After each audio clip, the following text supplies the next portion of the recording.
ನಮಸ್ಕಾರ ವಿದ್ಯಾರ್ಥಿ ಮಿತ್ರರೇ, ನಾನು ನಿಮ್ಮ ದಯಾನಂದ್ ಸರ್. ಈ ದಿನ ನಿಮ್ಮ ಏಕಲವ್ಯ ಕನ್ನಡ ಬ್ಯಾಚಲ್ಲಿ ನೋಡೋಣ chapter principles of inheritance and variation. ಪ್ರತಿದಿನ ನಾವು ನಮ್ಮ ಜೀವನದಲ್ಲಿ ಏನಾದರೂ ಒಂದು ಕೆಲಸ ಮಾಡ್ತಾನೆ ಇರ್ತೀವಿ, ಏನೋ ವಿಚಾರ ಮಾಡ್ತಾ ಇರ್ತೀವಿ, ಅಥವಾ ಏನಾದರೂ ನೋಡ್ತಾ ಇರ್ತೀವಿ, ಅಥವಾ ನಮ್ಮಿಂದ ಏನಾದರೂ ವಿವಿಧ ರೀತಿಯ ಕೆಲಸಗಳು ಆಗ್ತಾನೇ ಇರ್ತವೆ. ಈ ಎಲ್ಲ ಕೆಲಸಗಳು ಹೆಂಗಾಗ್ತವೆ, ಇವುಗಳಲ್ಲಿ ವೇರಿಯೇಷನ್ ಹೆಂಗಿರುತ್ತೆ, ಅದನ್ನೇ ನೋಡೋದಿದೆ ಈ ಚಾಪ್ಟ್ರಲ್ಲಿ. ಕೆಲವೊಂದು ಉದಾಹರಣೆ ನೋಡಿ.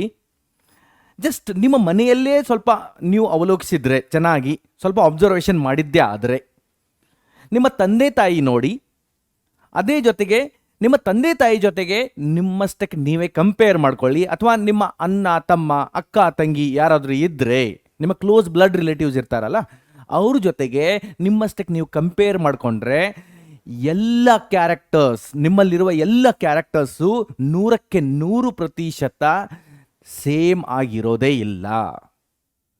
ಕೆಲವೊಂದು ಕ್ಯಾರೆಕ್ಟರ್ಸು ನೀವು ನಿಮ್ಮ ಕ್ಯಾರೆಕ್ಟರ್ಸನ್ನು ನಿಮ್ಮ ಪೇರೆಂಟ್ ಜೊತೆಗೆ ಕಂಪೇರ್ ಮಾಡಿದ್ದೆ ಆದರೆ, ಕೆಲವೊಂದು ಕ್ಯಾರೆಕ್ಟರ್ಸು ನಿಮ್ಮಲ್ಲಿ ಇರೋದು ಫಾದರ್ಗೆ ಕ್ಲೋಸ್ ಆಗಿರುತ್ತೆ, ಕೆಲವೊಂದು ಕ್ಯಾರೆಕ್ಟರ್ಸು ನಿಮ್ಮ ಮದರ್ ಜೊತೆಗೆ ಕ್ಲೋಸ್ ಆಗಿರುತ್ತೆ, ಕೆಲವೊಂದು ನಿಮ್ಮ ಪೇರೆಂಟ್ಸ್ ಇಬ್ಬರಲ್ಲೂ ಇರದೇ ಇರುವಂಥ ಕ್ಯಾರೆಕ್ಟರ್ಸ್ಗಳು ನಿಮ್ಮಲ್ಲೇ ಕಾಣ್ತಿರುತ್ತೆ. ಈ ರೀತಿ ಕ್ಯಾರೆಕ್ಟರ್ಸ್ ವೇರಿಯೇಷನ್ ಆಗ್ತಾ ಹೋಗುತ್ತಲ್ಲ, ಅಥವಾ ಒಂದು ಜನ್ರೇಷನಿಂದ ಇನ್ನೊಂದು ಜನ್ರೇಷನ್ಗೆ ಟ್ರಾನ್ಸ್ಫರ್ ಆಗ್ತಾ ಹೋಗುತ್ತಲ್ಲ, ಅದನ್ನೇ ನಾವು ನೋಡಬೇಕಾಗಿರೋದು ಈ ಚಾಪ್ಟ್ರಲ್ಲಿ. That is principles of inheritance and variation.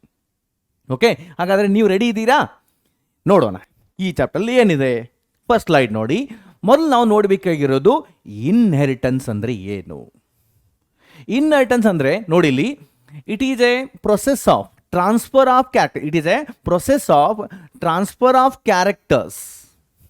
It is a process of transfer of characters, transfer of characters from parents to of springs.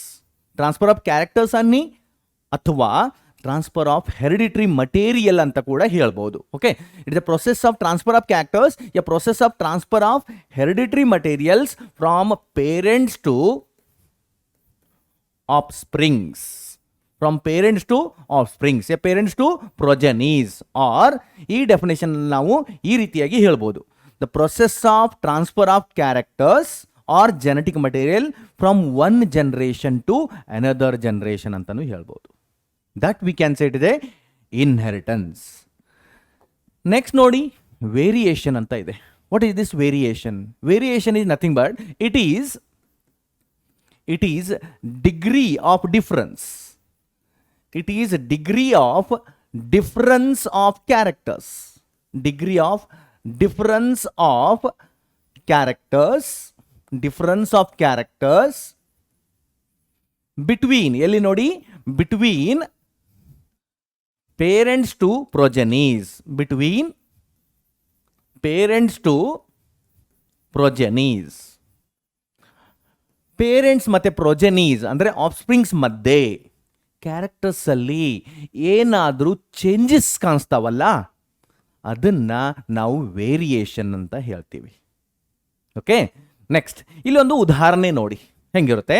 Considered, ಇಲ್ಲಿ ನಾವು ಕನ್ಸಿಡರ್ ಮಾಡೋಣ, there is a parent 1 and here there is a parent 2 ಅಂತ consider ಮಾಡೋಣ. ಇವರು ಇಬ್ಬರ ಮಧ್ಯ mating ಆಗುತ್ತೆ. ಇವರಲ್ಲಿ ಸ್ಪೆಸಿಫಿಕ್ ಕ್ಯಾರೆಕ್ಟರ್ಸ್ಗಳಿದ್ದಾವೆ. ಏನು ಕ್ಯಾರೆಕ್ಟರ್ಸ್ ಇದೆ ನೋಡಿ, ಇಲ್ಲಿ ನಾವು ಒಂದು ಸ್ಪೆಸಿಫಿಕ್ ಕ್ಯಾರೆಕ್ಟರ್ಸನ್ನು ರಿಪ್ರೆಸೆಂಟ್ ಮಾಡೋಣ ಪ್ಲಸ್ ಮಾರ್ಕಿಂದ. ಇಲ್ಲಿ ಒಂದು ಸ್ಪೆಸಿಫಿಕ್ ಕ್ಯಾರೆಕ್ಟರ್ನ ಮಾರ್ಕ್ ಮಾಡೋಣ, ದಟ್ ಇಸ್ ಎ ಡಾಟೆಡ್ ಸಿಂಬಾಲಿಂದ ನಾನು ಮಾರ್ಕ್ ಮಾಡಿದ್ದೀನಿ. ಓಕೆ, ಈ ಎರಡೂ ಪೇರೆಂಟ್ ಮಧ್ಯೆ ಮೇಟಿಂಗ್ ಆದ ನಂತರ ಇಲ್ಲಿ ಕೆಲವೊಂದು ಚಿಲ್ಡ್ರನ್ಸ್ ಬರ್ತ್ ಆಗ್ತಾ ಇದೆ. Okay, here there are some childrens were formed. ಹಾಗಾದರೆ ಈ ಚಿಲ್ಡ್ರನ್ಸಲ್ಲಿ ಎಂಥ ಕ್ಯಾರೆಕ್ಟರ್ ಇದ್ದಾವೆ ನೋಡ್ಕೊಳ್ಳಿ. ಚೈಲ್ಡ್ 1 ಅಂತ ಮಾಡ್ತಾ ಇದ್ದೀನಿ, ಇದು child 2, child 3 and here it is A child 4. ಇವುಗಳನ್ನ ನಾನು ಲೇಬಲಿಂಗು ಮಾಡ್ತಾ ಇದ್ದೀನಿ. ಇದು ಚೈಲ್ಡ್ 1, ಚೈಲ್ಡ್ 2, ಚೈಲ್ಡ್ 3 ಆ್ಯಂಡ್ ಇದು ಚೈಲ್ಡ್ 4 ಇದೆ. ಚೈಲ್ಡ್ 4 ಇದೆಯಲ್ಲ, ಇದು ಪೇರೆಂಟ್ 1ಗೆ ಸಿಮಿಲಾರಿಟಿ ಶೋ ಮಾಡ್ತಾ ಇದೆ. ಚೈಲ್ಡ್ 3 ಇದೆ, ಇದು ಪೇರೆಂಟ್ 2ಗೆ ಸಿಮಿಲಾರಿಟಿ ಶೋ ಮಾಡ್ತಾ ಇದೆ. ಚೈಲ್ಡ್ 3 ಇರುವಂಥ ಕ್ಯಾಕ್ಟಸ್ಗಳು ಪೇರೆಂಟ್ 2 ಥರ ಇದ್ದಾವೆ. ಚೈಲ್ಡ್ 4 ಇರುವಂಥ ಕ್ಯಾಕ್ಟಸ್ಗಳು ಪೇರೆಂಟ್ 1 ಇರುವಂಥ ಕ್ಯಾಕ್ಟಸ್ಗೆ ಸಿಮಿಲಾರಿಟಿ ಶೋ ಮಾಡ್ತಾ ಇದೆ. ಚೈಲ್ಡ್ 2 ಇದೆಯಲ್ಲ, ಇದರಲ್ಲಿ ಪೇರೆಂಟ್ಸ್ 1 ಕ್ಯಾಕ್ಟರ್ ಕೂಡ ಕೆಲವೊಂದಿವೆ, ಪೇರೆಂಟ್ಸ್ 2 ಕ್ಯಾಕ್ಟರ್ಸ್ ಕೂಡ ಕೆಲವೊಂದಿವೆ, ಅದರ ಜೊತೆಗೆ ಕೆಲವೊಂದು ಹೊಸ ಕ್ಯಾಕ್ಟರ್ಸು ಇವೆ. ಓಕೆ, ಅದರಲ್ಲಿ ಕೆಲವೊಂದು ಹೊಸ ಕ್ಯಾಕ್ಟರ್ಸು ರಿಪ್ರೆಸೆಂಟ್ ಆಗ್ತಾ ಇದೆ. ನೆಕ್ಸ್ಟ್, ಚೈಲ್ಡ್ 1 ಇದೆಯಲ್ಲ, ಇದರಲ್ಲಿ ಪೇರೆಂಟ್ಸ್ 1 ಮತ್ತು ಪೇರೆಂಟ್ಸ್ 2 ಕ್ಯಾಕ್ಟರ್ಸ್ ಇದೆ ಅಷ್ಟೇ. ಪೇರೆಂಟ್ಸ್ 1 ಮತ್ತು ಪೇರೆಂಟ್ಸ್ 2 ಕ್ಯಾಕ್ಟರ್ಸ್ ಕಾಂಬಿನೇಷನ್ ಆಗಿ ಚೈಲ್ಡ್ 1 ಕಾಣಿಸ್ತಾ ಇದೆ. ಸೊ ಈ ರೀತಿ 4 ಮಕ್ಕಳಲ್ಲಿ ಅವರ ಪೇರೆಂಟ್ ಜೊತೆಗೆ ಡಿಫ್ರೆನ್ಸ್ ಕಾಣಿಸ್ತಾ ಇದೆಯಲ್ಲ, ಅದನ್ನು ನಾವು ವೇರಿಯೇಷನ್ ಅಂತೀವಿ. ಹೆರಿಡಿಟ್ರಿ ಮಟೀರಿಯಲ್ಸ್ ಇನ್ಹೆರಿಟೆನ್ಸ್ ಆಗ್ತಾ ಇದೆ, ಅದರಲ್ಲಿ ಡಿಫ್ರೆನ್ಸ್ ಕಾಣಿಸ್ತಿದೆಯಲ್ಲ, ಅದನ್ನು ನಾವು ವೇರಿಯೇಷನ್ಸ್ ಅಂತ ಕರಿತೀವಿ. ನೆಕ್ಸ್ಟ್ ನೋಡೋಣ, ಜೆನೆಟಿಕ್ಸ್ ಅಂದರೆ ಏನು? What is this genetics? The term ಇದು ನೋಡಿ, the term genetics given by, ಈ ಟರ್ಮ್ ಮೊದಲ ಬಾರಿಗೆ ಕೊಟ್ಟವ್ರು ಯಾರು ನೋಡಿ, term given by, this term given by William Bateson. Term given by William Bateson in the 1906. 1906ರಲ್ಲಿ ವಿಲಿಯಂ ಬ್ಯಾಟ್ಸನ್ ಮೊದಲ ಬಾರಿಗೆ ಜೆನೆಟಿಕ್ಸ್ ಟರ್ಮ್ ಅನ್ನು ಇಂಟ್ರೊಡ್ಯೂಸ್ ಮಾಡಿದರು. Who is this William Bateson? William Bateson is commonly known as father of modern genetics. William Bateson is a father of modern genetics. William Bateson is a father of modern genetics. Next, ಹಾಗಾದರೆ genetics ಅಂದರೆ ಏನು? What is this genetics? Genetics is nothing but it is the study of, है ना? It is a branch of biology which deals with the study of, it is the study of inheritance and variation. It is the study of inheritance and variation of characters. Variation of characters, study of inheritance and variation of characters from parents to progenies. From parents to progenies. From parents to progeny. That we can say genetics ಅಂತ ಹೇಳ್ತೀವಿ. Next, ಹಾಗಾದರೆ father of modern genetics ನಾವು William Bateson ಅಂತ ಹೇಳ್ತೀವಿ. Then who is Gregor John Mendel? Because ನಿಮ್ಮ school ಟೈಮಿಂದ ನೀವು Gregor John Mendel ಬಗ್ಗೆನೂ ಕೇಳ್ತಾ ಬಂದಿದ್ದೀರಾ. Who is this Gregor John Mendel? Then ನೋಡಿ, ಇಲ್ಲಿ G.J. ಮೆಂಡಲ್ ಅಂತ ಬರಿತಾ ಇದ್ದೀನಿ. Gregor John Mendel. G.J. Mendel ಇದಾರಲ್ಲ, ಇವರು ಫಾದರ್ ಆಫ್ ಕ್ಲಾಸಿಕಲ್ ಜೆನೆಟಿಕ್ಸ್ ಅಂತ ಹೇಳ್ಬೋದು, ಅಥವಾ ಜನರಲಿ ಫಾದರ್ ಆಫ್ ಜೆನೆಟಿಕ್ಸ್ ಅಂತ ಕೂಡ ನೀವು ಹೇಳ್ಬೋದು. Father of genetics. G.J. Mendel or Gregor John Mendel is father of genetics. ಇವರಿದಾರಲ್ಲ, ಫಾದರ್ ಆಫ್ ಜೆನೆಟಿಕ್ಸ್ ಇದ್ದಾರೆ. Next, what is actually genetics ಅಂದರೆ ಏನಾಗ್ತಾ ಇದೆ ಇಲ್ಲಿ? Study of inheritance and variation of characters from parents to offsprings, or study of inheritance and variation of characters from one generation to another generation. That we can say ಇದೆ genetics ಅಂತ ಹೇಳ್ತೀವಿ. ಹಾಗಾದರೆ ಜೆನೆಟಿಕ್ಸಲ್ಲಿ ನಾವು ಇವಾಗ ಜಸ್ಟ್ ನೋಡಿದ್ದೀವಿ, ಇಲ್ಲಿ ಕೆಲವೊಂದು children's ಇದಾರಲ್ಲ, complete hybrid, parent 1 and parent 2 ಎರಡೂ ಕಾಂಬಿನೇಷನ್ ಇಲ್ಲಿ ಮಿಕ್ಸಪ್ ಆಗಿ ಕೆಲವೊಂದು ಹೊಸ ಕ್ಯಾರೆಕ್ಟರ್ಸು ಹುಟ್ಕೊಳ್ತಾ ಇದೆ. ಅಂದರೆ ಹೈಬ್ರಿಡ್ ಆಗಿ ಡೆವಲಪ್ ಆಗ್ತಿದ್ದಾರೆ. ಎರಡೂ ಪೇರೆಂಟ್ ಕ್ಯಾರೆಕ್ಟರ್ ಒಂದೇ ಚೈಲ್ಡಲ್ಲಿ ಬರ್ತಾ ಇದೆ, ಅಂದರೆ ದೇ ಆರ್ ದಿ ಹೈಬ್ರಿಡ್ಸ್ ಅಂತ ಹೇಳ್ಬೋದು. ಇಲ್ಲಿ ಚೈಲ್ಡ್ 1 ಆ್ಯಂಡ್ ಚೈಲ್ಡ್ 2 ಹೈಬ್ರಿಡ್ ಆಗಿ ಪ್ರೊಡ್ಯೂಸ್ ಆಗ್ತಾ ಇದ್ದಾರೆ. ಸೊ ಜೆನೆಟಿಕ್ಸನ್ನು ನಾವು ಹೈಬ್ರಿಡೈಸೇಷನ್ ಅಂತ ಕೂಡ ಹೇಳ್ಬೋದು. ಒಂದು ರೀತಿಯಲ್ಲಿ genetics also a hybridization. So ಏನಾಗ್ತಾ ಇದೆ? ಸೊ ಈ ಹೈಬ್ರಿಡೈಸೇಷನ್ ಕಾನ್ಸೆಪ್ಟ್ ಇದೆಯಲ್ಲ, ಇದು ಹೊಸದಲ್ಲ. Because since from the civilization, ಯಾವ ರೀತಿ ಮಾನವನ ಜೀವನ ಇಂಪ್ರೂವ್ ಆಗ್ತಾ ಬಂದಿದೆಯಲ್ಲ, ಸಿನ್ಸ್ ಫ್ರಮ್ ದಿ ಎನ್ಸೆಸ್ಟ್ರಲ್ ಪೀರಿಯಡ್ದಿಂದ, ಅಲ್ಲಿ ನೋಡಿದರೆ ದಿ ಹೈಬ್ರಿಡೈಸೇಷನ್ ಟೆಕ್ನಿಕ್ ಯೂಸ್ ಮಾಡೋದು ಇದ್ಯಾವುದು ಹೊಸದಲ್ಲ.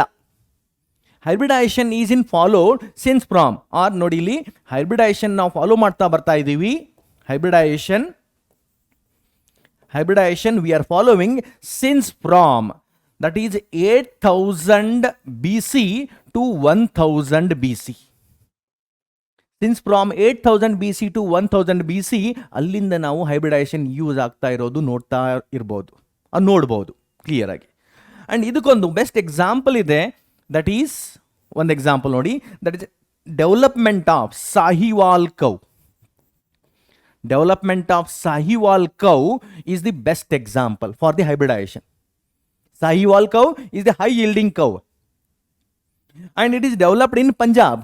ಇದು ಪಂಜಾಬಲ್ಲಿ ಡೆವಲಪ್ ಆಗಿದೆ. It is developed in Punjab. ಯಾವ ರೀತಿ ಡೆವಲಪ್ ಮಾಡಿದ್ದಾರೆ ನೋಡಿ ಇದನ್ನು. This cow was developed by the domestication. The wild varieties of cow ಅನ್ನು ತಗೊಂಡು ಅದನ್ನು ಡೊಮೆಸ್ಟಿಕೇಶನ್ ಮಾಡಿದ್ದಾರೆ. ಡೊಮೆಸ್ಟಿಕೇಶನ್ ಯಾವ ರೀತಿ ಡೊಮೆಸ್ಟಿಕೇಶನ್ ಮಾಡಿದ್ದಾರೆ? By using 2 techniques. This cow was domesticated by using the 2 techniques. One is selective crossing and artificial selection. By following selective crossing and one more is artificial hybridization. Artificial or artificial selection ಅಂತ ಹೇಳ್ಬೋದು. Artificial selection. So ಈ methods ಅನ್ನು follow ಮಾಡಿ ಸಾಹಿವಾಲ್ ಕೌವನ್ನು develop ಮಾಡಿದ್ದಾರೆ. It is the best example for hybridisation. So means hybridisation is not a new thing for us. Mendel's law of inheritance. By using the pea plant, Mendel proposed principles of hybridization or to explain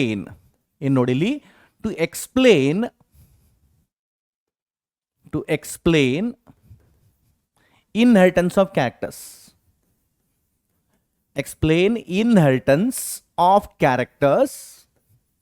To explain the inheritance of characters, Mendel used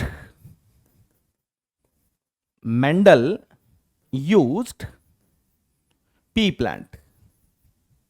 ಯಾವುದು? Garden pea or edible pea ಅಂತ ಹೇಳ್ತೀವಿ. Scientific name ಇದೆ Pisum sativum. Mendel used pea plant use ಮಾಡಿದ್ದಾರೆ. But dear students, ಇಲ್ಲಿ ಒಂದು important concept ನೀವು ನೆನಪಿಟ್ಕೊಳ್ಬೇಕು. Mendel was not the first person to use the pea plant.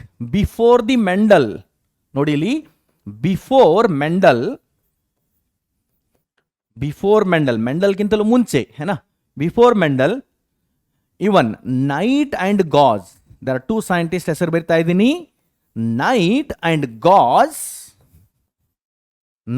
Gauss also worked on pea plant.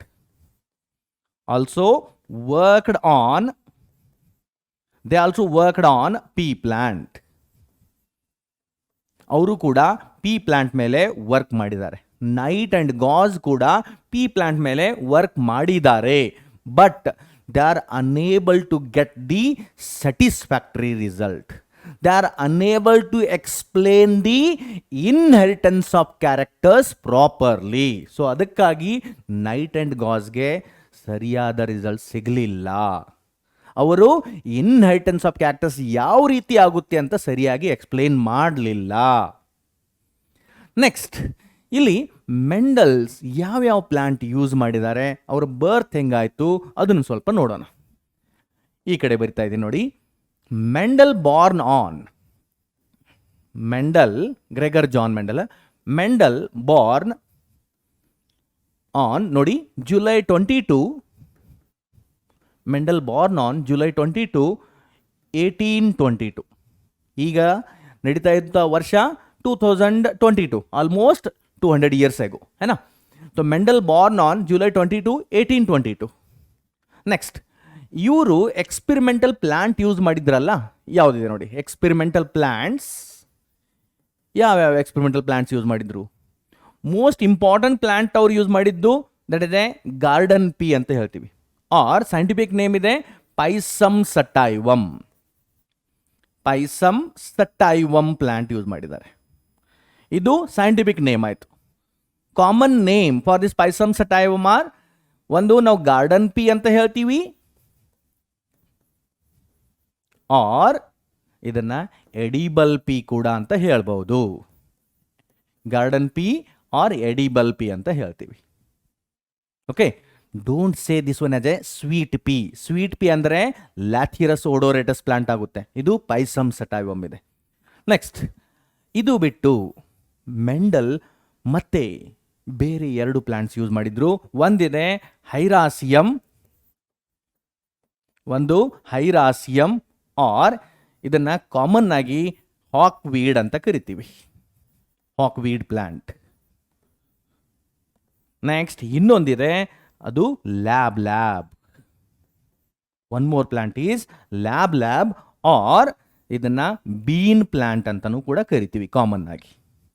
So ಈ plants ಅನ್ನ Mendel to explain the inheritance of character, ಈ plants ಅನ್ನ use ಮಾಡಿದ್ರು. ಈ 3 ಪ್ಲಾಂಟ್ಸ್ ಅನ್ನ use ಮಾಡಿದ್ರು. But the problem is Mendel fail to explain the inheritance of characters in these 2 plants. ಯಾವುದು plant number 2 ಇದೆಯಲ್ಲ ಹೈರಾಸಿಯಂ ಆ್ಯಂಡ್ ಲ್ಯಾಬ್ ಬೀನ್ಸ್ ಇದೆಯಲ್ಲ, ಇವುಗಳಲ್ಲಿ ಇನ್ಹೆರಿಟೆನ್ಸ್ ಆಫ್ ಕ್ಯಾರೆಕ್ಟರ್ಸ್ ಯಾವ ರೀತಿ ಆಗುತ್ತೆ ಅಂತ ಮೆಂಡಲ್ ಸರಿಯಾಗಿ ಎಕ್ಸ್ಪ್ಲೇನ್ ಮಾಡಲಿಲ್ಲ. ಬಿಕಾಸ್ ಅವುಗಳಿಂದ ಬರುವಂಥ ರಿಸಲ್ಟು ಅಷ್ಟೊಂದು ಸರಿಯಾಗಿರಲಿಲ್ಲ. ಸೊ ದೇರ್ಫೋರ್ ಈ 2 ಪ್ಲಾಂಟ್ಸ್ಗಳಲ್ಲಿ ಮೆಂಡಲ್ ಫೇಲ್ ಆದರು ಅಂತ ಹೇಳ್ಬೋದು. But Mendel explained properly the inheritance of characters in Pisum sativum ಪ್ಲಾಂಟಲ್ಲಿ. ಪೈಸಮ್ ಸಟೈವಮ್ ಪ್ಲಾಂಟ್ಸಲ್ಲಿ ಮೆಂಡಲ್ ಪ್ರಾಪರ್ ಆಗಿ ಇನ್ಹೆರಿಟೆನ್ಸ್ ಆಫ್ ಕ್ಯಾರೆಕ್ಟರ್ಸ್ ಯಾವ ರೀತಿ ಆಗುತ್ತೆ ಅಂತ ಎಕ್ಸ್ಪ್ಲೇನ್ ಮಾಡಿದ್ದಾರೆ. The next, after this Mendel worked for, ಇಲ್ಲಿ ನೆಕ್ಸ್ಟ್ ಬರೀತಾ ಇದ್ದೀನಿ ನೋಡಿ ನಾನು, ಈ ಪಿ ಪ್ಲಾಂಟಲ್ಲಿ ಪೈಸಮ್ ಸಟೈವಮ್ ಪ್ಲಾಂಟ್ ಮೇಲೆ ಮೆಂಡಲ್ ವರ್ಕ್ಡ್ ಫಾರ್, ಇಲ್ಲಿ ನೋಡಿ Mendel worked for 7 years, total 7 ವರ್ಷ ಕೆಲಸ ಮಾಡಿದ್ದಾರೆ. ಯಾವ್ದು ನೋಡಿ ಇಂಪಾರ್ಟೆಂಟ್ ಇದೆ ಎಕ್ಸಾಮಲ್ಲಿ ಪದೇ ಇದ್ರ ಮೇಲೆ ಕ್ವಶನ್ ಕೇಳ್ತಾರೆ. ಇಟ್ ಈಸ್ ಫ್ರಮ್ 1856 ಟು 1866 ವರೆಗೆ ಈ 7 ವರ್ಷ ಮೆಂಡಲ್ ಪೈಸಮ್ ಸಟೈವಮ್ ಪ್ಲಾಂಟ್ ಮೇಲೆ ಯಾ ಗಾರ್ಡನ್ ಪಿ ಪ್ಲಾಂಟ್ ಮೇಲೆ ಕೆಲಸ ಮಾಡಿದ್ದಾರೆ. ದ ನೆಕ್ಸ್ಟ್, ಇದಾದ ನಂತರ ಅವರೊಂದು ಪೇಪರ್ ಬರೆದಿದ್ದಾರೆ. ಇನ್ ದಿ 1865 ಪೇಪರ್ ಬರೆದಿದ್ದಾರೆ and that paper was published. Wrote a paper, ಯಾವ ಪೇಪರ್ ಬರೆದಿದ್ದಾರೆ ನೋಡಿ, ಪೇಪರ್ ಟೈಟಲ್ ಇದೆ experiment on plant hybridization. Wrote a paper and the title of that plant is experiment on plant hybridization. ಅವರೊಂದು paper ಬರೆದಿದ್ದಾರೆ, ಆ paper ಇದೆ experiment on plant hybridization. The paper ಹೆಸರು experiments on plant hybridization. Next, ಈ ಪೇಪರನ್ನು published in journal,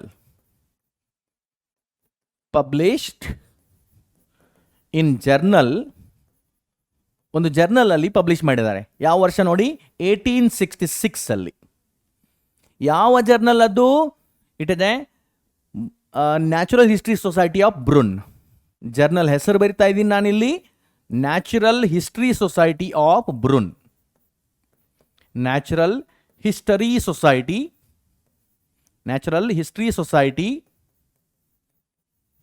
of Brunn. ಈ journal ಅಲ್ಲಿ ಅವರು ಪೇಪರನ್ನು ಪಬ್ಲಿಷ್ ಮಾಡಿದ್ದಾರೆ. Then after this Mendel died, ಏನಾ, ಮೆಂಡಲ್ ಡೆತ್ ಆಗಿದೆ. ಮೆಂಡಲ್ ಡೈಡ್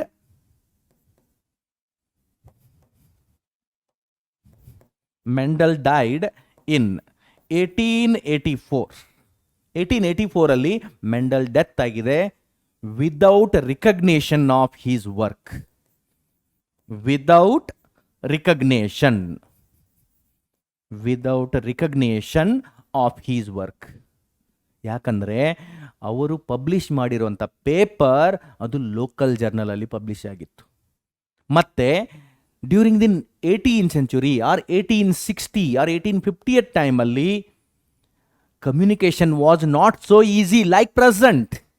ಇವಾಗ ಕಮ್ಯುನಿಕೇಷನ್ ಎಷ್ಟು ಫಾಸ್ಟ್ ಆಗಿದೆ ಅಂದರೆ ನಾವು ಯಾವುದಾದ್ರೂ ಒಂದು ಮೆಸೇಜ್ ಯಾರಿಗಾದ್ರೂ ಮುಟ್ಸ್ಬೇಕಾಗಿದೆ ಅಂದರೆ within a fraction of second, ಕೇವಲ ಒಬ್ಬರಿಗೆ ಅಲ್ಲ, ಕೆಲವೇ ದಿನಗಳಲ್ಲಿ ಅದು ಕಂಪ್ಲೀಟ್ ವೈರಲ್ ಆಗುತ್ತೆ ಮೆಸೇಜ್. ಅಷ್ಟೊಂದು ಫಾಸ್ಟ್ ನೆಟ್ವರ್ಕ್ ಇದೆ ಇವಾಗ, ಅಷ್ಟೊಂದು ಫಾಸ್ಟ್ ಕಮ್ಯುನಿಕೇಷನ್ ಇದೆ ಇವಾಗ.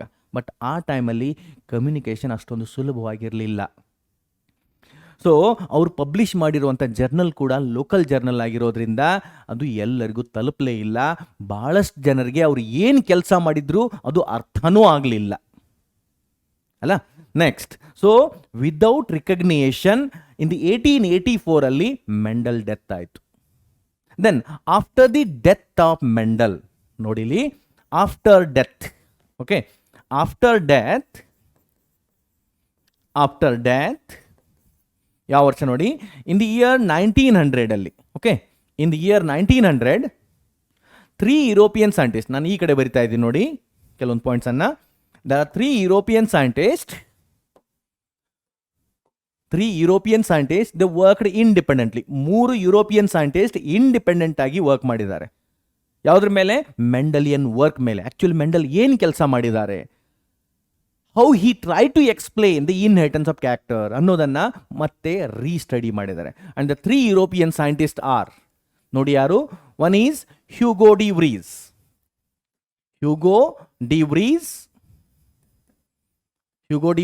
he is from Holland. Hugo de Vries from Holland. Then second scientist is Karl Correns.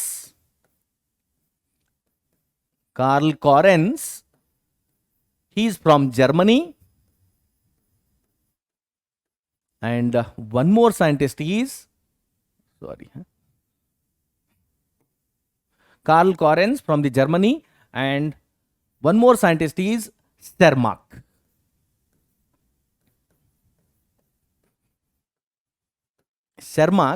Eric von Tschermak ಅಂತ ಅವ್ರ ಕಂಪ್ಲೀಟ್ ಹೆಸರು. He is from Austria. ಈ 3 ಜನ, the 3 European scientist, they restudied the Mendelian work in the year 1900 independently.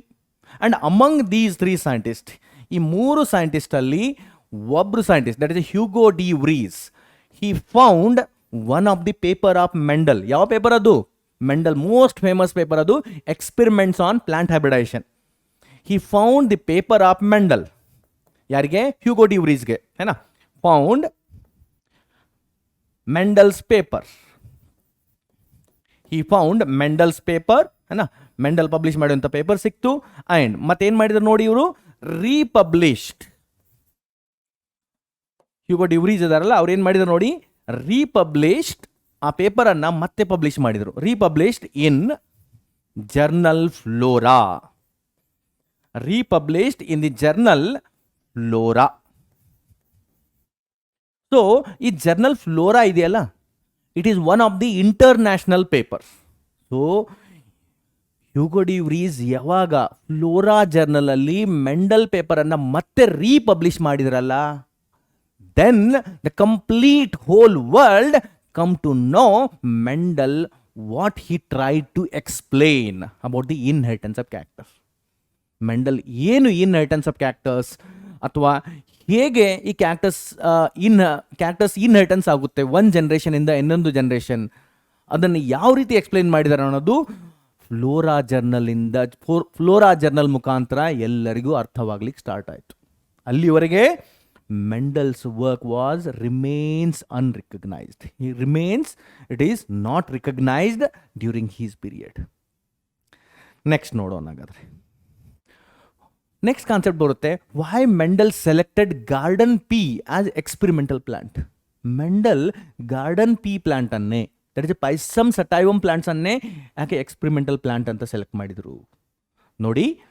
First one, usually ಈ garden pea plant ಇದೆಯಲ್ಲ,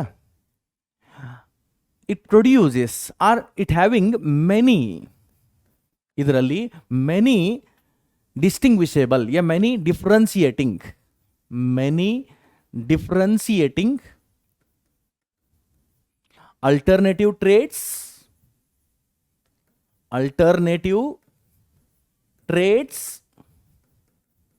or contrasting traits ಅಂತ ಹೇಳ್ಬೋದು. It having the means Pisum sativum plant have many differentiative alternative traits or contrasting traits. Contrasting features. ಅವುಗಳಲ್ಲಿ ಬಹಳಷ್ಟು contrasting features ಇದೆ. ಅದು ಒಂದು benefit ಆಯಿತು. The next, the pea plant, especially garden pea plant, produces large number of seeds. It produces large number of seeds in less lifespan.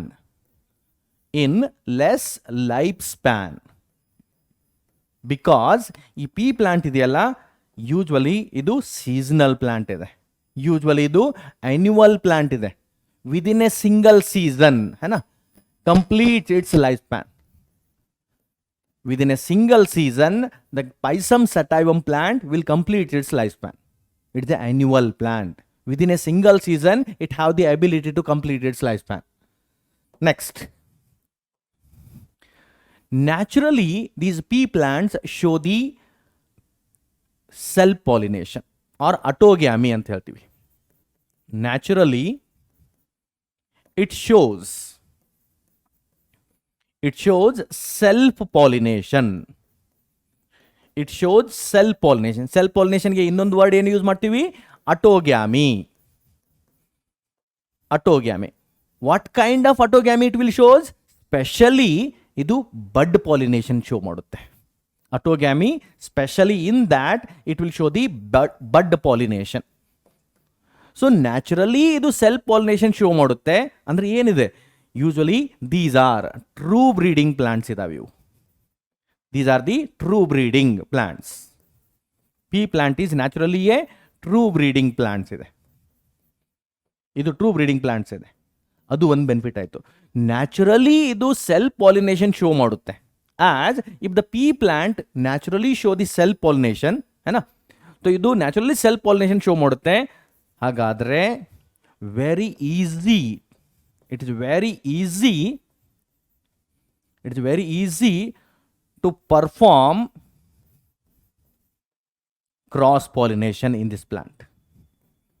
Cross pollination ಮಾಡೋದು ಬಹಳನೇ ಸುಲಭ ಈ ಪ್ಲಾಂಟ್ ಅಲ್ಲಿ, to develop the hybrid plants. So because of these reasons, Mendel selected garden pea plant as a experimental plant. So ಹಾಗಾದರೆ ಇಲ್ಲಿ ಒಂದು question ಬರುತ್ತೆ ನೋಡಿ, what is the meaning of this true breeding plants or pure line plants ಅಂತಾರೆ. ಹೀಗಂದ್ರೆ ಏನು ನೋಡೋಣ. ಇಲ್ಲಿ true breeding plants or pure line plants ಅಂದರೆ ಏನು ನೋಡಿ. ಇಲ್ಲಿ ನಾನು ನೋಡ್ತೀನಿ, ಇಲ್ಲಿ ಬರಿತಾ ಇದ್ದೀನಿ. True breeding plants, true breeding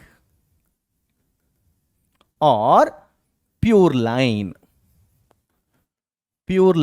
plants. True breeding or pure line plants ಅಂದ್ರೆ ಏನು ನೋಡಿ.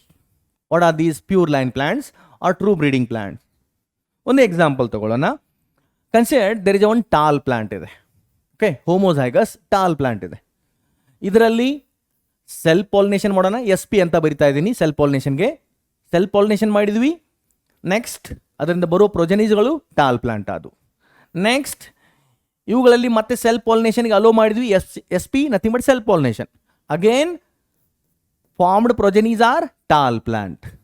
Again it is allowed for the self pollination, then formed progenies are tall plants. ಈ ರೀತಿ even after the many generation the plant trait is as it is. If the plant will show the sustainable trait even after the self pollination of for many generation, if the plant will show the sustainable trait, then such plants they are not the true breeding plants anta heltivi. Innond example nodi, you can see the one more example. Consider here it is a dwarf plant ide. Okay, ಇದರಲ್ಲಿ ನಾವು self ಪಾಲಿನೇಷನ್ಗೆ allow ಮಾಡಿದ್ವಿ. Next Dar plant ಆಯಿತು. Next self ಪಾಲಿನೇಷನ್ಗೆ allow ಮಾಡಿದ್ವಿ ನಾವು. Then ಬರೋ ಪ್ರೋಜೆನಿಸ್ಗಳೆಲ್ಲ Dar plants ಆಯಿತು. ಹೇನಾ, ಇದು dwarf.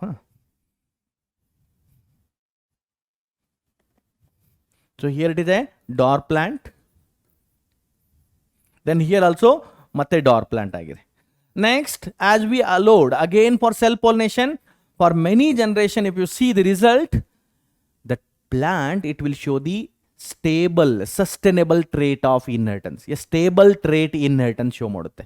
Even after the many generation. Such plants, they are known as the true breeding plants or pure line plants ಅಂತ ಹೇಳ್ತೀವಿ. Okay, next. ಹಾಗಾದ್ರೆ ಕ್ಯಾರೆಕ್ಟರ್ಸ್ ಅಂದ್ರೆ ಏನು?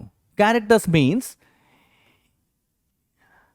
these are the features of individual. ಯಾವುದಾದ್ರೂ ಒಂದು ಆರ್ಗ್ಯಾನಿಸಮ್ ಇದೆ, ಆರ್ಗ್ಯಾನಿಸಮ್ ಅಲ್ಲಿರುವ ಗುಣಗಳು, ಫೀಚರ್ಸ್ ಅಂತೀವಲ್ಲ, that we can say characters. These are features. Characters are nothing but these are the features of individuals. These are the features of individuals. Individuals ಅಲ್ಲಿರುವಂಥ ಫೀಚರ್ಸ್ಗಳು, that we can say they are the characters. Next, traits ಅಂದ್ರೆ ಏನು? Easily differentiable morphological characters या alternative characters are known as a traits. ನೋಡಿ ಏನಿದೆ ಇದು? easily distinguishable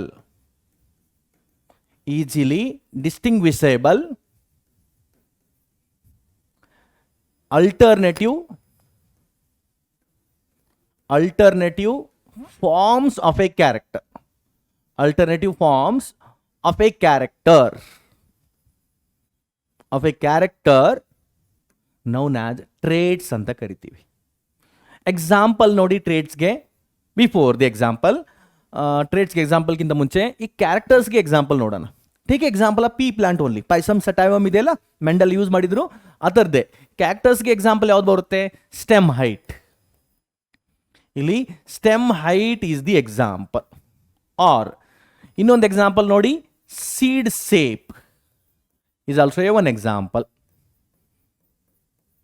stem height ಇದು ಒಂದು character ಆಯಿತು. ಸ್ಟೆಮ್ ಹೈಟ್ ಅಲ್ಲಿ ಅಲ್ಟರ್ನೇಟಿವ್ ಫಾರ್ಮ್ ಬರುತ್ತೆ. ಒಂದು ಟಾಲ್ ಆಗಿರ್ಬೋದು, ಡಾರ್ಫ್ ಆಗಿರ್ಬೋದು. Seeds tall yeah dwarf, they are the traits ಅಂತ ಹೇಳ್ತೀವಿ. Seed shape is the one character. ಅದರಲ್ಲಿ ಅಲ್ಟರ್ನೇಟಿವ್ ಫಾರ್ಮ್ ಬರ್ತಾ ಇದೆ, ಹಾಗಾದ್ರೆ ಅದು ಟ್ರೇಟ್ ಅಂತ ಹೇಳ್ತೀವಿ. ಸೀಡ್ ಸೇಪಲ್ಲಿ ಅಲ್ಟರ್ನೇಟಿವ್ ಫಾರ್ಮ್ಸ್ ಏನು ಬರುತ್ತೆ? ಒಂದು ರೌಂಡ್ ಸೀಡ್ ಸೇಪ್ ಇರ್ಬೋದು, ಇನ್ನೊಂದು ರಿಂಕಲ್ಡ್ ಸೀಡ್ ಸೇಪ್ ಇರ್ಬೋದು ಅಲ್ಲ. Round and wrinkled or the trait ಆಯಿತು, and seed shape is the characters ಆಯಿತು. ಸೊ ಇಲ್ಲಿ ಟ್ರೇಟ್ಗೆ ಎಕ್ಸಾಂಪಲ್ ನೋಡಿ, if you consider the stem height, so ಇಲ್ಲಿ ಏನು ಎಕ್ಸಾಂಪಲ್ ಬರುತ್ತೆ? ಒಂದು ಟಾಲ್ ಆರ್ ಡಾರ್ಫ್ ಅಂತ ಬರುತ್ತೆ. ಸೀಡ್ ಸೇಪ್ ಕ್ಯಾರೆಕ್ಟರ್ ಅಂತ ಕನ್ಸಿಡರ್ ಮಾಡಿದಾಗ round or wrinkled,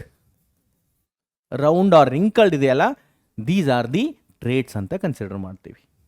okay, next. Before this ಇಲ್ಲಿ ನೋಡಿ, before this to explain the inheritance of character, initially Mendel selected 34 varieties of plants. Initially ಏನಾಯ್ತು ನೋಡಿ, initially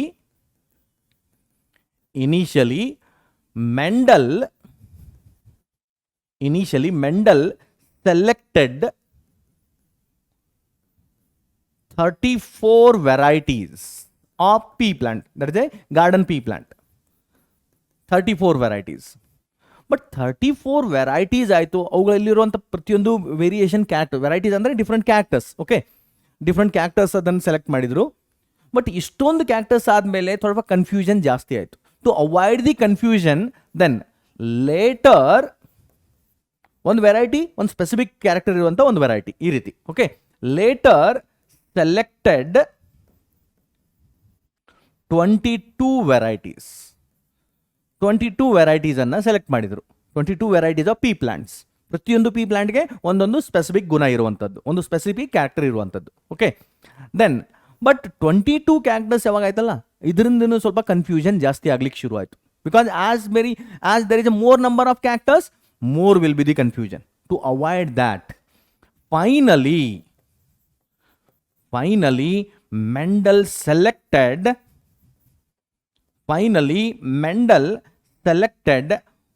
only 7 pair of traits. Mendel selected only 7 pair of varieties ಅಂತ ಹೇಳೋಣ. 7 pair of varieties, or we can say he selected 7 characters. ಒಂದು variety ಅಂದ್ರೆ ಅಲ್ಲಿ ಒಂದು trait. Okay, 7 pair of traits ಅನ್ನು select ಮಾಡಿದ್ರು. Or we can say totally 7 pair ಅಂದ್ರೆ ಎಷ್ಟಿದ್ದು total? That is the total 14 varieties ಅನ್ನು ಸೆಲೆಕ್ಟ್ ಮಾಡಿದ್ರು. 14 ವೆರೈಟೀಸ್ ಅನ್ನು ಸೆಲೆಕ್ಟ್ ಮಾಡಿದ್ದಾರೆ Mendel finally to explain the inheritance of characters in the pea plant. But ಈ 14 varieties ಇದೆಯಲ್ಲ, 14 ವೆರೈಟೀಸ್ ಅಂದರೆ ಏನು ನೋಡಿ, ಇಲ್ಲಿ ನಾನು ಈ ಕಡೆ ಬರಿತಾ ಇದ್ದೀನಿ. 14 ವೆರೈಟೀಸ್, ಈ 14 ವೆರೈಟೀಸ್ ಇದೆಯಲ್ಲ, 14 varieties are nothing but totally Mendel selected 7 characters. 7 characters ಅನ್ನು ಸೆಲೆಕ್ಟ್ ಮಾಡಿದ್ದಾರೆ. Or 7 characters, each character with a 2 alternative forms. And each character contains 2 traits. So 17 characters of plants, or we can say 14 traits. Yeah, 14 varieties of plants anna select madidare. 7 characters of plants or 14 traits. This he selected for his experiment, hybridization experiment salvagi. 14 traits ಅಂದ್ರೇನು? ಪ್ರತಿಯೊಂದು ಟ್ರೇಟ್ಗೆ ಒಂದು separate plant use ಮಾಡಿದ್ದಾರೆ. ಒಂದು tall plant ಅದು ಬೇರೆದೆ, dwarf plant ಅದು ಬೇರೆದೆ, round seed shape containing plant ಅದು ಬೇರೆದೆ, then wrinkled seed shape containing plant ಅದು ಬೇರೆದೆ. ಈ ರೀತಿ ಪ್ರತಿಯೊಂದು ಟ್ರೇಟ್ಗೆ ಒಂದು ಬೇರೆ ಬೇರೆ ಪ್ಲಾಂಟ್ ಯೂಸ್ ಮಾಡಿದ್ದಾರೆ. ಈ ರೀತಿ 14 ಡಿಫ್ರೆಂಟ್ ವೆರೈಟೀಸ್ ಆಫ್ ಪ್ಲಾಂಟ್ಸ್ ಅನ್ನ ಮೆಂಡಲ್ ಯೂಸ್ ಮಾಡಿದ್ದಾರೆ. So what are the 7 characters selected by the Mendel? ಇಲ್ಲಿ ನೋಡಿ. So these are the total 7 characters were selected by the Mendel. ಯಾವ 7 characters ಇದೆ ನೋಡಿ ಇಲ್ಲಿ? First one, seed shape, then seed color, flower color, pod shape, pod color, flower position and stem height. So these are the 7 characters selected by Mendel. Important ಇದೆ, exam ಅಲ್ಲಿ ಪದೇ ಪದೇ ಇದ್ರ ಮೇಲೆ ಕ್ವಶನ್ ಕೇಳ್ತಿರ್ತಾರೆ. It's very important. ಓಕೆ, ಹೆಂಗೆ question ಕೇಳ್ತಾರೆ? ಅಲ್ಲಿ 4 ಆಪ್ಷನ್ ಕೊಡ್ತಾರೆ ಮತ್ತು ಕ್ವಶನ್ ಇರುತ್ತೆ, among the following which character is not selected by Mendel. Or 4 option ಕೊಡ್ತಾರೆ, among the following which trait is not selected by Mendel for his hybridization experiment in the pea plant. ಈ ರೀತಿ question ಕೇಳ್ತಿರ್ತಾರೆ. Okay, so ಮತ್ತೊಂದ್ಸಲ ಹೇಳ್ತಾ ಇದ್ದೀನಿ, Mendel selected totally 7 characters. They are seed shape, then seed colour, flower colour, pod shape, pod colour, flower position and stem height. ಇವು 7 selected characters by the Mendel. ಈ 7 ಕ್ಯಾರೆಕ್ಟರ್ಸಲ್ಲಿ ಪ್ರತಿಯೊಂದು ಕ್ಯಾರೆಕ್ಟರ್ಸ್ಗೆ 2 alternative forms ಇರುತ್ತೆ. ಅಂದರೆ ಪ್ರತಿಯೊಂದು ಕ್ಯಾರೆಕ್ಟರ್ಸ್ಗೆ ಅಲ್ಲಿ ಒಂದು ಡಾಮಿನೆಂಟ್ ಟ್ರೇಟ್ ಇದೆ, ಇನ್ನೊಂದು ರಿಸೆಸಿವ್ ಟ್ರೇಟ್ ಇದೆ. ಡಾಮಿನೆಂಟ್ ಟ್ರೇಟ್ ಅಂದರೆ ಏನು? ಡಾಮಿನೆಂಟ್ ಅಂದರೆ ವೈಲ್ಡ್ ಟೈಪ್. ಪ್ರಕೃತಿಯಲ್ಲಿ ಅಥವಾ ನೇಚರ್ದಲ್ಲಿ ಅದು ಮೋಸ್ಟ್ ಅಬಂಡೆಂಟ್ ಆಗಿ ಸಿಗ್ತಾ ಇರುತ್ತೆ. ಅದು ಹೆಟ್ರೋಝೈಗಸ್ ಅಂಡ್ ಹೋಮೋಝೈಗಸ್ 2 ಕಂಡೀಷನ್ ಅಲ್ಲೂ ಎಕ್ಸ್ಪ್ರೆಸ್ ಆಗ್ತಾ ಇರುತ್ತೆ. So that is dominant trait. Recessive trait ಅಂದ್ರೆ ಏನು? ಇದು ಪ್ರಕೃತಿಯಲ್ಲಿ ಅಥವಾ ನೇಚರಲ್ಲಿ ಅಷ್ಟೊಂದು ಅಬಂಡೆಂಟ್ ಆಗಿ ಸಿಗೋದಿಲ್ಲ. ಓಕೆ, ಸೊ ಸೀಡ್ ಸೇಪ್ ಇದೆ, ಅದರಲ್ಲಿ round seed shape is the dominant trait, wrinkled is the recessive trait. Seed colour ಅಲ್ಲಿ yellow seed colour is the dominant trait, green is the recessive trait. Flower colour ಅಲ್ಲಿ violet flower colour is the dominant trait, white colour or colourless flower ಅಂತ ಹೇಳ್ಬೋದು, ಅದು recessive trait. Pod shape, full pod. Pod ಅಂದ್ರೆ ಏನು? ಇಲ್ಲಿ ನೋಡಿ, full ಅಂದ್ರೆ ಇದರಲ್ಲಿ ನ್ಯೂಟ್ರಿಯೆಂಟ್ ಜಾಸ್ತಿ ಇದೆ. As there is A full of nutrients, reserve food ಜಾಸ್ತಿ ಇದೆ, ಸೊ ಅದು ಫುಲ್ ಪಾಡ್ ಅಂತ ಮಾಡಿದ್ವಿ. ಅದೇ ಅದರಲ್ಲಿ ರಿಸರ್ವ್ ಫುಡ್ ಕಡಿಮೆ ಇದೆ ಅಥವಾ ಡಿಹೈಡ್ರೇಷನ್ ಆಗಿದೆ, ಸೊ ಇಲ್ಲಿ ಕನ್ಸ್ಟ್ರಿಕ್ಷನ್ಸ್ ಬರುತ್ತೆ, ರಿಜ್ಜಸ್ ಆರ್ ಗ್ರೂಸ್ ಕ್ಲಿಯರ್ಲಿ ನಮಗೆ ಕಾಣಿಸ್ತಾ ಇರುತ್ತೆ, ಅದು ನಾವು ಹೇಳ್ತೀವಿ ಕನ್ಸ್ಟ್ರಿಕ್ಟೆಡ್ ಪಾಡ್ ಅಂತ ಹೇಳ್ತೀವಿ. ಈ ರೀತಿ. Okay, that we can set ಇದೆ constricted pod. Next pod colour ಇದೆ, green pod or yellow pod. Green pod is the dominant, yellow pod is the recessive trait. Flower position ನೋಡಿ. ಯೂಶಲಿ ಫ್ಲವರ್ ಪೊಸಿಷನ್ ಬಗ್ಗೆ ಹೇಳಬೇಕಂದ್ರೆ ಇಲ್ಲಿ ಒಂದು plant ಇದೆ. Okay, consider ಮಾಡೋಣ. ಇದು ಪಿ ಪ್ಲಾಂಟ್ ಇದೆ and here it is the leaf. ಈ ರೀತಿ ಲೀಫ್ ಇದೆ. ಲೀಫ್ ಮತ್ತೆ ಈ ಸ್ಟೆಮ್ ಮಧ್ಯೆ ಇಲ್ಲೊಂದು ಆಂಗಲ್ ಆಗ್ತಾ ಇದೆ. This is the angle. The angle formed between the stem and leaf, that we can say it the auxiliary angle ಅಂತ ಹೇಳ್ತೀವಿ. The angle formed between the stem and leaf is the axillary angle, or that position is referred as a axillary position. If the flower is developed, in this axillary position, so that we can say the axile flower anta heltivi, and it is a dominant trait. Most of the pea plant, they produces the flower in their axile position. If the flower is produced at the terminal tip, ಇಲ್ಲಿ apical tip ಅಲ್ಲಿ ಆ terminal tip ಅಲ್ಲಿ flower ಆದ್ರೆ ಅದು terminal flower position ಅಂತ ಹೇಳ್ತೀವಿ. Next, one more character, that is a stem height. If the stem is tall, that is a tall plant. If the stem is dwarf, we can say dwarf plant. A stem is short statured, then dwarf plant anta ಹೇಳ್ತೀವಿ. So these are the 7 characters selected by the Mendel. Then after the death of the Mendel, ಯಾವಾಗ ಸೈಟಾಲಜಿಯಲ್ಲಿ ಸ್ವಲ್ಪ improvement ಆಯ್ತಲ್ಲ, cell biology, ಆ ಸೈಟಾಲಜಿಯಲ್ಲಿ ಸ್ವಲ್ಪ chromosome structure ಎಲ್ಲ study ಮಾಡ್ಲಿಕ್ಕೆ ಶುರು ಮಾಡಿದರು. Then during that time there is one scientist, his name is S Blixt. He come to know that whatever the selected characters of Mendel, and for them responsible genes are present on the various different chromosomes. ಬೇರೆ ಬೇರೆ ಕ್ರೋಮೋಸೋಮ್ಸ್ಗಳಲ್ಲಿ ಈ ಕ್ಯಾರೆಕ್ಟರ್ಸ್ಗಳಿಗೆ responsible jeans ಇರುತ್ತೆ ಅಂತ ಅವ್ರು ತೋರಿಸ್ಕೊಟ್ರು. ಯಾವ್ಯಾವ ಕ್ರೋಮೋಸೋಮಲ್ಲಿ jeans ಇರುತ್ತೆ ನೋಡಿ. Seed ಶೇಪ್ಗಾಗಿ ಬೇಕಾಗಿರುವಂಥ ಜೀನ್ ಇದೆಯಲ್ಲ, it is present on chromosome number 7, 1, 1, 4, then pod ಶೇಪ್ಗಾಗಿ 5, ದೆನ್ 4, ಆ್ಯಂಡ್ ಸ್ಟೆಮ್ ಹೈಟ್ಗಾಗಿ 4 ಇದೆ. 7 ಇದು ಫಸ್ಟ್ ಕ್ರೋಮೋಸೋಮ್ ಮೇಲಿದೆ, first chromosome, 4th chromosome, 5th chromosome, flower position ಇದೆಯಲ್ಲ ಅದು 4th ಕ್ರೋಮೋಸೋಮ್, ಆ್ಯಂಡ್ ಇದು ಫಸ್ಟ್ ಕ್ರೋಮೋಸೋಮ್ ಮೇಲೆ ಇವುಗಳ ಜೀನ್ಸ್ ಇದೆ. So means whatever the selected 7 characters, S Blixt ಏನು ಪ್ರೂವ್ ಮಾಡಿದ್ದಾರೆ ನೋಡಿ ಇಲ್ಲಿ, what he proved, the selected 7 characters of Mendel, selected 7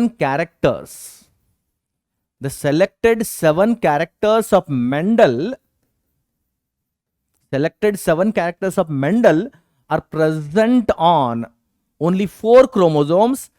They are present on the 4 chromosomes.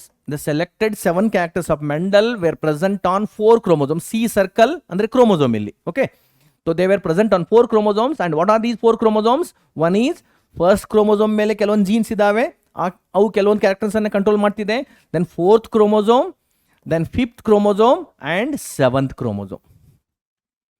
ಇದನ್ನ ಅವರು ಒಂದು ಎಕ್ಸಾಂಪಲ್ ಮುಖಾಂತರ ಪ್ರೂವ್ ಮಾಡಿ ತೋರಿಸಿದ್ದಾರೆ. ನೋಡಿ ಏನು ಹೇಳಿದ್ದಾರೆ, here there is one chromosome, ಇಲ್ಲಿ ಒಂದು ಕ್ರೋಮೋಸೋಮ್ ಇದೆ, that's a chromosome number 4 of pea plant. Okay, this is the chromosome number 4 of pea plant. 4C, nothing but C circle, ಈ ರೀತಿ ಮಾಡ್ತಾ ಇದ್ದೀನಿ. ದಟ್ಸ್ ಎ ಕ್ರೋಮೋಸೋಮ್ ನಂಬರ್ 4 ಇದು. Okay, ಇದಿದೆಯಲ್ಲ chromosome number 4 ಇದೆ, chromosome number 4 ಅಷ್ಟೇ ಅಲ್ಲ, ಇನ್ನೊಂದು ಸ್ವಲ್ಪ ಅಡಿಷನಲ್ ಪಾಯಿಂಟ್ ನೋಡಿ.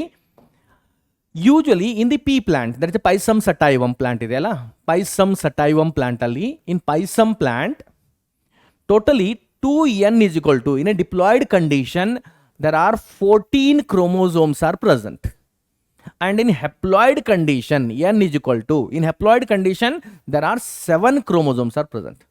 So among these 7 different chromosomes are present. There from there Mendel selected these 7 characters and their responsible genes are present on these following 4 chromosomes, and that was first time shown by S. Blixt. So consider there is one 4th chromosome here. So 4th chromosome ಅಲ್ಲಿ 3 jeans ಇದೆ, 4th chromosome ಅಲ್ಲಿ total 3 jeans ಇದೆ, ಅವು 3 characters ಅನ್ನು control ಮಾಡ್ತಾ ಇದೆ. ಯಾವುದದು, pod shape, then flower position and stem height. ಯಾವ ರೀತಿ ಇದೆ ನೋಡಿ, the gene for pod shape is present here, then the gene for stem height is also present here nearby to that gene, and gene for flower position is present here. So ನಾನು ಇದನ್ನು ಬರಿತಾ ಇದ್ದೀನಿ, ಇಲ್ಲಿದೆಯಲ್ಲ ಇದು gene for pod shape, it is a gene for pod shape. Then here the gene it is present, we can say it is a gene for flower position,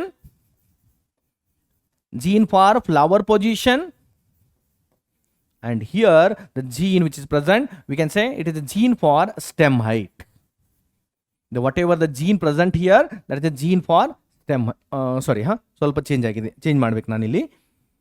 actually stem height gene ಇಲ್ಲಿದೆ. Okay, gene for stem height ಇಲ್ಲಿದೆ, gene for stem height and gene for flower position. Gene for flower position is present here. So ಈ ರೀತಿ ಇದೆ. So in this way the genes are arranged.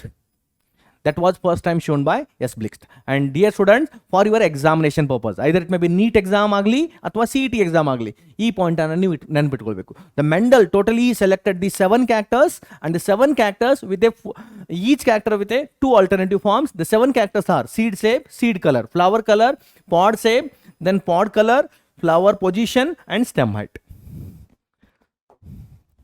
Next ನೋಡಿ, reason for Mendelian success. Why Mendel got this success? ಮೆಂಡಲ್ಗಿಂತ ಮುಂಚೆ ಬಹಳಷ್ಟು scientist work ಮಾಡಿದ್ದಾರೆ to explain the inheritance of character, but no one got the success. Why Mendel got the success? ಮೆಂಡಲ್ಗೆ success ಸಿಕ್ತು ನೋಡಿ, one by one ನೋಡೋಣ. Mendel used statistical method, है ना. Mendel in his work he used statistical method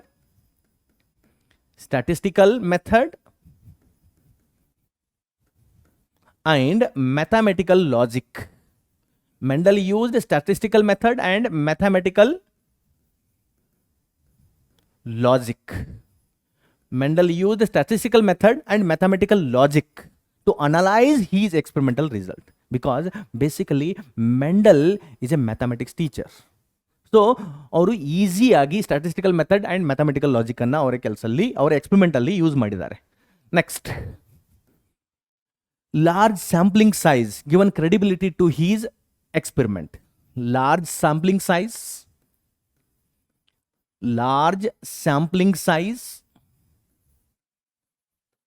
okay, large sampling size ಅದು agriculture field area ಬಹಳ ದೊಡ್ಡದಾಗಿದೆ, ಏನಾ. As agriculture field is very large, so ಅಲ್ಲಿ number of errors ಬರ್ತಲ್ಲ. Large sampling size given credibility to his work with a less errors, because ನೋಡಿ ಒಂದು example ನೋಡಿ, ಕೇವಲ ಒಂದು 3-4 ಪ್ಲಾಂಟಲ್ಲಿ ಮಾತ್ರ ಕ್ರಾಸ್ ಪಾಲಿನೇಷನ್ ಮಾಡಿ ರಿಸಲ್ಟ್ ನೋಡೋದಾಗಿದ್ದರೆ ಅದರಲ್ಲಿ 1-2 ಪ್ಲಾಂಟ್ಸ್ ಫೇಲ್ ಆದರೆ ನಂಬರ್ ಆಫ್ ಎರರ್ಸ್ ಇದೆಯಲ್ಲ ಅದ್ರ ಪರ್ಸೆಂಟೇಜ್ ಜಾಸ್ತಿ ಆಗುತ್ತೆ. ಇನ್ಸ್ಟೆಡ್ ಆಫ್ 3-4 ಪ್ಲಾಂಟ್ ಮಾತ್ರ ತಗೋ ಬದಲಾಗಿ ಅಲ್ಲಿ ಥೌಸಂಡ್ಸ್ ಆಫ್ ಪ್ಲಾಂಟ್ಸ್ ತಗೊಂಡು ಥೌಸಂಡ್ಸ್ ಆಫ್ ಪ್ಲಾಂಟ್ಸ್ ಅಲ್ಲಿ ಒಂದು 3-4 ಪ್ಲಾಂಟ್ ರಿಸಲ್ಟ್ ಫೇಲ್ ಆದರೆ ನಂಬರ್ ಆಫ್ ಎರರ್ಸ್ ಇದೆಯಲ್ಲ, ಆರ್ ಪರ್ಸೆಂಟೇಜ್ ಆಫ್ ಎರರ್ಸ್ ಇದೆಯಲ್ಲ ಅದು ಕಡಿಮೆ ಆಗುತ್ತೆ ಭಾಳ. So that is the main important. Each and every time during his experiment Mendel selected large sampling size and which produced the less errors. The next, kept the accurate record for his experiment. Kept the accurate record for his experiments. ಅವರ experiments ಸಲುವಾಗಿ accurate record ಅನ್ನ maintain ಮಾಡಿದ್ದಾರೆ. ಮತ್ತು ಆ ಟೈಮಲ್ಲಿ in the 1850th and 1868 decade ಅಲ್ಲಿ publish ಆದಂಥ ಪೇಪರ್ಸ್ಗಳನ್ನ ನಾವು ಇನ್ನೂ ಕೂಡ ಓದಬಹುದು. That's about the accuracy of Mendelian work. ಆ ರೀತಿ ಅವ್ರ ರೆಕಾರ್ಡನ್ನು ಮೇಂಟೈನ್ ಮಾಡಿದ್ದಾರೆ. Next, try to formulate Mendel tried to formulate theoretical explanation. Tried to formulate the theoretical explanation for his work. Just the experiment ಅನ್ನು ಮಾಡೋದಷ್ಟೇ ಅಲ್ಲ, ಪ್ರತಿಯೊಂದು ಸ್ಟೆಪ್ಸ್ ಅನ್ನ ಯಾವ ಸ್ಟೆಪ್ ನಂತರ ಯಾವ ಸ್ಟೆಪ್ ಫಾಲೋ ಮಾಡಿದ್ದಾರೆ, ಒಂದಾದ್ಮೇಲೆ ಒಂದು ಯಾವ ಸ್ಟೆಪ್ ಫಾಲೋ ಮಾಡಿದ್ದಾರೆ, ಪ್ರತಿಯೊಂದು ಸ್ಟೆಪ್ ಅನ್ನ ಅಕ್ಯುರೇಟ್ ಆಗಿ ಬರೆದಿಟ್ಟಿದ್ದಾರೆ. ಸೊ ಆಲ್ಮೋಸ್ಟ್ 150 ವರ್ಷದ ಹಿಂದೆ ಮಾಡಿರುವಂಥ ಎಕ್ಸ್ಪೆರಿಮೆಂಟನ್ನು ನಾವು ಇನ್ನೂ ಕೂಡ ಸರಿಯಾಗಿ ಓದಿ ಅದನ್ನು ತಿಳ್ಕೊಳ್ಬಹುದು. So because of that Mendel got success in his work. Inheritance of one gene ನೋಡೋದಿದೆ. What is the meaning of this inheritance of one gene? Study of inheritance of characters or study of inheritance of characters in a plant differs with only one character. It differs with only one pair of trait. Okay, ಏನಿದೆ ನೋಡಿ, inheritance of one gene ಅಂದರೆ study of inheritance of character. Study of inheritance of characters in plant in plants differs with only one character. Only one character, or we can say only one pair of trait. One character ಅಂದ್ರೆ ಅದರಲ್ಲಿ ಒಂದು pair trait ಇರುತ್ತೆ. Alternative forms, ಒಂದು pair alternative form ಇರುತ್ತೆ. So differs with only one character, or both these plants differ with only one pair of trait. So that we can say study of inheritance of genes ಅಂತ ಹೇಳ್ತೀವಿ.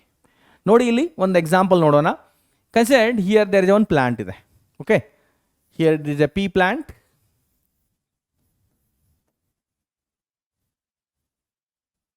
ಇಲ್ಲಿ pea plant ಇದೆ and it is a tall plant ಇದೆ. ಇದರ height ಇದೆ almost 6 to 7 feet height ಇದೆ. It is about 6 to 7 feet height. So this plant it is a tall plant ಇದೆ and ಇದು ಒಂದು ಪೇರೆಂಟ್ ಕನ್ಸಿಡರ್ ಮಾಡೋಣ. This is the parent 1. ಅವು ಎರಡರ ಮಧ್ಯೆ ಕ್ರಾಸ್ ಪಾಲಿನೇಷನ್ ಮಾಡೋದಿದೆ. Next one more plant is selected by Mendel. It is a dwarf plant and its height is about 0.75 to 1 feet height ಇದೆ. The height of this one is about 0.75 to 1 feet height and this plant is a dwarf plant. So ಇದನ್ನ parent 2 ಅಂತ consider ಮಾಡೋಣ. ಇದು ಆಯಿತು parent 1 and this is the parent 2. So the selected two parents, they differ with only one character. Mendel total 7 character select ಮಾಡಿದ್ರಲ್ಲ, ಅವುಗಳಲ್ಲಿ ಈ ಎರಡು parent just only one character ಇಂದ ಡಿಫರ್ ಮಾಡ್ತಾ ಇದೆ, ಅದು stem height, and remaining all the characters are same in both the plant. ಅದು ಐದರ್ seed shape ಆಗಲಿ, ಸೀಡ್ ಕಲರ್ ಆಗಲಿ, flower colour, pod shape, pod colour R flower position, ಎಲ್ಲ ಕ್ಯಾರೆಕ್ಟರ್ಸಲ್ಲೂ ಅವು same ಇದೆ. ಮೀನ್ಸ್ 6 ಕ್ಯಾರೆಕ್ಟರ್ಸಲ್ಲಿ ಅದು ಎರಡು ಪ್ಲಾಂಟ್ ಸೇಮ್ ಇದೆ, ಎಕ್ಸೆಪ್ಟ್ ಸ್ಟೆಮ್ ಹೈಟ್ ಮಾತ್ರ ವೇರಿಯೇಷನ್ ಆಗ್ತಾ ಇದೆ. ದೆನ್ ಈ ಎರಡು ಪ್ಲಾಂಟಲ್ಲಿ okay in both these plants are allowed for the cross pollination. ಅಂದರೆ ಇಲ್ಲಿ ಈ ಮ್ಯಾಸ್ಕುಲೇಷನ್ ಮೆಥಡನ್ನು ಫಾಲೋ ಮಾಡಿದರು ಆರ್ ಕ್ರಾಸ್ ಪಾಲಿನೇಷನ್ ಮೆಥಡನ್ನು ಫಾಲೋ ಮಾಡಿದರು. Mendel followed the cross pollination or we can say artificial hybridization ಅನ್ನು ಫಾಲೋ ಮಾಡಿದ್ದಾರೆ. ಈ ಫಾಲೋಡ್ ಆರ್ಟಿಫಿಷಿಯಲ್ ಹೈಬ್ರಿಡೈಸೇಷನ್ ಮೆಥಡ್, ಅದನ್ನು ಈ ಮ್ಯಾಸ್ಕುಲೇಷನ್ ಅಂತ ಕೂಡ ಕರಿತೀವಿ. ಆರ್ಟಿಫಿಷಿಯಲ್ ಹೈಬ್ರಿಡೈಸೇಷನ್ ಮೆಥಡನ್ನು ಫಾಲೋ ಮಾಡಿದ್ದಾರೆ ಮೆಂಡಲ್. ದೆನ್ ಇಲ್ಲಿ ರಿಸಲ್ಟ್ ಆಯ್ತಲ್ಲ, ಕ್ರಾಸ್ ಆದಮೇಲೆ F1 ಜನರೇಷನ್ ಪ್ಲಾಂಟ್ ಬಂತು. F1 ಅಂದರೆ ಏನು? F1 R first filial generation ಅಂತ ಹೇಳ್ತೀವಿ. It is a first filial generation ಬಂತು. ಫಸ್ಟ್ ಫಿಲಿಯಲ್ ಅಂದ್ರೆ ಏನು? In Greek language filius means child or son ಅಂತ ಕರಿತೀವಿ. ಮೊದಲ generation progenies, the first generation F1 generation, that is the first generation progenies develop ಆಯ್ತು ಇಲ್ಲಿ. And all the formed first generation progenies are they are tall plant, ಎಲ್ಲವೂ tall ಇದ್ವು and their height was 6 to 7 feet height. Means ಇಲ್ಲಿ directly plant ಆಗಲಿಲ್ಲ, ಎರಡು plants ಮಧ್ಯೆ cross pollination ಮಾಡಿದ ಮೇಲೆ ಅಲ್ಲಿ ಫರ್ಟಿಲೈಸೇಷನ್ ಆಯಿತು. ಫರ್ಟಿಲೈಸೇಷನ್ ನಂತರ ಅಲ್ಲಿ ಸೀಡ್ಸ್ ಡೆವಲಪ್ ಆದವು ಏನಾ. The formed seeds and these pea plant, Pisum sativum plant ಇದೆಯಲ್ಲ, ಇದು ಸೀಸನಲ್ ಪ್ಲಾಂಟ್ ಇದೆ. ಸಿಂಗಲ್ ಸೀಸನಲ್ಲಿ ಮಾತ್ರ ಗ್ರೋತ್ ಆಗುತ್ತೆ, ಪರ್ಟಿಕ್ಯುಲರ್ ಸೀಸನಲ್ಲಿ ಮಾತ್ರ ಗ್ರೋತ್ ಆಗುತ್ತೆ. The formed seeds were collected and they are sowned in the next season of next monsoon. Next season ಅವುಗಳನ್ನ ಸೋ ಮಾಡಿದ ಮೇಲೆ ಅಲ್ಲಿ ಡೆವಲಪ್ ಆದಂಥ ಎಲ್ಲ ಪ್ಲಾಂಟ್ಗಳು ಅವು F1 ಪ್ಲಾಂಟ್ಗಳು, ಅವು ಟಾಲ್ ಪ್ಲಾಂಟ್ ಇದ್ವು. ಓಕೆ, ಸೊ ಈ ರೀತಿ ಇವರು ಒನ್ ಜೀನ್ ಇಂಟ್ರಾಕ್ಷನ್ ಹೆಂಗಾಗುತ್ತೆ ಆರ್ ಒನ್ ಜೀನ್ ಇನ್ಹೆರಿಟೆನ್ಸ್ ಹೆಂಗಾಗುತ್ತೆ, ಒಂದೇ ಕ್ಯಾರೆಕ್ಟರ್ ಸೆಲೆಕ್ಟ್ ಮಾಡಿದ ಮೇಲೆ ಅವುಗಳು ಸ್ಟಡಿ ಹೆಂಗೆ ಮಾಡ್ಬೋದು ಅದನ್ನು ನೋಡಿದ್ರು by using artificial hybridization or we can also say it is a emasculation ಅಂತಾನು ಹೇಳ್ಬೋದು. It is a emasculation technique. Artificial hybridization or emasculation or generally you can say it is a cross pollination technique ಅಂತ ಕೂಡ ಹೇಳ್ಬೋದು. Next some important terms, ಕೆಲವೊಂದು definition ನೋಡೋಣ. Homozygous condition ಅಂದರೆ ಏನು ನೋಡಿ, if both the alleles are same, both alleles in a genotype, if both the alleles same, that we can say it is a homozygous condition. Take example, capital T or small t, it is a homozygous condition. Then heterozygous condition, both alleles are different. For a character, both alleles both alleles are different, that we can say it is a heterozygous condition. We can say capital T, small t. It is the best example for heterozygous condition. Genotype means it is a genetic complement of an organism, a genetic makeup of an organism. It is genetic complement of an organism. What is the meaning of the genetic complement? Considered there is a plant is tall. To express the tall character, a specific gene is responsible for that. है ना, ಅಲ್ಲಿ tall character express ಆಗಬೇಕಂದ್ರೆ ಅದಕ್ಕೊಂದು specific gene ಇದೆ. ಆ genetic form ಯಾವಿದೆ, ಯಾವ ರೀತಿ gene express ಆಗ್ತಾ ಇದೆ, ಎಂಥ ಜೀನ್ ಕಾಂಬಿನೇಷನ್ ಇದೆ, ಅದನ್ನು ಶೋ ಮಾಡಬೇಕಲ್ಲ. That we can set is a genotype ಅಂತ ಹೇಳ್ತೀವಿ. Genetic complement of an organism or genetic makeup of an organism ಅಂತ ಹೇಳ್ತೀವಿ. Phenotype, it is easily observable morphological character. ಇದು ಇದೆಯಲ್ಲ, easily observable morphological character. Easily observable morphological character ಅಂದರೆ ಅಲ್ಲಿ ಒಂದು specific gene express ಆಗ್ತಾ ಇದೆ, ಬಟ್ ಆ ಜೀನ್ ಎಕ್ಸ್ಪ್ರೆಸ್ ಆದ ನಂತರ ಯಾವ ರೀತಿ ಕ್ಯಾರೆಕ್ಟರ್ ನಮಗೆ ಹೊರಗೆ ಕಾಣಿಸ್ತಾ ಇದೆ ಅಂದರೆ ಅದು ಪ್ಲಾಂಟ್ ಟಾಲ್ ಇದೆಯೋ ಅಥವಾ ಡಾರ್ಫ್ ಇದೆಯೋ, ಅದರ ಸೀಡ್ಸು ರೌಂಡ್ ಇದೆಯೋ ರಿಂಕಲ್ಡ್ ಇದೆಯೋ, ಇದನ್ನು ನೋಡ್ತೀವಲ್ಲ, that we can set is a phenotype ಅಂತ ಹೇಳ್ತೀವಿ. ಸೊ ಜೆನೆಟಿಕ್ ಕಾಂಪ್ಲಿಮೆಂಟ್ಗೆ ಎಕ್ಸಾಂಪಲ್ ಏನು ನೋಡಿ, capital T or capital T small T, ಇದೆಲ್ಲ ಜೀನೋಟೈಪ್ ಆಯಿತು. ಫಿನೋಟೈಪ್ಗೆ ಎಕ್ಸಾಂಪಲ್ ಏನು, that is a tall, a dwarf ಅಂತ ಹೇಳ್ತೀವಲ್ಲ, ಟಾಲ್, ಡಾರ್ಫ್, ಇವೆಲ್ಲವೂ ಫಿನೋಟೈಪ್ಗೆ ಎಕ್ಸಾಂಪಲ್ ಆದವು. ನೆಕ್ಸ್ಟ್ ಡಾಮಿನೆಂಟ್ ಟ್ರೇಟ್ ಅಂದರೆ ಏನು ನೋಡಿ, the trait which is expresses in both homozygous and heterozygous condition, the trait which expresses independently, which is most abundant in nature, है ना, we can say expresses, the trait which expresses in both homozygous and heterozygous condition, homozygous and heterozygous condition, that we can say dominant trait. Next is recessive trait. What is this recessive trait? The trait which expresses only in homozygous recessive condition, or the trait which expresses only in absence of dominant trait. Dominant allele absent iddaga homozygous recessive condition, homozygous condition alli express aguttalla, adu recessive trait. So we can say it is expresses only in homozygous condition. In homozygous condition, in absence of dominant allele, that we can say recessive trait ಅಂತ ಹೇಳ್ತೀವಿ. Example ನೋಡಿ ಇದಕ್ಕೆ, dwarf. Dwarf is the example. Dominant trait ಗೆ example tall is the example. Next ಇನ್ನೊಂದು ಬರುತ್ತೆ hemizygous condition. There are some particular alleles, ಕೆಲವೊಂದು specific alleles ಇರುತ್ತೆ, ಅವು ಯಾವತ್ತೂ ಪೇರ್ ಆಗಿರ್ಬೇಕಂತ ಏನು ಬೇಕಾಗಿಲ್ಲ. They expresses independently alone. There are some traits, there are some alleles which expresses independently alone, either in dominant condition or either in recessive condition. So that we can say it is a ಹೆಮಿಝೈಗಸ್ condition. Take a example, considered it is a X chromosome in the human being and it is a Y chromosome. Okay, Y chromosome ಚಿಕ್ಕದಾಗಿರುತ್ತೆ compared to the X chromosome and it is a Y chromosome. The next, ಇವುಗಳಲ್ಲಿ ಒಂದು specific gene ಇದೆ. Considered here there is one gene is present, gene A is present, but Y chromosome ಅಲ್ಲಿರುವಂಥ ಜೀನ್ಗಳು ಮತ್ತು X chromosome ಅಲ್ಲಿರುವಂಥ ಜೀನ್ಗಳು ಬೇರೆ ಆಗಿರುತ್ತೆ. Because both these X and Y chromosome, they are not homologous chromosomes. ಎರಡು sex chromosomes ಇದೆಯಲ್ಲ, ಅವು homologous ಅಲ್ಲ. Homologous means they are not morphologically similar.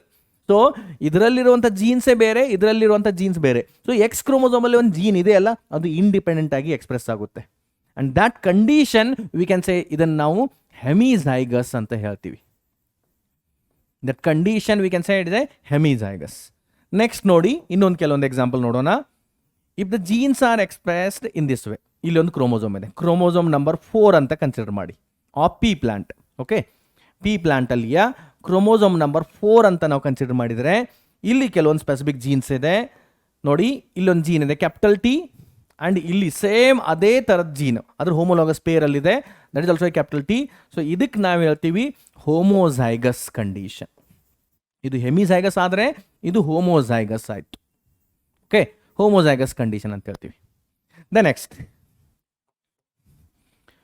Same ಅದೇ ಕ್ರೋಮೋಸೋಮ್ ನಂಬರ್ 4 ನಾನು ತಗೊಳ್ತಾ ಇದ್ದೀನಿ of pea plant, chromosome number 4 of pea plant, and here there is one chromosome is present.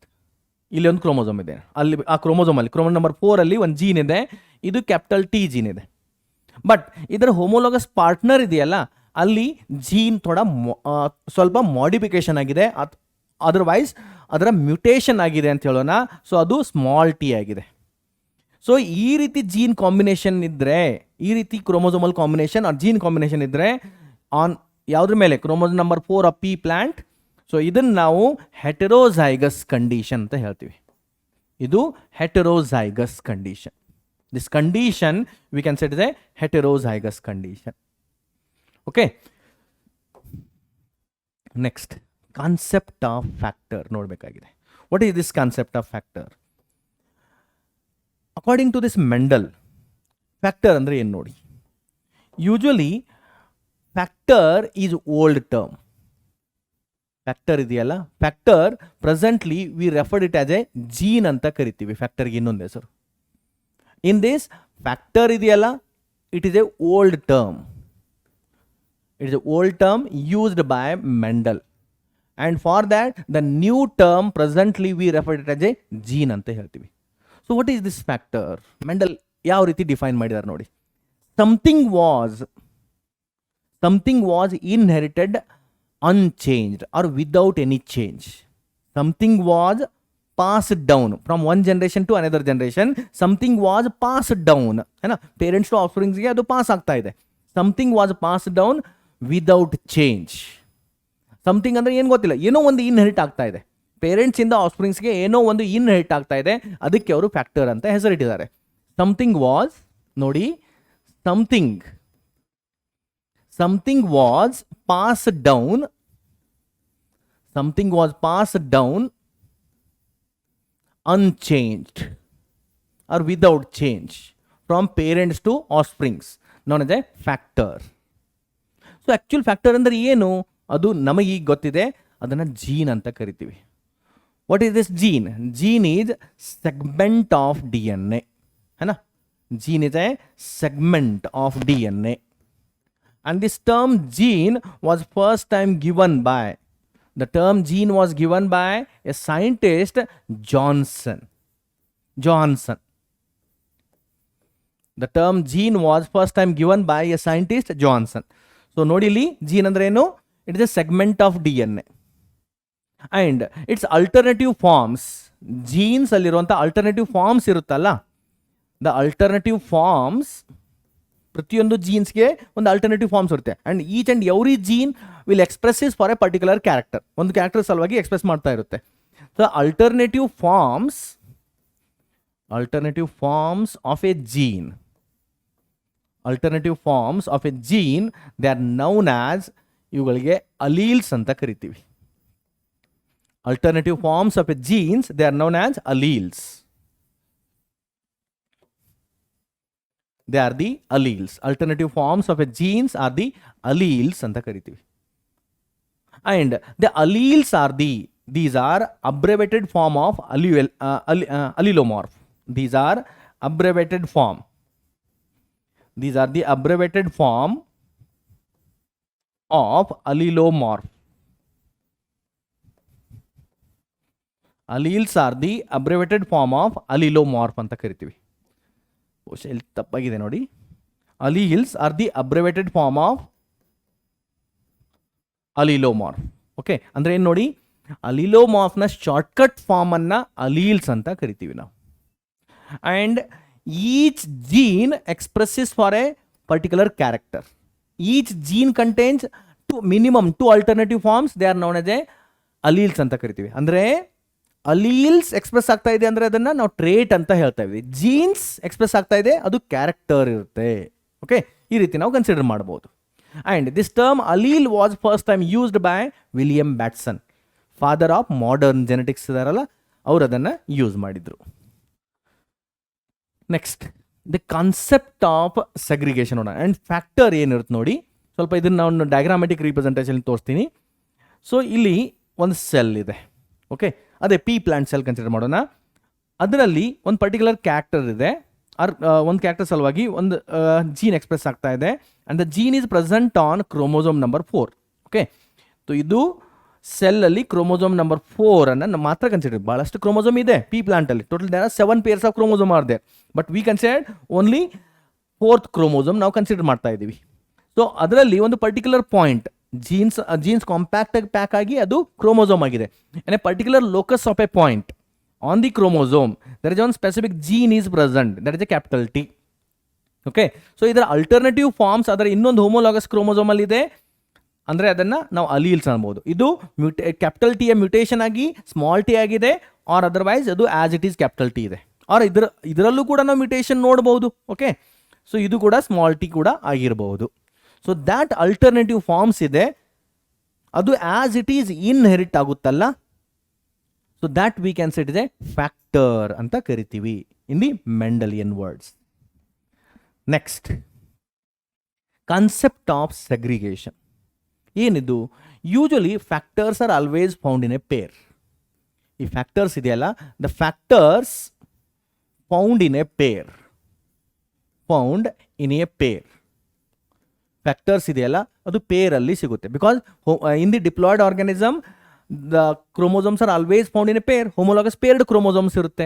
The factors are found in a pairs, and ee factors ideyalla segregate during the gamete formation. These segregate during gamete formation.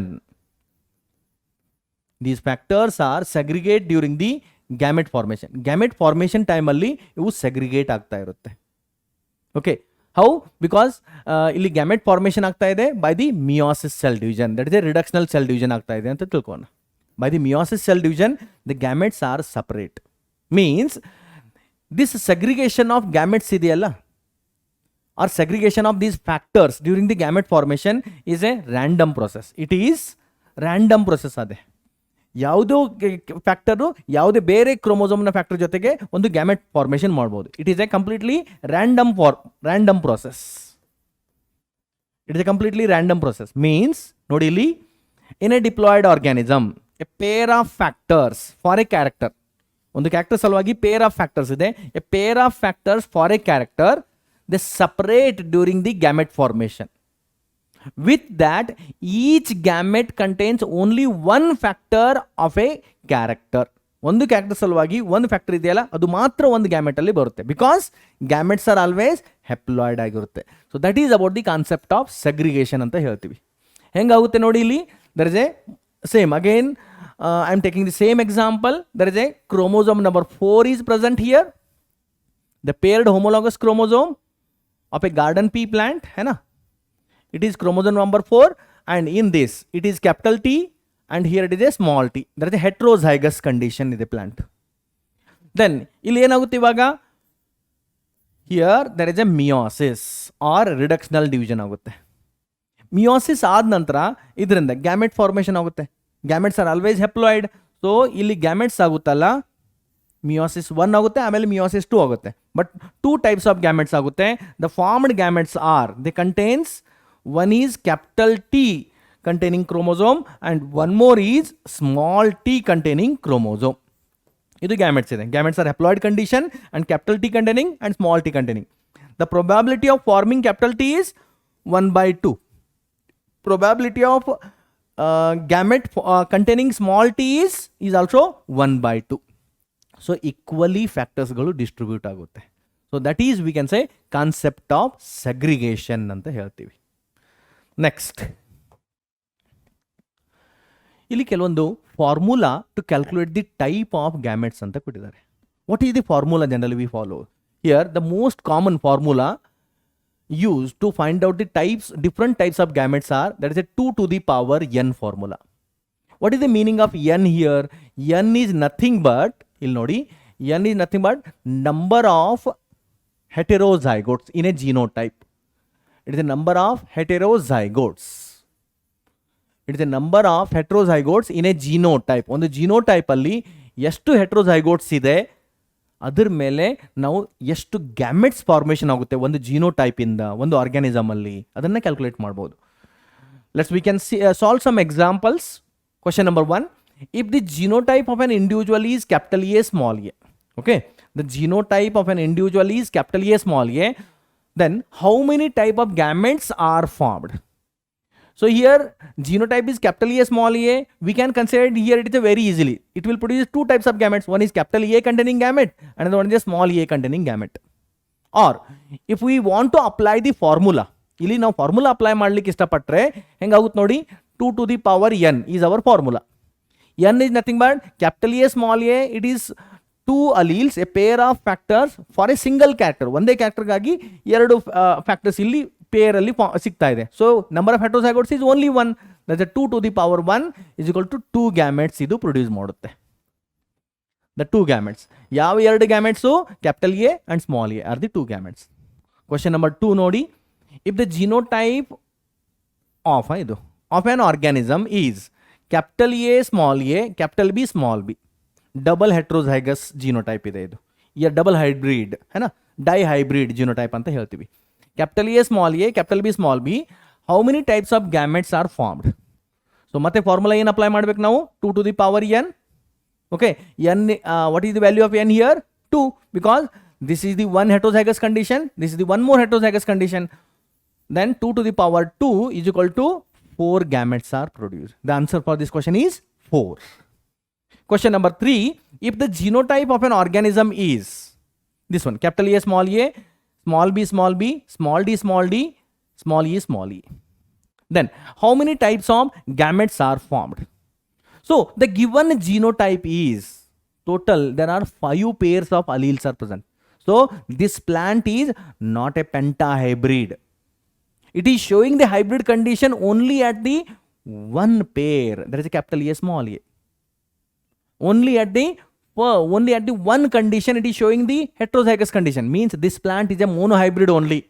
No doubt there are 5 pairs of alleles are present, but this plant is a monohybrid only.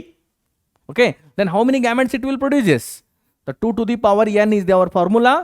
N is nothing but number of heterozygotes. The heterozygous condition is present only at one position, that is a 2 to the power 1 is equal to, it will produce only 2 types of gametes. Next, if the genotype of an organism is capital A small a, capital B small b, capital C small c, capital D small d, how many types of gametes are produced? Now this given genotype is, it is a trihybrid, because it is showing the heterozygous at the 3 positions. So gametes are n is equal to 3, so 2 to the power 3, that is nothing but 2 into 2 into 2, you can get 8 different gametes are produced here. Next, how many types of gametes can be produced by a diploid individual? Individual, they mention diploid. If it is heterozygous for 2 loci, 2 loci ಗೆ 2 positions ಗೆ ಇದು heterozygous ಇದೆ ಅಂದ್ರೆ n is equal to, in this question he already mentioned n is equal to 2. Okay, what is the genotype? There is no need to required है ना, ಅದರ ಬಗ್ಗೆ ವಿಚಾರ ಮಾಡೋದು ಬೇಡ. It is heterozygous for 2 means n is equal to 2 already ಕೊಟ್ಟಾಗಿದೆ. So how many gametes it will produce? 2 to the power 2 is equal to, it will produce the 4 types of gametes. Next we can see about the forked line method. What is the use of this forked line method? It is used to find out different types of gametes. ಈಗ ನಾವು 2 to the power n ಇಂದ how many number of gametes form ಆಗುತ್ತೆ, how many different types of number of gametes formation ಆಗುತ್ತೆ ನೋಡಿದ್ವಿ. So forked line method ಇಂದ it is used to find out different type of gametes.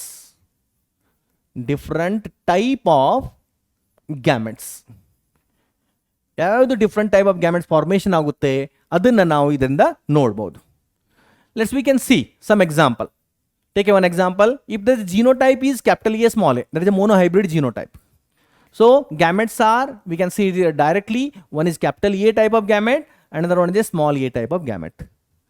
If the genotype is like this, that is a capital A small a, capital B small b, like this, then how to find out the different type of gametes? First, initially you can calculate here the different types of gamete produced by this type of genotype is formalized 2 to the power n. Number of heterozygotes are at 2 position.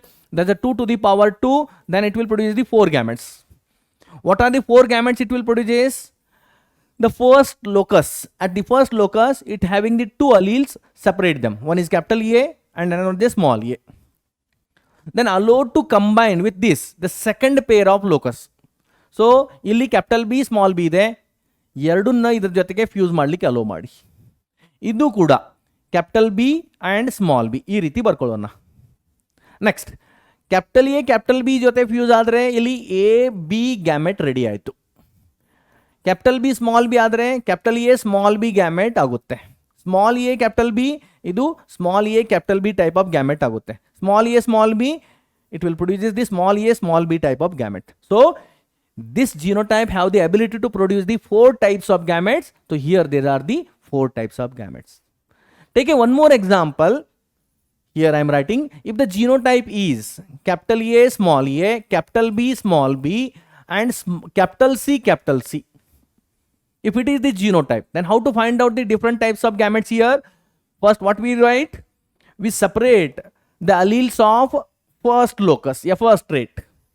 One is capital A and small a. Okay. Then this capital A and small a, both they are allowed to fuse with the capital B, small b. Here also capital B and small b. And before that, this given genotype is, there are 3 pair of alleles are present, but plant is this organism is a dihybrid, because it will show the heterozygous for only 2 locus. And 2 to the power 2 is equal to, it will produce only 4 gametes. Next, here there is one more pair of alleles are also present. There is a capital C. Then how to allow to fuse them? If both they are same, as both they are the homozygous condition, then in front of them write only once. That is a capital C. It is enough. If there are 2 different forms are there, allow to fuse them differently. But only same type are there, then only once we are allowed to fuse. That is a capital A, capital B, capital C. It is the one gamete. Then this one, capital A, small b, capital C is the one more gamete. Small a, capital B, capital C is the one more gamete. Small a, small b and capital C. It is also a one more type of gamete. Like this, here the 4 gametes are formed from organism with this genotype. It is about the forked line method which is used to find out the different type of gametes. Next is Punnett square. The concept of Punnett square, it is given by a British genetist. Important. You can expect the questions on this again and again. Okay.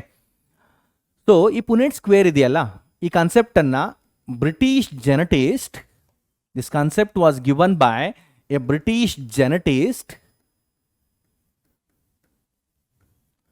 This concept was given by British genetist Reginald C. Punnett. Reginald C. Punnett. This concept is given by Reginald C. Punnett. And what is this Punnett square? Usually it is graphical representation, or it is a graphical method. It is a graphical method to find out the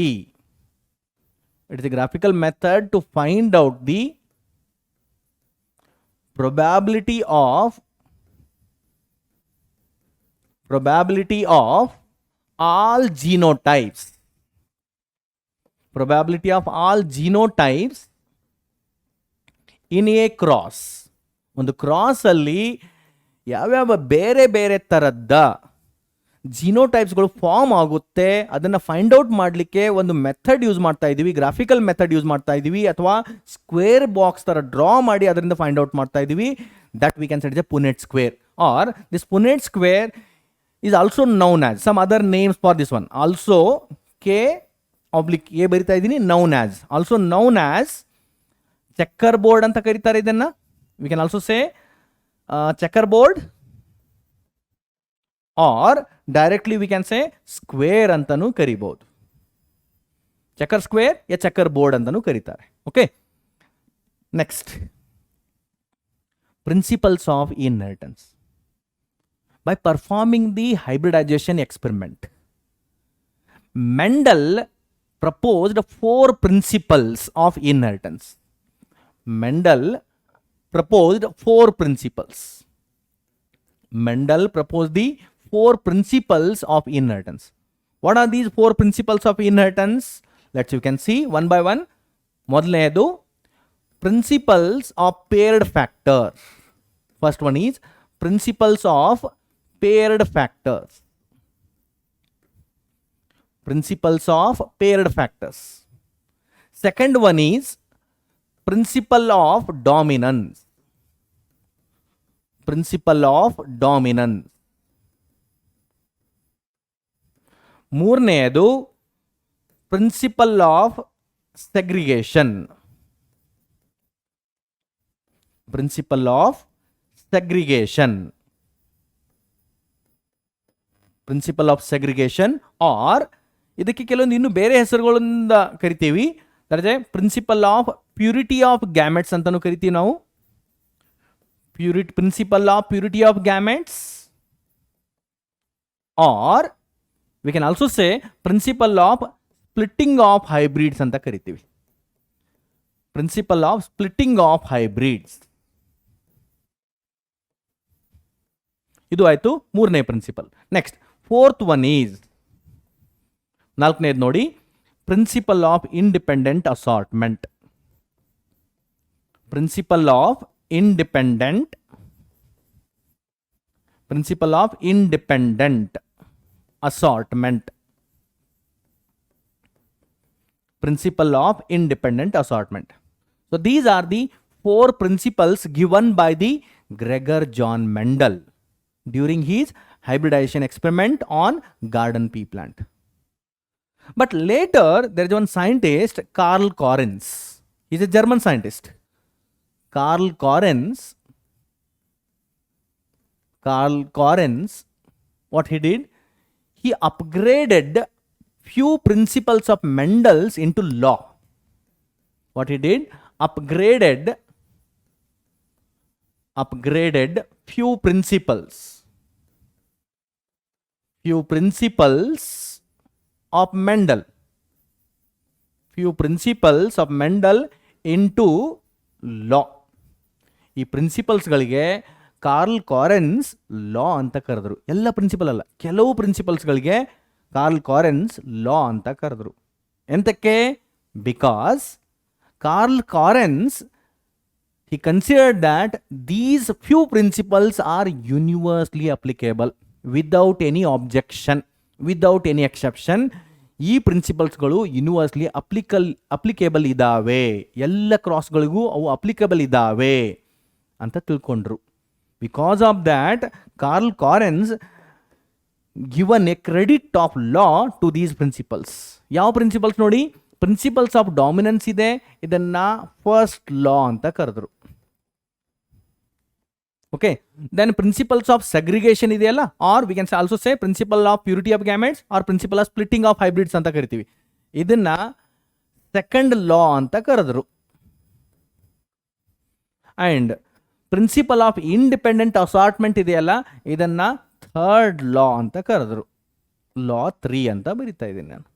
third law of inheritance ಈ ರೀತಿ ಆಯಿತು. But later there are many scientists worked on these and they come to know that these laws, whatever the 3 laws are there, law 1 that is the principle of dominance, a law of dominance anta karibodu. Then law 2 there is a law of segregation, a law of purity of gametes or law of splitting of hybrids anta karibodu. And law 3 it is a law of independent assortment anta karitivi. Many scientists they come to conclusion that few of these law are not universally applicable, means there are some exceptions are there for these laws. ಯಾವುದು ನೋಡೋಣ ಏನ. Next ಇಲ್ಲಿ 3 laws ಇದೆ ಅಲ್ಲ, there are some exceptions are there. exceptions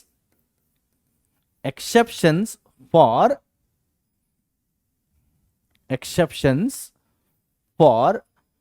law 1 and law 3. law 1 and law 3ಗೆ ಎಕ್ಸೆಪ್ಷನ್ಸ್ಗಳಿದ್ದಾವೆ. What are the exceptions ಅದನ್ನು ನೋಡೋಣ. ಇಲ್ಲಿ ನೋಡಿ, principles of paired factor, 1 minute. Exception ನಾನು ಇಲ್ಲಿ ಬರಿತಾ ಇದ್ದೀನಿ. ಎಕ್ಸೆಪ್ಷನ್ಸ್ ಫಾರ್ ಒಂದು ಸಪ್ರೇಟ್ ಹೆಡ್ಡಿಂಗಲ್ಲಿ ಬರಿತೀನಿ ನೋಡಿ. The exceptions for these Mendelian principles ಇಲ್ಲಿ ಬರೆಯೋಣ. exceptions for Mendelian principles or laws. Exceptions for the laws, Mendelian laws ಅಥವಾ principles. laws ಮಾಡೋದು ಸರಿಯಾಗಿರುತ್ತೆ. Mendelian laws or laws of inheritance ಅಂತ ಕರಿಬಹುದು. ಯಾವುದಿದೆ ನೋಡಿ, ಒಂದು law 1 ಅಂತ ಬರಿತಾ ಇದ್ದೀನಿ ನಾನು, that is law of dominance. law 2 ಅಂತ ಬರಿತಾ ಇದ್ದೀನಿ, that is law of segregation ಅಂತ ಬರುತ್ತೆ. ಆ್ಯಂಡ್ law 3 ಇದೆ, that is law of independent assortment. ಈ 3 laws ಬರುತ್ತೆ. ಓಕೆ, ಸೊ ಇವುಗಳಲ್ಲಿ law 1 ಇದೆ, law of dominance ಇದೆಯಲ್ಲ, exception for this one is incomplete dominance. Exception for this is incomplete dominance. And one more is codominance. Incomplete dominance and one more is codominance. Exception for the law 2.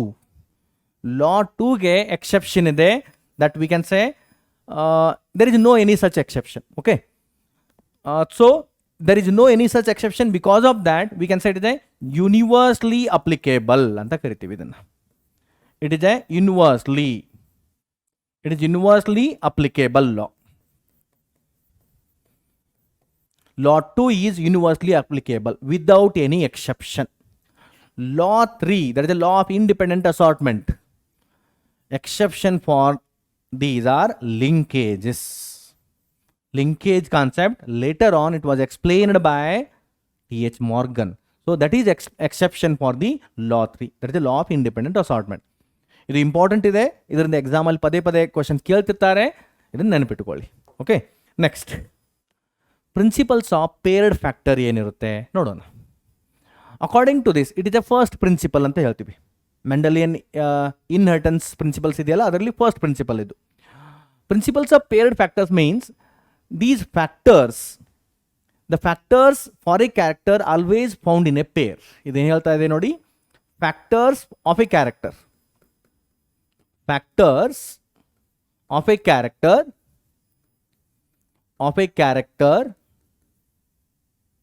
always found in a pair.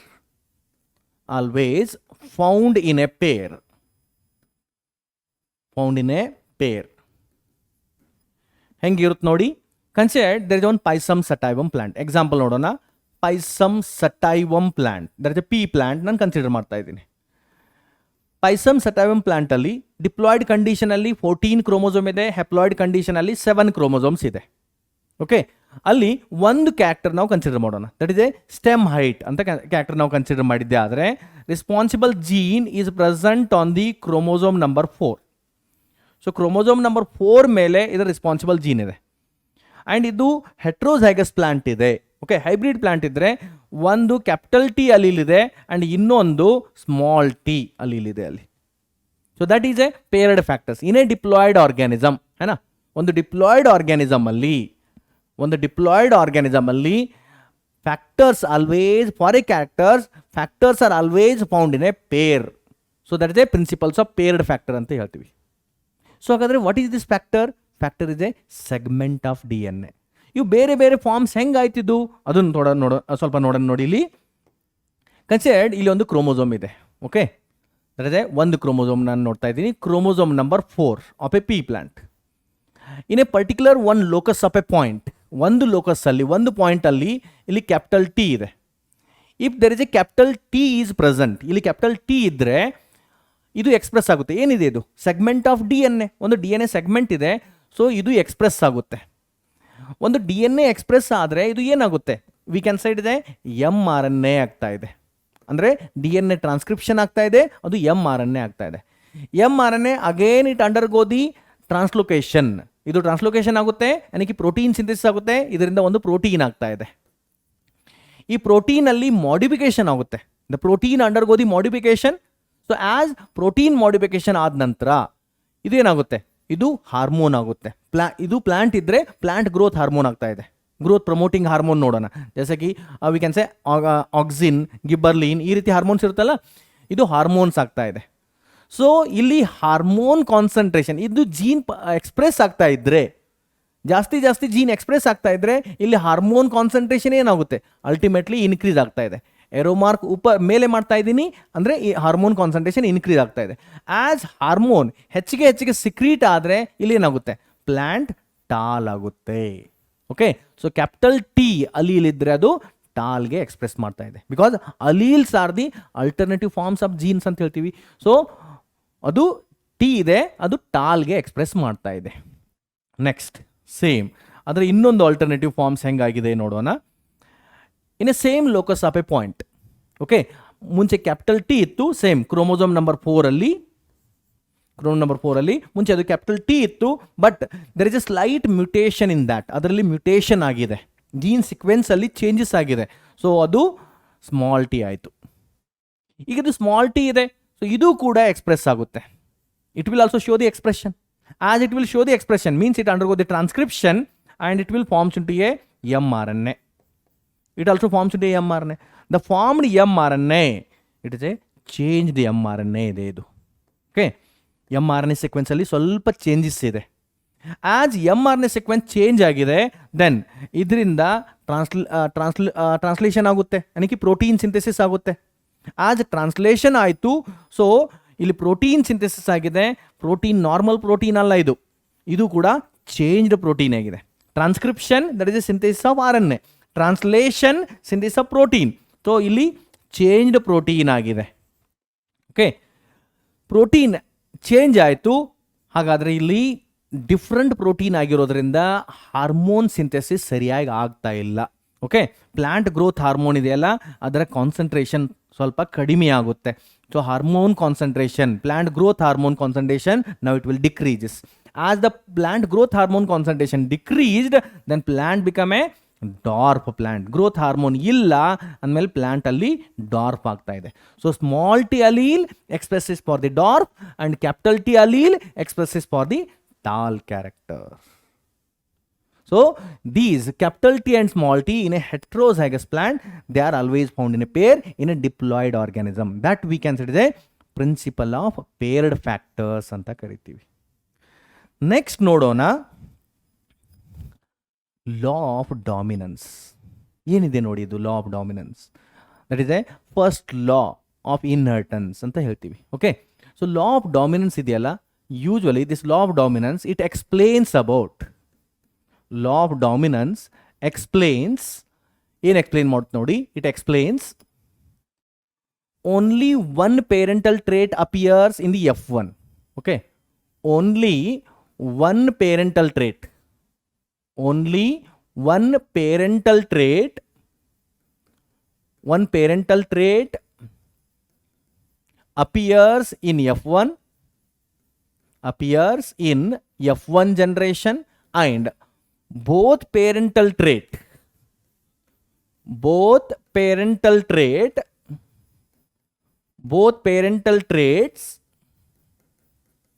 appear in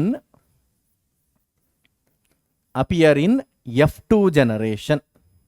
F2 generation ಅಲ್ಲಿ ಎರಡು parental trait, that is a tall and dwarf, ಎರಡರ ಮಧ್ಯೆ cross ಮಾಡ್ತಾ ಇದ್ದೀವಿ.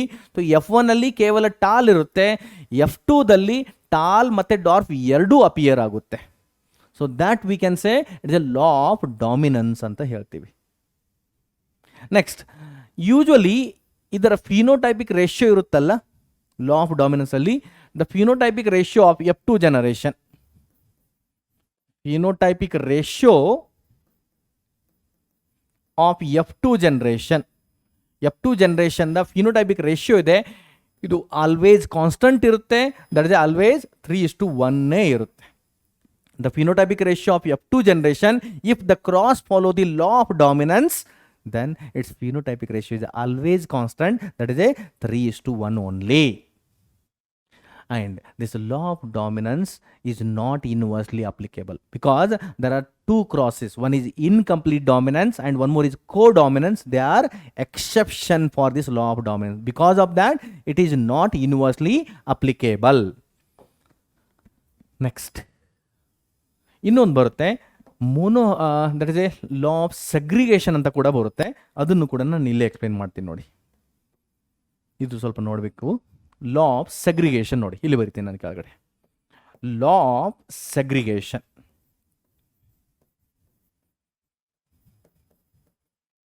ಲಾ of segregation ಏನು ಹೇಳ್ತಾ ಇದೆ ನೋಡಿ. In a diploid organism, okay, in a diploid organism, in a diploid organism, in a diploid organism, law of segregation ಏನು ಹೇಳ್ತಾ ಇದೆ ನೋಡಿ. in a diploid organism, a pair of factors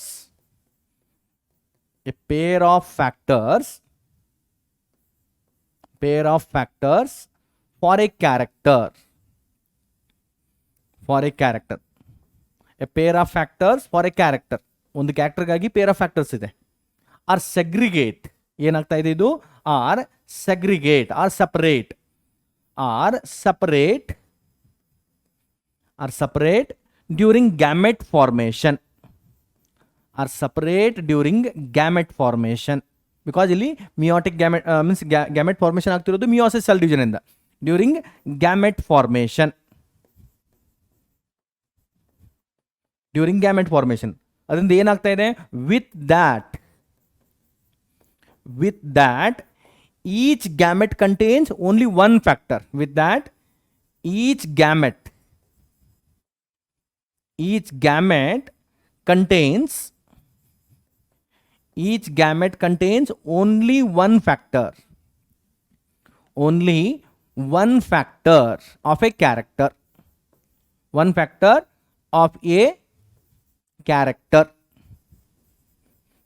that we can say it is a law of segregation ಅಂತ ಹೇಳ್ತೀವಿ. Means the pair of factors for a character, they segregate during the gamete formation. So with that each gamete contains only one factor of a character. Means gamete ಯಾವತ್ತು pure ಆಗಿರುತ್ತೆ, ಹೆಟ್ರೋಜೈಗಸ್ ಅಲ್ಲಿ ಇರೋದಿಲ್ಲ. Peer factor ಇದ್ದದ್ದು, ಬೇರೆ ಬೇರೆ ಥರದ peer factor ಇದ್ದದ್ದು, ಪ್ರತಿಯೊಂದು ಗ್ಯಾಮೆಟ್ರಲ್ಲೂ ಒಂದೇ ಫ್ಯಾಕ್ಟರ್ ಬರುತ್ತೆ of a peer. That is a law of segregation ಅಂತ ಹೇಳ್ತಾ ಇದ್ವಿ. ನೋಡಿ ಹೆಂಗಾಗ್ತಿದ್ದು ಇದು. ಇಲ್ಲಿ ಸೇಮ್ ಮತ್ತು ಅದೇ ಎಕ್ಸಾಂಪಲ್ ನಾನು ಎಕ್ಸ್ಪ್ಲೇನ್ ಮಾಡ್ತಾ ಇದ್ದೀನಿ. ಇಲ್ಲೊಂದು ಕ್ರೋಮೋಸೋಮ್ ಇದೆ, ಏನಾ, ಪೇರ್ಡ್ ಕ್ರೋಮೋಸೋಮ್ ಇದೆ ನೋಡಿ ಇಲ್ಲಿ, ಅಲ್ಲ, chromosome number 4 of a pea plant. ಇಲ್ಲಿ ಕ್ಯಾಪಿಟಲ್ ಟಿ ಇದೆ, ಇಲ್ಲಿ ಸ್ಮಾಲ್ ಟಿ ಇದೆ. ಓಕೆ, ಕಾನ್ಸೆಪ್ಟ್ ಆಫ್ ಸೆಗ್ರಿಗೇಷನ್ ಅಲ್ಲಿ ಹೇಳಿದ್ದೆ ನೋಡಿ ನಾನು. ಇಲ್ಲಿ ಗ್ಯಾಮೆಟ್ ಫಾರ್ಮೇಷನ್ ಆಯಿತು, ದಟ್ ಇಸ್ ಎ ಗ್ಯಾಮೆಟೋಜೆನೆಸಿಸ್ ಆಗ್ತಾ ಇದೆ. ಹೇಗೆ, ಮಿಯೋಸಿಸ್ ಸೆಲ್ ಡಿವಿಷನಿಂದ ಮಿಯೋಸಿಸ್ಗೆ ರಿಡಕ್ಷನಲ್ ಸೆಲ್ ಡಿವಿಷನ್ ಅಂತ ಹೇಳ್ತೀವಿ. ಓಕೆ, ಸೊ ಇಲ್ಲಿ ಗ್ಯಾಮೆಟೋಜೆನೆಸಿಸ್ ಆಗ್ತಾ ಇದೆ. ಸೊ ಏನಾಯಿತು, ಫಾರ್ಮ್ಡ್ ಗ್ಯಾಮೆಟ್ ಇರುತ್ತಲ್ಲ, ಒಂದು ಗ್ಯಾಮೆಟಲ್ಲಿ ಕ್ಯಾಪಿಟಲ್ ಟಿ ಬರುತ್ತೆ ಆ್ಯಂಡ್ ಇನ್ನೊಂದು ಗ್ಯಾಮೆಟಲ್ಲಿ ಸ್ಮಾಲ್ ಟಿ ಕಂಟೈನಿಂಗ್ ಅಲೀಲ್ ಬಂದಿರುತ್ತೆ. So that we can set ಇದೆ means gametes are always pure. Because of that we say it is a law of purity of gametes ಅಂತ ಕೂಡ ಇದನ್ನು ಕರೀತಾರೆ. Or law of splitting of hybrids. ಇದು ನೋಡಿ, ಇದಿದೆಯಲ್ಲ, ಇದು hybrid ಇದೆ, ಕ್ಯಾಪಿಟಲ್ ಟಿ ಸ್ಮಾಲ್ ಟಿ ಇದೆ ಇದರಲ್ಲಿ. ಸೊ ಹೈಬ್ರಿಡ್ಸು ಈಗ ಸ್ಪ್ಲಿಟ್ ಆಗ್ತಾ ಇದೆ, ಸಪರೇಟ್ ಆಗ್ತಾ ಇದೆ. So because of that this law is also known a law of splitting of hybrids ಅಂತ ಕೂಡ ಕರಿತೀವಿ. And one more important point, usually Mendel explained, it is a very important. ಎಕ್ಸಾಮಲ್ಲಿ ಪದೇ ಪದೇ ಕೇಳ್ತಾರೆ. ಮೆಂಡಲ್ ಎಕ್ಸ್ಪ್ಲೇನ್ಡ್, ಇಲ್ಲಿ ಮೇಲೆ ಬರಿತೀನಿ ನೋಡಿ. Mendel explained law of dominance and law of segregation using monohybrid cross. Mendel explained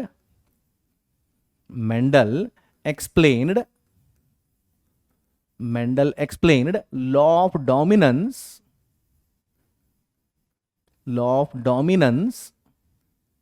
and law of segregation law of dominance and segregation, ಅದರ ಅರ್ಥ law of dominance and law of segregation using ಹೇಗೆ, monohybrid cross.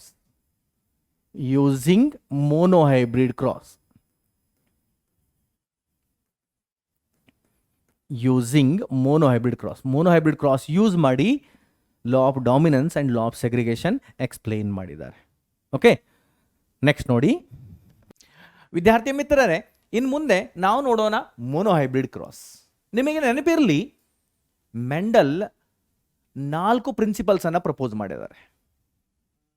Mendel proposed 4 principles of inheritance. What are the 4 principles of inheritance? One is principles of paired factor. Second one is a principles of dominance. Third one is a principle of segregation. And fourth one is a principles of independent assortment. ಮತ್ತೆ ಈ 4 ಪ್ರಿನ್ಸಿಪಲ್ಸ್ಗಳಲ್ಲಿ 3ಅನ್ನ ಲಾ ಅಂತ upgrade ಮಾಡಿರೋರು Karl ಕಾರೆನ್ಸ್. ಯಾವುದದು 3 law? ಒಂದು law of dominance, second one ಇದೆ law of segregation ಅಂತ ಹೇಳ್ತೀವಿ, ಅಥವಾ law of purity of gametes ಅಂತ ಹೇಳ್ತೀವಿ, ಆರ್ ಅದನ್ನೇ law of splitting of hybrid ಅಂತೀವಿ. ಮತ್ತೆ third law is law of independent assortment. ಇವುಗಳಲ್ಲಿ ಫಸ್ಟ್ 2 ಲಾ ಇದೆಯಲ್ಲ, ಒಂದು law of dominance and second one ಇದೆ ಲಾ ಆಫ್ ಸೆಗ್ರಿಗೇಷನ್, ಅವುಗಳನ್ನ ಎಕ್ಸ್ಪ್ಲೇನ್ ಮಾಡಲಿಕ್ಕೆ ಮೆಂಡಲ್ ಮೋನೋಹೈಬ್ರಿಡ್ ಕ್ರಾಸ್ ಯೂಸ್ ಮಾಡಿದ್ದಾರೆ. ಅದೇ ಇಲ್ಲಿ ಬರ್ದಿದ್ದೀನಿ ನಾನು. Then what is monohybrid cross ನೋಡೋಣ. ಹಾಗಾದ್ರೆ monohybrid cross is nothing but the cross between the 2 plants. ನೋಡಿ ಇದೇನು? Cross between 2 plants. The cross between 2 plants differ with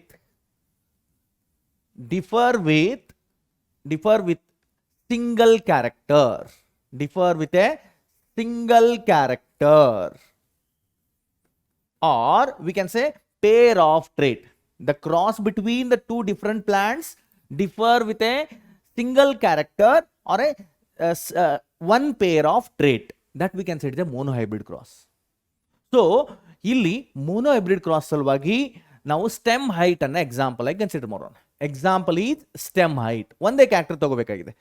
in that character there is a pair of trait ಇದೆ. Okay, so we considered here stem height as a example. So ಅದರಲ್ಲಿ ನೋಡಿ, first ನಾನಿಲ್ಲಿ 2 varieties of plant ತಗೋಬೇಕಾಗಿದೆ. First one is parents ಅಂತ ಬರಿತಾ ಇದ್ದೀನಿ. First variety is stem height ಅಲ್ಲಿ 2 trait ಬರುತ್ತೆ. There are 2 traits in the stem height. One is tall and another one is a dwarf. So here I am writing first trait is a tall and it is allowed to cross with the dwarf plant. It is allowed to cross with the dwarf plant. ಅಂದ್ರೆ 2 plant ಮಧ್ಯೆ cross pollination ಮಾಡಲಿಕ್ಕೆ hello ಮಾಡ್ತಾ ಇದ್ದೀವಿ. Then ಇವುಗಳ genotype ಏನು ನೋಡಿ. The genotype for these plants capital T tall ಇದೆ, so ಇದಕ್ಕೆ ಜಿನೋಟೈಪ್ ಕ್ಯಾಪಿಟಲ್ ಟಿ. ಡಾರ್ಫ್ ಇದೆ, ಸ್ಮಾಲ್ ಟಿ ಜಿನೋಟೈಪ್ ಇದೆ. Then what are the gametes here? The gametes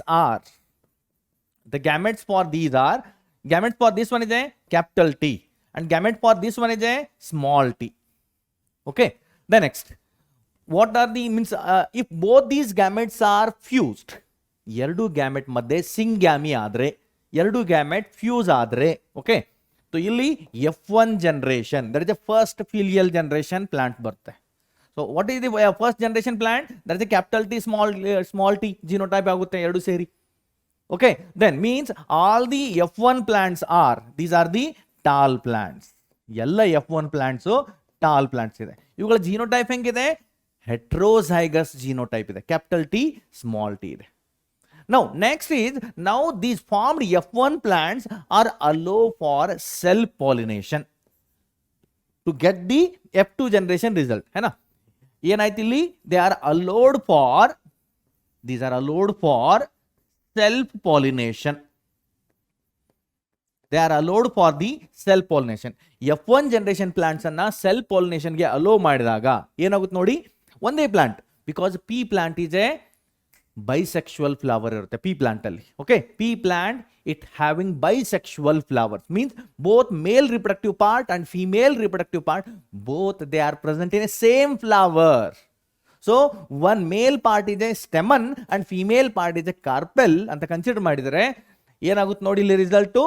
that is a male part and female part. That is a stamen ಇದೆ, ಅದ್ರದ್ದು ಕೂಡ genotype capital T small t ಆಗುತ್ತೆ.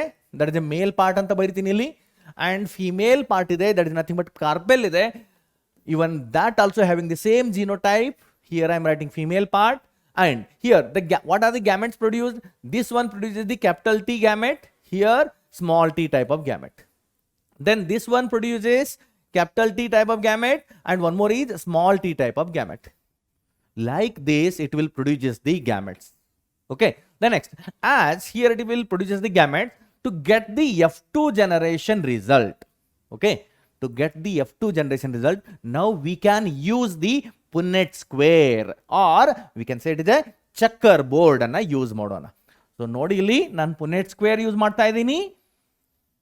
ಇಲ್ಲಿದೆ Punnett square. Okay. In one side, I will write here it is a male gamete, and in another side, here I will write female gametes. So what are the male gametes and female gametes here? So here, these are the male gametes. There are two types of male gametes, capital T, and this one is a small t. What are the female gametes here? There are also two types. One is capital T type of gamete, and another one is a small t type of gamete. As these gametes will fuses, then what will be the progeny here? The progenies are, you can see, capital progenies are with a genotype, capital T, if both these will fuses. Idu matte idu fuse madidare, capital T small t agutte.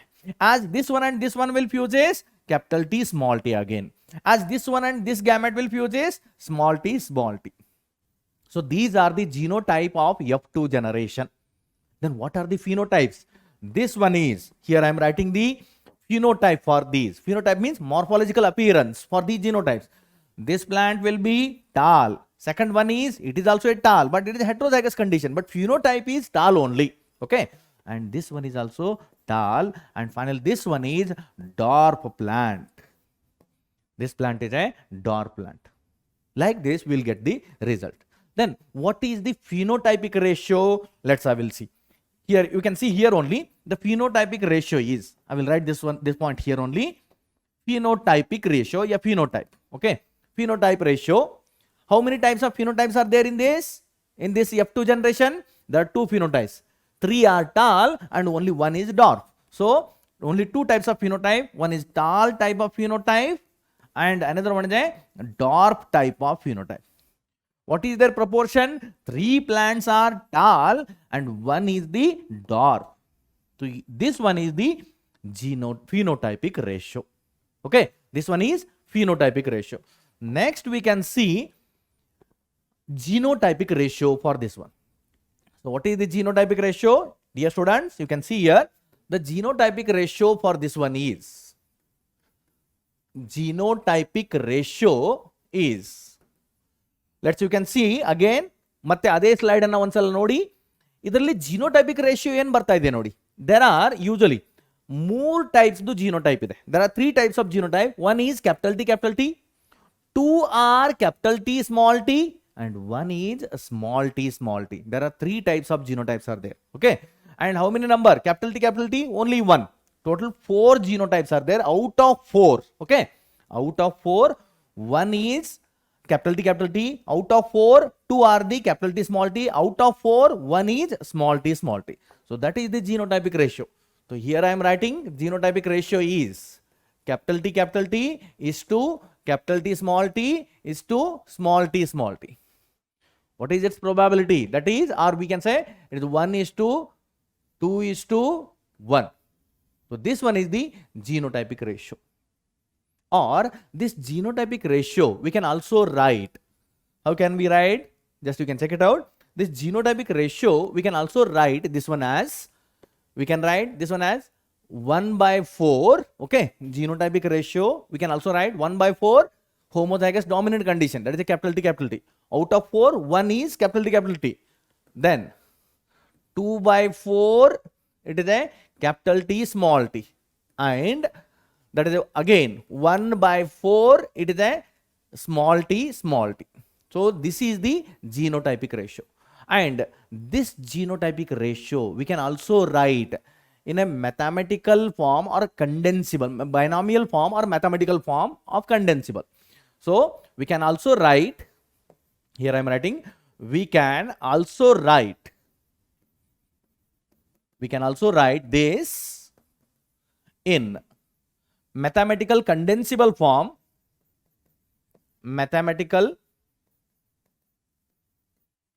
condensable form, or binomial expression or in the form of binomial expression form. ನೋಡಿ ಹೆಂಗ್ ಬರೆಯೋದು, mathematical condensable form or binomial expression form ಅಲ್ಲಿ ಈ ratio ಇದೆಯಲ್ಲ, genotypic ratio, ಅದನ್ನ ಹೆಂಗ್ ಬರೀಬಹುದು ನೋಡಿ. Here I am writing that is ax plus by whole bracket square, ಈ ರೀತಿ ಬರೀಬಹುದು. What is A here? A is the proportion of dominant allele. Dominant allele ಯಾವುದು? Capital T. ಅದರ ಪ್ರಪೋರ್ಷನ್ ಎಷ್ಟಿದೆ? B is proportion of recessive allele. Which one is the recessive allele? Small t is the recessive allele. Usually ಪ್ರತಿಯೊಂದು gamete ಅಲ್ಲಿ ಒಂದು ಕ್ಯಾರೆಕ್ಟರ್ಗೆ ಬೇಕಾಗಿರುವಂಥದ್ದು ಒಂದೇ ಎಲೆಲ್ ಇರುತ್ತೆ. Because gametes are always pure according to the law of segregation. Then usually proportion of allele is always 1/2 ಇರುತ್ತೆ. ಅಂದರೆ 50-50 allele segregation ಆಗಿರುತ್ತೆ. And X is dominant allele, Y is recessive allele. So ಇದನ್ನ ಯಾವ ರೀತಿ ಬರೀಬಹುದು ನೋಡಿ. A is proportion of dominant allele, that is 1/2 ಇರುತ್ತೆ. X nothing but ಇದು capital T ಆಯ್ತು. Plus B is proportion of recessive allele, ಎಷ್ಟಿದೆ? 1/2 and Y is recessive allele, whole bracket square, ಈ ರೀತಿ ಬರದೆ. ಇದನ್ನೇ ನಾನು ಈ ಕಡೆ ಬರಿತಾ ಇದ್ದೀನಿ ನೋಡಿ. I will write here. So now to simplify this one, ಇದನ್ನ ಸ್ವಲ್ಪ ಸಿಂಪ್ಲಿಫೈ ಮಾಡಿ ಬರೆದರೆ ಯಾವ ರೀತಿ ಆಗುತ್ತೆ ನೋಡಿ. ಇದನ್ನೇ ನಾನು ಮಾಡ್ತಾ ಇದ್ದೀನಿ. ಈಗ ಎರಡು ಸೆಪರೇಟ್ ಆಗಿ ಮಲ್ಟಿಪ್ಲೈ ಮಾಡೋಣ. ಒಂದು ಬರದೆ 1/2 T plus 1/2 small T bracket ಹಾಕಿದೆ. Again 1/2 capital T plus 1/2 small T. Okay, ಈ ರೀತಿ ಬರದೆ. ಸ್ಕ್ವೇರ್ ಇದ್ದದನ್ನ ನಾನು ಎರಡು ಬ್ರಾಕೆಟ್ ಅನ್ನು ಸ್ಪ್ಲಿಟ್ ಆಗಿ ಬರೆದಿದ್ದೀನಿ. ನೆಕ್ಸ್ಟ್ ಏನಾಗುತ್ತೆ ನೋಡಿ, I can multiply this one with this one. Okay, 1/2 into 1/2 1/4 T ಅದು ಕ್ಯಾಪಿಟಲ್ ಟಿ ಅಂತ ಬರಿತೀನಿ.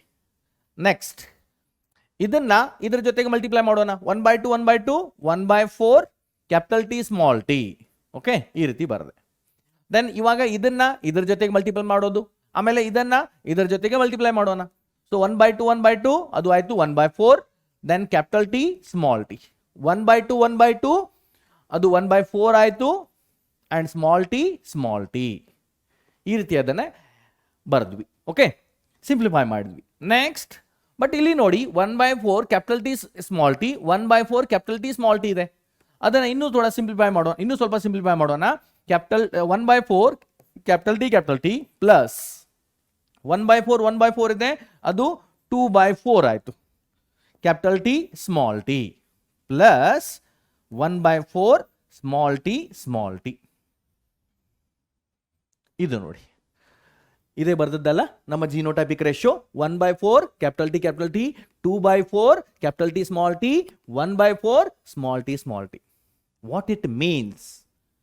ಇದು ಏನ್ ರಿಪ್ರೆಸೆಂಟ್ ಮಾಡ್ತಾ ಇದೆ? ಪ್ರಿಯ ವಿದ್ಯಾರ್ಥಿ ಮಿತ್ರರೇ, ಇಲ್ಲಿ ಗಮನವಿಟ್ಟು ನೋಡಿ. ಒನ್ ಹೋಮೋಝೈಗಸ್ ಡಾಮಿನೆಂಟ್ ಇದ್ರೆ, if a genotype, okay, if a genotype is homozygous dominant ಇದ್ರೆ ಅದರ ಪ್ರಪೋರ್ಷನ್ ಯಾವತ್ತು 1/4 ಇರುತ್ತೆ. If the genotype is homozygous recessive ಇದ್ರೆ ಅದರ ಪ್ರಪೋರ್ಷನ್ ಕೂಡ ಯಾವತ್ತು 1/4 ಇರುತ್ತೆ at the end of cross. If the genotype is heterozygous for one locus, ಅಂದ್ರೆ ಮೊನೋಹೈಬ್ರಿಡ್ ಕ್ರಾಸ್ ಅಲ್ಲಿ ಒಂದು ಹೆಟ್ರೋಝೈಗಸ್ ಕಂಡೀಷನ್ ಇದ್ರೆ ಅದರ ಪ್ರಪೋರ್ಷನ್ ಯಾವತ್ತು 2/4 ಇರುತ್ತೆ. That is only trying to explain through the binomial expression or mathematical condensable form. ಮತ್ತೆ ನಮ್ಮ genotypic ratio ಅದೇ ಇದೆಯಲ್ಲ, 1:2:1 ಆಯ್ತಲ್ಲ. ನೆಕ್ಸ್ಟ್ ನೋಡೋಣ test cross. Even test cross is also performed by Gregor John Mendel test cross ಕೂಡ perform ಮಾಡಿದ್ದಾರೆ. What is this test cross? Test cross is also nothing but it is cross to know. Test cross is a cross to know. It is a cross made to know genotype of unknown individual. Genotype of unknown individual. It is a cross made to know the genotype of unknown individual. Unknown individual genotype ಏನಿರುತ್ತೆ ಅದನ್ನ ನೋಡು ಸಲುವಾಗಿ ಮಾಡೋದಲ್ಲ, ಅದು test cross. ಹಾಗಾದರೆ ಇಲ್ಲಿ question ಬರುತ್ತೆ, genotype of unknown individual ಅಂದರೆ ಏನು? What is this genotype of unknown individual? ಯಾವುದಿದು unknown individual? Unknown individual means okay here individual of F1 generation or F2 generation. F1 or F2 generation ಅಲ್ಲಿ individual ಬರುತ್ತಲ್ಲ ಅದರ genotype. ಯಾವ ರೀತಿ? ಒಂದು example ನೋಡೋಣ. Take a one example here. ಒಂದು ಎರಡು ವೆರೈಟೀಸ್ ಮಧ್ಯೆ ಕ್ರಾಸ್ ಮಾಡ್ತಾ ಇದ್ವಿ. Again considered stem height as a character of the plant. Okay, in the stem height there are two variants, two traits are there. One is tall plant and another one is a dwarf. Okay, so these are the cross we performed. F1 generation all are tall plant. Okay, F1 generation all are tall plant. Then again if it is allowed for the self pollination, SP nothing but self pollination. As F1 generation plants are allowed for the self pollination, then we get the F2 generation result. What is the F2 generation result? Again we will get phenotype as a tall and dwarf. Here we will get the phenotype as a tall and dwarf. So in the ratio that is a 3:1 we are getting. Okay, so here ನಾವು cross ಮಾಡುವಾಗ ಈ ರೀತಿ ನಮಗೆ result ಬರುತ್ತೆ. But question ಇರೋದು genotype ಏನಿದೆ ಅಂದು ನಾವಿಲ್ಲಿ ಬರ್ದು ಕ್ಯಾಲ್ಕುಲೇಷನ್ ಮಾಡ್ತಾ ಇದ್ದೀವಿ. Okay, but in field condition ಒಂದು ಟಾಲ್ ಮತ್ತೆ ಡಾರ್ಕ್ ಪ್ಲಾಂಟ್ ಕ್ರಾಸ್ ಮಾಡುವಾಗ ಅಲ್ಲಿ F1 ಪ್ಲಾಂಟ್ ಬರುತ್ತಲ್ಲ ಅದರ ಜಿನೋಟೈಪ್ ಏನಿರುತ್ತೆ, ಅದು ಹೋಮೋಝೈಗಸ್ ಟಾಲ್ ಇರುತ್ತೋ ಅಥವಾ ಹೆಟ್ರೋಝೈಗಸ್ ಟಾಲ್ ಇರುತ್ತೋ ಅದು ನೋಡಬೇಕಾಗಿದೆ. ಅದೇ unknown individual. To find out the genotype of unknown individual, whether the formed tall plant, whether the formed dominant trait, it is a homozygous or heterozygous ನೋಡಬೇಕಾಗಿದೆ. Next, same case again, the F1 individual self pollination ಮಾಡಿದ ಮೇಲೆ here also we are getting the tall plant. Even we have to find out here also whether they are homozygous or heterozygous. So ಅದು homozygous dominant individual, the formed dominant individual in the F1 or F2, whether it is a homozygous or heterozygous ಅದು ನೋಡಬೇಕಲ್ಲ. So that we can say it is a test cross. So ಯಾವ ರೀತಿ test cross ಮಾಡ್ಬೋದು? Usually test cross is nothing but it is a cross between. ಯಾವುದ್ರ ಮಧ್ಯೆ cross ಮಾಡೋದು ನೋಡಿ, genotype ಯಾವುದಿದೆ ಅಂತ ನೋಡಲಿಕ್ಕೆ usually it is a cross between F1 individual, ಅಂದರೆ ಇದು F1 ತಗೊಳ್ಬೇಕು, ಇಲ್ಲಿ F1 ಇದೆಯಲ್ಲ, F1 individual and homozygous recessive parent. ಅಂದರೆ F1 ಮತ್ತೆ ಹೋಮೋಝೈಗಸ್ ರಿಸೆಸಿವ್ ಪೇರೆಂಟ್ ಯಾವುದು ಡಾರ್ಫ್, ಅದರ ಮಧ್ಯೆ ಕ್ರಾಸ್ ಮಾಡಬೇಕು. F1 and homozygous recessive parent, homozygous recessive parent ಮಧ್ಯೆ ಕ್ರಾಸ್ ಮಾಡಬೇಕು. So that cross V can say F1 and homozygous recessive ಮಧ್ಯೆ cross ಮಾಡಿದ ಮೇಲೆ ಏನ್ ರಿಸಲ್ಟ್ ಬರ್ತಲ್ಲ ಆ ರಿಸಲ್ಟ್ ಇಂದ ನಾವು ಕಂಡು ಹಿಡಿಬಹುದು what is the genotype of that unknown individual which is formed in the F1 generation. Okay, ಇಲ್ಲಿ F1 ಯೂಸ್ ಮಾಡಿದೆಯಲ್ಲ ಅದರ ಜಿನೋಟೈಪ್ ಏನಿದೆ ಅಂತ ಕಂಡು ಹಿಡಿಬಹುದು. So that we can say it is a test cross ಅಂತ ಹೇಳ್ತೀವಿ. That we can say it is a test cross. Dear students, ಈ ಟೆಸ್ಟ್ ಕ್ರಾಸ್ಗಾಗಿ ಒಂದು ಎಕ್ಸಾಂಪಲ್ ಕೊಟ್ಟಿದ್ದಾರೆ in NCERT. By considering character as a flower color in the garden P. Garden P ಅಲ್ಲಿ flower colour ಮೇಲೆ ಒಂದು character consider ಮಾಡಿದ್ದಾರೆ ನೋಡಿ. Otherwise first ನಾನು ಈ ಕ್ಯಾರೆಕ್ಟರ್ನ ಇಲ್ಲೇ ಸಾಲ್ವ್ ಮಾಡಿ ತೋರಿಸ್ತೀನಿ ನಿಮಗೆ. ಓಕೆ, ನಂತರ ನಾವು ಅಲ್ಲಿ NCERT ಅಲ್ಲಿ ಏನು ಕೊಟ್ಟಿದ್ದಾರೆ ಅದು ನೋಡೋಣ. ಒಂದು ನೋಡಿ, ನಾನು ಇಲ್ಲೇ ಸಾಲ್ವ್ ಮಾಡ್ತಾ ಇದ್ದೀನಿ. ಫಸ್ಟ್ ಒನ್ ಈಸ್ ನಾವೇನು ಮಾಡೋಣ, ಈಗ ಕ್ಯಾಪಿಟಲ್ ಟಿ ಸ್ಮಾಲ್ ಟಿ ಎರಡು ಕ್ರಾಸ್ ಮಾಡಿದ ಮೇಲೆ F1 ಜನರೇಷನ್ ಏನಾಯಿತು, that is a capital T small T ಬರುತ್ತೆ. ಈ ಕ್ರಾಸಿಂದ ನಮಗಂತೂ ಗೊತ್ತಿದೆ, ಬಟ್ ಅದು ಯಾವ ರೀತಿ ರಿಸಲ್ಟ್ ಕೊಡುತ್ತೆ ನೋಡೋಣ. That is a parents or that is F1 plant. Okay, the parents here formed parents or F1 is allowed to cross with homozygous recessive parent. ಏನಿದೆ homozygous recessive parent, that is a dwarf ಇದೆ. So ಹಾಗಾದ್ರೆ ಇವುಗಳ genotype ಏನಿದೆ ನೋಡಿ, capital T small T. Okay, capital T small T and ನಾನು character ತೊಗೊಂಡಿದ್ದೀನಿ stem height instead of stem height. ಒಂದು flower ಕಲರೇ ತೊಗೊಂಡ್ಬಿಡೋಣ ಬೆಟರ್, ಬಿಕಾಸ್ ಪಿ ಅಲ್ಲಿ NCERT ಅಲ್ಲಿ ಫ್ಲವರ್ ಕಲರೇ ಎಕ್ಸಾಂಪಲ್ ಎಕ್ಸ್ಪ್ಲೇನ್ ಮಾಡಿದ್ದಾರೆ. So we can go with that only, ಅದೇ ಸರಿಯಾಗಿರುತ್ತೆ, ನಿಮಗೂ ಅರ್ಥ ಮಾಡ್ಕೊಳ್ಳಿಕ್ಕೆ ಸುಲಭವಾಗುತ್ತೆ. Okay, if we consider the flower colour ನೋಡಿ, ಟೂ ವೇರಿಯಂಟ್ಸ್ ಬರುತ್ತೆ. ಒಂದು violet colour and white colour. Initial since from the beginning ಇಂದ ನಾನು ಕ್ರಾಸ್ ಮಾಡ್ತೀನಿ. ಒಂದು ವೈಲೆಟ್ ಕಲರ್ ಫ್ಲವರ್ ಇದೆ crossed with white colour flower ಇದೆ. ಅಲ್ಲಿ violet colour flower and white colour flower ಇದೆ. ಓಕೆ, ವೈಲೆಟ್ ಕಲರ್ ಜಿನೋಟೈಪ್ ಏನಿದೆ, ದಟ್ ಇದೆ capital W, white colour small W. F1 generation result ಏನು ಬಂತು, F1 ಜನರೇಷನ್ ಈಸ್ ದಟ್ ಇದೆ capital W and small W result ಬಂತು. Okay, ಈಗ ನಾವು test cross ನೋಡೋಣ. ಇದಂತೂ ನಾರ್ಮಲ್ ಕ್ರಾಸ್ ಆಯಿತು.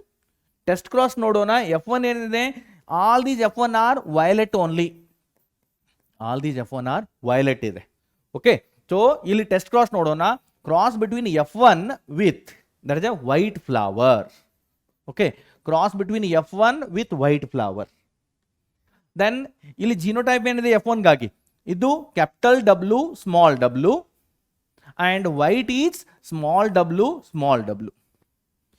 ಇಲ್ಲಿ ಗ್ಯಾಮೆಟ್ಸ್ ಏನಾಗುತ್ತೆ ನೋಡಿ, what are the gametes are produced here. This plant will produces, and F1 plant it will produces two types of gamete, capital W type of gamete and another one is a small w type of gamete.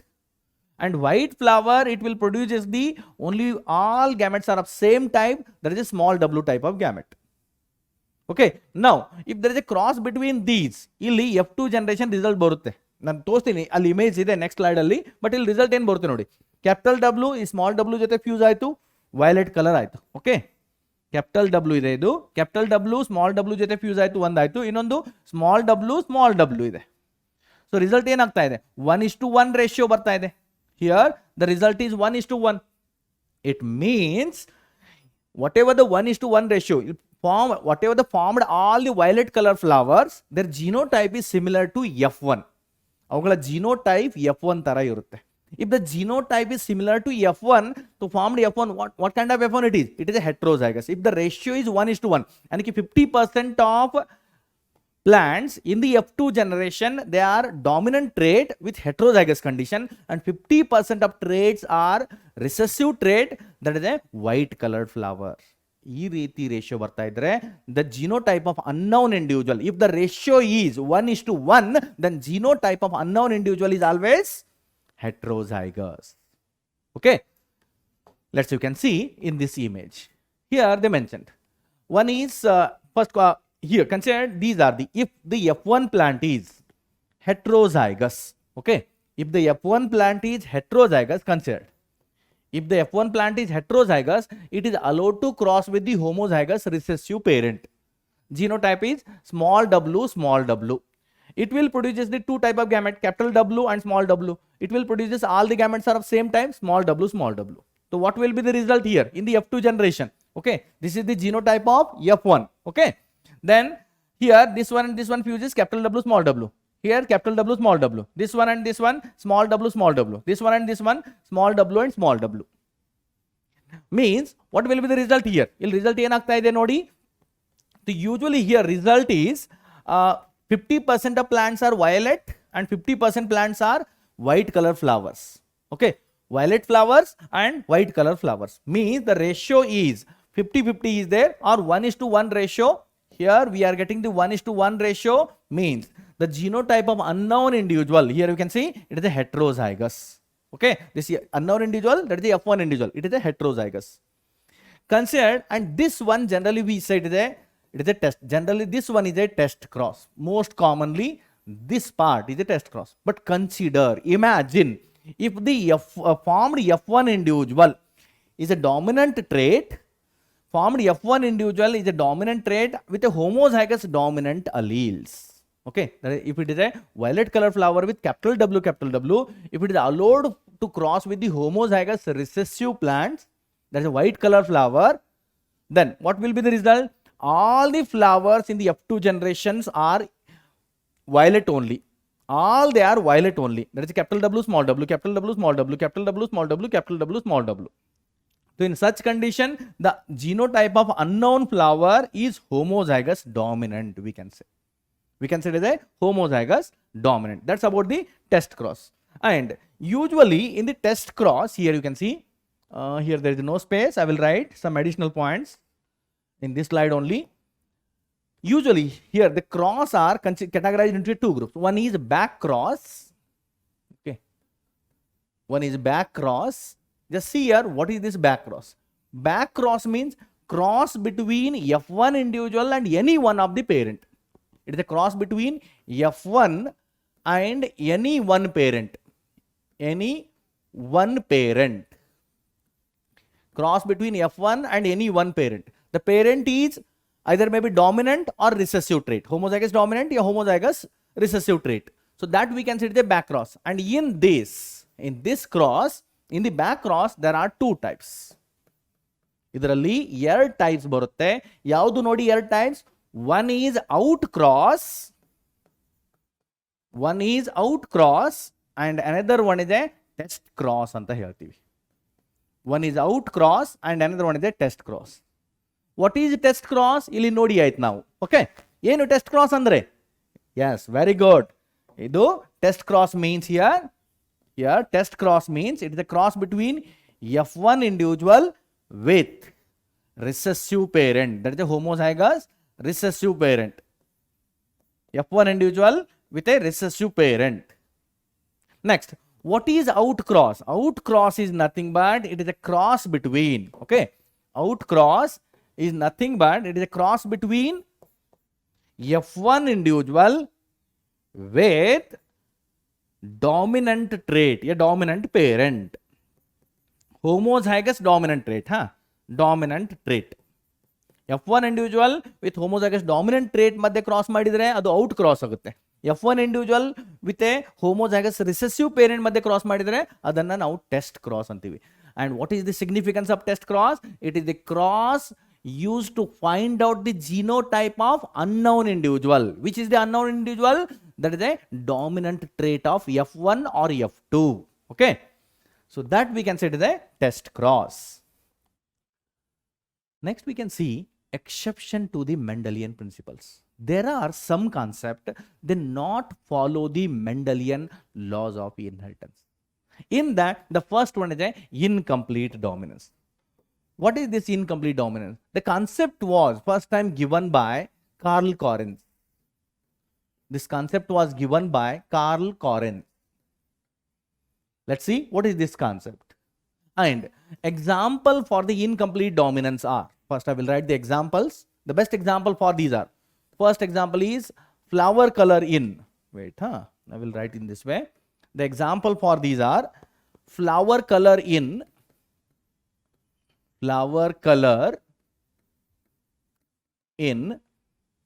which plants? Just you can check it out.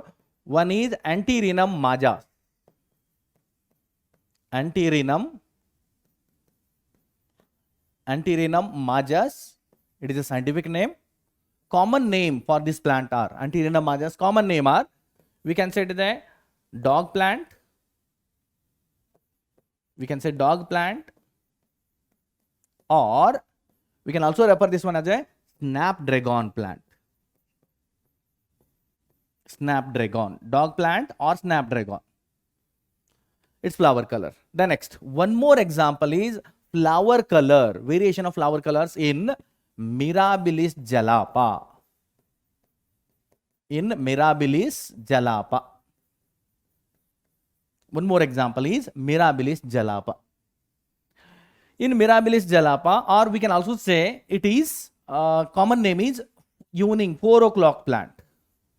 4 o'clock plant. Common name for this plant is 4 o'clock plant. ಇದನ್ನ common ಆಗಿ ನಾವು 4 o'clock plant ಅಂತ ಕರೀತಾ ಇರ್ತೀವಿ. Okay, it is commonly known as 4 o'clock plant.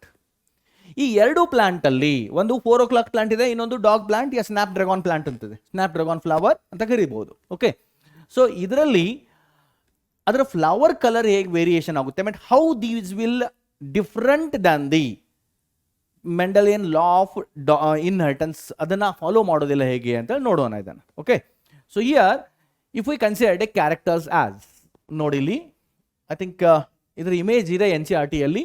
Here he mentioned the images are in these. You can see there are two variants in the flower color. Mainly flower color nodi, adanna nanu ಇಲ್ಲಿ detail ಬರಿತೀನಿ. Flower colors are, the flower color in this, ಇದರಲ್ಲಿ flower color ಏನು variation ಇರುತ್ತೆ ನೋಡಿ.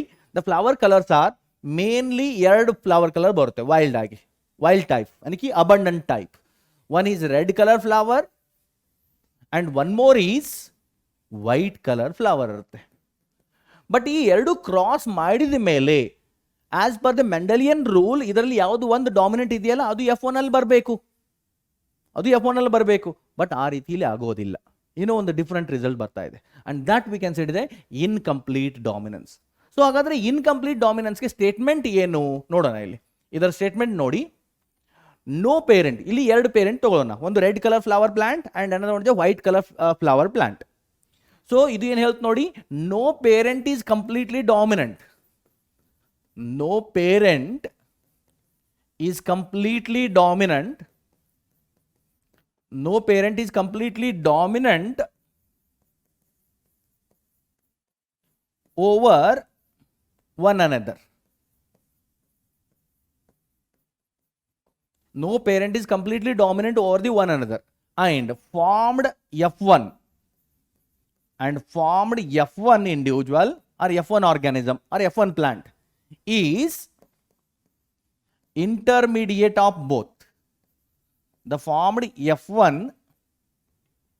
plant is intermediate of both. ಎರಡು colour, ಎರಡು flower colour ಇದೆಯಲ್ಲ, red and white, ಅವು ಎರಡು ಕಲರ್ನ ಇಂಟರ್ಮೀಡಿಯೇಟ್ ಕಲರ್ ಇಲ್ಲಿ ನಾವು F1 ಅಲ್ಲಿ ನೋಡಬಹುದು. So that we can say it is about the incomplete dominance ಹೇಳ್ತೀವಿ. And incomplete dominance is a exception for law of dominance. ಇದು ಲಾ ಆಫ್ ಡಾಮಿನೆನ್ಸ್ ಫಾಲೋ ಮಾಡೋದಿಲ್ಲ. ಹೀಗೆ ನೋಡಿ, ಇಲ್ಲಿದೆ, I took this image directly from the NCERT. ಒಂದು P generation, nothing but here it is a parental generation ಇದೆ. Okay, here you can see there is a parental generation. There are two plants are selected as a parent. One is red color flower and another one is a white color flower. Their genotype are capital R and small r. The gametes produced by these two plants, capital R type of gamete by the red color flower and small r type of gamete by the white color flower. The next F1 generation, as both these gametes are allowed to fuse. Okay, then after the cross pollination, the formed F1 generation all are pink color flowers, not completely red, not completely white. Means neither red is dominant over the white nor white is completely dominant over the red. Okay, so no parents are completely dominant over the one another. That's the case. That is the incomplete dominance. Now to get the F2 generation result, the formed F1 plants with a pink color flower, that is a genotype is capital R small r, they are allowed for self pollination. These snapdragon plants, a 4 o'clock plant, they also show the natural self pollination. They are also bisexual plants. As they are allowed for the self pollination, let's consider male gametes produced from the stamen, female gametes they produced from the carpels. So capital R here, capital R and small r are the two female gametes, and here capital R and small r are the two male gametes. As they are allowed to fuse, capital R fused, then ಇಲ್ಲಿ capital R genotype ಬರ್ತಾ ಇದೆ, ಅದು red colour flower ಆಗಿದೆ. capital R small r fuse ಆದರೆ capital R small r pink colour flower ಬರ್ತಾ ಇದೆ. Then capital R small r fuse ಆಗ್ತಾ ಇದೆ, ಅದು ಪಿಂಕ್ ಕಲರ್ ಫ್ಲವರ್ ಆಗ್ತಾ ಇದೆ. ಅಂಡ್ ಸ್ಮಾಲ್ ಆರ್ ಫ್ಯೂಸ್ ಆದರೆ ಅಲ್ಲಿ ವೈಟ್ ಕಲರ್ ಫ್ಲವರ್ ಬರ್ತಾ ಇದೆ. ಸೊ ಇಲ್ಲಿ ಜಿನೋಟೈಪಿಕ್ ಅಂಡ್ ಫಿನೋಟೈಪಿಕ್ ರೇಷಿಯೋ ಏನು ಬರ್ತಾ ಇದೆ ನೋಡಿ, that is a 3 types of phenotype ಸಿಗ್ತಾ ಇದೆ, red color, pink color and white color in the form of ratio 1:2:1. And the same case, even genotypic ratio is also, there are 3 type of genotype and in the form of ratio 1:2:1 ratio ಬರ್ತಾ ಇದೆ. So ಈ ರೀತಿ ratio very ಆಗ್ತಾ ಇದೆ ಇಲ್ಲಿ. So means this ratio it is varies from what, that is a 3:1 ratio. Phenotypic ratio ಇದೆಯಲ್ಲ 1:2:1 ಬಂದಿದೆ, but as per the Mendelian law of dominance 3:1 ratio ಬರಬೇಕು, ಅದು ಬರ್ತಾ ಇಲ್ಲ. So therefore we can say incomplete dominance is a exception for law of dominance. Next, how this colours will changes, there is a biochemical explanation ಕೂಡ ನೋಡೋಣ. For this concept we can C the biochemical explanation. So here I will mention the biochemical explanation for this one. Biochemical explanation.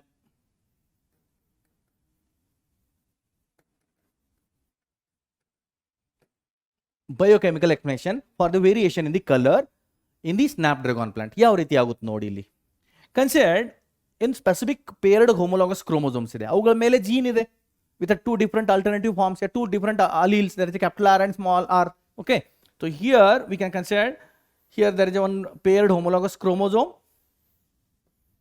It is a paired homologous chromosome is present here, and in this paired homologous chromosome, there is a specific gene are present. This one is a small r gene. This is the small r gene. Small r means it will produce that usually there is a no color, or there is a colorless, or we can say it is a white color. White color. And there is one particular substance which is used as a substrate for the production of color or production of pigment, and that we can say it is a chromogen.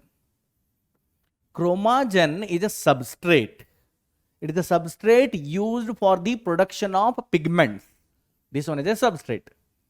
So what is the color of this substrate? ಈ chromogen color ಏನಿದೆ, ಇದು white ಇದೆ, because ಇಲ್ಲಿ ಯಾವುದು dominant gene express ಆಗ್ತಾ ಇಲ್ಲ. So ನಾನು ಇದನ್ನ imaginary diagrammatic representation ಈ ರೀತಿ ಬರಿತೀನಿ. Now next part ನೋಡೋಣ. As here, due to the mutation, ಇದರಲ್ಲಿ ಯಾವುದಾದ್ರೂ ಒಂದು allele ಅಲ್ಲಿ mutation ಆಗಿದೆ ಅಂತ ಕನ್ಸಿಡರ್ ಮಾಡೋಣ. Because of the mutation, ಇಲ್ಲಿ mutation ಆಯಿತು, okay, and one allele is converted as small r ಇದ್ದದ್ದು ಅದು ಕ್ಯಾಪಿಟಲ್ ಆರ್ ಆಗಿ ಕನ್ವರ್ಟ್ ಆಗಿದೆ, and one more is as it is, ಅಂದ್ರೆ ಒಂದರಲ್ಲಿ ಮ್ಯೂಟೇಷನ್ ಆಗಿದೆ. ಸೊ allelic ಕಾಂಬಿನೇಷನ್ ಇಲ್ಲಿ ಏನಿತ್ತು, ದಟ್ ಇಸ್ ಸ್ಮಾಲ್ ಆರ್ ಇತ್ತು, ಇಲ್ಲಿ ಕ್ಯಾಪಿಟಲ್ ಆರ್ ಸ್ಮಾಲ್ ಆರ್ ಇದೆ. Okay, allelic combination. And capital R small R ಯಾವ ಕಲರ್ ಇಂಡ್ಯೂಸ್ ಮಾಡುತ್ತೆ? Pink colour. ಸೊ ಅದನ್ನ ನಾನು ಬರಿತೀನಿ ಇಲ್ಲಿ, it will induces pink colour in the flower. So ಇಲ್ಲಿ ಕ್ರೋಮಾಜನ್, ಇದು ನಾನು ಇಲ್ಲಿ ತಪ್ಪು ಬರ್ತೀನಿ ನೋಡಿ, this one is a chromogen. Okay, chromogen. Next, ಹಾಗಾದ್ರೆ ಆಸ್ ಕ್ಯಾಪಿಟಲ್ ಆರ್ ಇದೆ, ಒನ್ ಜೀನ್ ಇದೆ, it will produces the enzyme, and complete enzyme ಇಲ್ಲ, ಸ್ವಲ್ಪ ಎಂಜೈಮ್ ಇದು ಪ್ರೊಡ್ಯೂಸ್ ಮಾಡ್ತಾ ಇದೆ. ಸ್ವಲ್ಪ ಎಂಜೈಮ್ ಇದು ಪ್ರೊಡ್ಯೂಸ್ ಮಾಡ್ತಾ ಇದೆ. ಸೊ ಅದಕ್ಕಾಗಿ ಇಲ್ಲಿ ಕಲರ್ ಏನಾಯ್ತು? ಪಿಂಕ್ ಕಲರ್ ಆಗಿದೆ. Again if there is a mutation, again ಇದರಲ್ಲಿ ಮ್ಯೂಟೇಷನ್ ಆದರೆ, ಓಕೆ, ಒನ್ಸ್ ಅಗೇನ್ ಇದರಲ್ಲಿ ಮ್ಯೂಟೇಷನ್ ಆದರೆ ಏನಾಗುತ್ತೆ ನೋಡಿ, what will happens here? Due to the mutation. Okay, mutation, ಒಂದು ಕ್ಯಾಪಿಟಲ್ ಆರ್ ಇದೆ, ಅದು ಆಸ್ ಇಟ್ ಈಸ್ ಬರೆಯೋಣ. ಓಕೆ, ಇಲ್ಲಿ ಕ್ಯಾಪಿಟಲ್ ಆರ್ ಇದೆ, ಇನ್ನೂ ಒಂದು allele ಇದೆಯಲ್ಲ ಸ್ಮಾಲ್ ಆರ್, ಅದರಲ್ಲೂ ಕೂಡ ಮ್ಯೂಟೇಷನ್ ಆಯಿತು, ಅಂಡ್ ಅದು ಕೂಡ ಕ್ಯಾಪಿಟಲ್ ಆರ್ ಆಯಿತು. ಸೊ ಓವರ್ ಆಲ್ ಜೀನೋಟೈಪ್ ಏನಾಗುತ್ತೆ ಇಲ್ಲಿ? Capital R and capital R ಯಾವ ಕಲರ್ ಇಂಪಾರ್ಟ್ ಮಾಡುತ್ತೆ? It is a red colour. So ಇಲ್ಲಿ ಎರಡು ಅಲೀಲ್ಸ್ ಎಕ್ಸ್ಪ್ರೆಸ್ ಆಗ್ಲಿಕ್ಕೆ ಶುರು ಆದರೆ, two different enzyme will expresses and which convert maximum substrate in to a product. Okay, so ಇಲ್ಲಿ maximum product ಆಗುತ್ತೆ. Already ಇದು ಇತ್ತು, ಬಟ್ ಮತ್ತೆ ಇದು ಎಕ್ಸ್ಟ್ರಾ ಪ್ರಾಡಕ್ಟ್ ಆಗುತ್ತೆ, and it will impart the red color. That is a red color anthocyanin pigment produce ಆಗುತ್ತೆ. So ಇಲ್ಲಿ anthocyanin, maximum anthocyanin pigment produced ಆಗುತ್ತೆ. So that's about the way of formation of colors in the Mirabilis jalapa or snapdragon, and they will follow the incomplete dominance. They will not follow the law of dominance. Next, usually ನಾನು ಇಲ್ಲಿ ಹೇಳಿದೆ, ಒಂದು allele ಇದೆ, small R ಇತ್ತು, ಅದು capital R ಆಗಿ mutation ನಂತರ change ಆಗಿದೆ. After the mutation what will happens means, in a allele or in a gene, okay, allele ಅಥವಾ ಜೀನ್ ಇದೆ, ಅದರಲ್ಲಿ ಮ್ಯೂಟೇಷನ್ ಆದ ನಂತರ ಅದರ ಫಿನೋಟೈಪಿಕ್ ಎಕ್ಸ್ಪ್ರೆಷನ್ ಮೇಲೆ ಯಾವ ರೀತಿ ಪ್ರಭಾವ ಬೀರುತ್ತೆ, what kind of phenotypic expression it will shows, that's we can see. Considered a normal allele, a normal gene. Considered a normal allele or gene, it undergo the mutation. It undergo the mutation. Then what happens? The formed allele is mutated allele. Now the formed allele is mutated allele. Here the whatever allele is present, that we can say it is a mutated allele. And its expression are, it expresses as,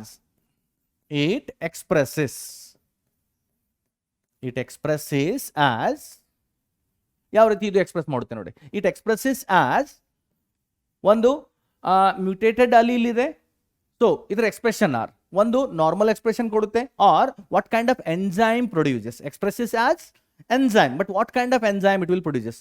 one is normal enzyme, ಇದು express ಮಾಡುತ್ತೆ, ನಂತರ enzyme produce ಮಾಡುತ್ತೆ. So it may produces the normal enzyme, or we can say less functional enzyme. Normal enzyme or less functional enzyme it produces. One more way, in three different way it will express this. Okay, one more way is it is a non-functional, it will produce the non-functional enzyme. It may produces the non-functional enzyme agi convert ಆಗಿರುತ್ತೆ ಇದರ expression. Or we can say there is a no enzyme at all. Because of the mutation, gene switch off ಆಗುತ್ತೆ, gene inactive ಆಗುತ್ತೆ, ಅದು enzyme produce ಮಾಡೋದಿಲ್ಲ. So no enzyme. ಈ ಮೂರು different way ಅಲ್ಲಿ mutated ಅಲ್ಲೀಲ್ express ಆಗ್ತಾ ಇರುತ್ತೆ. ಸೊ ಇವುಗಳ ಫಿನೋಟೈಪ್ ಅಲ್ಲಿ ಏನು ವೇರಿಯೇಷನ್ ಆಗುತ್ತೆ ನೋಡಿ ಇಲ್ಲಿ. If there is a normal enzyme ಇದೆ ಅಥವಾ ಲೆಸ್ ಫಂಕ್ಷನಲ್ ಎಂಜೈಮ್ ಇದೆ, means no change in the phenotype or normal phenotype ಅಂತ ಬರೀತೀವಿ ಇಲ್ಲಿ. ಅದು ನಾರ್ಮಲ್ ಫಿನೋಟೈಪ್ ಎಕ್ಸ್ಪ್ರೆಸ್ ಮಾಡ್ತಾ ಇರುತ್ತೆ. It will express this as it is normal phenotype, or there is a no change in the phenotype. If there is a non-functional enzyme ide athwa no enzyme ide, okay, then there is a change in the phenotype. Change in phenotype. Organism na phenotype change ಆಗ್ತಾ ಇರುತ್ತೆ. And this concept is very important. Dear students, remember it well. Okay, you can expect the questions repeatedly on this. Next we can see, ಮುಂದೆ ನೋಡೋಣ ಕೆಲವೊಂದು formulas. Formulas for what purpose? Calculate the type of gametes, number of zygotes or offsprings, number of phenotypes and number of genotypes. ಯಾವ ರೀತಿ calculate ಮಾಡ್ಬೋದು ನೋಡಿ. ಸೊ ಒಂದು type of gametes ಅನ್ನ ಕ್ಯಾಲ್ಕುಲೇಟ್ ಮಾಡಬೇಕು. So here we will use the formula 2 to the power n. Number of zygotes or number of offsprings. ಒಂದು cross ಮಾಡಿದೀವಿ. Okay, consider it the monohybrid cross and dihybrid cross, ಯಾವುದು ಕೂಡ cross. After the cross how many zygote produced ಆಗುತ್ತೆ F2 generation ಅಲ್ಲಿ, or how many offsprings produced ಆಗುತ್ತೆ. Zygote means that zygote only develops into offsprings. So how many offsprings produced ಆಗುತ್ತೆ ಅದನ್ನ find out ಮಾಡಬೇಕಂದ್ರೆ ಇಲ್ಲಿ gamete square ಮಾಡಬೇಕು. Total number of gametes ಎಷ್ಟು formation ಆಗಿದೆ ನೋಡಬೇಕು ಮತ್ತೆ ಅವುಗಳ ಸ್ಕ್ವೇರ್ ಮಾಡಬೇಕು. ಈ ರೀತಿ ಮಾಡ್ಬೋದು if the genotype of both the parents are same. ಎರಡೂ ಪೇರೆಂಟ್ ಜಿನೋಟೈಪ್ ಸೇಮ್ ಇದ್ರೆ. ಆರ್ ಅದರ್ವೈಸ್ ಇನ್ನೊಂದು ಮೆಥಡ್ ಇಲ್ಲಿ ಫಾಲೋ ಮಾಡ್ಬೋದು. Gametes of parent 1, okay, gametes of parent 1 allowed to multiplied by gametes of parent 2. Gametes of parent 2 ಇವು ಎರಡನ್ನು multiply ಮಾಡಿದ್ರು ಕೂಡ ನಮಗೆ ರಿಸಲ್ಟ್ ಬರುತ್ತೆ. ಇಲ್ಲಿ number of zygotes or number of offsprings ನಾವು ಫೈಂಡ್ ಔಟ್ ಮಾಡಬಹುದು. ನಂಬರ್ ಆಫ್ ಫಿನೋಟೈಪ್ಸ್ ಯಾವ ರೀತಿ ಫೈಂಡ್ ಔಟ್ ಮಾಡ್ಬೇಕು ನೋಡಿ. Here also we can use 2 to the power n formula. Number of genotypes find out ಮಾಡಬೇಕಂದ್ರೆ here also we use 3 to the power n formula. And in all these cases, what is the meaning of n here? N nothing but number of heterozygotes in that genotype. It is a number of heterozygotes generally. Number of heterozygotes. Or we can say number of traits ಅಂತ ಕೂಡ ಕರಿಬಹುದು. Number of heterozygotes or number of traits. In all these cases, n is nothing but it is the number of heterozygotes or number of traits. Next, ಇಲ್ಲೊಂದು question ಇದೆ ನೋಡಿ. How many type of gametes can be produced by a diploid organism? Organism diploid ಇದೆ, okay, and if it is heterozygous for 3 loci. Organism diploid ಇದೆ, but ಅದರ genotype ಅಲ್ಲಿ 3 locus ಅಲ್ಲಿ 3 position ಅಲ್ಲಿ heterozygosity ತೋರಿಸ್ತಾ ಇದೆ. It means n is equal to how much? That is 3. And question ಏನು ಕೇಳಿದ್ದಾರೆ, how many types of gametes it can be produced.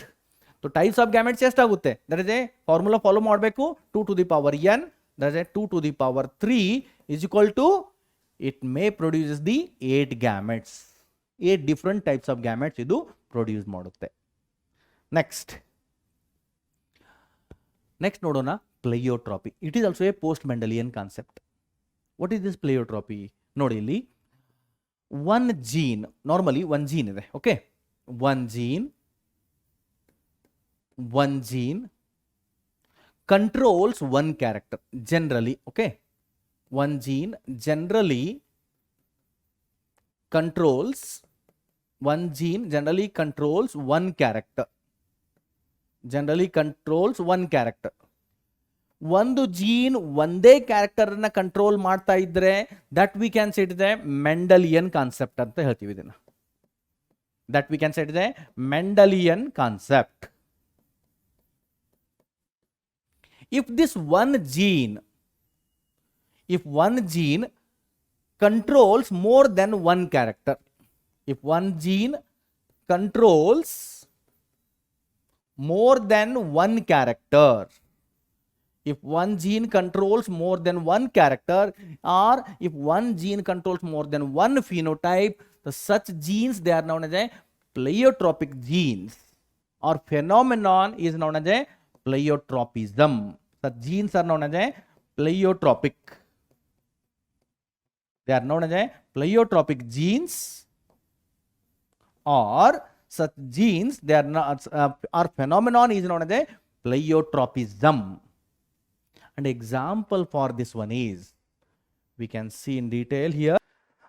Then next examples for these pleiotropic genes or pleiotropism ಗಳಿಗಾಗಿ examples ನೋಡಿ. ಒಂದು example ಬರುತ್ತೆ, that is starch grain size in the pea. Starch grain size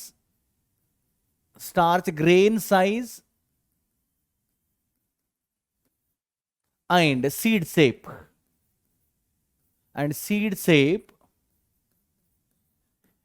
in pea, that is a garden pea plant.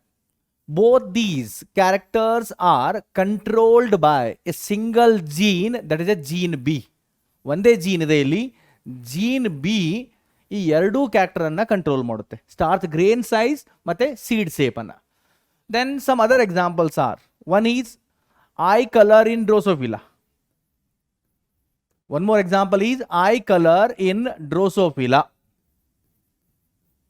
Eye color in Drosophila. Next, third example nodi, that is a sickle cell anemia. Sickle cell anemia is also a best example.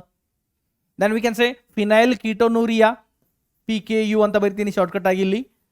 Phenylketonuria, cystic fibrosis, Huntington's chorea, cystic fibrosis,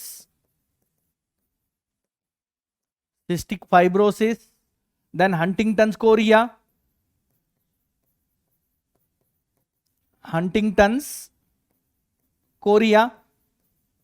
etc. ಈ ಎಲ್ಲ examples best example for pleiotropic gene. ಯಾನಿಕಿ single gene ಇಲ್ಲಿ ಒಂದು single gene it will controls two characters. So that we can say it is pleiotropic genes ಅಂತ ಹೇಳ್ತೀವಿ. And in these examples, this is the example number 1 ಇದೆಯಲ್ಲ, starch grain size and seed shape. It is example in case of plants. Eye color in Drosophila, there is one specific gene is present in the Drosophila which is responsible for both eye color and means there is a red eye color and white eye color and one body discoloration. That single gene controls the two characters. And remaining these, sickle cell anemia, phenylketonuria, cystic fibrosis, Huntington's chorea, even one more is Marfan syndrome. All these are the genetic disorders. These are the genetic disorders of human. These are the genetic disorders of human. And one more important point is, now here the gene B is responsible for the expression of both the characters. That is a starch grain size and seed shape size. Both these are under the control of gene B. You can see here I am writing, there is a gene B. Gene B, it expresses for both starch grain, or it will control both the characters. That is a starch grain size. It controls both starch grain size and one more is seed shape. It controls both starch grain and seed shape character. ಎರಡು ಕ್ಯಾರೆಕ್ಟರ್ನ ಇದು ಒಂದೇ control ಮಾಡ್ತಾ ಇದೆ, ಒಂದೇ gene control ಮಾಡ್ತಾ ಇದೆ. ಇದರಲ್ಲಿ ಎರಡು ವೇರಿಯಂಟ್ ಬರುತ್ತೆ. ಒಂದು ಲಾಂಗ್ ಸ್ಟಾರ್ಚ್ ಗ್ರೇನ್,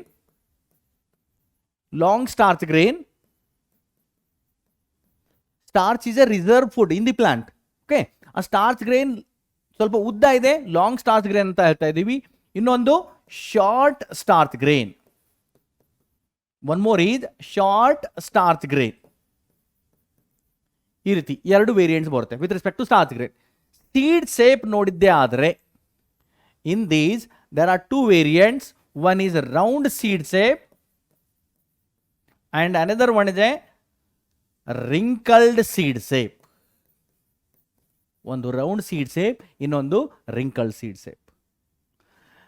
ಈ ಎರಡರಲ್ಲಿ long starch grain is a dominant over the short starch grain and seed shape character ಬಂದರೆ round seed shape is dominant over the wrinkled seed shape ಅಂತ ಹೇಳ್ತೀವಿ. Next, usually this gene be ಯಾವ ರೀತಿ express ಮಾಡುತ್ತೆ ನೋಡಿ. Gene B ನಾನು ಈ ಕಡೆ ಬರಿತಾ ಇದ್ದೀನಿ. Gene B it expresses and produces a protein. ಇದೊಂದು ಪ್ರೋಟೀನ್ ಪ್ರೊಡ್ಯೂಸ್ ಮಾಡ್ತಾ ಇದೆ. ಯಾವ ಪ್ರೋಟೀನ್ ನೋಡಿ, that is a starch branching enzyme ಅಂತ ಹೇಳ್ತೀವಿ. ಒಂದು ಪ್ರೋಟೀನೇಷಿಯಸ್ ಎಂಜೈಮ್ ಪ್ರೊಡ್ಯೂಸ್ ಮಾಡ್ತಾ ಇದೆ. Okay, protein or proteinaceous enzyme. It will produces a enzyme that is a starch branching enzyme. ಈ ಸ್ಟಾರ್ಚ್ ಬ್ರಾಂಚಿಂಗ್ ಎಂಜೈಮ್ ಕೆಲಸ ಏನು ನೋಡಿ. Usually the starch branching enzyme it helps in the conversion of sugar. It will convert sugar during the photosynthesis time ಅಲ್ಲಿ maximum sugar ಏನಾಗುತ್ತೆ, sugar synthesise ಆಗುತ್ತೆ and that sugar is converted stored in to the starch. ಈ sugar ಏನಿದೆಯಲ್ಲ ಅದು starch ಆಗಿ convert ಆಗ್ತಾ ಇದೆ. Maximum sugar ಇದೆ, ಅದು ಸ್ಟಾರ್ಚ್ ಆರ್ ಪಾಲಿಸ್ಯಾಕರೈಡ್ ಆಗಿ ಕನ್ವರ್ಟ್ ಆಗ್ತಾ ಇದೆ. ಈ ಕನ್ವರ್ಷನ್ ಮಾಡೋರು ಯಾರು? The starch branching enzyme. In presence of starch branching enzyme, maximum sugar converted into a starch. And these formed starch, it is stored as a reserve food. The next, ಇದೇ concept ನಾವು consider ಮಾಡಿಕೊಂಡು ಇಲ್ಲಿ ನೋಡಿ, with respect to seed shape. ನಾವು seed shape ನೋಡಿದ್ದೆ ಆದರೆ, if we see the seed shape, there are two types of seed shape. ಯಾವ್ದು ಬರುತ್ತೆ? ಒಂದು round seed shape. First trait is round and second trait is that is a wrinkled seed shape. One is round seed shape and another one is a wrinkled seed shape. If there is a more and more amount of starch will synthesizes, maximum long starch grain will forms. It means seed becomes maximum starch will forms. Reserve food will be more. ಹೆಚ್ಚಿಗೆ reserve food ಅಲ್ಲಿ ಇದ್ರೆ ಸೀಡು round ಆಗಿರುತ್ತೆ, seed ಸೇಪು round ಆಗಿರುತ್ತೆ. Means ಇಲ್ಲೇನು round seed shape ಇದೆ ಅಂದ್ರೆ ಅಲ್ಲಿ starch branching enzyme ಏನಿದೆ, V can say SBE, starch branching enzyme concentration ಹೆಚ್ಚಿಗೆ ಇದೆ. ಅಂಡ್ ಸ್ಟಾರ್ಚ್ ಗ್ರೇನ್ ಏನಿದೆ, ಲಾಂಗ್ ಸ್ಟಾರ್ಚ್ ಗ್ರೇನ್ ಇದೆ. ಆರ್ ಸೀಡ್ ಅಲ್ಲಿ ಸ್ಟಾರ್ಚ್ ಕಾನ್ಸಂಟ್ರೇಷನ್ ಕೂಡ ಹೆಚ್ಚಿಗೆ ಇದೆ. Okay, increase starch concentration and even there is a more starch branching enzyme. If the seed is wrinkled seed ಇದ್ರೆ ಅಲ್ಲಿ ಸ್ಟಾರ್ಚ್ ಜಾಸ್ತಿ ಸಿಂಥಸೈಸ್ ಆಗ್ತಾ ಇಲ್ಲ, ಸ್ಟಾರ್ಚ್ ಪ್ರೊಡ್ಯೂಸ್ ಆಗ್ತಾ ಇಲ್ಲ. ಯಾಕೆ? ಬಿಕಾಸ್ SB ಎಂಜೈಮ್ ಕಾನ್ಸಂಟ್ರೇಷನ್ ಕಡಿಮೆ ಇದೆ, the starch branching enzyme concentration ಕಡಿಮೆ ಇದೆ. ಅಷ್ಟೇ ಅಲ್ಲ, ಇಲ್ಲಿ ಸ್ಟಾರ್ಚ್ ಕಾನ್ಸಂಟ್ರೇಷನ್ ಕೂಡ ಕಡಿಮೆ ಇದೆ. If there is a concentration of starch branching enzyme is less, seeds are wrinkled. If the concentration of starch branching enzyme is more, seeds are round. And if the seeds are round, long starch grain will produce or maximum starch will produce. If the seed is wrinkled, then there is a less amount of starch or starch grains are short starch grains. Next, now we can see there are various different examples we seen here. The examples for the pleiotropic genes are, one is starch grain and seed shape. The next is eye color in Drosophila, sickle cell anemia, phenylketonuria, cystic fibrosis, Huntington syndrome, Marfan syndrome. They are the various different examples. The next is, here you can see, we can see the one detail example. We can see the one example in detail for this pleiotropic gene.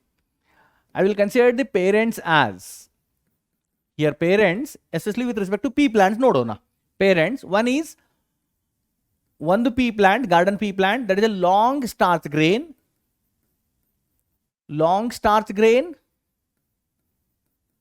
and another one is a short starch grain. Long starch grain and another one is a short starch grain.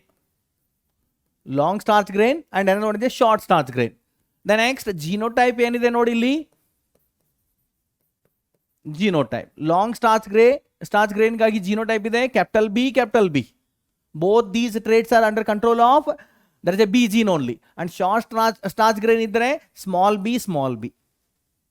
Dear students, ಇಲ್ಲಿ 2 allele express ಆಗ್ತಾ ಇದ್ದರೆ maximum starch synthesise ಆಗ್ತಾ ಇದೆ. ಅಂದರೆ ಇದು ನಿಮಗೆ ಗೊತ್ತಿರಬೇಕು, ಇಲ್ಲಿ ಸೀಡ್ ಸೇಪ್ ರೌಂಡ್ ಇರುತ್ತೆ. ನಾವು ಒಂದೇ ಟ್ರೇಟ್ ಒಂದೇ ಕ್ಯಾರೆಕ್ಟರ್ ಕನ್ಸಿಡರ್ ನೋಡಿಕೊಂಡು ನಾವು ಇಲ್ಲಿ ಕ್ರಾಸ್ ಮಾಡೋಣ. ಬಟ್ ನಿಮಗಿದು ಗೊತ್ತಿರಬೇಕು, ಲಾಂಗ್ ಸ್ಟಾರ್ಚ್ ಗ್ರೇನ್ ಇದ್ದರೆ ಸೀಡು ರೌಂಡ್ ಇರುತ್ತೆ. ಶಾರ್ಟ್ ಸ್ಟಾರ್ಚ್ ಗ್ರೇನ್ ಇದೆ ಅಂದರೆ 2 ಜೀನ್, ಆ 2 alleles, pair of alleles they are not expressing. This peer of alleles express ಆಗ್ತಾ ಇಲ್ಲ ಅಂದರೆ ಅಲ್ಲಿ ಸ್ಟಾರ್ಚ್ ಬ್ರಾಂಚಿಂಗ್ ಎಂಜೈಮ್ ಸಿಂಥಸೈಸ್ ಆಗ್ತಾ ಇಲ್ಲ. ಸ್ಟಾರ್ಚ್ ಬ್ರಾಂಚಿಂಗ್ ಎಂಜೈಮ್ ಸಿಂಥಸೈಸ್ ಆಗ್ತಾ ಇಲ್ಲ ಅಂದರೆ ಅಲ್ಲಿ ಶಾರ್ಟ್ ಸ್ಟಾರ್ಚ್ ಗ್ರೇನ್ ಆಗ್ತಾ ಇದೆ. ಆರ್ ಸೀಡ್ಸ್ ರಿಂಕಲ್ಡ್ ಸೀಡ್ಸ್ ಇರುತ್ತೆ. Okay, then what are the gametes are formed here. ಇಲ್ಲಿ ಗ್ಯಾಮೆಟ್ಸ್ ಏನಾಗುತ್ತೆ ನೋಡಿ, the gametes are here, the gametes are, all the gametes are of same type, that is a capital B type. And here all the gametes are of same type, small b type. So here if it is a long starch grain, then starch grain size ಹೆಂಗಿರುತ್ತೆ ನೋಡಿ, ಇದು ಈ ರೀತಿ ಇದೆ starch grain, ಈ ರೀತಿ ಬರ್ತಾ ಇದೆ. ಶಾರ್ಟ್ ಸ್ಟಾರ್ಚ್ ಗ್ರೇನ್ ಇದ್ರೆ ಈ ರೀತಿ ಸ್ಟಾರ್ಚ್ ಗ್ರೇನ್ ಆಗ್ತಾ ಇದೆ ಇಲ್ಲಿ. ಓಕೆ, ಇಲ್ಲಿ 2 different types of gametes formation ಆಗಿದೆ. F1 ಜನರೇಷನ್ ರಿಸಲ್ಟ್ ಏನು ಬರುತ್ತೆ ನೋಡಿ, ಕ್ಯಾಪಿಟಲ್ ಬಿ ಸ್ಮಾಲ್ ಬಿ ಆಗುತ್ತೆ. Capital B small B nothing but ಇದು ಇಂಟರ್ಮೀಡಿಯೇಟ್. ಅಂದರೆ if there is only 1 allele express ಆಗ್ತಾ ಇದ್ರೆ it will produces intermediate. It will produces the intermediate starch grain. It will produces the intermediate starch grain ಇಲ್ಲಿ produce ಮಾಡ್ತಾ ಇದೆ. As it is intermediate starch grain produce ಮಾಡ್ತಾ ಇದೆ ಅಂದರೆ starch ಆಗ್ತಾ ಇದೆ ಬಟ್ ಅಷ್ಟೊಂದು ಸ್ಟಾರ್ಚ್ ಆಗ್ತಾ ಇಲ್ಲ. ಬಟ್ ಇವನ್ ದೋ as per the law of dominance, ಮೆಂಡಲಿಯನ್ law of dominance ಪ್ರಕಾರ ನೋಡ್ಲಿಕ್ಕೆ ಹೋದರೆ ಇಲ್ಲಿ round seed ಸೇಪು wrinkled seed shape ಜೊತೆ ಕ್ರಾಸ್ ಆದರೆ ಅಲ್ಲಿ F1 ಅಲ್ಲಿ ರೌಂಡ್ ಸೀಡ್ ಸೇಪ್ ಬರುತ್ತೆ. ಆ್ಯಂಡ್ ಅದೇ ಪ್ರಕಾರ ಇಲ್ಲೂ ಕೂಡ ಸೀಡ್ ಸೇಪ್ ರೌಂಡ್ ಇರುತ್ತೆ. ಬಟ್ ಸ್ಟಾರ್ಚ್ ಗ್ರೇನ್ ಮಾತ್ರ ಇಂಟರ್ಮೀಡಿಯೇಟ್ ಸೈಜ್ಡ್ ಸ್ಟಾರ್ಚ್ ಗ್ರೇನ್ ಆಗ್ತಾ ಇರುತ್ತೆ. ಓಕೆ, ದ ನೆಕ್ಸ್ಟ್ ನಾವು ಈಗ ಇದನ್ನ ಮತ್ತೆ ಸೆಲ್ ಪಾಲಿನೇಷನ್ಗೆ ಅಲೋ ಮಾಡಿದರೆ F1 plants with intermediate starch grain in F1 generation they are allowed for the self pollination. Okay, self pollination ಅಂದರೆ ಏನಾಯ್ತು, ಇಲ್ಲಿ ಪಿ ಪ್ಲಾಂಟ್ ಇದೆ, ಬೈಸೆಕ್ಸುವಲ್ ಪ್ಲಾಂಟ್ ಇದೆ, ಅದು ನ್ಯಾಚುರಲಿ ಸೆಲ್ ಪಾಲಿನೇಷನ್ ತೋರಿಸುತ್ತೆ. ಸೊ ರಿಸಲ್ಟ್ ಏನಾಗುತ್ತೆ ನೋಡಿ ಇಲ್ಲಿ, what will be the result. So stamens with capital B small B genotype, that is the intermediate starch grain, and carpels are with capital B small b genotype, that is the intermediate starch grain of same plant. Then ಇಲ್ಲಿ 2 gametes, ಇಲ್ಲಿ 2 gametes ಆಯಿತು. So F2 generation ನೋಡಬೇಕಾದ್ರೆ ಇಲ್ಲಿ result ಏನು ಬರುತ್ತೆ ನೋಡಿ, ನಾವು Punnett square use ಮಾಡೋಣ. We can use the Punnett square, and in this Punnett square, that is a gametes are, male gametes are capital B small b, here female gametes are capital B and small b. So these are the here male gametes and these are the female gametes. If both these gametes will fuse is capital B, then this one capital B small b, this one and this one capital B and small b, this one and this one small b. What are the phenotypes here? Capital B long starch grain, then capital B small b intermediate starch grain, capital B small b intermediate starch grain, and this one it is a short starch grain. So here you will get the 3 types of phenotypes or phenotypic ratio. ಇಲ್ಲಿ ನೋಡಿ phenotypic ratio ಏನಾಗ್ತಾ ಇದೆ, phenotypic ratio it is with respect to starch grain ಆದರೆ, ನಾನು ಇಲ್ಲಿ starch grain ಬರಿತಾ ಇದ್ದೀನಿ ನೋಡಿ, ಇದು ಲಾಂಗ್ ಸ್ಟಾರ್ಚ್ ಗ್ರೇನ್ ಆಗ್ತಾ ಇದೆ, ಇದು intermediate, this one is also intermediate, and this is the short starch grain. So phenotypic ratio ಏನು ಬರುತ್ತೆ, that is a 1:2:1 ಬರ್ತಾ ಇದೆ. Then same way genotypic ratio ಏನಿದೆ ನೋಡಿ ಇಲ್ಲಿ, what is the genotypic ratio? What is the genotypic ratio? Here the genotypic ratio is also same, that is a 1:2:1, 1:2:1, same genotypic ratio ಬರ್ತಾ ಇದೆ. Means here both genotypic and phenotypic ratio are same, ಎರಡು ratio ಸೇಮೇ ಇರುತ್ತೆ. And ಇನ್ನೂ ಒಂದು point ನೋಡಿ, with respect to starch grain it is A phenotypic and genotypic ratio R 1:2:1. But if with respect to seed shape ನೋಡಿದ್ದೆ ಆದರೆ round seed shape, wrinkle seed shape, ಇಲ್ಲಿ F1 all the F1 are round seed shape. Then round seed shape with the round seed shape of F1 plant they are allowed to cross. Then ಇಲ್ಲಿ ಏನು ಬರುತ್ತೆ, phenotypic ratio is 3:1 ಬರುತ್ತೆ. 3 plants are with round seed shape and 1 plants with the wrinkled seed shape ಬರುತ್ತೆ. With respect to seed shape ನೋಡಿದರೆ it will follow the law of dominance. With respect to starch grain size ನೋಡಿದ್ದೆ ಆದರೆ it will not follow the law of dominance and the phenotypic ratio are completely different than the Mendelian ratio. ಈ ರೀತಿ ಆಗುತ್ತೆ. And that we can say is a pleiotropic gene. And single gene, it means single gene it will expresses for the 2 characters. So that is a pleiotropic gene. Next we can see about the multiple allelism. What is this multiple allelism? Generally in this multiple allelism concept, one gene, if there is one gene, if it expresses for one gene expresses for one character, sorry, one gene not expresses for one character, if one gene controls one character, sorry, if one gene controls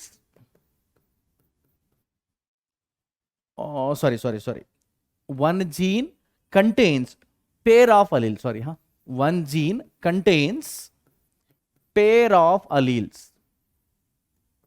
one gene contains pair of alleles, so that we can say it is a Mendelian concept. We can say it is a Mendelian concept anta ಹೇಳ್ತೀವಿ.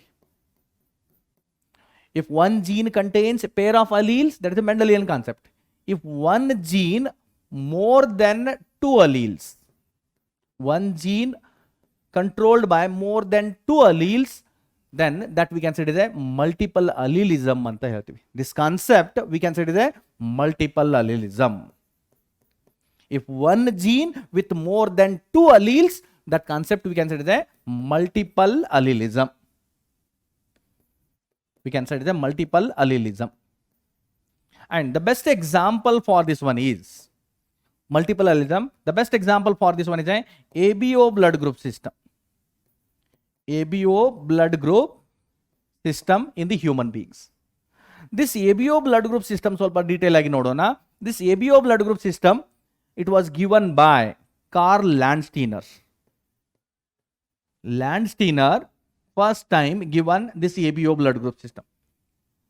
And this ABO blood group system is controlled by gene I. The responsible gene I, or this gene I, is present on chromosome number 9. Chromosome number 9 ಮೇಲೆ ಈ gene ಇರುತ್ತೆ. And that control, that expresses for the ABO blood group system in the human being. ಈ ABO blood group system ಅಂದ್ರೆ ಏನು? What is this ABO blood group system? Human being ಅಲ್ಲಿ 4 blood group system ಹೇಳ್ತೀವಲ್ಲ, A B and O, that's only we can say ABO blood group system. And ಈ gene I, here gene I is there. In this gene I, there are 3 types of alleles are present. Let's see, you can see gene I ಇದೆ ಇಲ್ಲಿ. Gene I, it contains 3 types of alleles. What are the 3 types of alleles? One is IA, another one is a IB, and third allele is small I, or ಇದನ್ನ I0 ಅಂತಾನೂ ಕರಿತೀವಿ. Small I or I0. I is nothing but, here capital I ಇದೆಯಲ್ಲ, I means isoagglutinogen. Chemically it is a glycoprotein. That is, it made up of glucose plus protein. Isoagglutinogen ಅಂತ ಹೇಳ್ತೀವಿ. It is the membrane proteins present on the membrane of plasma membrane. IA allele ಇದ್ರೆ gene ಐಗೆ 3 ತರ allele ಇದೆ, IA, IB and small I. If IA allele ಇದ್ರೆ ಅದು antigen A produce ಮಾಡುತ್ತೆ. ನೋಡಿ ಇಲ್ಲಿ, here it is a RBC. ಇದು RBC ಇದೆ, okay, and on the surface of RBC it will produce this type of antigen. That is A antigen produce ಮಾಡ್ತಾ ಇದೆ. ಹಾಗಾದ್ರೆ ಇದನ್ನ A blood group ಅಂತ ಹೇಳ್ತೀವಿ. We can say it is a A blood group. If IB allele express ಆಗ್ತಾ ಇದೆ in the RBC, so so on the membrane it will produces this type of antigen. So ಅದಕ್ಕೆ B antigen produce ಆಗ್ತಾ ಇದೆ. So ಅದನ್ನು ನಾವು B blood group ಅಂತ ಹೇಳ್ತೀವಿ. We can say this one is the B blood group. Then if it is a RBC is present and in the RBC, okay, in the RBC if there is a no antigens or on the surface of RBC membrane if there is a no antigens, ಅಲ್ಲಿ ಯಾವುದೇ antigens ಇಲ್ಲ ಅಂದರೆ ಅದನ್ನು ನಾವು O blood group ಅಂತ ಹೇಳ್ತೀವಿ. We can say this one is the O blood group. Next ಕೆಲವೊಂದು blood group ನೀವು ನೋಡಿರ್ಬೋದು. ಇದು RBC ಇದೆ, okay. And on the membrane of RBC both antigens will expresses. A antigen ಕೂಡ ಇದೆ ಮತ್ತೆ ಬಿ ಆಂಟಿಜನ್ ಕೂಡ ಎರಡು ಎಕ್ಸ್ಪ್ರೆಸ್ ಆಗ್ತಾ ಇದೆ. ಎ ಆಂಟಿಜನ್ ಮತ್ತೆ ಬಿ ಆಂಟಿಜನ್ ಎರಡು ಎಕ್ಸ್ಪ್ರೆಸ್ ಆಗ್ತಾ ಇದ್ರೆ ಅದನ್ನು ನಾವು AB ಬ್ಲಡ್ ಗ್ರೂಪ್ ಅಂತ ಹೇಳ್ತೀವಿ. ಈ ರೀತಿ ಬ್ಲಡ್ ಗ್ರೂಪ್ ಆಗುತ್ತೆ. And this ABO blood group system is regulated by the 3 alleles of gene I, and the 3 alleles are there: IA, IB and small I. And these 3 alleles, nodili, IA and IB allele, both they are dominant, but both they expresses together without inhibiting each other. ಒಂದು ಇನ್ನೊಂದನ್ನು inhibit ಮಾಡೋದೇ ಇಲ್ಲ. So ಎರಡು ಇದೆಯಲ್ಲ, ಇದನ್ನು ನಾವು ಕೋಡಾಮಿನೆಂಟ್ ಅಂತ ಕರೆಯೋಣ. both these are the codominant. Next, ಇಲ್ಲಿ ನೋಡಿ, both these alleles, I and IB allele, they are dominant over the small I or there is a I0 allele ಅಂತ ಕರಿತೀವಿ. So small I or I0 allele ಏನಿದು? ಇದು recessive allele ಇದೆ. This one is the recessive allele. And both these I and IB, they are dominant over, ಅಲ್ಲ ಏನಾಗಿದೆ ನೋಡಿ ಇಲ್ಲಿ, both these I and IB are dominant over, they are dominant over, IA is dominant over the small I, IB is dominant over the small I. ಈ ರೀತಿ ಹೇಳ್ತೀವಿ. So totally ಇಲ್ಲಿ 3 allele ಇದೆ. These 3 alleles ಯಾವುದು? 3 alleles of ABO blood group system. 3 alleles of ABO blood group system ಯಾವುದು? That is IA, IB and small I. Okay, these 3 alleles, they produces 6 genotypes. They produces 6 genotypes and 4 phenotypes. 4 phenotypes ಅನ್ನ produce ಮಾಡುತ್ತೆ. They produces 6 genotypes and 4 phenotypes. What are the 4 phenotypes here? So they are A blood group, B blood group, AB blood group and O blood group. Phenotypes are nothing but morphologically observable characters. So A blood group, B, AB and O, ಇವು 4 ಇದೆ phenotypes ಅಂತ ಹೇಳ್ಬೋದು. 6 phenotypes ಯಾವುದು ಆಗುತ್ತೆ ನೋಡಿ? What are the 6 phenotypes? The 6 phenotypes are, the 6 phenotypes ಯಾವುದು ನೋಡಿ? They are A blood group ಇದೆ, okay. If there is A blood group ಇದೆ, ಇದರಲ್ಲಿ ಇದಕ್ಕೆ 2 genotypes ಇದೆ. Sorry, not 6 phenotypes, genotypes. Sorry. Here the 6 genotypes are. 6 genotypes are ಯಾವುದು ಬರುತ್ತೆ ನೋಡಿ? What are the 6 genotypes? The 6 genotypes are, A blood group ಗೆ 2 genotypes ಬರುತ್ತೆ. ಒಂದು IA and IA, that is homozygous A blood group ಅಂತ ಹೇಳ್ತೀವಿ. Or IA small I, heterozygous A blood group. B blood group ಇದ್ರೆ it is IB homozygous B blood group. And one more genotype is IB small I, heterozygous B blood group ಅಂತ ಹೇಳ್ತೀವಿ ಅದನ್ನ. Then AB blood group ಅಂತ ಬಂದ್ರೆ ಅಲ್ಲಿ alleles IA IB ಇರುತ್ತೆ, allelic pair. And AB blood group is always heterozygous condition. Means IA and IB ಎರಡು ಕೋಡಾಮಿನೆಂಟ್ ಆಗಿ express ಆಗುತ್ತೆ. 2 ಡಾಮಿನೆಂಟ್ ಅಲೀಲ್ ಒಟ್ಟಿಗೆ ಎಕ್ಸ್ಪ್ರೆಸ್ ಆಗ್ತಾ ಇದೆ, 2 ಆಂಟಿಜನ್ಸ್ ಪ್ರೊಡ್ಯೂಸ್ ಆಗ್ತಾ ಇದೆ on the surface of RBC. So ಇದು ಕೋಡಾಮಿನೆಂಟ್ ಬ್ಲಡ್ ಗ್ರೂಪ್ ಅಂತ ಹೇಳ್ತೀವಿ ಇದನ್ನ. ನೆಕ್ಸ್ಟ್ O ಬ್ಲಡ್ ಗ್ರೂಪ್ ಅಂತ ಬಂದ್ರೆ ಇಲ್ಲಿ ಯಾವುದೇ ಆಂಟಿಜನ್ RBC ಮೆಂಬ್ರೇನ್ ಮೇಲೆ ಎಕ್ಸ್ಪ್ರೆಸ್ ಆಗೋದೇ ಇಲ್ಲ. ಸೊ ಇದಕ್ಕೆ that is a small I genotype ನಾವು ರಿಪ್ರೆಸೆಂಟ್ ಮಾಡಬಹುದು. ಆರ್ ಇದನ್ನ I0 ಅಂತ ಕೂಡ ಎಕ್ಸ್ಪ್ರೆಸ್ ಮಾಡಬಹುದು. Total 3 alleles, 3 alleles 6 genotype produce ಮಾಡ್ತಾ ಇದೆ. 1 2 3 4 5 and 6. So they are the 6 alleles or 6 genotypes by 3 alleles. Next, ಈಗ ಇದು ಜಿನೋಟೈಪ್ ಮತ್ತು ಫಿನೋಟೈಪ್ ಇದೆಯಲ್ಲ, ಇದನ್ನ ನಾನು ಇಲ್ಲಿ ಡೈರೆಕ್ಟ್ ಆಗಿ ಹೇಳಿದೆ 3 alleles of ABO blood group system they produce the 6 genotypes and 4 phenotypes ಅಂತ ಹೇಳಿದ್ವಿ. There are many characters in an organism. They are the example for multiple allelism. ಬಹಳಷ್ಟು ಕ್ಯಾರೆಕ್ಟರ್ಸ್ಗಳು ಆರ್ಗ್ಯಾನಿಸಮ್ಗಳಲ್ಲಿ, ವಿವಿಧ ರೀತಿಯ ಆರ್ಗ್ಯಾನಿಸಮ್ಗಳಲ್ಲಿ ಮಲ್ಟಿಪಲ್ ಅಲಿಸಮ್ಗೆ ಎಕ್ಸಾಂಪಲ್ಸ್ಗಳಿದ್ದಾವೆ. ಸೊ ಅವುಗಳಲ್ಲಿ ಒಂದು ಕ್ಯಾರೆಕ್ಟರ್ ಬೇರೆ ಬೇರೆ ಆರ್ ಒಂದು ಕ್ಯಾರೆಕ್ಟರ್ ಒಂದು ಜೀನಿಂದ ಕಂಟ್ರೋಲ್ ಆಗ್ತಾ ಇದೆ, ಮತ್ತು ಆ ಜೀನ್ಗೆ ಬೇರೆ ಬೇರೆ ಥರದ ಅಲೀಲ್ಸ್ ಇರುತ್ತೆ, 2ಕ್ಕಿಂತಲೂ ಹೆಚ್ಚಿಗೆ ಅಲೀಲ್ಸ್ ಇರುತ್ತೆ. ಸೊ ಅಂಥ ಟೈಮಲ್ಲಿ number of genotypes and number of phenotypes ಯಾವ ರೀತಿ ಫೈಂಡ್ ಔಟ್ ಮಾಡೋದು, ನಾನು ಇಲ್ಲಿ ಡೈರೆಕ್ಟ್ ಆಗಿ ಹೇಳಿದೆ. ಸೊ ಅದಕ್ಕೆ ನಾವು ಫಾರ್ಮುಲಾ ಫಾಲೋ ಮಾಡ್ಬೋದು. ಜಿನೋಟೈಪ್ ಅಂತ ಬಂದಾಗ, if there is a genotype ಅಂತ ಬಂದಾಗ ನಾವಿಲ್ಲಿ ಫಾರ್ಮುಲಾ ಫಾಲೋ ಮಾಡಬೇಕು. There is a n/2 n+1.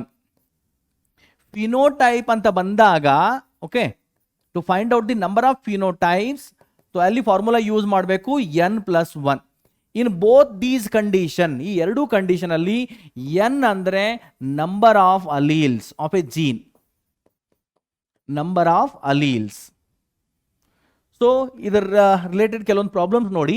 ಒಂದು ಕ್ವಶನ್ ಇದೆ ಇಲ್ಲಿ, if coat colour in rabbit, coat colour means fur colour, hair colour in rabbit controlled by 4 alleles, then how many types of genotypes and phenotypes are possible?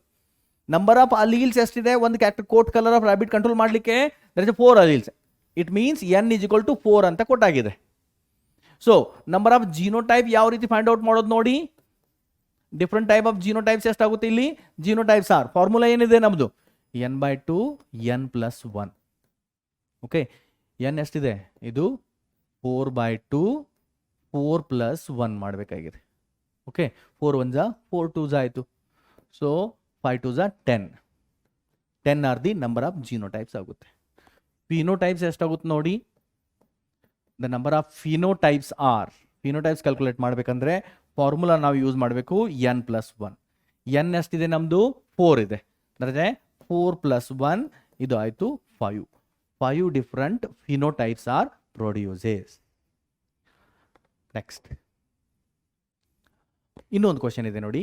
I colour in Drosophila is controlled by 15 alleles. 15 alleles ಅಂದರೆ n value ಕೊಟ್ಟಾಗಿದೆ 15. Then how many phenotypes ಇದು? How many phenotypes and genotypes are possible? How many phenotypes and genotypes are possible? So first ನೋಡಿ, number of phenotypes find out ಮಾಡಬೇಕಂದ್ರೆ ನಾವೇನು formula use ಮಾಡ್ತೀವಿ? Number of phenotype find out ಮಾಡಬೇಕಂದ್ರೆ that is n+1 ಅಲ್ಲ. Next n ಎಷ್ಟು ಕೊಟ್ಟಿದ್ದಾರೆ? 15. That is 15+1 ಅಂದರೆ 16 ಆಯಿತು. 16 ಡಿಫ್ರೆಂಟ್ ಫಿನೋಟೈಪ್ಸ್ ಪ್ರೊಡ್ಯೂಸ್ ಆಗುತ್ತೆ. Number of genotype find out ಮಾಡಬೇಕಂದ್ರೆ ಇಲ್ಲಿ ನಾವು ಫಾರ್ಮುಲಾ ಯೂಸ್ ಮಾಡೋಣ n/2 n+1. n ಎಷ್ಟಿದೆ? 15 ಕೊಟ್ಟಾಗಿದೆ. ಸೊ 15 ಡಿವೈಡೆಡ್ ಬೈ 2, ಇಲ್ಲಿ 15+1 ಬಂತು. ಸೊ 2 1 ಇದು 16 ಆಗಿದೆ. 2 8 15 8 ಎಷ್ಟಾಯಿತು? 120. ಸೊ ಟೋಟಲಿ 120 ಜಿನೋಟೈಪ್ ಪ್ರೊಡ್ಯೂಸ್ ಆಗುತ್ತೆ. ಇದು answer for this question. Next, multiple allelism can be studied only in the population, not in individual. ಈ ಪಾಯಿಂಟ್ ಬಹಳ ಇಂಪಾರ್ಟೆಂಟ್ ಇದೆ. ಈ ಮಲ್ಟಿಪಲ್ ಅಲಿಸಮ್ ಇದೆಯಲ್ಲ, ನಾವು ಕೇವಲ ಪಾಪ್ಯುಲೇಷನ್ ಅಲ್ಲಿ ಮಾತ್ರ ಸ್ಟಡಿ ಮಾಡ್ಬೋದು, ನಾಟ್ ಇನ್ ಇಂಡಿವಿಜುವಲ್. ಎಂತಕ್ಕೆ ನೋಡಿ, what is the reason for this one? Because on individual, ಒಬ್ಬ ಇಂಡಿವಿಜುವಲ್ ಇದ್ದಾರೆ, ಒಂದು ಆರ್ಗ್ಯಾನಿಸಮ್ ಇದೆ, ಡಿಪ್ಲಾಯ್ಡ್ ಆರ್ಗ್ಯಾನಿಸಮ್. ಇಂಡಿವಿಜುವಲ್ ಹೇಗೆ? ಡಿಪ್ಲಾಯ್ಡ್ ಇಂಡಿವಿಜುವಲ್ ಒಬ್ಬ ಆರ್ಗ್ಯಾನಿಸಮ್ ಕನ್ಸಿಡರ್ ಮಾಡೋಣ. On individual contains only 2 alleles for a character. An individual contains 2 alleles,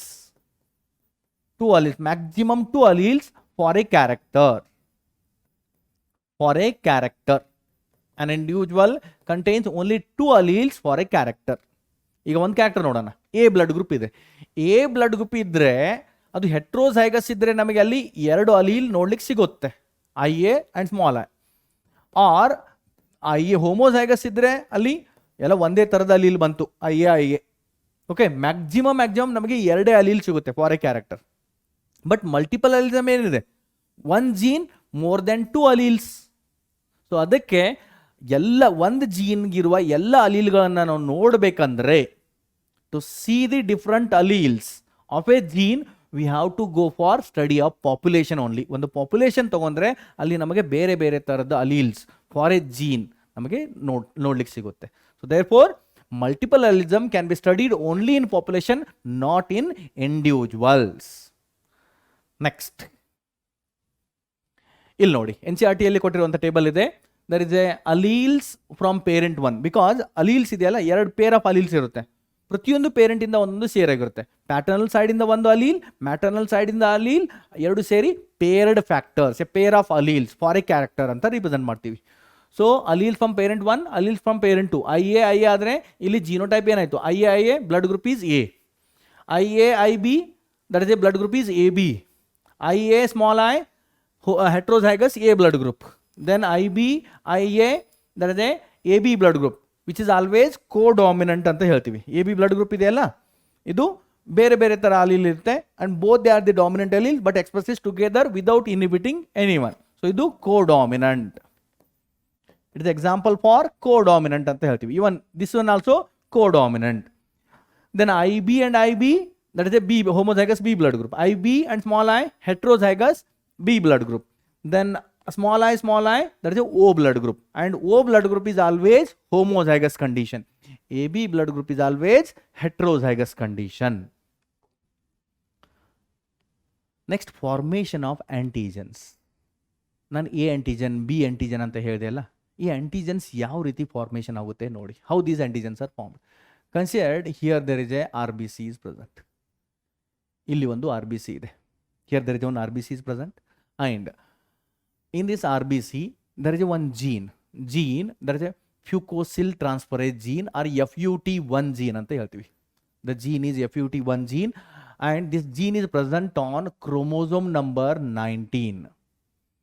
FUT1 gene express agutte and this gene produces a antigen H produce ಮಾಡುತ್ತೆ. Antigen H produces, fucosyl transferase 1 gene or FUT1 gene produces the antigen H on the surface of RBC. RBC surface ಮೇಲೆ antigen H produce ಮಾಡುತ್ತೆ. So ಹಾಗಾದರೆ ನೋಡಿ, ಇಲ್ಲಿ ಇದು RBC and ಇಲ್ಲಿ antigen H produced ಆಗಿದೆ. ಇಲ್ಲಿ ಪ್ರೊಡ್ಯೂಸ್ ಆಗಿದೆ antigen H and the formed antigen H, ಇಲ್ಲಿ antigen H ಆಗಿದೆಯಲ್ಲ, this is the by default antigen.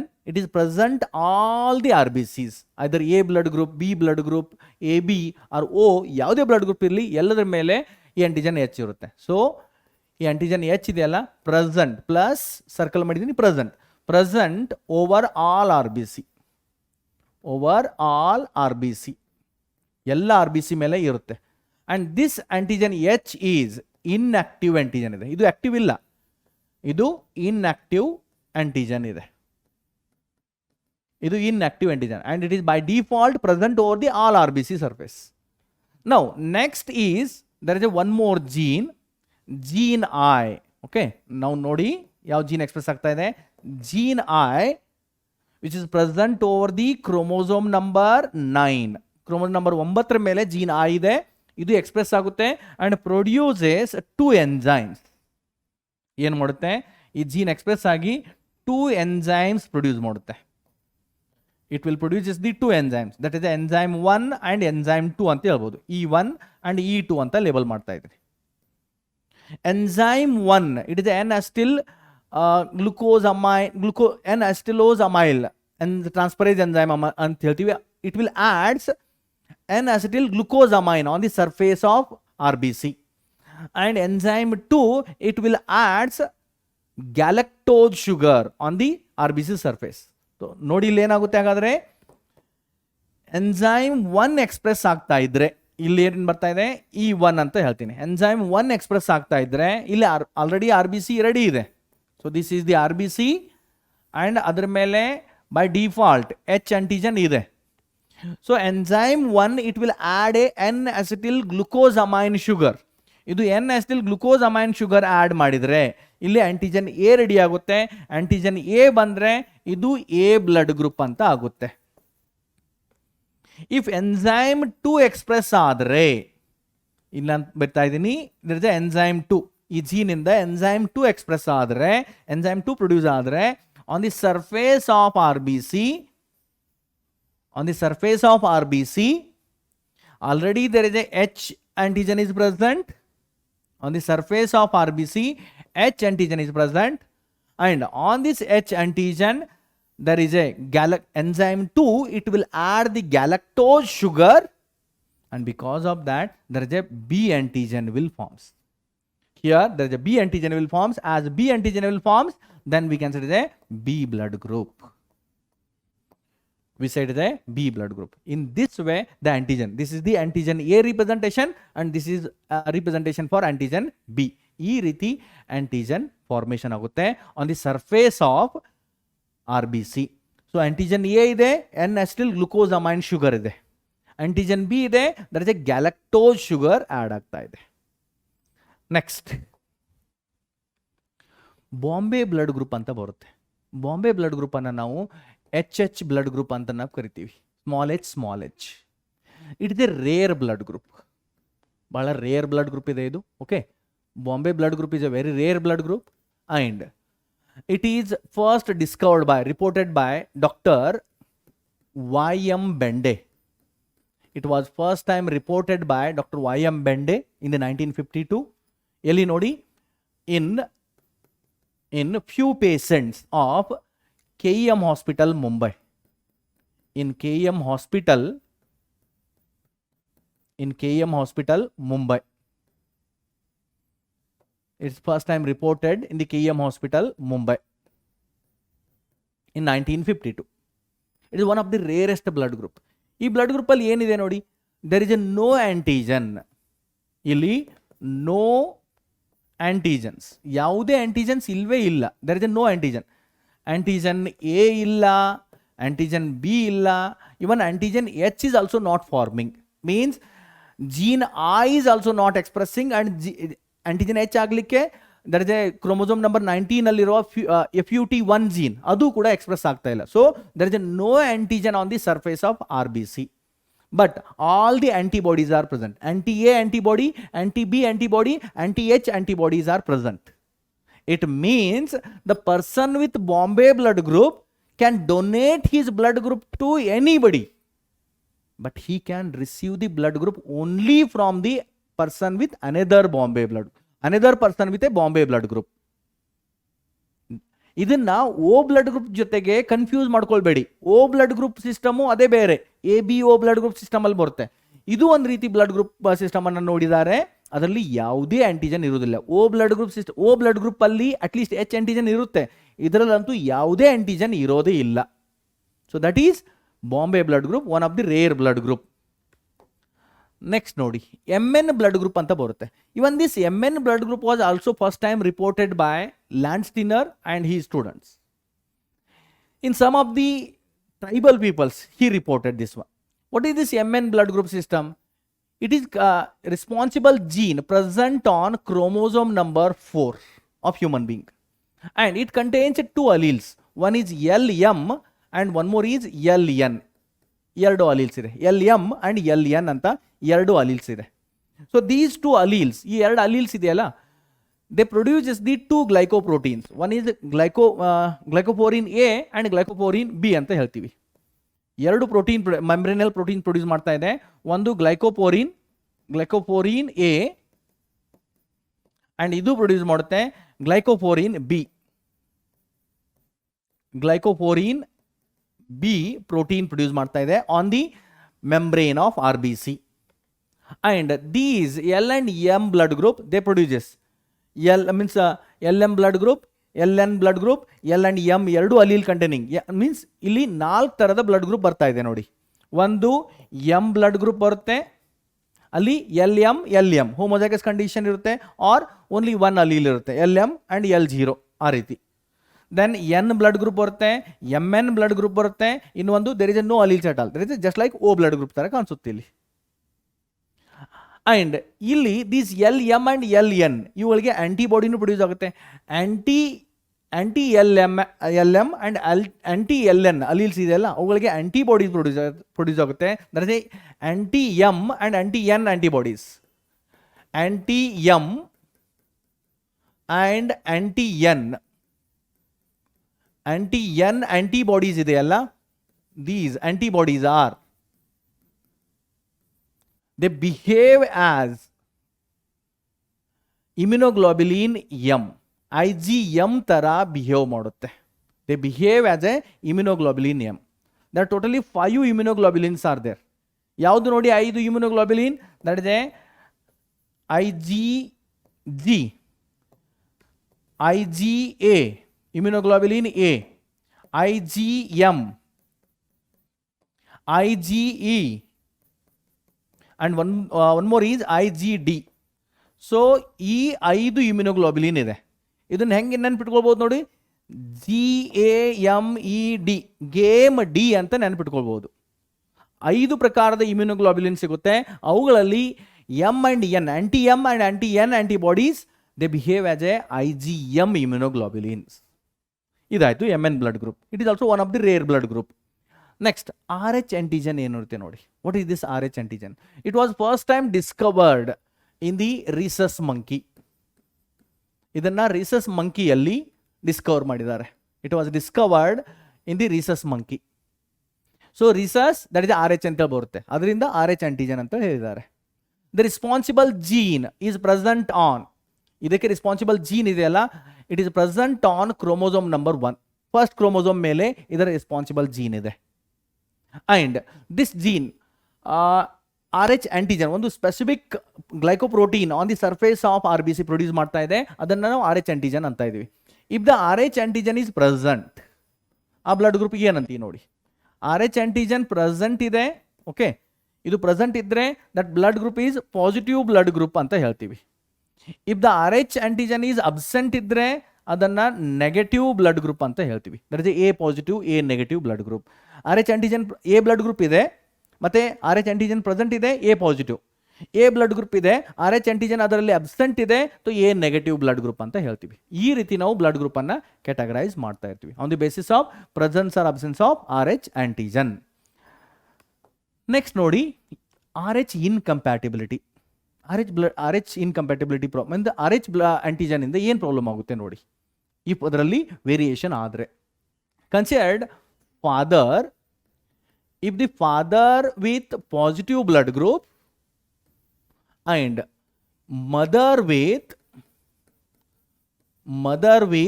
negative blood group, father with positive blood group and mother with negative blood group, and they marries, both they means father and mother, they get a child with first positive blood group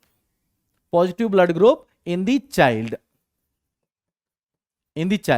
okay, ಇಬ್ಬರು ಮಧ್ಯ mating ಆಯಿತು, ಅಲ್ಲಿ child ಇದೆ, first child with A positive blood group. So ಇಲ್ಲಿ problem ಏನಾಗುತ್ತೆ ನೋಡಿ, first child is normal, ಅಲ್ಲಿ ಏನು ಪ್ರಾಬ್ಲಮ್ ಇಲ್ಲ. Okay, first child with positive blood group, first child normal ಇದೆ. ಬಟ್ ಲೇಟರ್ ಫಾರ್ಮ್ಡ್, ಆಮೇಲೆ ಹುಟ್ಟಾವಲ್ಲ, but later formed positive blood group children's positive blood group children's later formed positive blood group children's, they are die in fetus condition, embryonic condition ಅಲ್ಲಿ death ಆಗುತ್ತೆ. die in fetus condition, they die in the fetus condition, and that we can say it is a erythroblastosis fetalis ಅಂತ ಹೇಳ್ತೀವಿ. ಈ condition ಅನ್ನ ನಾವು ಹೇಳ್ತೀವಿ erythroblastosis, we can say it is a erythroblastosis fetalis, or one more name for this disorder is it is a hemolytic disease of newborn baby. It is a hemolytic disease of newborn baby. Hemolytic disease of newborn baby or erythroblastosis fetalis ಅಂತ ಹೇಳ್ತೀವಿ. And ಇದು ಹೇಗಾಗುತ್ತೆ ನೋಡಿ, mother negative blood group ಇದೆ, but mother will produces the antibodies against the child blood group. The next formed childrens ಏನಾಗುತ್ತಲ್ಲ with positive blood group, ಅವುಗಳ against antibodies ಅನ್ನು produce ಆಗುತ್ತೆ. So the formed fetus, the developed fetus, it will die within the zygote, means in the fetal condition only, within the embryonic condition ಅಲ್ಲಿ ಅದು death ಆಗ್ತಾ ಇರುತ್ತೆ. But this can be treated. ಈ problem ಅನ್ನ ನಾವು treat ಮಾಡ್ಬೋದು, ಇದನ್ನ cure ಮಾಡ್ಬೋದು, ಟ್ರೀಟ್ ಮಾಡ್ಬೋದು. ಹೇಗೆ ನೋಡಿ, it is by giving the injection before the delivery. ಇಲ್ಲಿ ಮದರ್ ಇದಾರಲ್ಲ, ಫಿಮೇಲ್ ಡೆಲಿವರಿ ಆಗೋದಿದೆ, ಬಿಫೋರ್ ದಿ ಡೆಲಿವರಿ ಇಲ್ಲೊಂದು ಇಂಜೆಕ್ಷನ್ ಕೊಡ್ತಾರೆ, and that injection is RhoGAM. By giving the RhoGAM injection, this problem can be avoided. So that's about the RH incompatibility. Next we can see about the codominance. ಈಗ ನೋಡೋಣ ಕೋಡಾಮಿನನ್ಸ್. ಕೋಡಾಮಿನನ್ಸ್ ಅಂದ್ರೆ ಏನು? ಇಲ್ಲಿ ಏನಾಗುತ್ತೆ ನೋಡಿ, ಇನ್ ಕೋಡಾಮಿನನ್ಸ್ both the alleles are dominant and no allele inhibit one another. ಇಲ್ಲಿ ಏನಾಗಿದೆ, ಎರಡು ಅಲೀಲ್ ಇದೆ ಫಾರ್ ಎ ಕ್ಯಾರೆಕ್ಟರ್, ಎರಡು ಅಲೀಲ್ ಇದೆ, ಎರಡೂ ಅಲೀಲ್ ಕೂಡ ಡಾಮಿನೆಂಟ್ ಆಗಿದೆ. Both the alleles are dominant and both the expresses together and no allele inhibit one another. ಎರಡು ಅಲೀಲ್ ಡಾಮಿನೆಂಟ್ ಆಗಿದೆ. ಇಲ್ಲಿ ನೋಡಿ, ಇಲ್ಲಿ two alleles, both alleles are dominant, both alleles are dominant, ಎರಡು ಡಾಮಿನೆಂಟ್ ಆಗಿದೆ, both the alleles are dominant, and ಈ ಎರಡು alleles both are expresses in F1. ಎರಡು F1 ಅಲ್ಲಿ ಎಕ್ಸ್ಪ್ರೆಸ್ ಆಗುತ್ತೆ. both expresses in F1. F1 ಅಲ್ಲಿ ಎರಡು ಅಲೀಲ್ ಕೂಡ ಎಕ್ಸ್ಪ್ರೆಸ್ ಆಗ್ತಾ ಇದೆ ವಿದೌಟ್ ಇನ್ಹಿಬಿಟಿಂಗ್ ಒನ್ ಅನದರ್. ಯಾವುದು ಒಂದನ್ನ ಬೇರೆ ಇನ್ನೊಂದಕ್ಕೆ ಇನ್ಹಿಬಿಟ್ ಮಾಡ್ತಾ ಇಲ್ಲ, ಎರಡು ಕೂಡಿ ಒಟ್ಟಿಗೆ ಎಕ್ಸ್ಪ್ರೆಸ್ ಆಗ್ತಾ ಇದೆ. So that we can set ಇದೆ ಕೋಡಾಮಿನನ್ಸ್ ಅಂತ ಹೇಳ್ತೀವಿ. ಒಂದು ಉದಾಹರಣೆ ನೋಡೋಣ. ಆರ್ ಬಿಫೋರ್ ದಟ್ ಕೆಲವೊಂದು ಎಕ್ಸಾಂಪಲ್ಸ್ ನೋಡೋಣ. ನೋಡಿ, ಇಲ್ಲಿ ಒಂದು coat colour. First example is coat colour in cattle. Coat color in cattle. Coat color means the fur color or hair color in the cattles. Then second is AB blood group. AB blood group in the ABO blood group system of human being. Then next MN blood group. Heterozygous MN blood group. MN blood group in the MN blood group system. The next fourth, ಇನ್ನೊಂದು example ಬರುತ್ತೆ, sickle cell trait. There is a heterozygous condition of sickle cell anemia. Heterozygous condition of sickle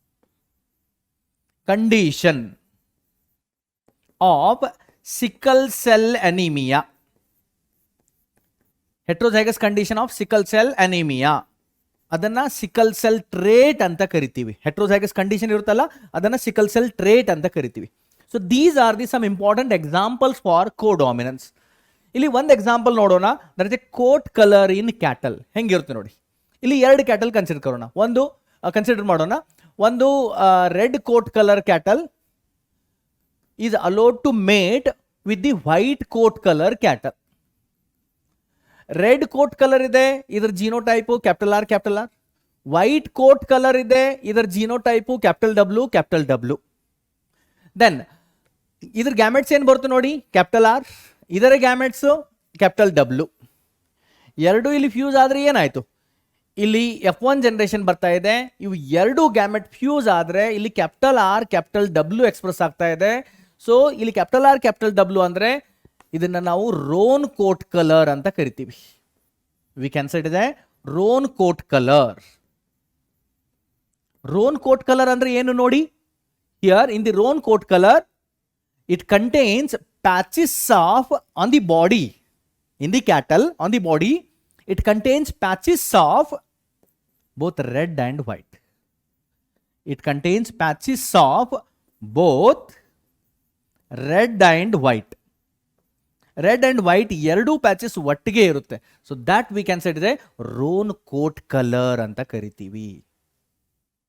ಅಲ್ಲಿ ಏನಾಗ್ತಾ ಇದೆ, capital R ಮತ್ತೆ capital W ಎರಡು allele ಒಟ್ಟಿಗೆ express ಆಗ್ತಾ ಇದೆ. ಸೊ ಬಾಡಿ ಮೇಲೆ ಕೆಲವೊಂದು ಪ್ಯಾಚಸ್ ರೆಡ್ ಕಲರ್ ಇದೆ, ಕೆಲವೊಂದು ಪ್ಯಾಚಸ್ ವೈಟ್ ಕಲರ್ ಇದೆ. ಎರಡು ಒಟ್ಟಿಗೆ ಎಕ್ಸ್ಪ್ರೆಸ್ ಆಗ್ತಾ ಇದ್ರೆ that we consider roan coat colour ಅಂತ ಹೇಳ್ತೀವಿ. ನೆಕ್ಸ್ಟ್ ನೋಡೋಣ ಲಿಥಲ್ ಜೀನ್ಸ್. ಲಿಥಲ್ ಜೀನ್ಸ್ ಅಂದ್ರೆ ಏನು? They will causes the lethality, ಅಂದ್ರೆ ಡೆತ್ ಕಾಸ್ ಮಾಡ್ತವೆ ಕೆಲವೊಂದು ಜೀನ್ಸ್ ಅನ್ನ. ಯಾವಾಗ? Usually these lethal genes the causes lethality, they causes lethality. They causes lethality in homozygous condition.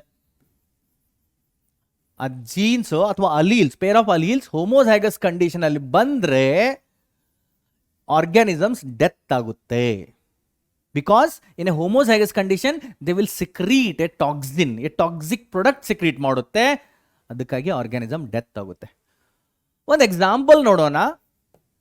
ಒಂದು example that is a coat colour in mice. Mice ಅಲ್ಲಿ lethal genes ನಮಗೆ ಸಿಗುತ್ತೆ. Mice or mouse, singular form ಅಲ್ಲಿ mouse, plural form ಅಲ್ಲಿ mice. Capital Y small Y genotype ಇದ್ರೆ ಇದು yellow coat colour produce ಮಾಡ್ತಾ ಇದೆ, yellow coat colour. Small Y ಇದ್ರೆ ಇದು ಬ್ರೌನ್ ಕೋಟ್ ಕಲರ್ ಪ್ರೊಡ್ಯೂಸ್ ಮಾಡ್ತಾ ಇದೆ. It will produces the brown coat color. So ಇಲ್ಲಿ ಒಂದು ಕ್ರಾಸ್ ಮಾಡಿ ನೋಡೋಣ. Capital Y that is a mice with mouse with yellow coat color, that is capital Y is allowed to cross with capital Y, small y is allowed to cross with the one more capital Y small y. यानी कि ಇಲ್ಲಿ ನೋಡಿ ಹೆಂಗಾಗ್ತಾ ಇದೆ, yellow coat color mouse is allowed to cross or mate with the yellow coat color mouse. Result ಏನಾಗುತ್ತೆ ನೋಡಿ ಇಲ್ಲಿ, result is capital Y genotype ಏನು ಬರ್ತಾ ಇದೆ ನೋಡಿ. Then capital Y small Y and one more is small Y. ಈ ರೀತಿ result ಬರ್ತಾ ಇದೆ ಇಲ್ಲಿ. Okay, next. ಹಾಗಾದ್ರೆ ಇಲ್ಲಿ ಏನಾಗ್ತಾ ಇದೆ ನೋಡಿ, in this one capital Y ಇಲ್ಲಿ ನಾವು ಬರ್ದಿಲ್ಲ, ನೋಡೋಣ ಆಮೇಲೆ. ಹಾಗಾದ್ರೆ ಇವು ಎರಡು ಏನಾಗ್ತಾ ಇದೆ, that is yellow coat colour mice ಬರ್ತಾ ಇದೆ. ಸ್ಮಾಲ್ ವೈ ಇಲ್ಲಿ ಆಲ್ರೆಡಿ ಇದೆ, that is a brown coat colour mouse ಆಗ್ತಾ ಇದೆ. And capital Y it will causes it results in a death in embryonic condition. It results in death in embryonic condition. Embryonic condition alli ಈ mice death ಆಗುತ್ತೆ. That we can say absolute lethality ಅಂತ ಕರಿತೀವಿ. If the death of an organism in the embryonic condition, in the fetal stage, that we can say the absolute lethality. So ಇಲ್ಲಿ absolute lethality ಆಗುತ್ತೆ. If the allelic pair in the homozygous dominant condition, that causes the death of organism. Absolute lethality. ನೋಡಿ ಇಲ್ಲಿ ಬೇರೆ ಬೇರೆ ಪ್ರಕಾರದ ಲಿಥಾಲಿಟಿಗಳು ಬರ್ತವೆ. So there are three types of lethality. ಬರುತ್ತೆ. There are three types of lethality. ಯಾವುದಿದೆ ನೋಡಿ, what are the 3 different types of lethality? ನಾನು ಇಲ್ಲಿ ಬರಿತಾ ಇದ್ದೀನಿ, ಒನ್ ಬೈ ಒನ್ ನೋಡೋಣ. Okay, the 3 types of lethality are, ಒಂದು absolute lethality. Second one is sublethality. And third one is it is a delayed lethality ಅಂತ ಹೇಳ್ತೀವಿ. Third one is a delayed lethality. ಮೂರನೇದು delayed lethality. Absolute lethality ಅಂದ್ರೆ ಏನು? Death in embryonic condition. ಇದು death in embryonic condition or embryonic stage ಅಲ್ಲಿ. Death in embryonic condition, absolute lethality. Sub lethality ಅಂದ್ರೆ ಏನು ನೋಡಿ, death in childhood condition. It is death in childhood condition. Childhood stage alli death ಆದ್ರೆ ಅದನ್ನ sub lethality ಅಂತೀವಿ. And one more is delayed lethality. Delayed lethality ಅಂದ್ರೆ ಏನು ನೋಡಿ, it is death after the sexual maturity. Death after sexual maturity. Death after the sexual maturity, that is delayed lethality. ಇದಾಯ್ತು. Next ನೋಡೋಣ reciprocal cross. Reciprocal cross ಅಂದ್ರೆ ಏನು? ಈ cross ಕೂಡ ಮೆಂಡಲ್ಲೇ perform ಮಾಡಿದ್ರು. ಏನು ನೋಡೋಣ, what is this reciprocal cross? ಈ ಕ್ರಾಸ್ ಏನು ಎಕ್ಸ್ಪ್ಲೇನ್ ಮಾಡುತ್ತೆ ನೋಡಿ. ಇಟ್ ಎಕ್ಸ್ಪ್ಲೇನ್ಸ್, ಈ ಕ್ರಾಸ್ ಇದೆಯಲ್ಲ, it explains role of there is no role of a parental sex during the cross. ಏನ್ ಮಾಡುತ್ತೆ ನೋಡಿ, ಇದೇನು ಹೇಳ್ತಾ ಇದೆ? No role of parental sex, no role of parental sex in a cross. Cross ಅಲ್ಲಿ parental sex role ಏನು ಇರೋದಿಲ್ಲ ಅಂತ ಇದು ಹೇಳ್ತಾ ಇದೆ ರೆಸಿಪ್ರೊಕಲ್ ಕ್ರಾಸ್. ಒಂದು ಉದಾಹರಣೆ ನೋಡೋಣ. Take one example. ಕನ್ಸಿಡರ್ಡ್, ನಾನು ಇಲ್ಲಿ same stem height plant consider ಮಾಡೋಣ. ಪಿ ಪ್ಲಾಂಟ್ ಇಂದ ಮೇಲ್ ಪ್ಲಾಂಟ್ ಅಂಡ್ ಒಂದು ಫಿಮೇಲ್ ಪ್ಲಾಂಟ್ ಅಂತ ತಗೋತಾ ಇದ್ದೀನಿ.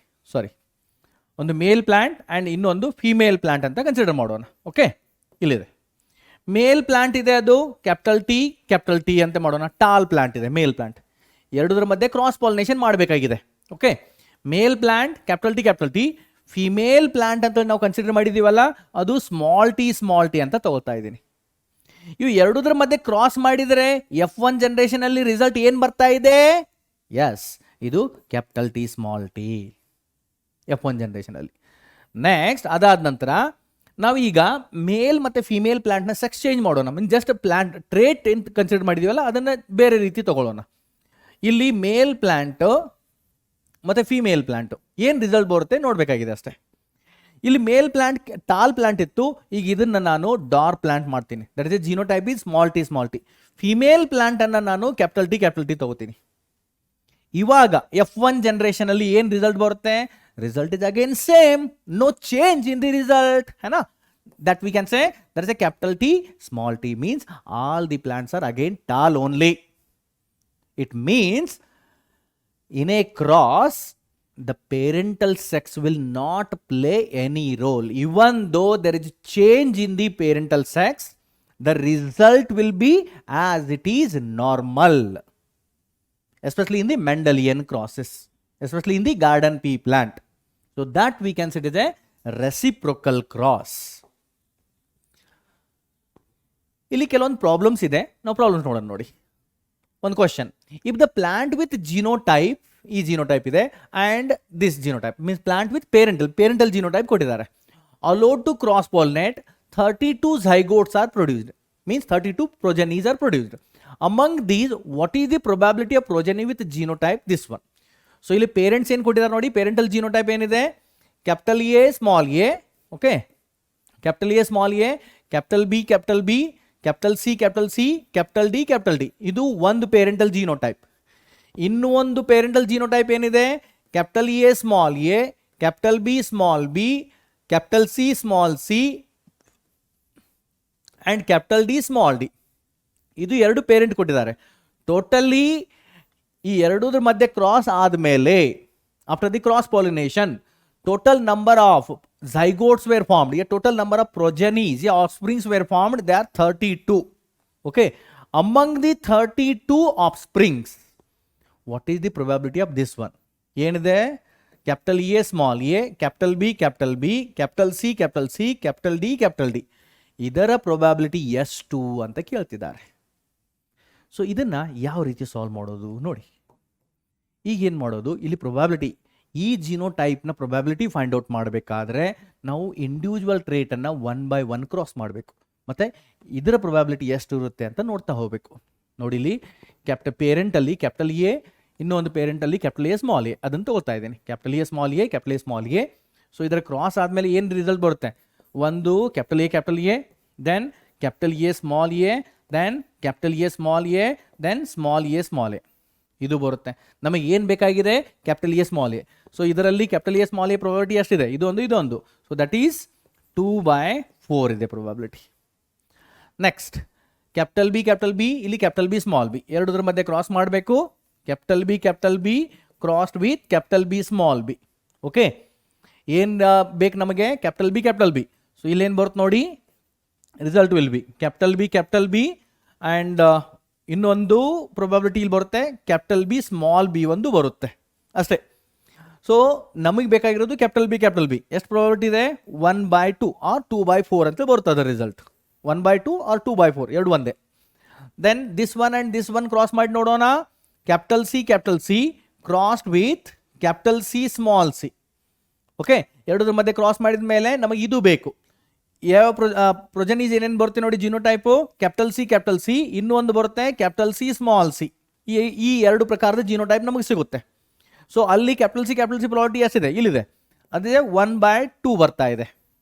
ನೆಕ್ಸ್ಟ್ ಅದಾದಮೇಲೆ ಈ ಎರಡೂದರನ್ನು ಮಧ್ಯೆ ಕ್ರಾಸ್ ಮಾಡಬೇಕು. Capital D crossed with capital D small D.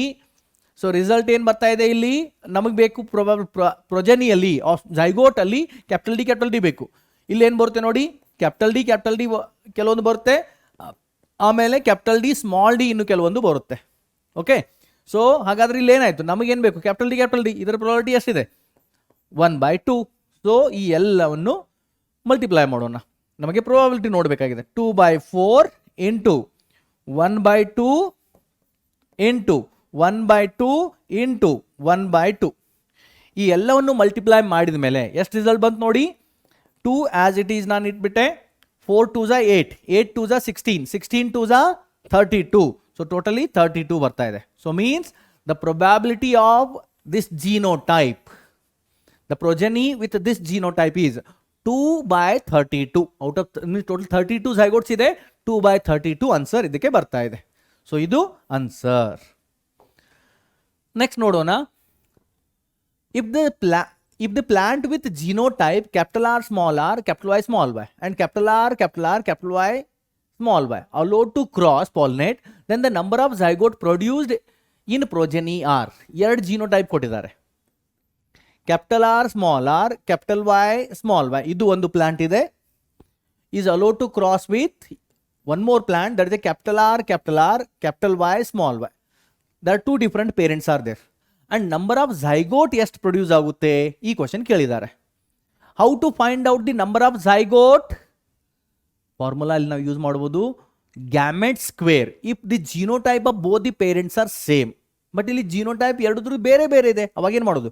Gamete of first parent, ಇದರ ಪೇರೆಂಟ್, ಈಗ ಈ ಪೇರೆಂಟ್ನ ಗ್ಯಾಮೆಟ್ ಎಷ್ಟು ಬರುತ್ತೆ? How many gametes? Gamete find out ಮಾಡಬೇಕಂದ್ರೆ 2 to the power n formula apply ಮಾಡಬೇಕು. 2 to the power n. n ಏನು? Number of heterozygotes. ಇದು ಒಂದು ಹೆಟ್ರೋಝೈಗೋಟ್ಸ್, ಇದು ಒಂದು ಹೆಟ್ರೋಝೈಗೋಟ್ಸ್. ಎಷ್ಟಾಗಿದೆ? 2 to the power 2.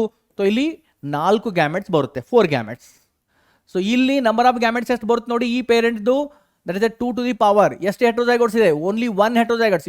ಇದು ಹೋಮೋಝೈಗಸ್ ಇದೆ. Okay, so 2 to the power 1 is equal to 2 gametes formation ಆಗ್ತಾ ಇದೆ. ಇಲ್ಲಿ 4 ಗ್ಯಾಮೆಟ್ಸ್ ಫಾರ್ಮೇಷನ್ ಆಗ್ತಾ ಇದೆ. ಸೊ ಏನು ರಿಸಲ್ಟ್ ಬರುತ್ತೆ? What will be the result?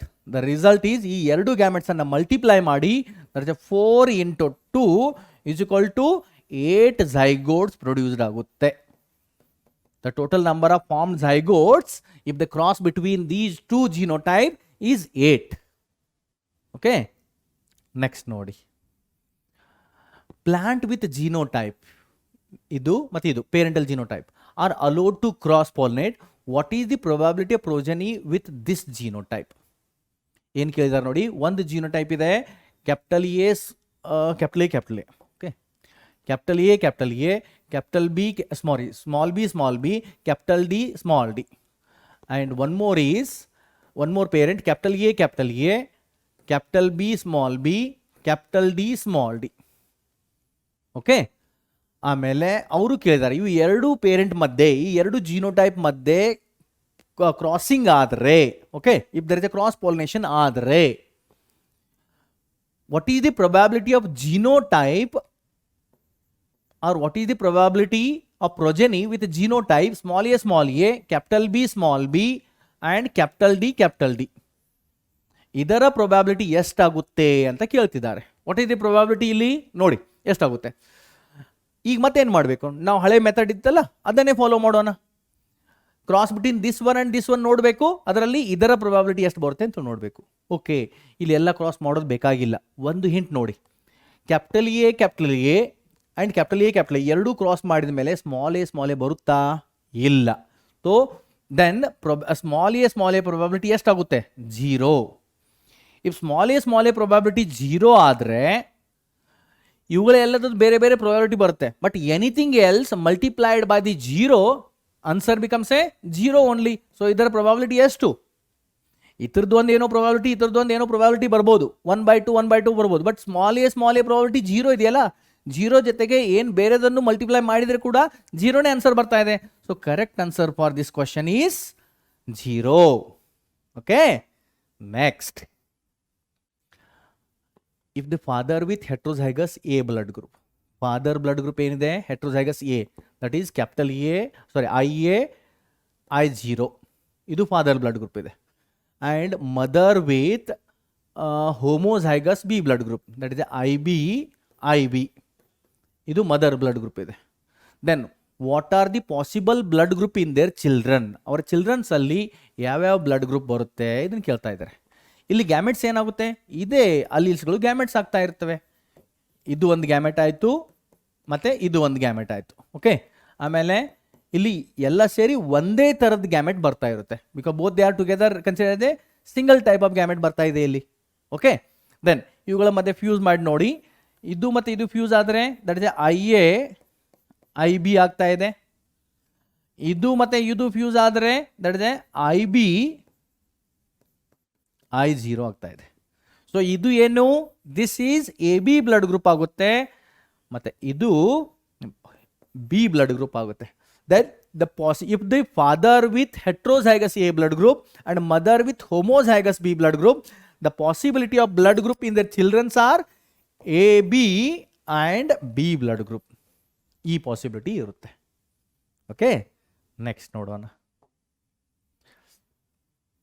One parent with AB blood group. Okay, one parent, ನಾನು ಪೇರೆಂಟ್ 1 ಮಾಡ್ತಾ ಇದ್ದೀನಿ. ಇವರ ಬ್ಲಡ್ ಗ್ರೂಪ್ ಇದೆ AB. And another parent with heterozygous A blood group. There is a parent 2 idare, idu parent 1 ಮತ್ತು ಇವರು parent 2, heterozygous A blood group. That is A ಇದೆ, heterozygous A, that is I0. Okay, ಈ ರೀತಿ ಇದೆ. Then what are the possible blood groups in their children? Okay, ಇಲ್ಲಿ ನೋಡಿ genotype ನೋಡೋಣ. ಇದು ಬರುತ್ತೆ IA IB, ಇಲ್ಲಿ heterozygous A ಅಂತ ಕೊಟ್ಟಿದ್ದಾರೆ, I0. ಸೊ ಚಿಲ್ಡ್ರನ್ಸಲ್ಲಿ ಪಾಸಿಬಲ್ ಬ್ಲಡ್ ಗ್ರೂಪ್ ಏನು ಬರುತ್ತೆ ನಮಗೆ ನೋಡಬೇಕಾಗಿದೆ. ಇದು ಮತ್ತು ಇದು ಫ್ಯೂಸ್ ಆದರೆ ಏನಾಗುತ್ತೆ, IA ಬರುತ್ತೆ. ಓಕೆ, ಇದು ಮತ್ತು ಇದು ಫ್ಯೂಸ್ ಆದರೆ I0 ಅಂತ ಬರುತ್ತೆ. ಇದು ಮತ್ತು ಇದು ಫ್ಯೂಸ್ ಆದರೆ IB ಅಂತ ಬರುತ್ತೆ. ಇದು ಮತ್ತು ಇದು ಫ್ಯೂಸ್ ಆದರೆ I0 ಅಂತ ಬರುತ್ತೆ. ಸೊ ಯಾವ್ಯಾವ ಬ್ಲಡ್ ಗ್ರೂಪ್ ಆಗ್ತಾ ಇದೆ ನೋಡಿ, ಇವು ಎರಡು ಕೂಡ A ಬ್ಲಡ್ ಗ್ರೂಪ್ ಇದೆ. ಒಂದು ಹೋಮೋಝೈಗಸ್ A ಬ್ಲಡ್ ಗ್ರೂಪ್, ಇನ್ನೊಂದು ಹೆಟ್ರೋಝೈಗಸ್. ಬಟ್ ಎನಿವೇ ಅದು A ಬ್ಲಡ್ ಗ್ರೂಪೇ. This one is AB blood group ಆಗ್ತಾ ಇದೆ, and this one is B blood group. Means the possibility of blood groups in their childrens are A, B and AB blood group. So these are the possibilities. Next, inheritance of 2 genes. What is the meaning of inheritance of 2 genes? It is nothing but we can say dihybrid cross. It is nothing but dihybrid cross anta ಹೇಳ್ತೀವಿ. Inheritance of 2 genes ಅಂದ್ರೆ it is nothing but dihybrid cross. ಏನಿದು dihybrid cross ನೋಡಿ ಇಲ್ಲಿ. If there is a cross between 2 parents, okay, if there is a cross between 2 parents and 2 plants, if there is a cross between 2 plants differ with 2 characters, yet 2 pair of traits, we can say it is a dihybrid cross ಅಂತ ಹೇಳ್ತೀವಿ. ನೋಡಿ ಇಲ್ಲಿ ಏನಿದೆ dihybrid cross. If cross between 2 plants, if a cross between 2 plants, if a cross between 2 plants differs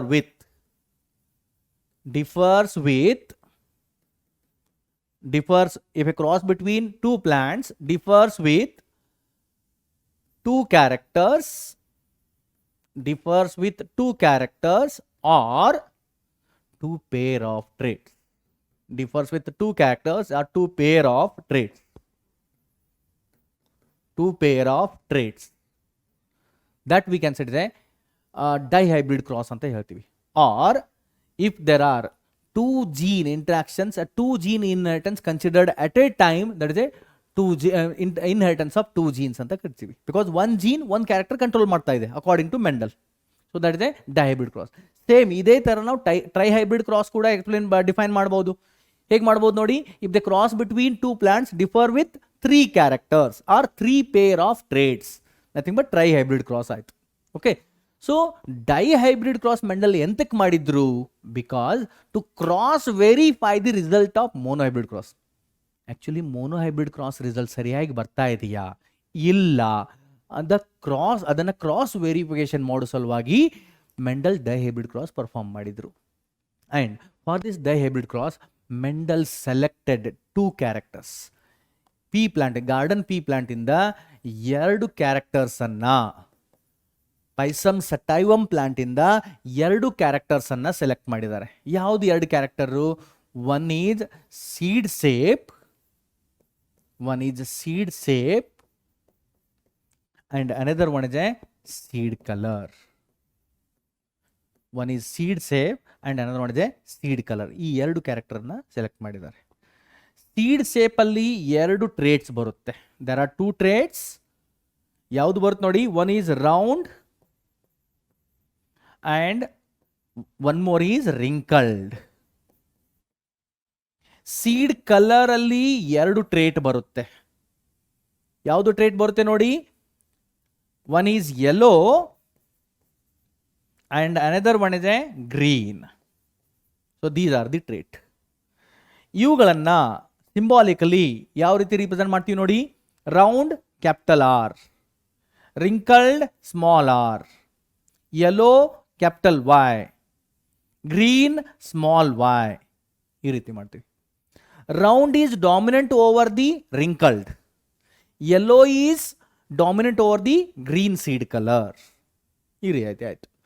and the responsible genes for these characters, seed ಶೇಪ್ಗೆ responsible gene ಇದೆಯಲ್ಲ ಅದು chromosome number 7 ಮೇಲಿದೆ. Seed ಕಲರ್ಗೆ responsible jeans ಇದೆಯಲ್ಲ ಅದು chromosome number 1 ಮೇಲಿದೆ. The responsible jeans are present on the chromosome number 1. So next ನೋಡೋಣ, ಈಗ Mendel ಯಾವ ರೀತಿ ಕ್ರಾಸ್ ಮಾಡಿದ್ದಾರೆ. What kind of cross is performed by Mendel? Initially Mendel selected the 2 plants. 2 plants ಅನ್ನ differ with 2 different characters ಅದನ್ನು select ಮಾಡಿದ್ದಾರೆ. ಹೇಗೆ ಮಾಡಿದ್ದಾರೆ ನೋಡಿ, ಪೇರೆಂಟ್ಸ್ ಇನಿಷಿಯಲಿ ಇಲ್ಲಿ ಪಿ ಅಂತ ಬರಿತೀನಿ, parent generation P. He selected 2 plants differs with 2 character, 2 pair of traits. One is round seed with yellow color, round seed shape with yellow colored plant is allowed to cross with wrinkled seed shape, allowed to cross with wrinkled seed shape and green seed color, wrinkled seed shape and green seed color. Okay, the next, ಹಾಗಾದ್ರೆ ಇಲ್ಲಿ genotype ಏನಾಗ್ತಾ ಇದೆ ನೋಡಿ, the genotypes are homozygous dominant, ಯಾನಿಗೆ pure line traits ಇವ್ರು select ಮಾಡ್ಕೊಳ್ತಿದ್ರು Mendel ಯಾವತ್ತು. So here genotypes are, ಇದು ಕ್ಯಾಪಿಟಲ್ R, ಕ್ಯಾಪಿಟಲ್ Y, ಇದು ಸ್ಮಾಲ್ r, ಸ್ಮಾಲ್ y ಆಗ್ತಾ ಇದೆ. ಇವುಗಳ ಗ್ಯಾಮೆಟ್ಸ್ ಏನಾಯ್ತು, all the gametes are of same type, that is a capital R, capital Y type. Here all the gametes are of same type, that is a small r, small y type of gametes ಆಗ್ತಾ ಇದೆ. ಇವು 2 gametes fuse ಆದ್ರೆ F1 generation ಬರ್ತಾ ಇದೆ ಇಲ್ಲಿ, that is capital R, small r, capital Y, small y. All the plants are with F1 plants are with the genotype capital R, capital Y, small y. What is this one? It is a round seeded plant, round and yellow seed, round seed shape with yellow color seed. Idu F1 generation phenotype ಆಯ್ತು. Now these F1 generation plants are allowed for self pollination. ಈ F1 generation plants ಅನ್ನ self ಪಾಲಿನೇಷನ್ಗೆ hello ಮಾಡಲಾಗಿದೆ. SP, nothing but self pollination. As they are allowed for the self pollination, These are the Pisum sativum plants. They are dihybrid, or we can say this genotype is a dihybrid because this is the one heterozygous condition, this is the one heterozygous condition, dihybrid genotype. And these Pisum sativum plants are bisexual plants, means both male and female sex are present in a same flower. Okay, means a single flower, it contains male reproductive structure as same genotype and female reproductive structure as same genotype. Stemon ಅಲ್ಲಿ ನಾವು consider ಮಾಡೋಣ, ಅದರಿಂದ male reproductive structure ಬರುತ್ತೆ, ಅಲ್ಲಿ R ಮೇಲ್ gametes ಬರುತ್ತೆ, ಅವುಗಳ genotype ಕೂಡ ಇದೆ, capital R capital Y small Y. Carpel ಅಂತ ಕನ್ಸಿಡರ್ ಮಾಡಿದರೆ ಫಿಮೇಲ್ ರಿಪ್ರೊಡಕ್ಟಿವ್ ಸ್ಟ್ರಕ್ಚರ್ ಅಂತ ಕಾರ್ಪೆಲ್ ಕನ್ಸಿಡರ್ ಮಾಡಿದರೆ ಅದರ ಜಿನೋಟೈಪ್ ಕೂಡ ಸೇಮ್ ಇದೇ ಇರುತ್ತೆ, ಕ್ಯಾಪಿಟಲ್ R capital Y small Y, ಈ ರೀತಿ ಆಗ್ತಾ ಇರುತ್ತೆ. ಸೊ ಇಲ್ಲಿ ನೆಕ್ಸ್ಟ್ NCERT-ಯಲ್ಲಿ ಡೈರೆಕ್ಟ್ ಆಗಿ ಕೊಟ್ಟಿದ್ದಾರೆ ನೋಡಿ, parental generation, that is a initial parental generation. ಯಾವುದು ನಾವಿಲ್ಲಿ ತೊಗೊಂಡಿದ್ದೀವಲ್ಲ, ಇಲ್ಲಿಂದ ಸ್ಟಾರ್ಟ್ ಮಾಡಿದ್ದಾರೆ, ಇಲ್ಲಿಂದ ನೋಡೋಣ. ಓಕೆ, ಸೊ ಪೇರೆಂಟಲ್ ಜನರೇಷನ್ ನೋಡಿ, round yellow seeds, wrinkled green seeds ಇದೆ, capital R capital Y small R small Y. Gametes ಏನಾಗ್ತಾ ಇದೆ ಇಲ್ಲಿ, all gametes are of same type, capital R capital Y. Here all gametes are of same type, small R small y. F1 generation result ಏನಾಗಿದೆ, round and yellow seeded plants ಆಗ್ತಾ ಇದೆ, or all the seeds are round and yellow, that is capital R capital Y small Y. ನಾವು ಇಲ್ಲಿ ಸೆಲ್ಫಿಂಗ್ ಅಂತ ಬರೆದಿದ್ದಾರೆ, ಸೆಲ್ಫಿಂಗ್ ಅಂದರೆ self ಪಾಲಿನೇಷನ್ಗೆ hello ಮಾಡ್ತಾ ಇದ್ದೀವಿ. ಸೊ ಇಲ್ಲಿ capital R capital Y small ಇದೆಯಲ್ಲ, ಇದು 4 ಟೈಪ್ಸ್ ಆಫ್ ಗ್ಯಾಮೆಟ್ಸ್ ಪ್ರೊಡ್ಯೂಸ್ ಮಾಡುತ್ತೆ. ನೋಡಿ ಯಾವ ರೀತಿ ಗ್ಯಾಮೆಟ್ಸ್ ಫೈಂಡ್ ಔಟ್ ಮಾಡಬೇಕು, capital R capital Y small Y. ಎಷ್ಟು ಹೆಟ್ರೋಸೈಗೋಟ್ಸ್ ಇದೆ, 2 ಹೆಟ್ರೋಸೈಗೋಟ್ಸ್ ಇದೆಯಲ್ಲ, ಇದು ಒಂದು, that's 2 to the power 2, 4 gametes ಆಗುತ್ತೆ. ಯಾವುದು 4 gametes different types of gametes ನೋಡಬೇಕು, ನಾವು ಫೋಕ್ಡ್ ಮೆಥಡಿಂದ ಫೈಂಡ್ ಔಟ್ ಮಾಡ್ಬೋದು. ಯಾವ ರೀತಿ ನೋಡಿ, different types of gametes find out ಮಾಡಬೇಕಂದ್ರೆ ಫಸ್ಟ್ ಅಲಿಲಿಕ್ ಪೇರ್ ಇದೆಯಲ್ಲ, ಅದನ್ನು ಸೆಪರೇಟಾಗಿ ಬರೆಯೋಣ, capital R small r. Second allelic ಪೇರನ್ನು ಎರಡರ ಜೊತೆಗೆ ಫ್ಯೂಸ್ ಮಾಡಲಿಕ್ಕೆ ಅಲೋ ಮಾಡಿ, ಕ್ಯಾಪಿಟಲ್ ವೈ ಇದು ಸ್ಮಾಲ್ ವೈ, ಇಲ್ಲಿ ಕ್ಯಾಪಿಟಲ್ ವೈ ಮತ್ತು ಇಲ್ಲಿ ಸ್ಮಾಲ್ ವೈ. ಈ ರೀತಿ ಅಲಿಲಿಕ್ ಪೇರನ್ನು ಫ್ಯೂಸ್ ಮಾಡಲಿಕ್ಕೆ ಅಲೋ ಮಾಡೋಣ. ಇಲ್ಲೇನು ರಿಸಲ್ಟ್ ಬರುತ್ತೆ, ಕ್ಯಾಪಿಟಲ್ ಆರ್ ಕ್ಯಾಪಿಟಲ್ ವೈ, ಇಲ್ಲೇನು ಬರುತ್ತೆ result, capital R small y. ಇಲ್ಲೇನು ರಿಸಲ್ಟ್ ಬರ್ತಾ ಇದೆ, ಸ್ಮಾಲ್ ಆರ್ ಕ್ಯಾಪಿಟಲ್ ವೈ. ಇಲ್ಲಿ ರಿಸಲ್ಟ್ ಏನು ಬರ್ತಾ ಇದೆ, that is a small R small y. Okay, ಈ ರಿಸಲ್ಟ್ ಬರ್ತಾ ಇದೆ. So these are the results, means totally 4 gametes ಬರ್ತಾ ಇದೆ. ಅದೇ ಥರದ್ದು 4 male gametes and same type of 4 female gametes ಬರ್ತಾ ಇದೆ. ಸೊ ಇಲ್ಲಿ ಫಿಮೇಲ್ ಗ್ಯಾಮೆಟ್ಸ್ ಬರೆದಿದ್ದಾರೆ, ಇಲ್ಲಿ ಮೇಲ್ ಗ್ಯಾಮೆಟ್ಸ್ ರಿಪ್ರೆಸೆಂಟೇಷನ್ ಇದೆ in a checker board or Punnett square ಅಂತ ಕರಿತೀವಿ. ಸೊ ಇಲ್ಲಿ ನೋಡಿ, capital R capital Y, small R capital Y, capital R small Y gamete. These are capital R capital Y, small R capital Y, capital R small Y gametes. ಇದು gamete fuse ಆದರೆ ಇಲ್ಲಿ genotype ಬರ್ತಾ ಇದೆ. ಇದು ಮತ್ತು ಇದು fuse ಆದರೆ ಇಲ್ಲಿ, this one and this one ಇಲ್ಲಿ, this one and this one ಇಲ್ಲಿ ಗ್ಯಾಮೆಟ್ಸ್ ಇದೆ, ಆ ಜಿನೋಟೈಪ್ ಇದೆ. ದೆನ್ ಇಲ್ಲಿ ಫ್ಯೂಸ್, ಈ ರೀತಿ ರಿಸಲ್ಟ್ ಬರೀತಾ ಹೋಗಿದ್ದಾರೆ. So totally how many progenies are formed, how many zygotes are formed in a dihybrid cross during the F2 generation. ಇದು ಏನಿದೆ, this one is the F2 generation result ಇದೆ ಇಲ್ಲಿ. Okay, in a F2 generation totally 16 zygotes, total number of zygotes nothing but ಆಫ್ ಸ್ಪ್ರಿಂಗ್ಸ್ ಎಷ್ಟಾಗಿದೆ, 16 ಇದೆ. How many types of phenotypes are formed, ಎಷ್ಟು phenotype formation ಆಗಿದೆ ನೋಡಿ ಇಲ್ಲಿ. Okay, number of phenotypes R, ನೋಡೋಣ ಇಲ್ಲಿ, ನಂಬರ್ ಆಫ್ ಫಿನೋಟೈಪ್ಸ್ ನೋಡಿ, ಬೇರೆ ಬೇರೆ ಥರದ ಫಿನೋಟೈಪ್ಸ್ ಯಾವ್ದು ನೋಡಿ, ಇದು ಕ್ಯಾಪಿಟಲ್ ಆರ್ ಕ್ಯಾಪಿಟಲ್ ವೈ ಏನಿದೆ, ಇದು ರೌಂಡ್ ಆ್ಯಂಡ್ ಯೆಲ್ಲೋ ಇದೆ. ಟೋಟಲ್ 4 ಟೈಪ್ಸ್ ಆಫ್ ಫಿನೋಟೈಪ್ ಇಲ್ಲಿ ಪ್ರೊಡ್ಯೂಸ್ ಆಗುತ್ತೆ. Totally there are 4 types of phenotype. ಯಾವುದು, ಇದೆಲ್ಲ ರೌಂಡ್ ಆ್ಯಂಡ್ ಯೆಲ್ಲೋ, ಇದು ರೌಂಡ್ ಆ್ಯಂಡ್ ಯೆಲ್ಲೋ, ಇದು ರೌಂಡ್ ಆ್ಯಂಡ್ ಯೆಲ್ಲೋ ಇದೆ. Okay, and this one is also round and yellow. Next ಅದಾದ ನಂತರ ಇದು ನೋಡಿ, 1, ಇದು 1, 2 and 3, these 3 are wrinkled and yellow ಇದೆ. ದೆನ್ ಇಲ್ಲಿ 3 ಇದೆ ನೋಡಿ, ರೌಂಡ್ ಆ್ಯಂಡ್ ಗ್ರೀನ್ ಬರ್ತಾ ಇದೆ ಇದು. And last is completely homozygous recessive, that is a wrinkled and green. So totally 4 phenotype ಬರ್ತಾ ಇದೆ. ಯಾವ್ದು ನೋಡಿ, ಒಂದು ರೌಂಡ್ ಯೆಲ್ಲೋ ಸೀಡ್, ಎಷ್ಟಿದೆ ಇದರ ನಂಬರು ಕೌಂಟ್ ಮಾಡಿ ನೋಡಿ. 1 2 3 4 5 6 7 8 9. ಔಟ್ ಆಫ್ 16 ಝೈಗೋಟ್ ಅಲ್ಲಿ 9 out of 16 round yellow seeds ಇದೆ. ಸೆಕೆಂಡ್ ಯಾವುದಿದೆ ನೋಡಿ, ಇಲ್ಲಿದೆ ನೋಡಿ, that is a wrinkled and yellow. Next wrinkled yellow. Wrinkled yellow ಇದೆ. ಎಷ್ಟಿದೆ ಇದು? 3/16. Next third one is third ನೋಡಿ, ರೌಂಡ್ ಆ್ಯಂಡ್ ಗ್ರೀನ್ ಇದೆ. ರೌಂಡ್ ಗ್ರೀನ್ ಇದೆ. ಎಷ್ಟಿದೆ ಇದು? 1 2 3 3 ಇದೆ ಅಲ್ಲ, 3/16. Then last one is that is a wrinkled and green. Wrinkled and green ಇವುಗಳ ನಂಬರ್ ಎಷ್ಟಿದೆ ನೋಡಿ, ದಟ್ ಈಸ್ 1/16.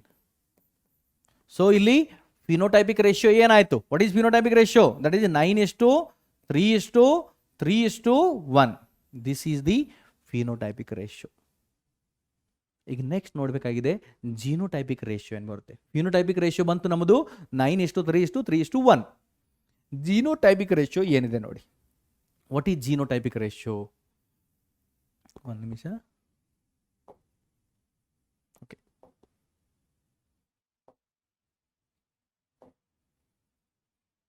ಇಲ್ಲಿದೆ. ಓಕೆ, ಸೊ ಜಿನೋಟೈಪಿಕ್ ರೇಷಿಯೋ ಏನು ಬರುತ್ತೆ ನೋಡಿ, ನಾನು ಇಲ್ಲಿ ಬರಿತಾ ಇದ್ದೀನಿ.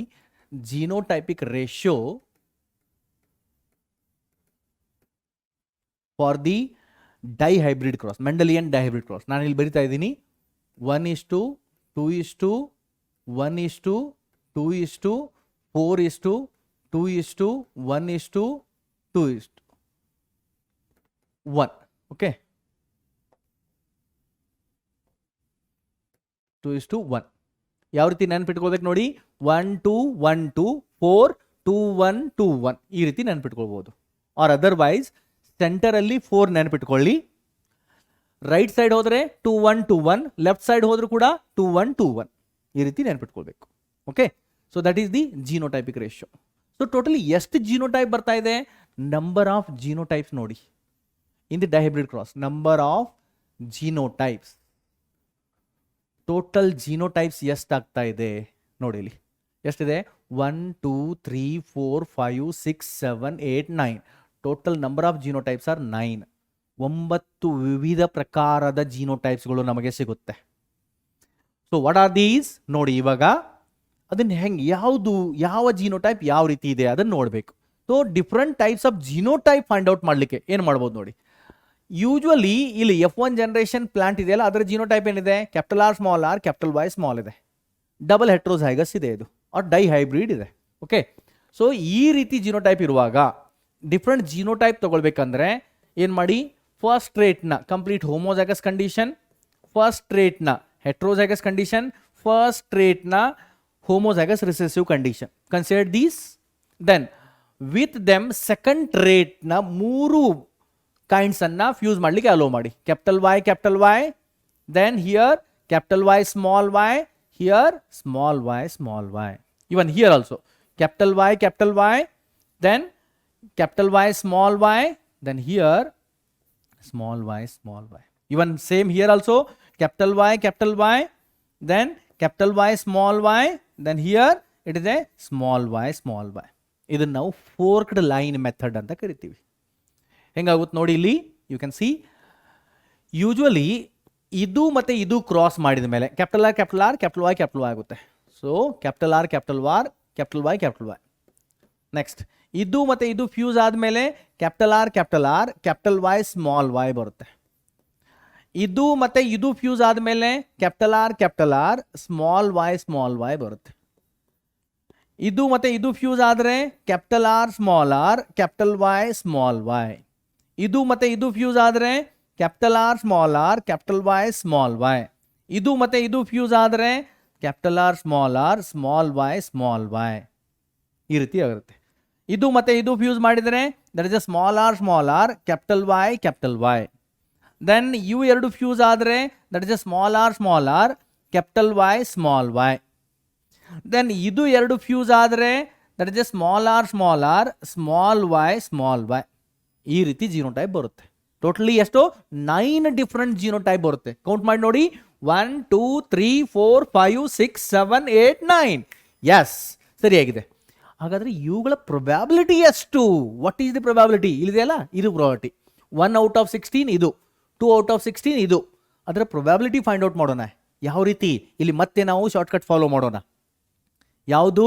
That is a mathematical condensable form. Binomial expression ನೋಡಿದ್ದೀವಲ್ಲ ಮೋನೋ ಹೈಬ್ರಿಡ್ ಕ್ರಾಸ್ಗೆ, ಅದನ್ನು ಫಾಲೋ ಮಾಡೋಣ. So what will be the result? ಇದರ ಪ್ರೊಬಬಿಲಿಟಿ, ಹೋಮೋಜೈಗಸ್ ಡಾಮಿನೆಂಟ್ನ ಪ್ರೊಬಬಿಲಿಟಿ ಎಷ್ಟು? 1/4. ಇದು ಹೋಮೋಜೈಗಸ್ ಡಾಮಿನೆಂಟ್, ಇದು ಕೂಡ 1/4. ಎರಡು ಸೇರಿ ಎಷ್ಟಾಯಿತು? 1/16 ಇದೆಯಲ್ಲ, 1/16. ನೆಕ್ಸ್ಟ್ ಇದರ ಪ್ರೊಬಬಿಲಿಟಿ ನೋಡಿ, ಇದು 1/4 ಇಂಟು ಇದರ ಪ್ರೊಬಬಿಲಿಟಿ 2/4. ಎರಡು ಸೇರಿ ಎಷ್ಟಾಯಿತು? 2/16. ಇದರ ಪ್ರೊಬಬಿಲಿಟಿ ನೋಡಿ, 1/4 ಇಂಟು ಇದು 1/4. ಎರಡು ಸೇರಿ 1/16 ಆಯಿತು. ಓಕೆ, ನೆಕ್ಸ್ಟ್ ಸೇಮ್ ಅದೇ ರೀತಿ ಇದು ನೋಡಿ, 2/4 ಡಬಲ್ ಹೆಟ್ರೋಜೈಗಸ್ ಇದೆ. ಇದು ಕೂಡ 2/4. ಎರಡು ಸೇರಿ 4/16 ಆಯಿತು. ನೆಕ್ಸ್ಟ್ ಇದೇ ನೋಡಿ, ಈ ರೀತಿ ಇದು ಹೇಗಿದೆ? ದರ್ಜೆ ವೇಟ್, ಇಲ್ಲೆಲ್ಲೋ ಒಂದು ಎಡವಟ್ಟು ಆಯ್ತಾ? ಇಲ್ಲ, ಇದು ಈ ರೀತಿ ಬರಬೇಕು ನೋಡಿ. ನಾನು ಇಲ್ಲಿ ತಪ್ಪು ಬರ್ತೀನಿ. ಇದು ಕ್ಯಾಪಿಟಲ್ ವೈ ಬರಬೇಕು, capital R small R. Okay, ಆಮೇಲೆ ಇದು ಕ್ಯಾಪಿಟಲ್ ವೈ ಬರಬೇಕು. ಇದು ಕ್ಯಾಪಿಟಲ್ ವೈ ಆದರೆ ಇಲ್ಲಿ ಪ್ರೊಬ್ಯಾಬಿಲಿಟಿ ಏನಾಗುತ್ತೆ? What will be the probability? ಇಲ್ಲಿ ನೋಡಿ ಪ್ರೊಬ್ಯಾಬಿಲಿಟಿ ಏನು ಬರುತ್ತೆ? ಕ್ಯಾಪಿಟಲ್ ಆರ್ 2/4, ಕ್ಯಾಪಿಟಲ್ ವೈ ಇದು 1/4 ಬರುತ್ತೆ ಅಲ್ಲ. ಇದು 1/4 ಮತ್ತು ಇದು 2/16 ಆಗುತ್ತೆ. ದ ನೆಕ್ಸ್ಟ್ ಇಲ್ಲಿ ನೋಡಿ ಎಷ್ಟಾಗುತ್ತೆ? ಇದು 2/4 ಇಂಟು ಇದು 2/4 ಎಷ್ಟು ಬಂತು? 4/16 ಬರುತ್ತೆ. ಸೊ ಇದೇ ರೀತಿ ಇವುಗಳಿಗೂ ನೀವು ಫೈಂಡ್ ಔಟ್ ಮಾಡಿ. ಸೊ ಅಲ್ಲಿಗೆ ಟೋಟಲ್ ನಮ್ಮದು ರೇಷಿಯೋ ಏನು ಬರುತ್ತೆ? 1:2:1:2:4:2:1:1 ಈ ರೀತಿ ಬರುತ್ತೆ. 1:2:1:2:4:2:1:2:1 ಈ ರೀತಿ ರಿಸಲ್ಟ್ ಬಂದೋಗುತ್ತೆ. ಅಷ್ಟೇ ಅಲ್ಲ, ಇಲ್ಲಿ ನೀವು ನೋಡಬೇಕು, ಇಫ್ ಯು ಸಿ ಹಿಯರ್, ಇದರ ಮೊದಲನೇ ಸ್ಲೈಡಲ್ಲಿ ನೋಡಿ.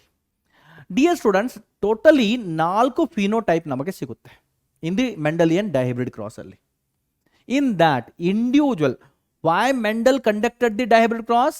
To cross verify the result of monohybrid cross. So ಅಲ್ಲಿ ರೌಂಡ್ ಅನ್ನ ಕನ್ಸಿಡರ್ ಮಾಡಿದರೆ ಟೋಟಲ್ ನಂಬರ್ ಆಫ್ ರೌಂಡ್ ಎಷ್ಟಿದೆ? 9 + 3 12 ರೌಂಡ್ ಇದೆ. ಸಿಂಗಲ್ ಕ್ಯಾರೆಕ್ಟರ್ ಒಂದೊಂದಾಗಿ ಕನ್ಸಿಡರ್ ಮಾಡಿದರೆ ರೌಂಡ್ ಮತ್ತು ರಿಂಕಲ್ಡ್ ಕಂಪೇರ್ ಮಾಡಿ ನೋಡೋಣ.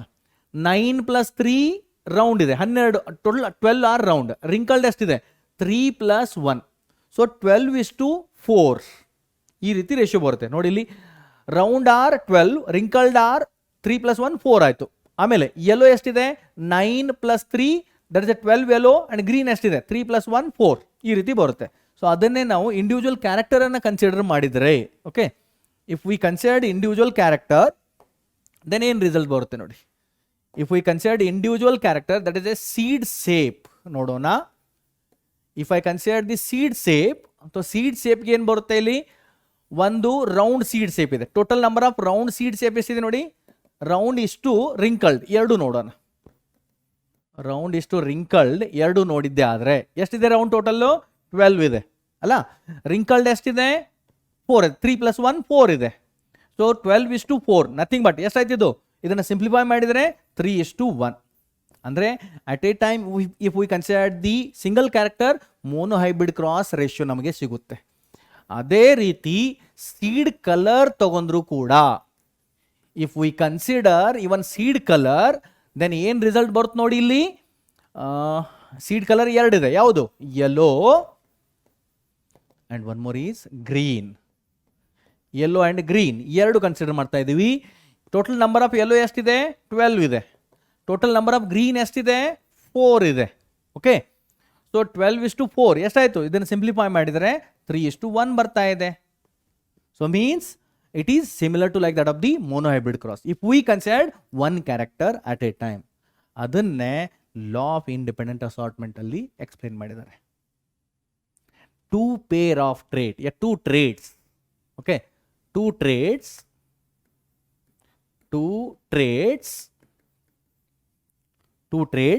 combined together, two traits combined or pair of traits, we can say combined together, pair of traits, two traits combined together in a hybrid,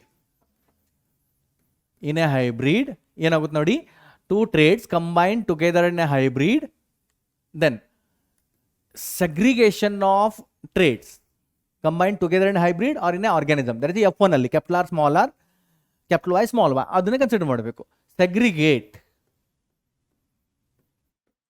segregate each trait ಅಲ್ಲ, two traits combined together in a hybrid segregate independently, these traits they separate, okay, segregate independently from each other, these traits segregate independently from each other.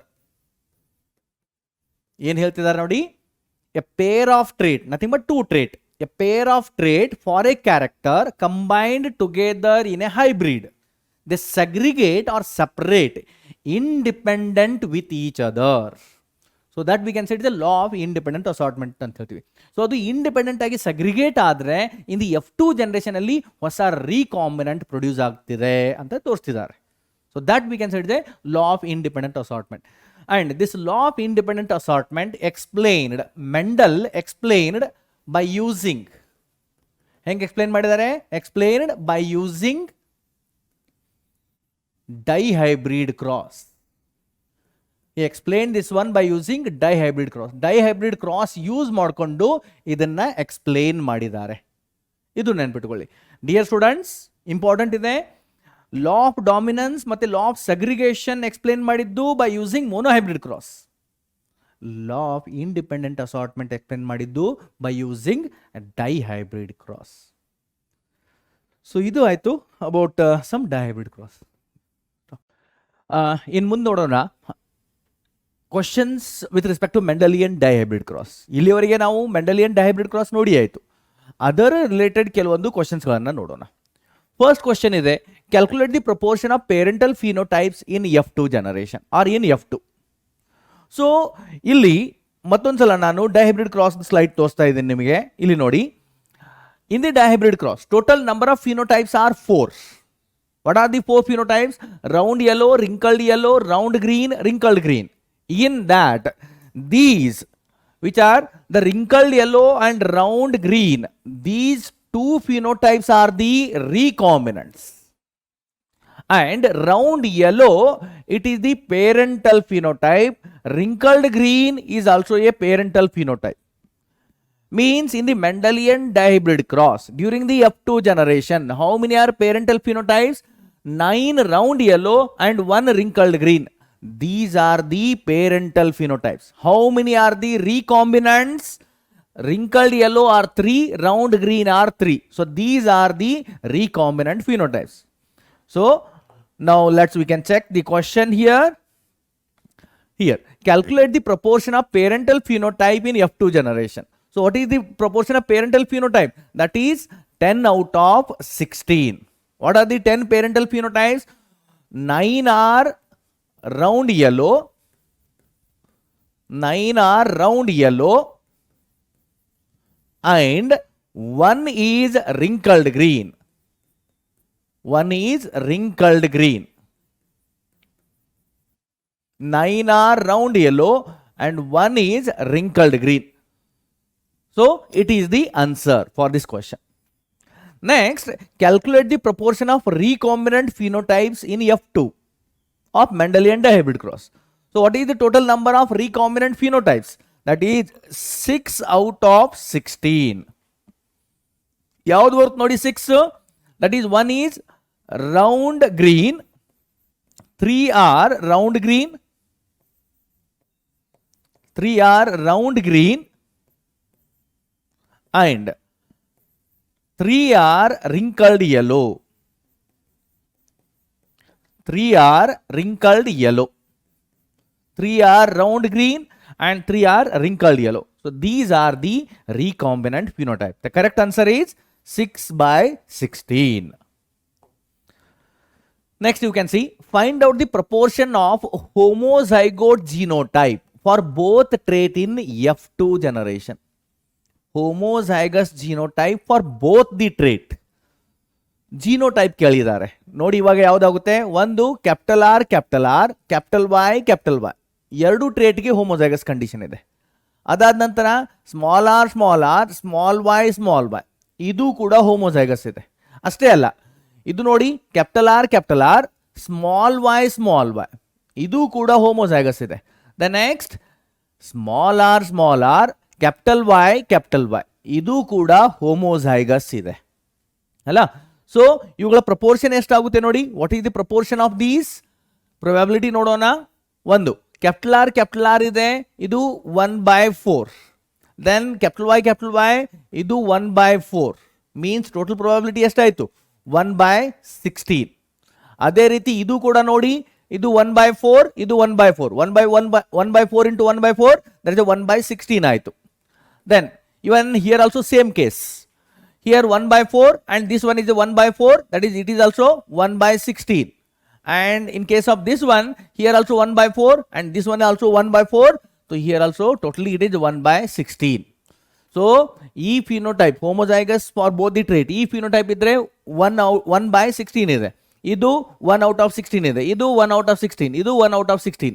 So total ಎಷ್ಟಾಯ್ತು ನೋಡಿ answer, that is a 1/16 plus 1/16 plus 1/16 plus 1/16.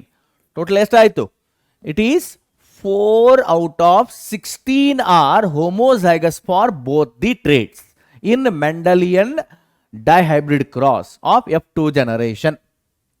Next question nodi, in F2 generation find out the proportion of progeny homozygous for first trait. Okay, it is homozygous for first trait and heterozygous for ಇಲ್ಲಿ second trait ಆಗಬೇಕಾ, heterozygous for second trait. Homozygous for first trait and heterozygous for second trait ಅಂತ ಕೊಟ್ಟಿದ್ದಾರೆ. ಯಾವ genotype ಆಗುತ್ತೆ ನೋಡಿ, ಇದು ಇದೆ capital R capital Y small y, homozygous for first trait and heterozygous for second trait ಆಯಿತು. ಅಷ್ಟೇ ಅಲ್ಲ, ಇನ್ನೂ ಒಂದು ಬರುತ್ತೆ small r and capital Y small y, it is also homozygous for first trait and heterozygous for second trait ಅಂತ ಬರುತ್ತೆ. Okay, ಏನು result ಬರುತ್ತೆ ನೋಡಿ ಇಲ್ಲಿ, ಇದು ಕ್ಯಾಪಿಟಲ್ ಆರ್ ಆಯಿತು, ಇದರ ಪ್ರೊಬ್ಯಾಬಿಲಿಟಿ 1/4. ದೆನ್ ಹೆಟ್ರೋಜೈಗಸ್ ಕಂಡೀಷನ್ ಇದೆ, ಇದರ ಪ್ರೊಬ್ಯಾಬಿಲಿಟಿ ಆಯಿತು 2/4.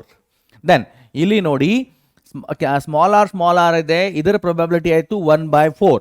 Then capital Y small y ಇದೆ, ಇದರ ಪ್ರೊಬ್ಯಾಬಿಲಿಟಿ ಆಯಿತು 2/4. ಸೊ ಟೋಟಲ್ ಏನು ರಿಸಲ್ಟ್ ಬಂತಿದ್ದು, ಇದು ಆಯಿತು 2/16. ದೆನ್ ಇದರ ರಿಸಲ್ಟ್ ಆಗ್ತಾ ಇದೆ 2/16. ಓಕೆ, ಸೊ ಟೋಟಲ್ ಎಷ್ಟು ರಿಸಲ್ಟ್, ಏನು ಆನ್ಸರ್ ಬರುತ್ತೆ ನೋಡಿ, 2/16 plus 2/16. So over all the result will be 4/16 ಆಗ್ತಾ ಇದೆ. So the total number of genotype where the first trait is homozygous and second trait is heterozygous, their number is 4/16 ಆಗುತ್ತೆ. Next ನೋಡೋಣ, find out the progeny heterozygous for both the trait. Mendelian dihybrid cross ಅಲ್ಲಿ ಎಷ್ಟು ಪ್ರೊಜೆನಿ ಎರಡೂ ಟ್ರೇಟ್ಗೆ ಹೆಟ್ರೋಜೈಗೋಸಿಟಿ ತೋರಿಸುತ್ತೆ. So ಒಂದೇ ತೋರಿಸುತ್ತೆ, capital R capital Y small Y, ಇದು ಒಂದೇ heterozygous for both the trait, double heterozygous condition ಅಂತ ಹೇಳ್ತೀವಿ. ಓಕೆ, ಇದರ ಪ್ರೊಬಾಬಿಲಿಟಿ ಎಷ್ಟಾಗುತ್ತೆ ನೋಡಿ, ದಿಸ್ ಒನ್ ಈಸ್ ಎಷ್ಟಾಗ್ತಾ ಇದೆ ನೋಡಿ ಇಲ್ಲಿ, ಇದು ನಿಮಗೆ ಕನ್ಫ್ಯೂಸ್ ಆಗ್ತಾ ಇದ್ರೆ ತೆಗಿತಾ ಇದ್ದೀನಿ ನಾನು ಇದನ್ನು. ಸೊ ಇಲ್ಲಿ ನೋಡಿ ಕ್ಯಾಪಿಟಲ್ ಆರ್ ಸ್ಮಾಲ್ ಆರ್ ಇದು 2/4 ಆಗ್ತಾ ಇದೆ, ಇದು ಹೆಟ್ರೋಜೈಗಸ್ ಇದೆ, ಇದರ ಪ್ರೊಬಾಬಿಲಿಟಿ 2/4 ಇದೆ. ಓಕೆ, ಎಷ್ಟಾಯ್ತು answer, 4/16. Okay, next, if the plant genotype capital R capital Y small y allowed to self pollinate. If a plant with genotype, if the plant with genotype ಈ ರೀತಿ question ಆಗಬೇಕದು, genotype capital R capital Y small y allowed to self pollinate, 1000 seeds are produced. ನೋಡಿ ಈ genotype ಇದೆ, capital R capital Y small y, ಇದನ್ನ self pollination ಮಾಡ್ತಾ ಇದ್ದೀವಿ. ಅಂದರೆ ಒಂದು ಸ್ಟೆಮನ್ ಆಯಿತು, ಇನ್ನೊಂದು ಕಾರ್ಪೆಲ್ ಆಗ್ತಾ ಇದೆ. ಓಕೆ, ಸೊ ಟೋಟಲಿ ಇವು ಎರಡರ ಮಧ್ಯೆ ಸೆಲ್ಫ್ ಪಾಲಿನೇಷನ್ ಆದರೆ total number of seeds were produced, they are the 1000 seeds produced ಆಗ್ತಾ ಇದೆ. Among the progeny, what is the probability of plant with first dominant and second recessive trait? Total 1000 seeds ಆಗ್ತಾ ಇದೆ, ಅದರಲ್ಲಿ first dominant trait ಬೇಕು, second recessive trait ಬೇಕು. First dominant ಅಂದರೆ capital R and small y. Second trait recessive ಆಗಬೇಕು ನಮಗೆ. Okay, ಇದು ಒಂದಾಗುತ್ತೆ. ಇನ್ನೂ ಒಂದು ಕ್ಯಾಪಿಟಲ್ ಆರ್ ಸ್ಮಾಲ್ ವೈ. ಇದು ಕೂಡ ಅದೇ ಹೆಟ್ರೋಝೈಗಸ್ ಡಾಮಿನೆಂಟ್ ಇದೆ ಇದು ಅಲ್ಲ. First trait is dominant and second is recessive. ಇವುಗಳ ಪ್ರೊಬ್ಯಾಬಿಲಿಟಿ ಎಷ್ಟು ಬರುತ್ತೆ ನೋಡಿ. The first one is 1/4 into ಇದು ಆಗುತ್ತೆ 1/4. ಸೊ ಟೋಟಲ್ ವ್ಯಾಲ್ಯೂ ಎಷ್ಟಾಯಿತು? ಇದು ಆಯಿತು 1/16. ನೆಕ್ಸ್ಟ್ ಇದರ ವ್ಯಾಲ್ಯೂ ಎಷ್ಟಾಗುತ್ತೆ ನೋಡಿ. ಇದು ಆಗ್ತಾ ಇದೆ 2/4 ಇಂಟು 1/4. ಓಕೆ, ಇದು ಆಯಿತು 2/4, ಇದು 1/4. ಸೊ ಇಲ್ಲಿ ವ್ಯಾಲ್ಯೂ ಎಷ್ಟು ಬರ್ತಾ ಇದೆ? 2/16. ಸೊ ಇದನ್ನ ಇವಾಗ ನಾವು ಕ್ಯಾಲ್ಕುಲೇಟ್ ಮಾಡಬೇಕು. ಔಟ್ ಆಫ್ 1000 ಎಷ್ಟು ವ್ಯಾಲ್ಯೂ ಬರುತ್ತೆ ಇದನ್ನು ನೋಡಬೇಕು. 1/16 ಎಷ್ಟಾಗುತ್ತೆ ನೋಡಿದ್ದು? 1/16 ಪ್ಲಸ್ 2/16 ಎಷ್ಟಾಗುತ್ತೆ? 1/16 ಪ್ಲಸ್ 2/16 ಡೈರೆಕ್ಟ್ಲಿ ನಾನು ಇಡ್ತೀನಿ, ದಟ್ ಇಸ್ 3/16 ಆಗುತ್ತೆ ಅಲ್ಲ. Directly answer is 3/16. ನಾವು ಇಫ್ ಇಟ್ ಈಸ್ 3/16 ಆಗ್ತಾ ಇದೆ, ಟೋಟಲ್ ಔಟ್ ಆಫ್ 1000 ಎಷ್ಟಾಗುತ್ತೆ ನೋಡ್ಬೇಕು ನಾವು. ಸೊ ಇಂಟು 1000 ಮಾಡಿ, 3/16 ಇಂಟು 1000 ಮಾಡಿ. ಇಲ್ಲಿ ಏನು ಆನ್ಸರ್ ಬರುತ್ತಲ್ಲ, that is the answer for this question. ನೀವು ಇದನ್ನು ಸಾಲ್ವ್ ಮಾಡಿ ನೋಡಿ. 3/16 ಇಂಟು 1000 ಮಾಡಿ, ಏನು ಆನ್ಸರ್ ಬರುತ್ತಲ್ಲ, that is the answer for this question. Okay, next ನೋಡೋಣ. ಇನ್ನೊಂದು ಕ್ವಶನ್ ಇದೆ ನೋಡಿ. Find the F2 dihybrid phenotypic ratio. Okay, F2 dihybrid phenotypic ratio where gene at one locus shows normal dominant recessive relationship. ಒಂದು gene ಅಲ್ಲಿ normal dominant recessive relationship ತೋರಿಸ್ತಾ ಇದೆ. ಇನ್ನೊಂದು gene at another locus shows incomplete dominance. So phenotypic ratio ಕೇಳಿದ್ದಾರೆ ಇವರು. ನೋಡಿ ಇಲ್ಲಿ 2 gene ಇದೆ, ಜೀನ್ 1 ಇನ್ನೊಂದು ಜೀನ್ 2 ಅಂತ ಬರಿತಾ ಇದ್ದೀನಿ. Gene 1 and gene 2. Okay, gene 1 ಇದೆಯಲ್ಲ, ಇದು ನಾರ್ಮಲ್ ಡಾಮಿನೆಂಟ್ ರಿಸೆಸಿವ್ ರಿಲೇಶನ್ಶಿಪ್ ಅಂದ್ರೆ ಮೆಂಡಲಿಯನ್ ಡಾಮಿನೆನ್ಸ್ ಫಾಲೋ ಮಾಡ್ತಾ ಇದೆ. ಇದು ಮೆಂಡಲಿಯನ್ ಲಾ ಆಫ್ ಡಾಮಿನೆನ್ಸ್ ಇದು ಫಾಲೋ ಮಾಡ್ತಾ ಇದೆ. ದಟ್ ಈಸ್ ಮೆಂಡಲಿಯನ್ ಡಾಮಿನೆನ್ಸ್ ಫಾಲೋ ಮಾಡ್ತಾ ಇದೆ. ಜೀನ್ 2 ಇದೆಯಲ್ಲ, ಅದು ಇನ್ಕಂಪ್ಲೀಟ್ ಡಾಮಿನೆನ್ಸ್ ಫಾಲೋ ಮಾಡ್ತಾ ಇದೆ. Gene 2, it will follow the incomplete dominance. Gene 2 will follow the incomplete dominance. If gene 1 will follow the normal dominant recessive relationship or Mendelian concept of dominance follow ಮಾಡುತ್ತೆ, ಹಾಗಾದ್ರೆ ಇದರ phenotypic ratio ಒಂದೇ gene ಇದೆ, that is A monohybrid cross ಅಂತ ಹೇಳ್ತೀವಿ. ಇದರ phenotypic ratio ಆಗುತ್ತೆ 3:1. If the gene 2 will follow the incomplete dominance, the phenotypic ratio for incomplete dominance is 1:2:1. ಇದು ಆಗ್ತಾ ಇದೆ. ಇವು ಎರಡನ್ನ ಮಲ್ಟಿಪ್ಲೈ ಮಾಡೋಣ. ಸೊ ನಮಗೆ actual dihybrid cross phenotypic ratio ಬರುತ್ತೆ. ಸೊ ನೋಡಿ 3:1 ಇಂಟು 1:2:1. ಇವು ಎರಡನ್ನ ಮಲ್ಟಿಪ್ಲೈ ಮಾಡಿದ ಮೇಲೆ ಏನು ಆನ್ಸರ್ ಬರುತ್ತೆ ನೋಡಿ. 3 1s are 3 ಇಟ್ಟೆ. Okay, 3 2s are 3, then 3 1s are 3. Sorry, 3 2s are 6. Sorry 3 2s are 6 ಮಾಡೋಣ ಇಲ್ಲಿ. 3 1s are 3, then 3 2s are 6, then 3 1s are 3. Next, 1 1s are 1, 1 2s are 2, and last 1 1s are 1. So this is the actual answer of this question. Question ಅಲ್ಲಿ ಕೇಳಿದ್ದಾರೆ, what is the phenotypic ratio for F2 generation in a dihybrid cross. If one gene will follow the normal dominant recessive relationship and another gene will follow the incomplete dominance, ಆಗ ಈ ratio ಬರುತ್ತೆ, phenotypic ratio. Okay, next, dear students, other than this, next ನಮಗೆ 2 gene inheritance discuss ಮಾಡಬೇಕಾಗಿದೆ. But before that ಕೆಲವೊಂದು shortcuts, ಕೆಲವೊಂದು ರೇಷಿಯೋಸನ್ನು memorise ಮಾಡೋಣ, recall ಮಾಡೋಣ. Okay, just we can recall the various ratios. ಯಾವ್ದು ನೋಡಿ, ಒಂದು ಮೋನೋಹೈಬ್ರಿಡ್ ಕ್ರಾಸ್ ರೇಷಿಯೋ ನೋಡೋಣ, genotypic ratio and phenotypic ratio ಎರಡನ್ನು ನೋಡೋಣ. ಇಲ್ಲಿ ನಾನು ಬರ್ತಾ ಇದ್ದೀನಿ phenotypic ratio, phenotypic ratio, and here I am writing genotypic ratio. Genotypic ratio, phenotypic ratio and genotypic ratio. Here I will write monohybrid cross. One is monohybrid cross.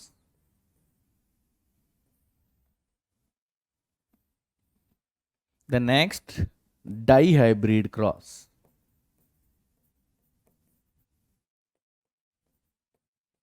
Okay, dihybrid cross. Then next ನೋಡೋಣ ಟ್ರೈಹೈಬ್ರಿಡ್ cross ಕೂಡ. ನಾವು ಟ್ರೈಹೈಬ್ರಿಡ್ cross discuss ಮಾಡಿಲ್ಲ, but ಅದರ ratio ಏನಿರುತ್ತೆ ಅಂತ ನೋಡೋಣ. ಟ್ರೈಹೈಬ್ರಿಡ್ cross.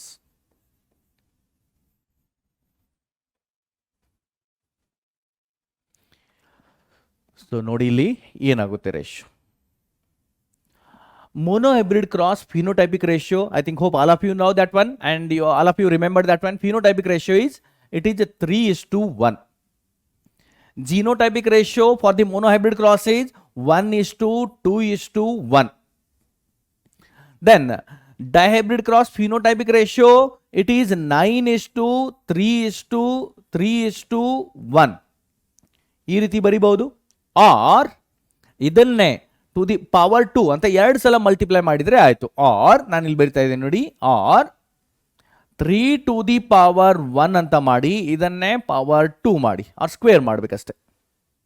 ಅಂದರೆ 3:1 ಇದೆಯಲ್ಲ, ಅದನ್ನು 2 ಸಲ ಮಲ್ಟಿಪ್ಲೈ ಮಾಡಿ. ಒಂದು 3 3 is 9, then 3 1 is 3, then 1 3 is 3, then 1 1 is 1. ಈ ರೀತಿ ಆಗುತ್ತೆ. ಓಕೆ, ಅಲ್ಲಿ 9:3:3:1 ಅಂತ ರೇಷಿಯೋ ಬರುತ್ತೆ. ಈ ರೀತಿನೂ ಬರಿಬೋದು.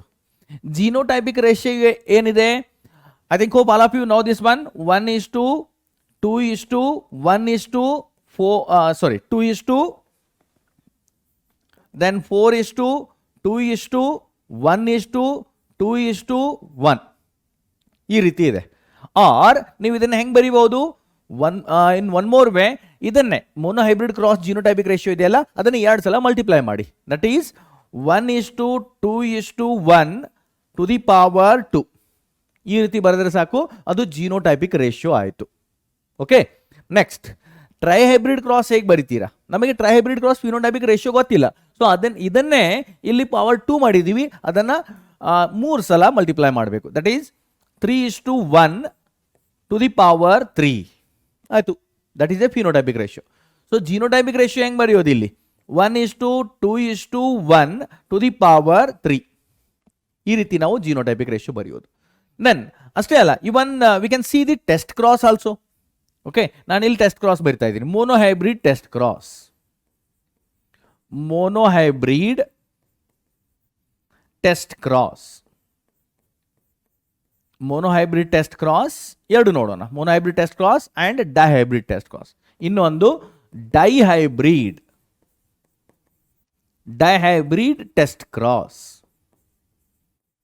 ಒಂದು ಮೋನೋಹೈಬ್ರಿಡ್ ಟೆಸ್ಟ್ ಕ್ರಾಸ್ ನೋಡೋಣ, ಇನ್ನೊಂದು ಡೈಹೈಬ್ರಿಡ್ ಟೆಸ್ಟ್ ಕ್ರಾಸ್ ಕೂಡ ನೋಡೋಣ. Monohybrid test cross phenotypic ratio ಎಷ್ಟಿದೆ? It is 1:1. ಜಿನೋಟೈಪಿಕ್ ರೇಷಿಯೋ ಎಷ್ಟಿದೆ? It is 1:1. ಎರಡು ಸೇಮ್ ಇರುತ್ತೆ ಇಲ್ಲಿ. Okay, the next dihybrid test cross ratio ಎಷ್ಟಿದೆ? ಒಂದು 1:1 ಟು ದಿ ಪವರ್ 2 ಮಾಡಬೇಕು, ಅದನ್ನು 2 ಸಲ ಮಲ್ಟಿಪ್ಲೈ ಮಾಡಬೇಕಷ್ಟೆ. ಆರ್ ಅದರ್ವೈಸ್ ಇದನ್ನ ಈ ರೀತಿನೂ ಬರೀಬಹುದು, 1:1:1:1. ಆರ್ ಎಷ್ಟು ಬರುತ್ತೆ? That is 1:1 to the power 2 ಅಂತಲೂ ಬರೀಬಹುದು. That is the phenotypic ratio of dihybrid test cross. Then genotypic ratio ಅದು ಕೂಡ ಅದೇ ರೀತಿ ಬರುತ್ತೆ, that is 1:1 to the power 2 ಮಾಡಿ, ಅದರ್ವೈಸ್ ಸೇಮ್ ರೇಷಿಯೋ 1:1:1:1. ಅರ್ಥ ಆಯ್ತಲ್ಲ, ಸುಲಭವಾಗಿದೆ. ಓಕೆ, ನೆಕ್ಸ್ಟ್ ನೋಡೋಣ the 2 gene interaction, that is a post Mendelian concept. In many organisms, a single character is controlled by more than 2 genes. A single character is controlled by more than 2 genes. According to Mendelian concept, ಏನು ಹೇಳುತ್ತೆ? One gene control the one character.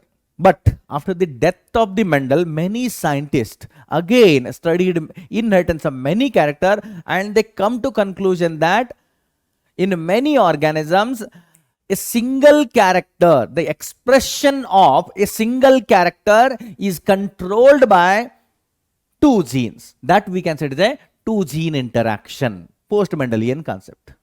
And in the 2 gene interaction, mainly they are of 2 types. In the 2 gene interaction, mainly they are of 2 types. ಯಾವ್ದು ಬರುತ್ತೆ ನೋಡಿ? ಒಂದು, here I am writing, okay, there are 2 types. ಯಾವ್ದು ಬರುತ್ತೆ ನೋಡಿ? One is it is a allelic interaction. Allelic interaction or non-epistatic interaction. Allelic interaction or non-epistatic interaction.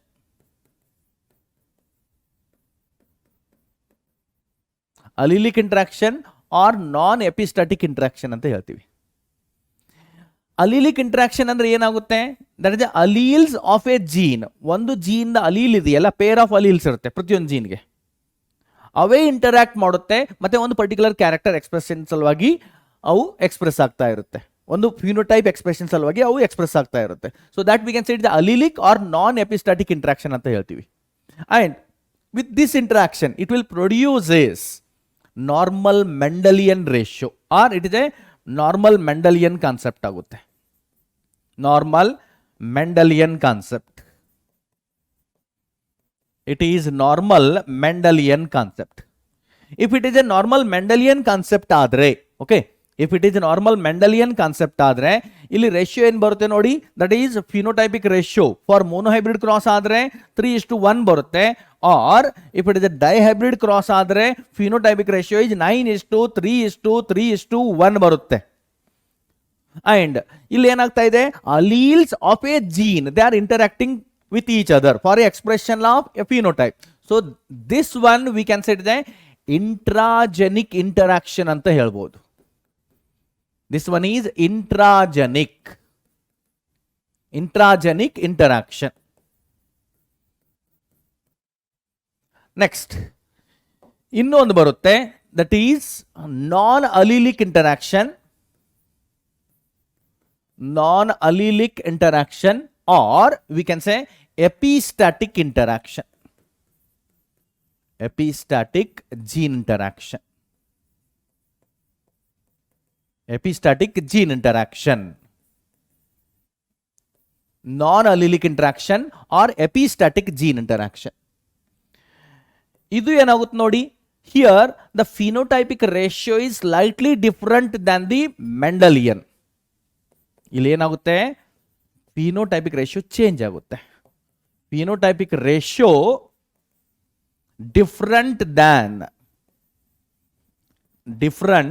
Than ಮೆಂಡಲಿಯನ್ ratio. Different than ಮೆಂಡಲಿಯನ್ ratio. ಮತ್ತೆ ಏನಾಗುತ್ತೆ ನೋಡಿ? ಇಲ್ಲಿ ನಾನ್ ಅಲೀಲಿಕ್ ಇಂಟ್ರಾಕ್ಷನ್ ಆಗ್ತಾ ಇದೆ. Means alleles of 2 different gene interact with each other for the expression of a particular character, for the expression of a particular phenotype. So that we can say is a non-allelic or epistatic gene interaction. ಎರಡು ಬೇರೆ ಬೇರೆ allele belongs to 2 different gene. ಅಂದ್ರೆ ಎರಡು ಬೇರೆ ಬೇರೆ jeans interact ಆಗ್ತಾ ಇದೆ. So such interaction we can say it is a intergenic interaction ಅಂತ ಹೇಳ್ಬೋದು. This one is intergenic interaction. This one we can say it is a intergenic interaction ಅಂತ ಹೇಳ್ತೀವಿ. Next, there are some important examples for the non-allelic or epistatic gene interaction. ಯಾವುದು ಬರುತ್ತೆ ನೋಡಿ? Next ನಾನು ಇಲ್ಲಿ ಬರಿತಾ ಇದ್ದೀನಿ. ದ ಟೂ ಜೀನ್ ಇಂಟ್ರಾಕ್ಷನ್ಗಾಗಿ ಕೆಲವೊಂದು ಎಕ್ಸಾಂಪಲ್ಸ್ ಫಾರ್, ಅದನ್ನೇ ಕಂಟಿನ್ಯೂ ಮಾಡೋಣ. Examples for non-allelic or epistatic gene interaction. Non-allelic interaction, that is a intergenic interaction ಅಂತ ಹೇಳ್ಬೇಕು. Okay, examples for non-allelic interaction ಯಾವ್ದು ಬರುತ್ತೆ ನೋಡಿ. ಒಂದಿದೆ, that is a complementary gene interaction. Complementary gene interaction. Complementary genes, a complementary interaction. ಇಲ್ಲಿ ratio phenotypic ratio ಇದೆಯಲ್ಲ, ಅದು normal Mendelian ratio ಅಲ್ಲ, ಡಿಫ್ರೆಂಟ್ ಇರುತ್ತೆ. ದಟ್ ಇಸ್ ಎ 9:7 ರೇಷಿಯೋ ಬರುತ್ತೆ.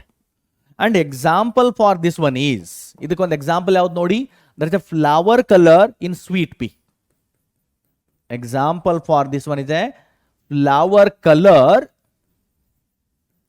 in sweet pea. ಇದು ನಾರ್ಮಲ್ ಗಾರ್ಡನ್ ಪೀ ಅಲ್ಲ, ಸ್ವೀಟ್ ಪೀ ಅಂತ ಹೇಳ್ತಾ ಇದ್ದೀನಿ. ಸೈಂಟಿಫಿಕ್ ನೇಮ್ ಇದೆ ಇದಕ್ಕೆ, ಲೆಥೈರಸ್ ಓಡೋರೇಟಸ್. ಇಲ್ಲಿ ಎರಡು ತರದ ಫ್ಲವರ್ ಕಲರ್ ಬರುತ್ತೆ, ಒಂದು purple colour and one more is white colour, and their ratio is 9:3 ಬರುತ್ತೆ ಇಲ್ಲಿ.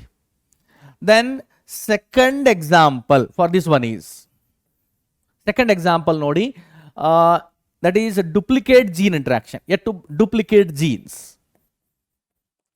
Duplicate gene interaction. Here the ratio is 15:1 ಆಗುತ್ತೆ. 15:1. And example for this one is, it is a shape of capsule. Capsule is a type of dry dehiscent fruit.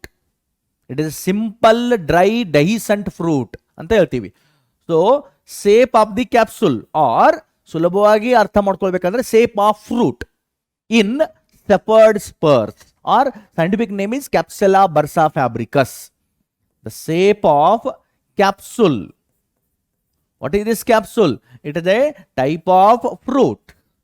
The shape of fruit in Capsella bursa fabricus. In Capsella bursa fabricus.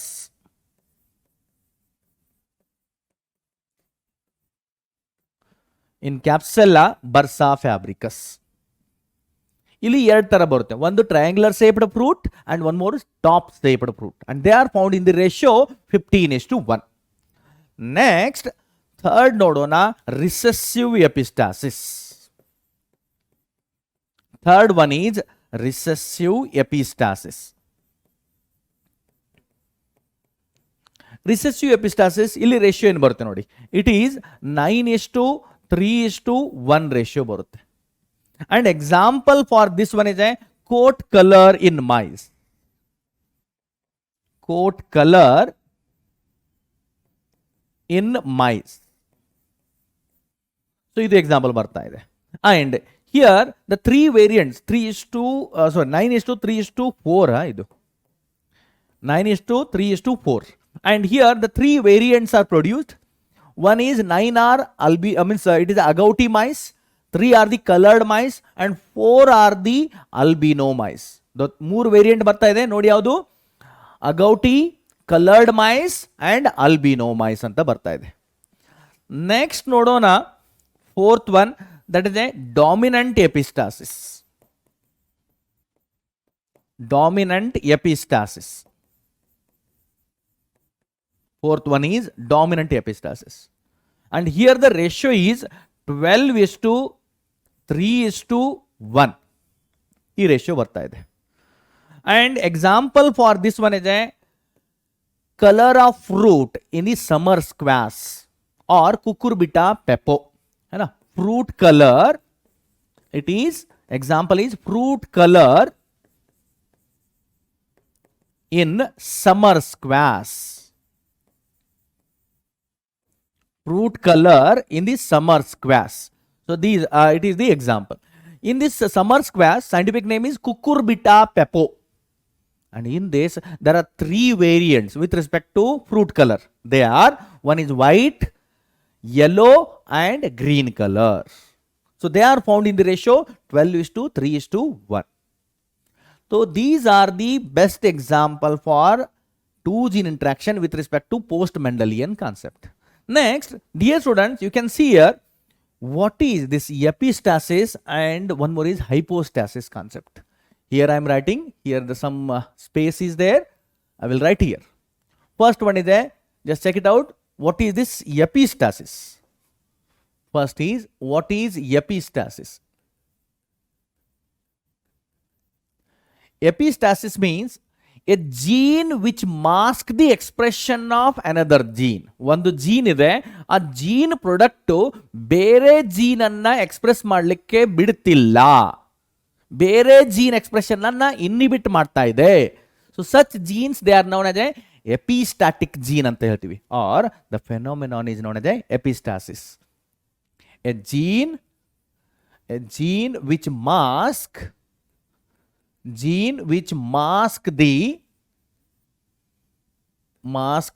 expression of a gene which mask the expression of another gene, that we consider the epistatic gene anta heltivi. The next nodi hypostatic gene anta barute ಒಂದು hypostatic gene or hypostasis. Hypostatic gene ಅಂದ್ರೆ ಏನು ನೋಡಿ, a gene which is masked by epistatic gene. ಈ ಎಪಿಸ್ಟಾಟಿಕ್ gene ಇಂದ ಯಾವ gene masking ಆಗ್ತಾ ಇದೆಯಲ್ಲ, ಯಾವ ಜೀನ್ ಇನ್ಹಿಬಿಟ್ ಆಗ್ತಾ ಇದೆಯಲ್ಲ, so that we consider the hypostatic gene. ಏನಿದೆ ಇದು? A gene which masked by a gene which masked by epistatic gene. Epistatic gene, a gene which is masked by epistatic gene, so that we can say hypostatic gene anta heltivi. Okay, next nodona polygenic inheritance or quantitative inheritance anta heltivi. In many living organisms, ಇನ್ನೂ ಒಂದು concept observe ಮಾಡಲಾಗಿದೆ. In many living organisms, a single gene is controlled by or single expression. A single expression, not single gene, a single expression, a single phenotype, a single trait is controlled by many genes. ಬಹಳಷ್ಟು gene involve ಆಗಿ ಒಂದು trait ಅನ್ನ, ಒಂದು phenotype ಅನ್ನ control ಮಾಡುತ್ತವೆ. So that we can say the polygenic inheritance or we can say quantitative inheritance ಅಂತ ಹೇಳ್ತೀವಿ. ನೋಡಿ ಇದೇನಿದೆ ಅಂತ ನೋಡೋಣ. ಸೊ ಪಾಲಿಜೆನಿಕ್ ಇನ್ಹೆರಿಟನ್ಸ್ ಯೂಶಲಿ ಇಲ್ಲಿ ಏನಾಗ್ತಾ ಇದೆ ನೋಡಿ, many jeans, there is a more than two genes or two genes, you can say many genes, two or more than two genes expresses together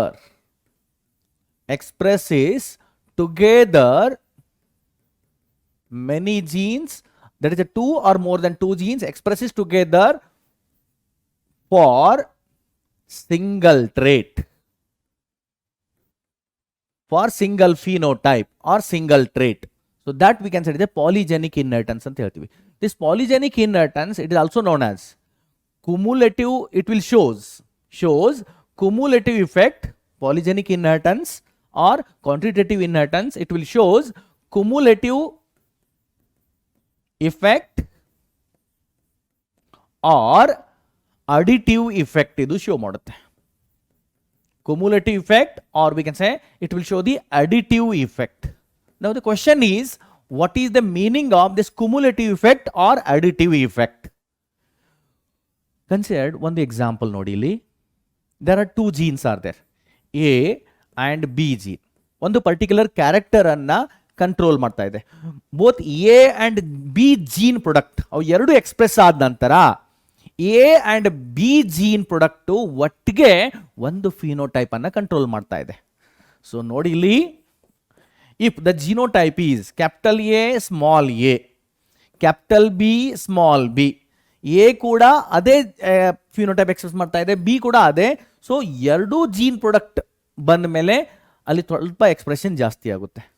then if ಎಲ್ಲವೂ dominant, gene ಇದ್ದರೆ, allele ಇದ್ದರೆ, capital A capital B ಇದ್ದರೆ ಆ gene expression ಏನಾಗುತ್ತೆ, ಸ್ವಲ್ಪ ಜಾಸ್ತಿ ಆಗುತ್ತೆ. ನೋಡಿ, considered a gene expresses for a colour, B gene also expresses for that same colour.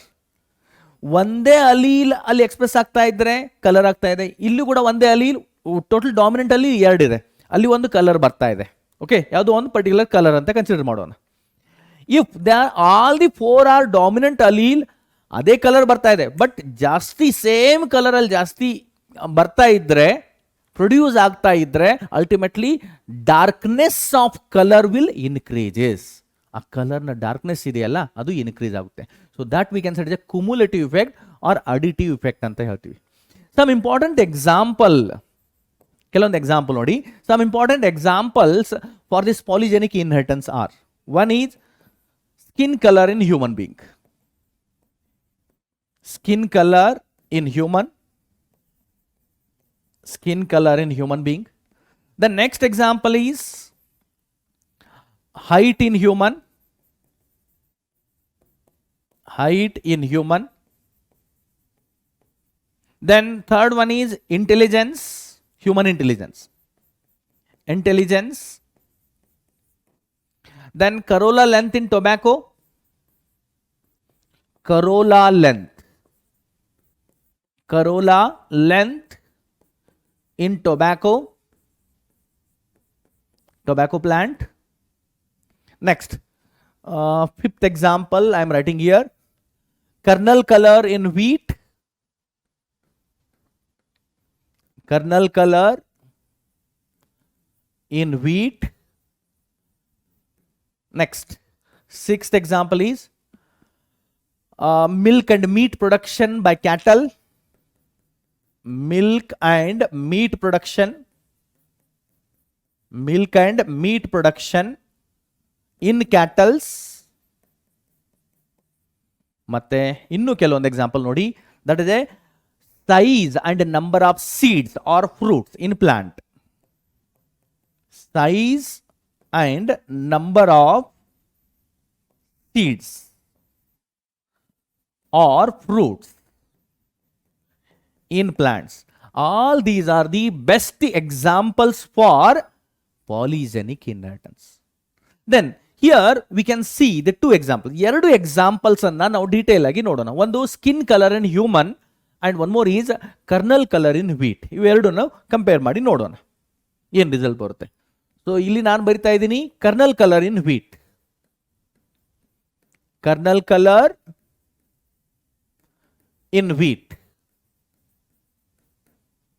And ಇನ್ನೊಂದು ನೋಡೋಣ, that is a skin color in human.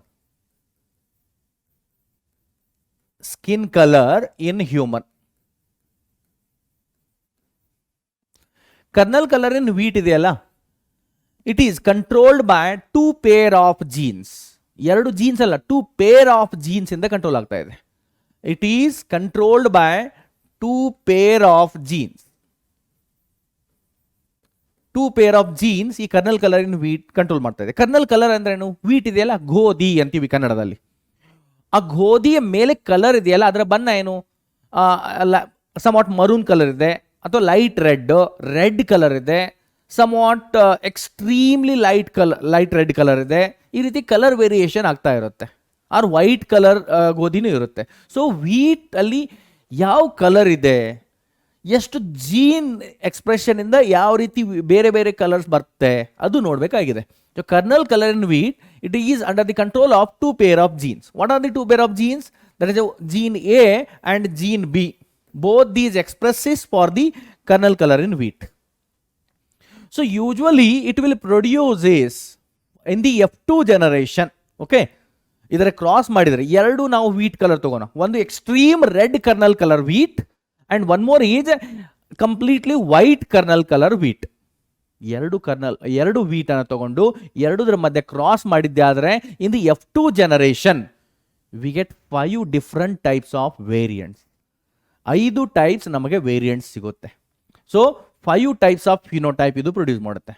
5 phenotypes. 5 types of phenotypes produce ಮಾಡುತ್ತೆ. ಇನ್ ದಿ ರೇಷಿಯೋ, ಯಾವ ratio ಬರುತ್ತೆ ನೋಡಿ, 1:2 that is A 1:4 ಸರಿ ಇದೆ. Then 6:4:1 ಯಾವುದಿದೆ ನೋಡಿದ್ದು, these 5 are. One is extreme red kernel, one ಇದೆ ಅದು extreme red kernel color wheat, extreme red. Then this one is a red kernel color wheat. Then ಇದು 6 ಇದೆಯಲ್ಲ, intermediate kernel color wheat, intermediate ಇದೆ, not completely white, not completely red, like that, intermediate kernel color wheat. This one is a light red,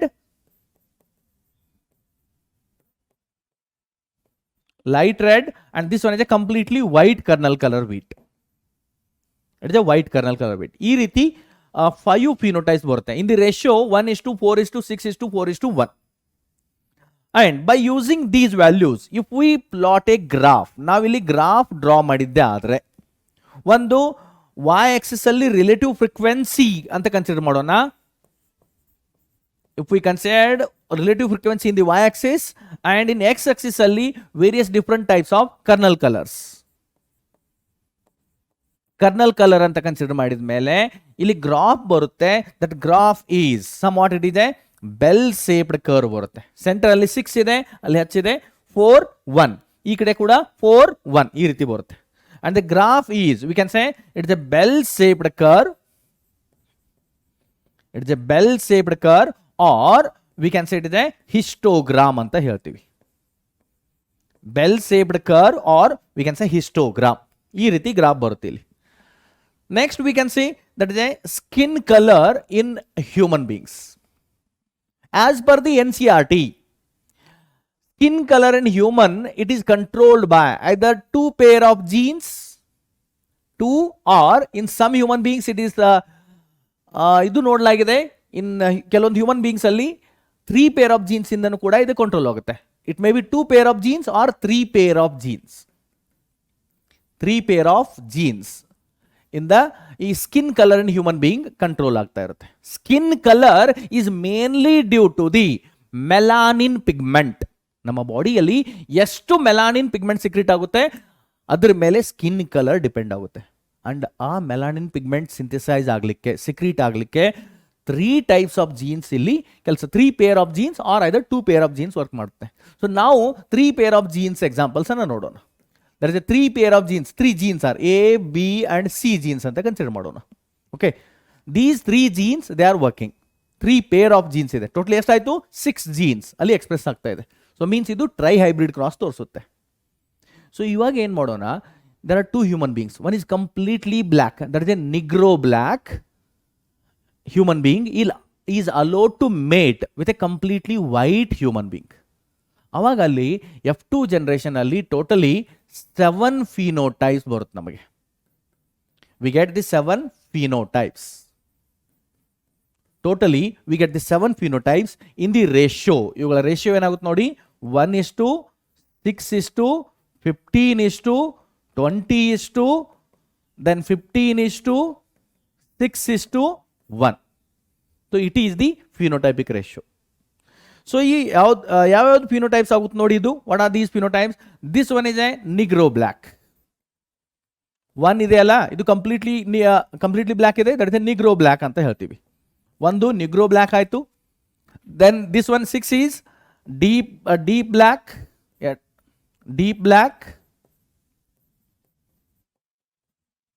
R very black, very dark ಅಂತ ಹೇಳ್ತೀವಿ.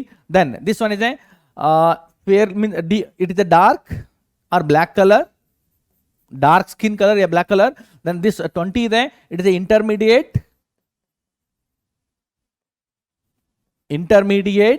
or ಇದನ್ನ ನಾವು ಮುಲೇಟೋ ಅಂತ ಕರಿತೀವಿ. intermediate or ಮುಲೇಟೋ. then 15 ಇದೆ, ಇದು fairly light skin color. 6 ಇದೆ, ಇದು light skin colour. And 1 it's a very light or completely white. Skin colour ಇರುತ್ತೆ.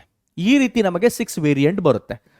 If we plot these phenotype values in a graph, again same ಇಲ್ಲಿ ಹೆಂಗ್ follow ಮಾಡಿದ್ವಿ ಅದೇ ಮಾಡೋಣ.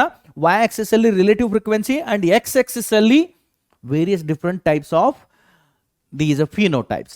Okay, there is a various different skin color in human being. So illu kuda graph ಏನು ಬರುತ್ತೆ ನಮಗೆ, that is a histogram or bell shaped curve ಬರುತ್ತೆ. ಇಲ್ಲಿ 20 at the middle, then 15 6 1, ಇಲ್ಲಿ ಕೂಡ 15 6 1.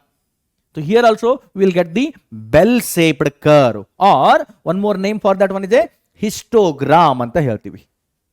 Dear students, ಇಲ್ಲಿ ಒಂದು ಪಾಯಿಂಟ್ ಬಹಳ ಇಂಪಾರ್ಟೆಂಟ್ ಇದೆ. In the polygenic inheritance, number of intermediates are very high. In the polygenic inheritance, number of intermediates are very high and number of extreme phenotypes are very rare. There is a extreme black, extreme dark and extreme white. There is a very light skin color. Their number is very less and intermediate skin color are very high. And the shadiness of dark, either it may be dark skin color, red kernel color wheat. The shadiness of the color is mainly due to how many dominant alleles are present. ಎಷ್ಟು dominant allele ಇರುತ್ತಲ್ಲ ಅವುಗಳ ಮೇಲೆ depend ಇರುತ್ತೆ. So ಇಲ್ಲಿ ಉದಾಹರಣೆ ನೋಡಿ, extreme red kernel colour ಇದು 4 pair of genes ಇಂದ ಕಂಟ್ರೋಲ್ ಆಗ್ತಾ ಇದೆ. 2 pair of genes 4 genes. Extreme red kernel colour wheat ಇದೆ. ಸೊ ಟೋಟಲ್ ಇಲ್ಲಿ 4 ಡಾಮಿನೆಂಟ್ ಜೀನ್ ಇರುತ್ತೆ. ಓಕೆ, ನಾನು ಇಲ್ಲಿ ಕಲರ್ ಚೇಂಜ್ ಮಾಡಿ ಬರಿತಾ ಇದ್ದೀನಿ. ಟೋಟಲ್ ಇಲ್ಲಿ 4 ಜೀನ್ಸ್ ಇರುತ್ತೆ. 4 ಜೀನ್ಸ್ ಆರ್ ಡಾಮಿನೆಂಟ್. ಇಲ್ಲಿ 3 ಜೀನ್ಸ್ ಡಾಮಿನೆಂಟ್ ಇದೆ. ಇಲ್ಲಿ 2 ಜೀನ್ಸ್ ಡಾಮಿನೆಂಟ್ ಇದೆ. ಇಲ್ಲಿ 1 ಜೀನ್ ಡಾಮಿನೆಂಟ್ ಇದೆ. Here there is a no dominant gene. Same case here also. ಇಲ್ಲಿ ಟೋಟಲ್ 3 ಪೇರ್ಸ್ ಆಫ್ ಕ್ಯಾರೆಕ್ಟರ್ಸ್ ನಾವು ಕನ್ಸಿಡರ್ ಮಾಡಿದ್ರೆ, 3 ಪೇರ್ಸ್ ಆಫ್ ಜೀನ್ಸ್ ನಾವು ಕನ್ಸಿಡರ್ ಮಾಡಿದ್ದೆ ಆದರೆ, okay, 3 pair of genes, that is nothing but total 6 genes ಇದೆ. So ಇಲ್ಲಿ ಎಲ್ಲ gene express ಆಗ್ತಾ ಇದೆ. 6 genes are dominant, 5 genes are dominant, 4 genes are dominant.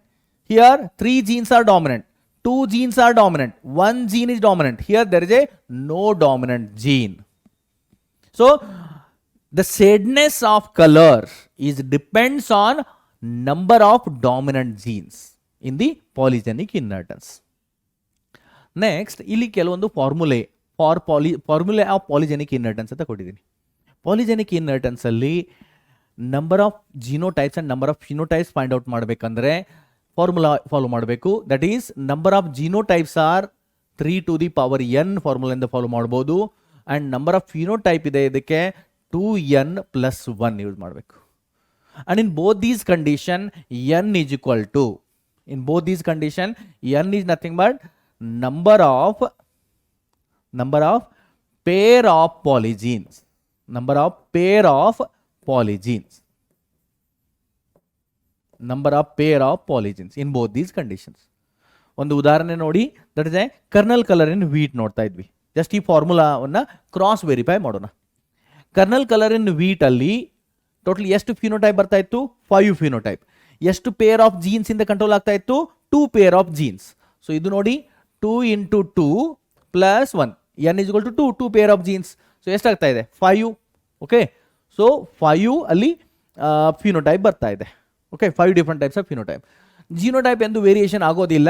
That is a 3 to the power ಎಷ್ಟಿದೆ in the kernel colour in wheat? That is a 2. It is dihybrid cross ಇದ್ರೆ 9 genotype ಬರ್ತಾ ಇತ್ತು. Okay, ಇದರ related ಕೆಲವೊಂದು questions ಇದೆ ನೋಡಿ ಇಲ್ಲಿ. In an organism a character is controlled by 3 pair of genes. ಒಂದು ಆರ್ಗ್ಯಾನಿಸಮ್ ಅಲ್ಲಿ ಒಂದು particular character controlled by 3 pair of genes. Then how many genotypes and phenotypes are possible? So ನೋಡಿ, genotype ನಾವು calculate ಮಾಡೋಣ. Genotypes ಮತ್ತೆ ಇಲ್ಲಿ phenotypes ನೋಡೋಣ. Genotypes and number of phenotypes. N ಎಷ್ಟು ಕೊಟ್ಟಿದ್ದಾರೆ? N is nothing but n equal to 3. Okay, so genotype find out ಮಾಡಲಿಕ್ಕೆ formula 3 to the power n. N ಎಷ್ಟಿದೆ? ಇದು 3 ಇದೆ. So 3 to the power 3. So ಇದು ಎಷ್ಟಾಯಿತು? ಇಟ್ ಇಸ್ ಎ 27 ಜಿನೋಟೈಪ್ಸ್ ಬಂತು. So it is the answer. Next phenotype ಎಷ್ಟಾಗುತ್ತೆ ನೋಡಿ. It is phenotypes is 2n plus 1. Okay, 2n plus 1 ಆಯಿತು. ಸೊ ಇಲ್ಲಿ 2 ಎಷ್ಟಿದೆ? 3 ಇದೆ. 2 into 3 plus 1, 2 3s are 6 and plus 1, that is a total 7 ಆಯಿತು. 7 ಡಿಫ್ರೆಂಟ್ ಫಿನೋಟೈಪ್ಸ್ ಬರುತ್ತೆ. Dear students, ಈ ಕ್ವಶನನ್ನು, ಈ ರೀತಿ ಬರುವ ಕ್ವಶನನ್ನು ಮಲ್ಟಿಪಲ್ ಅಲಿಲಿಸಮ್ ಕಾನ್ಸೆಪ್ಟ್ ಜೊತೆ ಕನ್ಫ್ಯೂಸ್ ಮಾಡ್ಕೊಳ್ಬಾರ್ದು. ಮಲ್ಟಿಪಲ್ ಅಲಿಲಿಸಮ್ ಅಲ್ಲಿ ಏನು ಕೊಡ್ತಾರೆ, A character is controlled by 3 alleles ಅಂತ ಕೊಡ್ತಾರೆ. ಇಲ್ಲಿ ಜೀನ್ಸ್ ಅಂತ ಕೊಟ್ಟಿದ್ದಾರೆ, 3 ಪೇರ್ ಆಫ್ ಜೀನ್ಸ್ ಅಂತ ಕೊಟ್ಟಿದ್ದಾರೆ. ಮಲ್ಟಿಪಲ್ ಅಲಿಲಿಸಮ್ ಕ್ವಶನ್ ಕೂಡ ಅದೇ ರೀತಿ ಬರುತ್ತೆ, ಬಟ್ ಅಲ್ಲಿ ನಂಬರ್ ಆಫ್ ಅಲೀಲ್ಸ್, ಎಷ್ಟು ಅಲೀಲ್ಸ್ ಇದೆ ಅದನ್ನು ಕ್ವಶನ್ ಅಲ್ಲಿ ಮೆನ್ಷನ್ ಮಾಡಿರ್ತಾರೆ. ಇಲ್ಲಿ ಪೇರ್ ಆಫ್ ಜೀನ್ಸ್ ಅಂತ ಮೆನ್ಷನ್ ಮಾಡಿರ್ತಾರೆ. ಅದನ್ನ ಸ್ವಲ್ಪ ಕ್ಲಿಯರ್ ಆಗಿ ನೋಡಬೇಕು. ಓಕೆ, ನೆಕ್ಸ್ಟ್ ಕ್ವಶನ್ ನೋಡಿ. A plant with maximum height. ಇದು ಕೂಡ ಪಾಲಿಜೆನಿಕ್ ಇನ್ಹೆರಿಟೆನ್ಸ್ ಕ್ವಶನ್ ಇದೆ. ನಾನು ಇಲ್ಲಿ ಬರಿತಾ ಇದ್ದೀನಿ ನಿಮ್ಮ ರೆಫರೆನ್ಸ್ ಸಲುವಾಗಿ. ಇಲ್ಲಿ ಕ್ವಶನ್ ಸ್ವಲ್ಪ ಬೇರೆ ವೇ ಅಲ್ಲಿದೆ, but this question is belongs to polygenic inheritance only. Polygenic inheritance question ಇದೆ ಇದು. This question also polygenic inheritance. ಈ ರೀತಿ ಕ್ವಶನ್ಗಳು ಒಲಿಂಪಿಯಾಡ್ ಎಕ್ಸಾಮ್ ಅಲ್ಲಿ ಬಹಳ ಬರುತ್ತೆ, ಆರ್ ಅದರ್ವೈಸ್ ವೇರಿಯಸ್ ರಿಸರ್ಚ್ ಇನ್ಸ್ಟಿಟ್ಯೂಟ್ಗಳ ಕಾಂಪಿಟೇಟಿವ್ ಎಕ್ಸಾಮ್ ಇರುತ್ತಲ್ಲ ಅವುಗಳಲ್ಲಿ ಇದನ್ನು ಕೇಳಿರ್ತಾರೆ. A plant with maximum height 20 centimetre and minimum height 8 centimetre. ಒಂದು ಪ್ಲಾಂಟ್ ಇದೆ, ಮ್ಯಾಕ್ಸಿಮಮ್ ಹೈಟ್ ಅದರದ್ದು 20 ಸೆಂಟಿಮೀಟರ್ ಆಗುತ್ತೆ, minimum height 8 centimetre. Undergo the pollination resulting in F2 plants, F2 generation plants ಆಗುತ್ತೆ. Find out the height of the F1 and F2 plants. Considered this is a dihybrid cross. ಇದು dihybrid cross ಇದೆ ಅಂತ consider ಮಾಡೋಣ.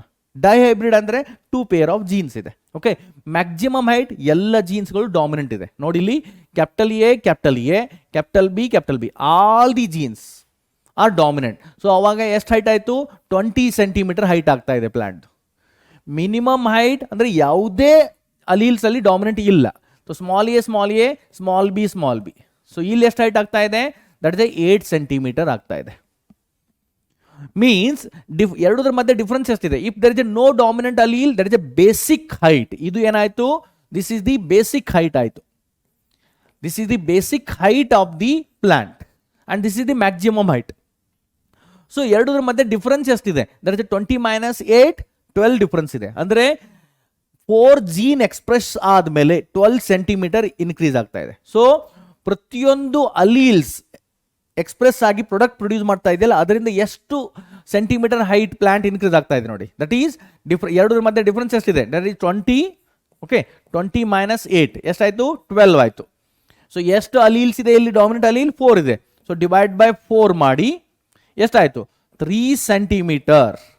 3 centimetre is the contribution of each allele. 3 centimetre contribution of, it is the contribution of each allele. ಪ್ರತಿಯೊಂದು ಅಲೀಲ್ನ contribution ಎಷ್ಟಿದೆ ಇಲ್ಲಿ, 3 centimetre ಇದೆ. ಇವಾಗ ನಾವು ನೋಡಬೇಕಾಗಿದೆ F1 and F2 generation plant. Okay, ಏನು ರಿಸಲ್ಟ್ ಬರುತ್ತೆ ನೋಡಿ ಇಲ್ಲಿ. What is the result? Result will be, ಈಗ ಎರಡು ಪ್ಲಾಂಟ್ ಮಧ್ಯೆ ಕ್ರಾಸ್ ಮಾಡೋಣ. Capital A, capital B crossed with small A, small B.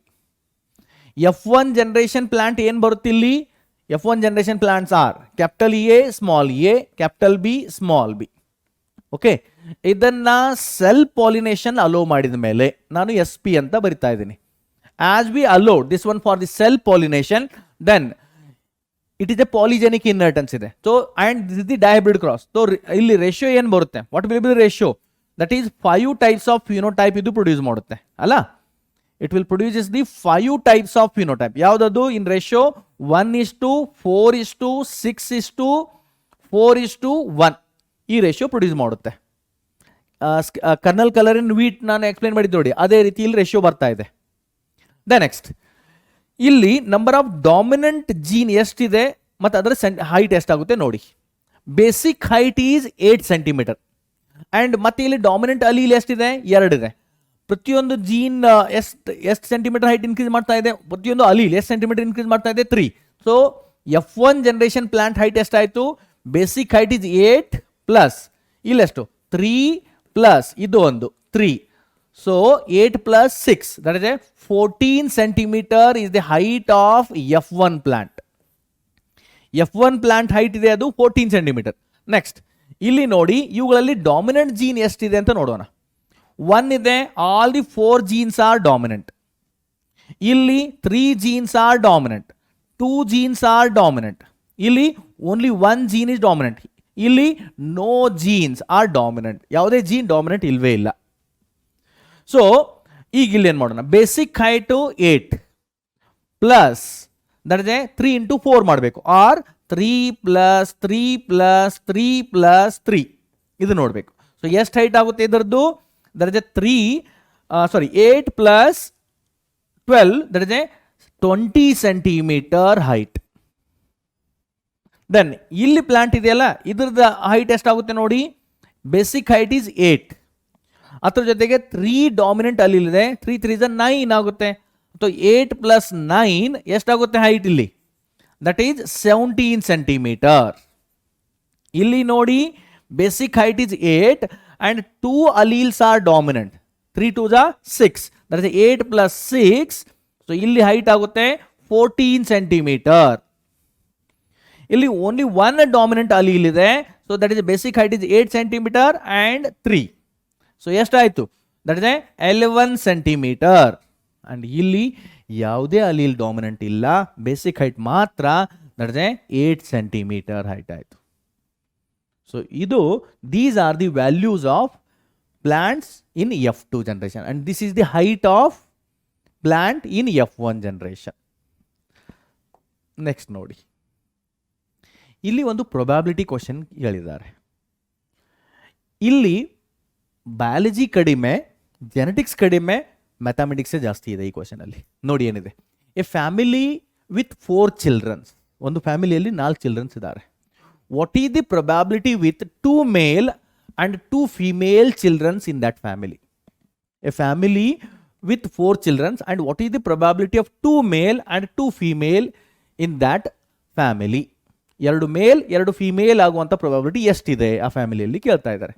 So for this we have to follow one formula. ಇಲ್ಲಿ ಒಂದು ನಾವು ಫಾರ್ಮುಲಾ ಫಾಲೋ ಮಾಡಬೇಕು, that is n factorial divided by s factorial into t factorial.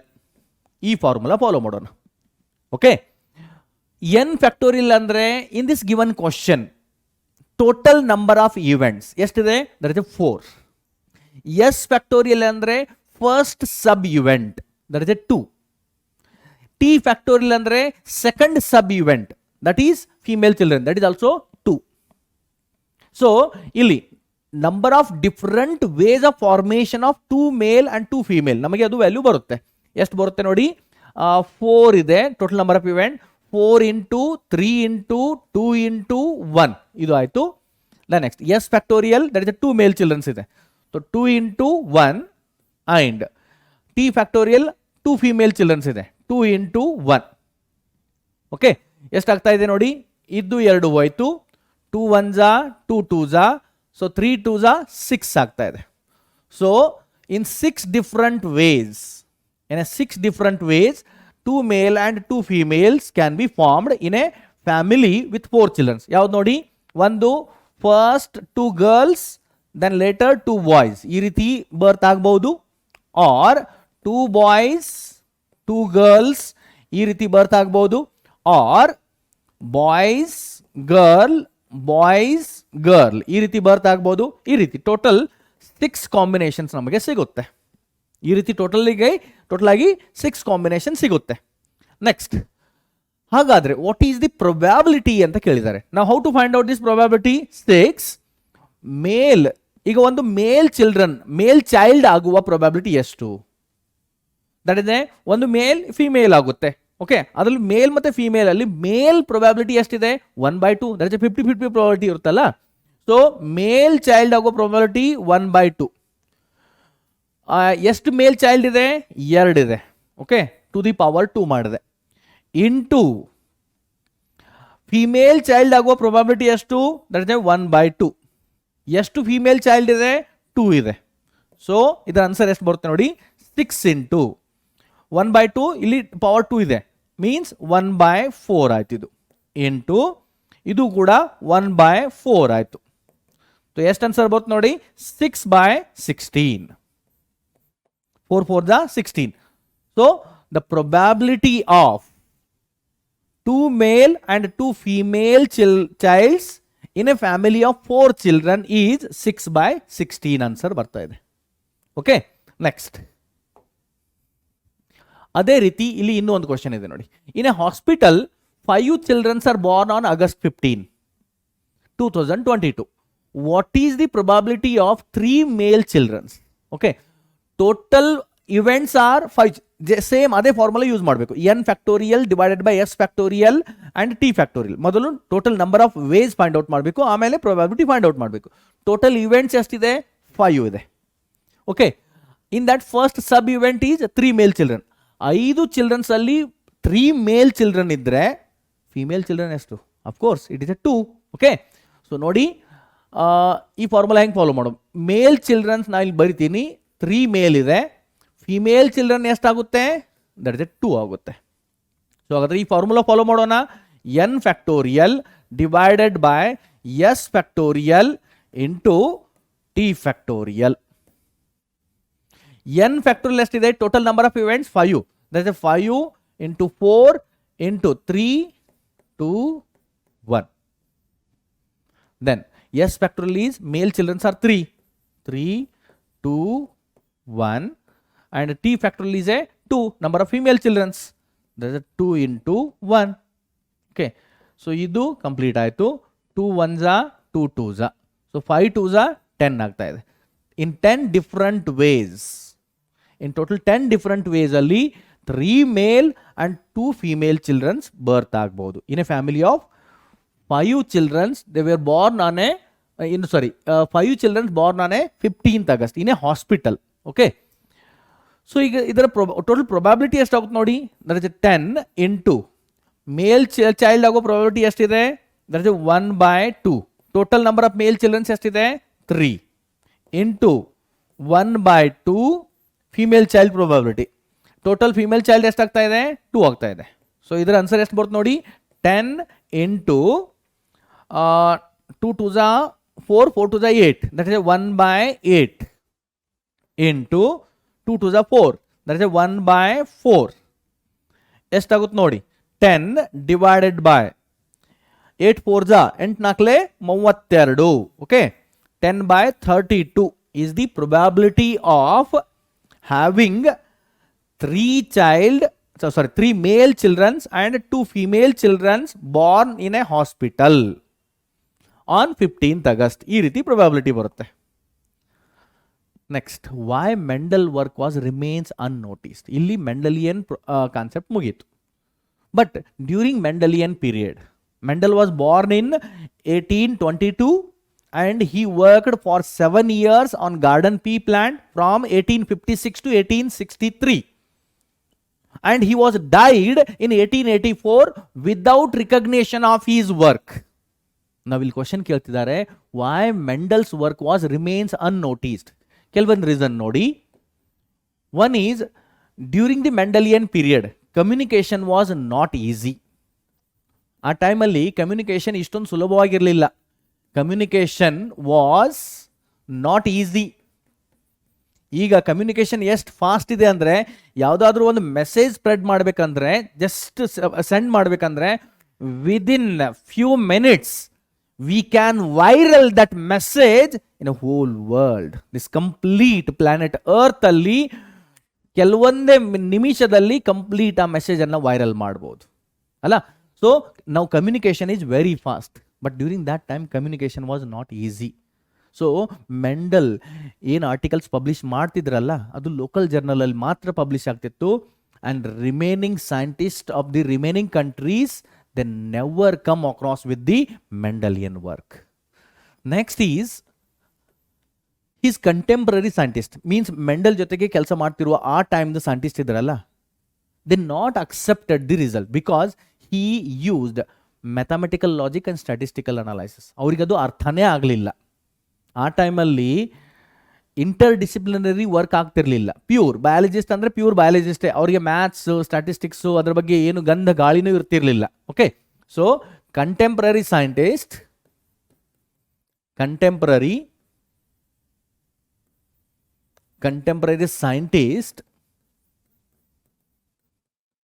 not accepted mathematical logic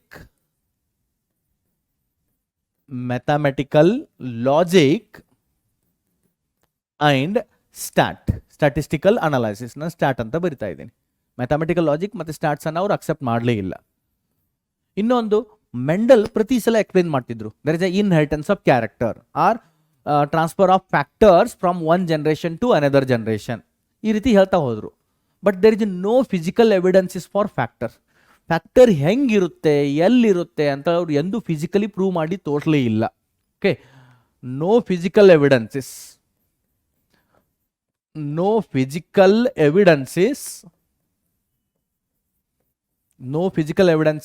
for factor. No physical evidences for factor. Next, during that time, chromosomes were not discovered. See circle, nothing but chromosome. Chromosomes were not discovered. At least chromosome discover agidre. Chromosomes are the hereditary materials, or these genes, they are present within the chromosomes ಅಂತ ಆದರೂ ಹೇಳ್ಬೋದಿತ್ತು. But ಆ ಟೈಮಲ್ಲಿ ಕ್ರೋಮೋಸೋಮ್ಸೇ discovery ಆಗಿರಲಿಲ್ಲ. So inheritance of characters ಹೆಂಗಾಗುತ್ತೆ, or hereditary material actually ಯಾವುದಿರುತ್ತೆ ಅಂತ ಹೆಂಗೆ ಎಕ್ಸ್ಪ್ಲೇನ್ ಮಾಡಬೇಕು? ಜಸ್ಟ್ ಫ್ಯಾಕ್ಟರ್ ಇನ್ಹೆರಿಟ್ ಆಗುತ್ತೆ ಅಂತ ಜಸ್ಟ್ ಎಕ್ಸ್ಪೆರಿಮೆಂಟಲಿ ಮೀನ್ಸ್ ಥೆರಟಿಕಲಿ ಹೇಳ್ತಾ ಹೋದ್ರು, ಬಟ್ ಎಕ್ಸ್ಪೆರಿಮೆಂಟಲಿ ಆ್ಯಕ್ಚುಯಲ್ ಫ್ಯಾಕ್ಟರ್ ಏನಿರುತ್ತೆ ಅಂತ ಮೆಂಡಲ್ಗೆ ಪ್ರೂವ್ ಮಾಡಲಿಕ್ಕೆ ಆಗಲಿಲ್ಲ. experimental evidence ಕೊಡ್ಲಿಕ್ಕೆ ಆಗಲಿಲ್ಲ. So because of these reasons Mendelian work remains unnoticed during his period. Next ನೋಡೋಣ, the chromosomal theory of inheritance. This chromosomal theory of inheritance, it was given by the two scientists, Sutton and Boveri. Sutton and Boveri, they given the chromosomal theory of inheritance. Initially, both Sutton and Boveri, they worked independently to explain the inheritance of character by considering the chromosome. Means your time ಅಲ್ಲಿ chromosome Discovery ಆಗಿತ್ತು, chromosomes are acting as A hereditary material ಅಂತ ಎಲ್ಲರೂ prove ಮಾಡ್ಲಿಕ್ಕೆ start ಮಾಡಿದ್ರು. But ಅದು ಹೆಂಗಾಗುತ್ತೆ ಅಂತ ಇವರಿಬ್ಬರು hypothetical idea ಕೊಟ್ಟರು. ಇಂಡಿಪೆಂಡೆಂಟ್ ಆಗಿ they given the hypothetical idea and both they later on combined their hypothetical idea and they given one theory, and that we can say the chromosomal theory of inheritance. So chromosomal theory of inheritance was given by Sutton and Boveri. The chromosomal theory of inheritance was given by Sutton and Boveri. Then some important silent features of this chromosomal theory of inheritance. What are the silent features? You can see here one by one. The first one is the chromosomes are hereditary materials, we can say, or factors. The number of chromosomes are hereditary materials. Hereditary chromosomes or number of chromosomes are hereditary materials in an organism.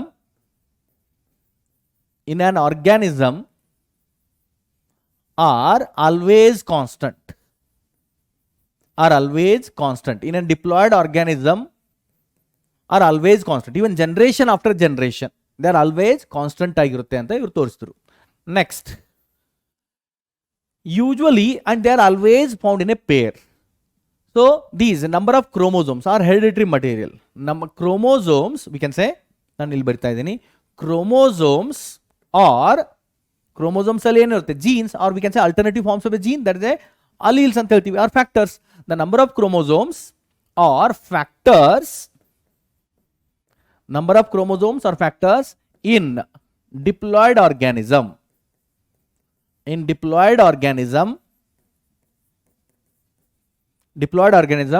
always found in a pair, because homologous paired chromosomes ಇರುತ್ತೆ. Okay, ಪ್ರತಿಯೊಂದು ಕ್ರೋಮೋಸೋಮ್ಗೆ ಒಂದು alternative form ಇರುತ್ತೆ diploid organism ಅಲ್ಲಿ. So always found in pair, they are always found in pair ಅಂತ ತೋರಿಸ್ಕೊಟ್ರು. Next, just these are the theoretical ideas, hypothetical ideas ಅಷ್ಟೇ. Next, these paired factors, paired chromosomes, they separate during the gamete formation. Paired factors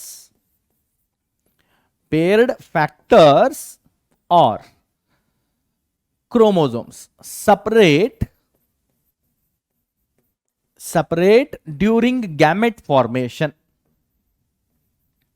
They separate during the gamete formation. Gamete formation ಅಲ್ಲಿ, ಆ gamete formation ಟೈಮಲ್ಲಿ ಅಥವಾ ಮಿಯಾಸಿಸ್ ಟೈಮಲ್ಲಿ ಅವು ಎರಡು separate ಆಗ್ತವೆ. Paired chromosomes or paired factors they will separate. ಅದರಿಂದ ಏನಾಗುತ್ತೆ, because gametes are haploid. Okay, because gametes are haploid ಇರುತ್ತೆ. This gametes are always haploid in nature. ಇದಾಯ್ತು. ನೆಕ್ಸ್ಟ್ ತದನಂತರದಲ್ಲಿ ನೋಡಿ, these again whatever the separated factors or chromosomes, again they are combined. Again they combined during the fertilization. The separated factors or chromosomes again combined after the fertilization in an organism. The separated factors or chromosomes, again combine and forms a diploid organism. Again combine after fertilization or syngamy. After fertilization means the diploid condition of an organism is again restored after the fertilization anta helbodu. So these are the some important silent features of chromosomal theory of inheritance given by Sutton and Boveri. ಅದನ್ನೇ ಇಲ್ಲಿ explain ಮಾಡಿದ್ದಾರೆ ನೋಡಿ, with ಡಯಾಗ್ರಾಮ್ಯಾಟಿಕ್ representation ನೋಡಿ. Here in the G1 phase, meiosis time alli means initially before the cell division, the chromosomes are the paired factors, means chromosomes are factors, they are always found in a pair, but during the meiosis avu separate agutte. Hengagutte illi nodi, it is complete meiosis cell divisions, various different phases ತೋರಿಸಿದ್ದಾರೆ. in the cell cycle alli mainly there are, ಇಲ್ಲಿ ನಾನು ಬರ್ತಾ ಇದ್ದೀನಿ ನೋಡಿ, cell cycle ಇದೆ. okay, in cell cycle mainly there are two phases ಬರುತ್ತೆ. ಒಂದು interphase and ಇನ್ನೊಂದು, in the cell cycle mainly there are two phases. One is interphase and one more is, that is a M phase, that is a meiosis phase ಅಂತ ಹೇಳೋಣ. interphase ಅಲ್ಲಿ 3 sub phases ಬರುತ್ತೆ, G1 phase, S phase and G2 phase. M phase, that is a actual reductional phase, a reductional cell division, cell dividing phase ಅಂತ ಹೇಳ್ತೀವಿ. So ಏನಾಗುತ್ತೆ ನೋಡಿ, ಇಲ್ಲಿ first one is G1 phase ಇದೆ. In the G1 phase total number of chromosomes ಎಷ್ಟಿದೆ ನೋಡಿ, total there are number of chromosomes C is equal to 4 chromosomes ಇದೆ ಅಲ್ಲ, 4 ಕ್ರೋಮೋಸೋಮ್ಸ್ ಇದೆ. And there are 2 homologous pair, ಇದು ಮತ್ತು ಇದು. ಹೋಮೋಲಾಗಸ್ ಪೇರ್ ಅಂದ್ರೆ ಏನು, ಮಾರ್ಫಾಲಜಿಕಲಿ ಸೇಮ್ ಸೈಜ್ಡ್ ಕ್ರೋಮೋಸೋಮ್ಸ್. ಇದು ಎರಡು ಸೇರಿ 1 ಪೇರ್ ಆಯ್ತು, ಇದು ಎರಡು ಸೇರಿ 1 ಪೇರ್ ಆಯ್ತು. There is 2 pair of chromosomes are there. The next ಮಧ್ಯದಲ್ಲಿ ಎಸ್ ಫೇಸ್ ಬರುತ್ತೆ. ಎಸ್ ಫೇಸ್ ಅಲ್ಲಿ ರೆಪ್ಲಿಕೇಶನ್ ಆಗುತ್ತೆ, ಅಮೌಂಟ್ ಆಫ್ DNA ಇನ್ಕ್ರೀಸ್ ಆಗುತ್ತೆ. ಸೊ DNA ಅಮೌಂಟ್ ಇನ್ಕ್ರೀಸ್ ಆದ್ಮೇಲೆ ಇಲ್ಲಿ 1 ಸೆಂಟ್ರೋಮಿಯರ್ ಓನ್ಲಿ 1 ಕ್ರೋಮ್ಯಾಟಿಡ್ ಇದೆ. So 1 centromere there are 2 chromatids ಆಗ್ತಾ ಇದೆ. Number of chromosomes are same after the S phase, but amount of DNA increase ಆಗಿದೆ. ಅದಕ್ಕಾಗಿ ಇಲ್ಲಿ ಪ್ರತಿಯೊಂದು ಸೆಂಟ್ರೋಮಿಯರ್ಗೆ 2 ಕ್ರೋಮ್ಯಾಟಿಡ್ ಕಾಣಿಸ್ತಾ ಇದೆ, ಯೂನಿವ್ಯಾಲೆಂಟ್ ಕ್ರೋಮೋಸೋಮ್ ಡೆವಲಪ್ ಆಗಿದೆ. So totally here also chromosome number that is 2n is equal to 4 chromosomes ಇದೆ. ಓಕೆ, ಇದು ಕೂಡ ಡಿಪ್ಲಾಯ್ಡ್ ಕಂಡೀಷನ್ ಅಲ್ಲಿದೆ ಅಂಡ್ ಇದು ಕೂಡ ಡಿಪ್ಲಾಯ್ಡ್ ಕಂಡೀಷನ್ ಅಲ್ಲಿ ಇದೆ. Then in the meiosis 1, meiosis cell division start ಆಯ್ತು.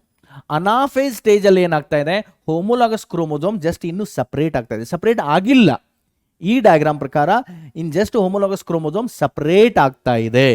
So here 2n is equal to totally ಎಷ್ಟು ಕ್ರೋಮೋಸೋಮ್ಸ್ ಇದೆ, that is here also there are 4 chromosomes are present. The next anaphase 1 ಮುಗೀತು. Okay, homologous chromosome separate ಆಯ್ತು.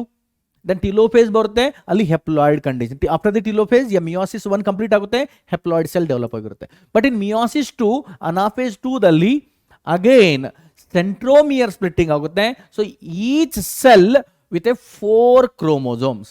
ಇಲ್ಲಿ complete univalent chromosome ಇಲ್ಲ, chromatid ready ಆಗಿದೆ. So here also we can say n is 2, n ಅಲ್ಲ 2n ಆಗುತ್ತೆ. Total number of chromosomes haploid condition ಇದೆ, ಅದು the cells are haploid condition. But centromere splitting ಆದ ಕಾರಣ ನಮಗೆ ನಂಬರ್ ಆಫ್ ಕ್ರೋಮೋಸೋಮ್ಸ್ ಎಷ್ಟು ಕಾಣಿಸುತ್ತೆ, 4 ಇದೆ ಅಂತ ಇದು ಕಾಣಿಸುತ್ತೆ. But here the cells are haploid in nature. Next, because ಪ್ರತಿಯೊಂದು ಕ್ರೋಮೋಸೋಮ್ಗೆ there is a homologous pair ಇಲ್ಲ ಅಲ್ಲಿ. The next here complete haploid cell formation ಆಗಿದೆ. This is the haploid cell, this is the haploid cell, this is the haploid cell, this is the haploid cell, and after the complete meiosis 2 the chromosome number is equal to ಎಷ್ಟಿದೆ? ಪ್ರತಿಯೊಂದು cell ಅಲ್ಲಿ ಎರಡೇ chromosome, ಇದು ಒಂದು chromosome, ಇದು ಒಂದು chromosome, ಈ ರೀತಿ ಇದೆ.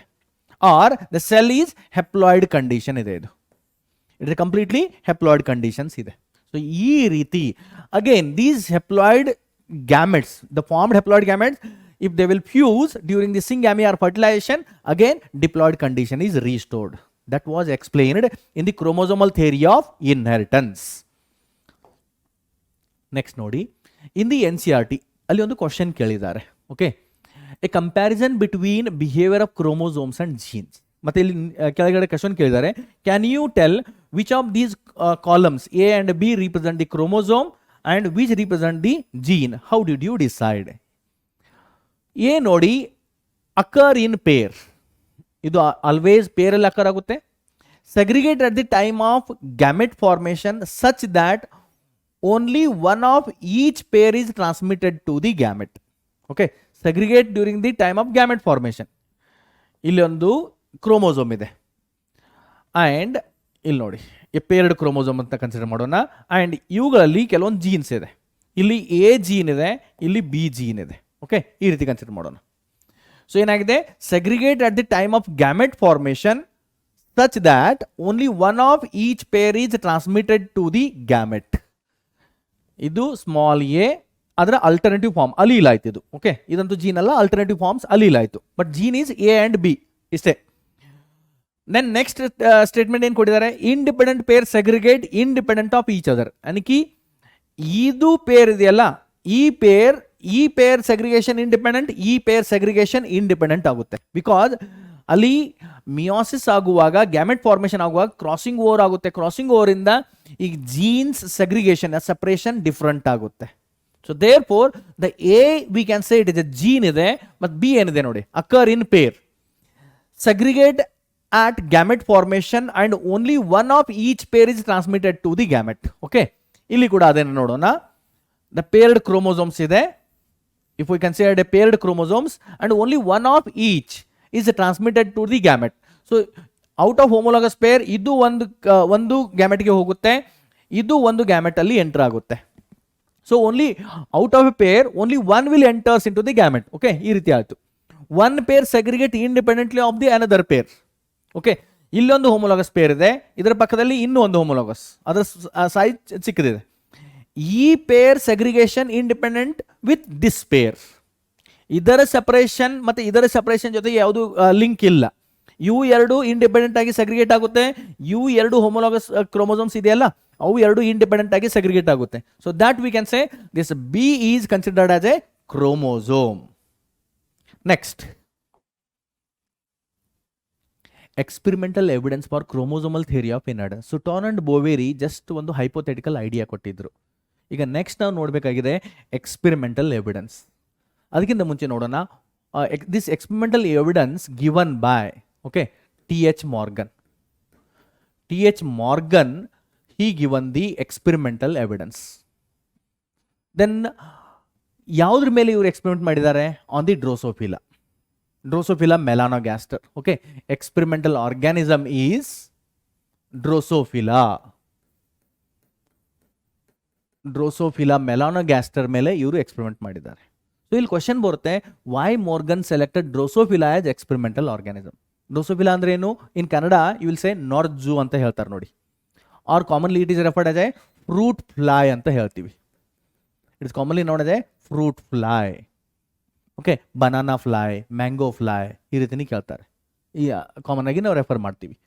ಸೊ ಕ್ವಶನ್ ಈಗ, why Morgan selected Drosophila as a experimental organism. ಡ್ರೋಸೋಫಿಲಾನೇ ಯಾಕೆ ಸೆಲೆಕ್ಟ್ ಮಾಡಿದ್ರು? ಒಂದು ನೋಡಿ, ಒನ್ ಬೈ ಒನ್ ರೀಸನ್ ನೋಡೋಣ. One is they have the less life span. Less life span ಇದೆ. ಇವುಗಳ ಲೈಫ್ ಸ್ಪ್ಯಾನ್ ಎಷ್ಟಿರುತ್ತೆ ನೋಡಿ, ಹಾರ್ಡ್ಲಿ ಇಟ್ ಇದೆ 1 to 2 weeks. 1 to 2 weeks ಇವುಗಳ ಲೈಫ್ ಸ್ಪ್ಯಾನ್ ಇರುತ್ತೆ. ದೆನ್ ನೆಕ್ಸ್ಟ್ ಇದೆ, next is easily distinguishable morphological chromosomes. Easily distinguishable less number of easily distinguishable morphologically easily distinguishable easily distinguishable chromosomes. Totally ಎಷ್ಟಿದೆ? 2n is equal to, in a diploid condition, 8 chromosomes ಇದೆ in the ಡ್ರೋಸೋಫಿಲಾದಲ್ಲಿ, and they are easily distinguishable chromosomes ಇದೆ. Next ಅಷ್ಟೇ ಅಲ್ಲ, easily maintained in the lab condition. ಇವುಗಳನ್ನ lab ಕಂಡೀಷನಲ್ಲಿ ಸುಲಭವಾಗಿ maintain ಮಾಡ್ಬೋದು. Drosophila maintain ಮಾಡಬೇಕಂದ್ರೆ ಏನು ಬೇಕು? ಒಂದು ಕೊಳೆತು ಹೋದಂತಹ ಬನಾನಾ ಅಥವಾ ಮ್ಯಾಂಗೋ ಫ್ರೂಟ್, ದಟ್ಸ್ ಇನಫ್. ಒಂದು ಗ್ಲಾಸ್ ವೈಲ್ಸಲ್ಲಿ ಹಾಕಿಡಿ, ಆಟೋಮೆಟಿಕ್ ಆಗಿ ಅಲ್ಲಿ ಡ್ರೋಸೋಫಿಲಾ ಕಲೆಕ್ಟ್ ಆಗುತ್ತೆ, ಅಲ್ಲಿ ಅವುಗಳ ಮೇಂಟೆನೆನ್ಸ್ ಮಾಡ್ಬೋದು. Okay, so easily maintained in the lab condition, easily maintained in lab condition, easily maintained in the lab condition. Next ನೋಡೋಣ.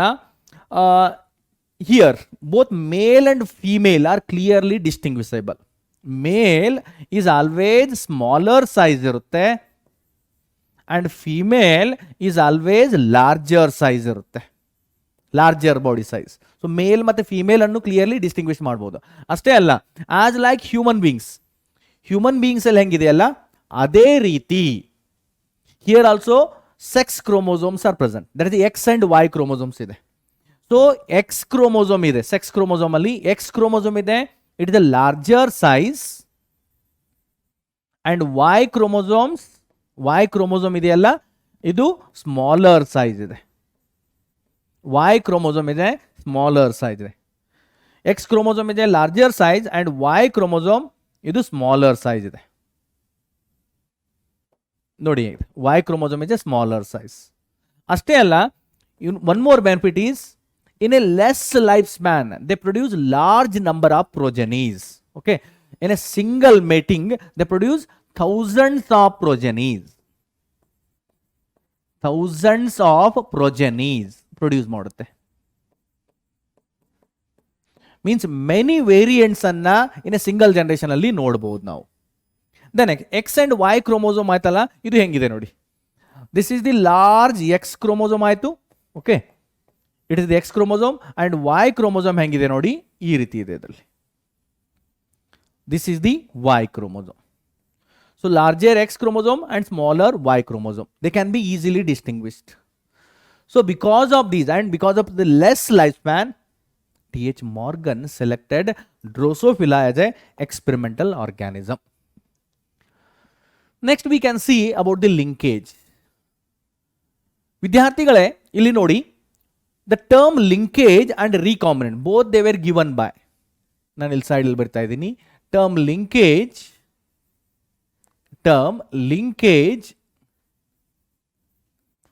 and recombinant. Term linkage and recombinant given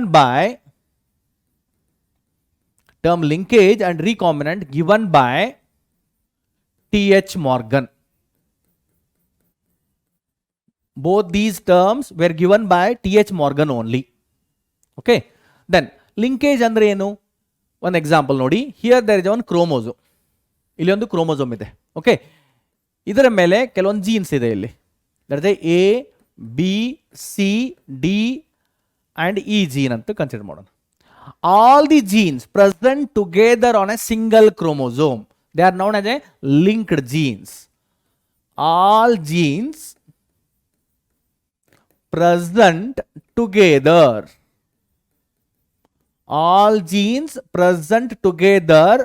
on same chromosome, they are known as linked genes ಅಂತ ಕರಿತೀವಿ. They are known as a linked genes. All the genes together known as a linked genes ಅಂತ ಹೇಳ್ತೀವಿ. Okay, and this complete one chromosome is referred as a one linkage group ಅಂತ ಹೇಳೋಣ. Then next ನೋಡಿ, linkage group ಅಂದ್ರೆ ಏನು? The total number of chromosomes in a haploid condition in an organism, that much of linkage groups are present. Diploid condition ಅಂತ consider ಮಾಡ್ತಿಲ್ಲ. Haploid condition ಅಲ್ಲಿ ಏನು chromosome ಇದೆಯಲ್ಲ ಅದೇ ಆಲ್ಟರ್ನೇಟಿವ್ ಫಾರ್ಮ್ ಡಿಪ್ಲಾಯ್ಡ್ ಅಲ್ಲೂ ಸಿಗುತ್ತೆ. ಸೊ ನಮಗೆ ಡಿಫ್ರೆಂಟ್ ವೆರೈಟೀಸ್ ಬೇಕಾಗಿದೆ. So linkage groups are nothing but is equal to number of chromosomes in haploid, condition in haploid, that we can set a linkage group ಅಂತ ಹೇಳ್ತೀವಿ. ಕೆಲವೊಂದು example ನೋಡೋಣ ನೋಡಿ. Example number 1 ನೋಡೋಣ. In the human being 2n is equal to ಎಷ್ಟು total chromosomes 46 diploid condition ಅಲ್ಲಿ 2n is equal to 46 chromosomes ಇದೆ. Okay, number of linkage groups ಎಷ್ಟಾಗುತ್ತೆ ನೋಡಿ ಇಲ್ಲಿ, ಬೋತ್ ಮೇಲ್ ಅಂಡ್ ಫಿಮೇಲ್ ಅಲ್ಲಿ ಬೇರೆ ಬೇರೆ ನಂಬರ್ ಆಫ್ ಲಿಂಕೇಜ್ ಗ್ರೂಪ್ ಸಿಗುತ್ತೆ. ಮೇಲ್ ನೋಡೋಣ, ದೆನ್ ಅಲ್ಲಿ ಫಿಮೇಲ್ ನೋಡೋಣ. ಇಲ್ಲಿ ಅಟೋಸೋಮ್ಸ್ ಅಂಡ್ ಅಲೋಸೋಮ್ಸ್ ಕೂಡ ಇದೆ. Total in the male total number of autosomes ಎಷ್ಟಿದೆ, ದಟ್ ಇಸ್ ಹೆಪ್ಲಾಯ್ಡ್ ಕಂಡೀಷನ್ ನೋಡೋಣ. ಟೋಟಲ್ 23 ಪೇರ್ಸ್ ಆಫ್ ಕ್ರೋಮೋಸೋಮ್ಸ್ ಇರುತ್ತೆ. ಹೆಪ್ಲಾಯ್ಡ್ ಅಲ್ಲಿ 23 ಕ್ರೋಮೋಸೋಮ್ಸ್ ಆಯಿತು. Okay, so number of autosomes in the haploid condition they are the 22 plus linkage groups.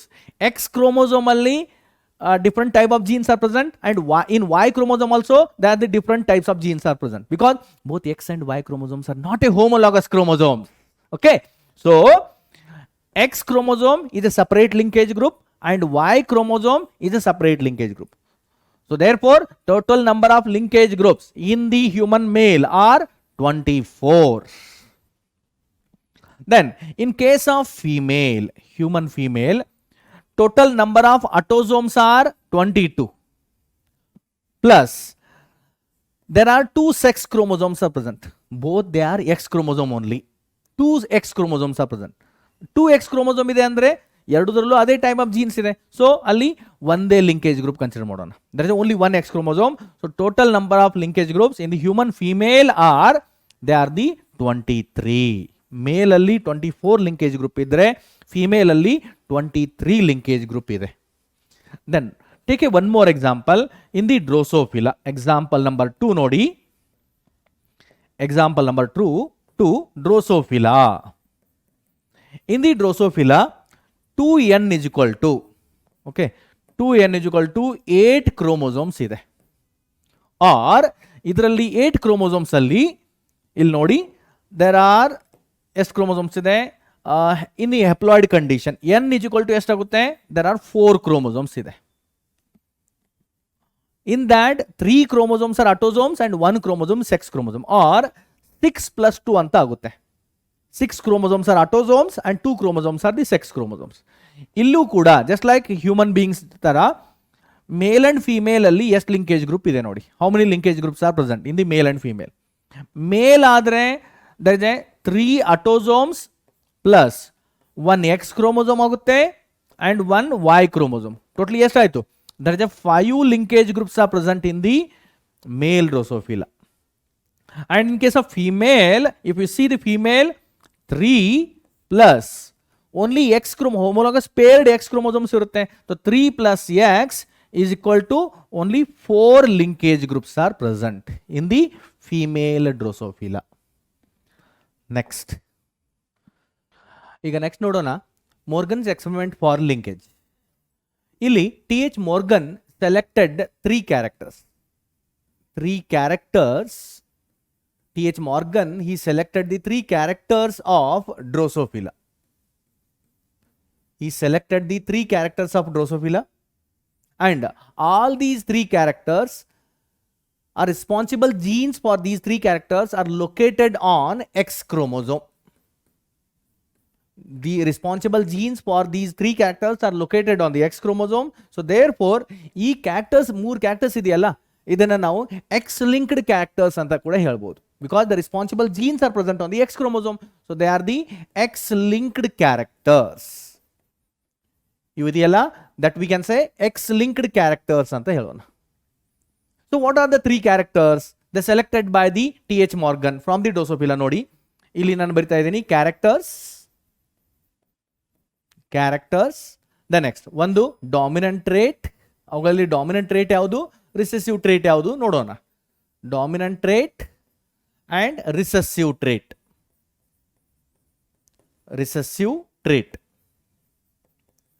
Dominant trait and recessive trait. ನೋಡಿ ಇಲ್ಲಿ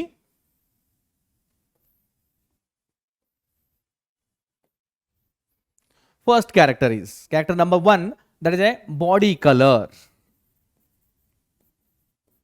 First character body color in the Drosophila. Mainly there are 2 variants ಇದೆ ಅದರಲ್ಲಿ. ಒಂದು brown body colour and ಇನ್ನೊಂದು yellow body colour. Next ನೋಡಿ, this is the first character, number 1 ಅಂತ ಬರಿತಾ ಇದ್ದೀನಿ ಇಲ್ಲಿ. 2, I colour in the Drosophila. ಇದರಲ್ಲೂ 2 ವೇರಿಯಂಟ್ ಇದೆ, ಒಂದು ರೆಡ್ ಐ ಕಲರ್, ಇನ್ನೊಂದು ವೈಟ್ ಐ ಕಲರ್ ಬರುತ್ತೆ. Red eye colour and white eye colour.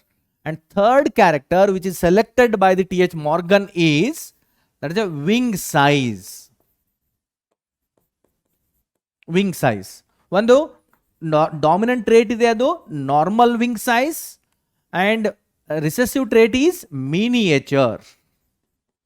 Miniature wings, nothing but stubbed wings. They are very short wings, small sized wings ಅಂತ ಹೇಳ್ಬೋದು. So ಇದು ಆಯಿತು 3 characters and their different traits. ಈಗ ಇವುಗಳ genotypic representation ಕೊಡಬೇಕು. Letter representation ಹೆಂಗೆ ಕೊಡೋದು ನೋಡಿ. ಇವುಗಳಲ್ಲಿ ಲೆಟರ್ ರೀಪ್ರೆಸೆಂಟೇಷನ್ ಹೆಂಗೆ ಕೊಟ್ಟಿದ್ದಾರೆ, ಜೊತೆ ಆಸ್ ಕ್ಯಾಪಿಟಲ್ ಮೀನ್ಸ್ ಟಾಲ್ಗೆ ಕ್ಯಾಪಿಟಲ್ ಟಿ ಅಂತ ಬರಿತೀವಲ್ಲ ಆ ರೀತಿ. ಇಲ್ಲಿ ಎಲ್ಲೋ ಇದೆ, ರಿಸೆಸಿವ್ ಇದೆ, ಸ್ಮಾಲ್ ವೈ ಅಂತ ಕನ್ಸಿಡರ್ ಮಾಡಿದರು. ಅದರ ಡಾಮಿನೆಂಟ್ ಟ್ರೇಟ್ ಇದೆ ಬ್ರೌನ್, ಸೊ ಇದನ್ನು ಕೂಡ ಸ್ಮಾಲ್ ವೈ ಪ್ಲಸ್ ಅಂತ ಬರೆದ್ರು. ರಿಸೆಸಿವ್ ಟ್ರೇಟ್ನ ಫಸ್ಟ್ ಲೆಟರ್ ವಿತ್ ಪ್ಲಸ್ ಅಂತ ಬರೆದ್ರೆ ಅದು ಡಾಮಿನೆಂಟ್ ಟ್ರೇಟ್. ಇಲ್ಲಿ ವೈಟ್ ಐ ಕಲರ್ ಇದೆ, ಸ್ಮಾಲ್ ಡಬ್ಲ್ಯೂ, ಅದರ ಡಾಮಿನೆಂಟ್ ಟ್ರೇಟ್ ಇಲ್ಲಿದೆ, ಡಬ್ಲ್ಯೂ ಪ್ಲಸ್ ಅಂತ ಬರೆದ್ರು.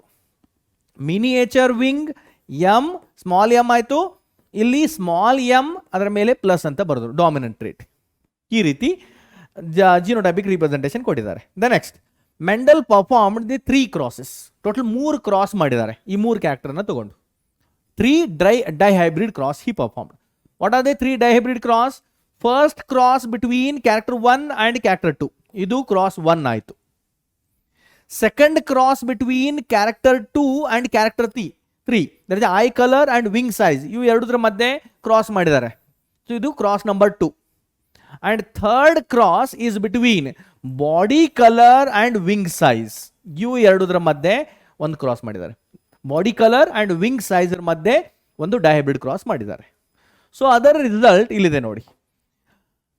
ಡಿಯರ್ ಸ್ಟೂಡೆಂಟ್ಸ್, ಇಲ್ಲಿ ನೋಡಿ, ಫಾರ್ ಯುವರ್ ಸಿಲೆಬಸ್, ನಿಮ್ಮ ಸಿಲೆಬಸ್ಗೆ ಕ್ರಾಸ್ 1 ಅಂಡ್ ಕ್ರಾಸ್ 2 ಅಷ್ಟೇ ಕೊಟ್ಟಿದ್ದಾರೆ. ಇದು ಡಯಾಗ್ರಾಮೆಟಿಕ್ ರಿಪ್ರೆಸೆಂಟೇಷನ್. ಕ್ರಾಸ್ 1 ಯಾವುದ್ರ ಮಧ್ಯೆ, body colour and eye colour. ಅಲ್ಲಿ homozygous dominant parent and homozygous recessive parent ತಗೊಂಡ್ರು. ಒಂದು parent, that is a brown body and red eye colour Drosophila is allowed to mate with the yellow body and white eye colour Drosophila. ಅದು first cross ಆಯಿತು. ಅಲ್ಲಿ NCERT ಅಲ್ಲಿ ಅದನ್ನು cross A ಅಂತ ಬರೆದಿದ್ದಾರೆ.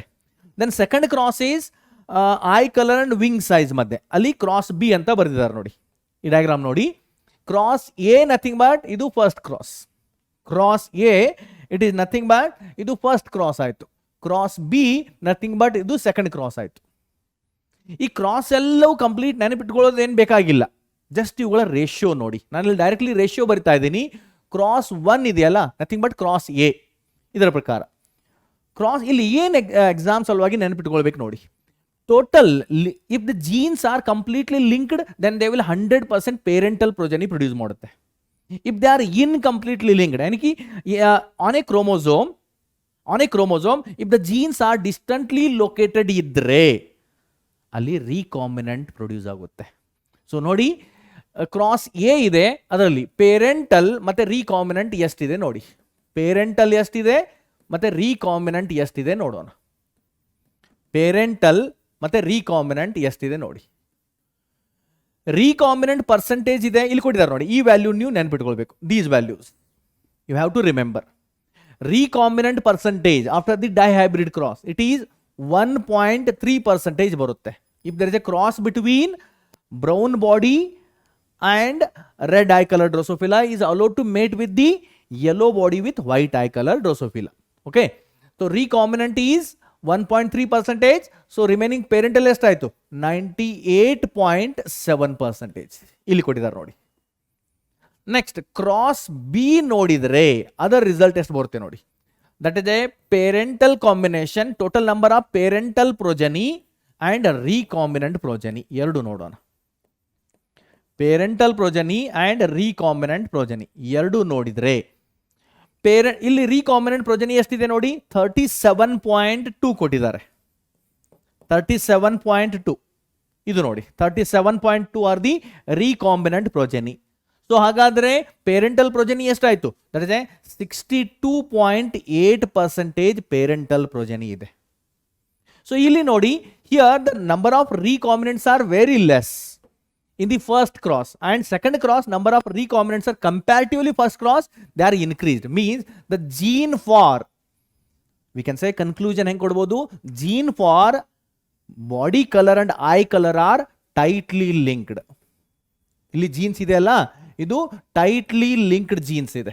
These are the tightly linked genes. And genes for I colour and wing size ಅಲ್ಲಿ recombinant percentage ಸ್ವಲ್ಪ ಹೆಚ್ಚಾಗ್ತಾ ಇದೆ ಅಂದ್ರೆ they are loosely linked. These are the loosely linked jeans ಅಂತ ಹೇಳ್ಬೋದು. ಲೂಸ್ಲಿ ಲಿಂಕ್ಡ್ ಜೀನ್ಸ್ ಇದೆ ಇಲ್ಲಿ.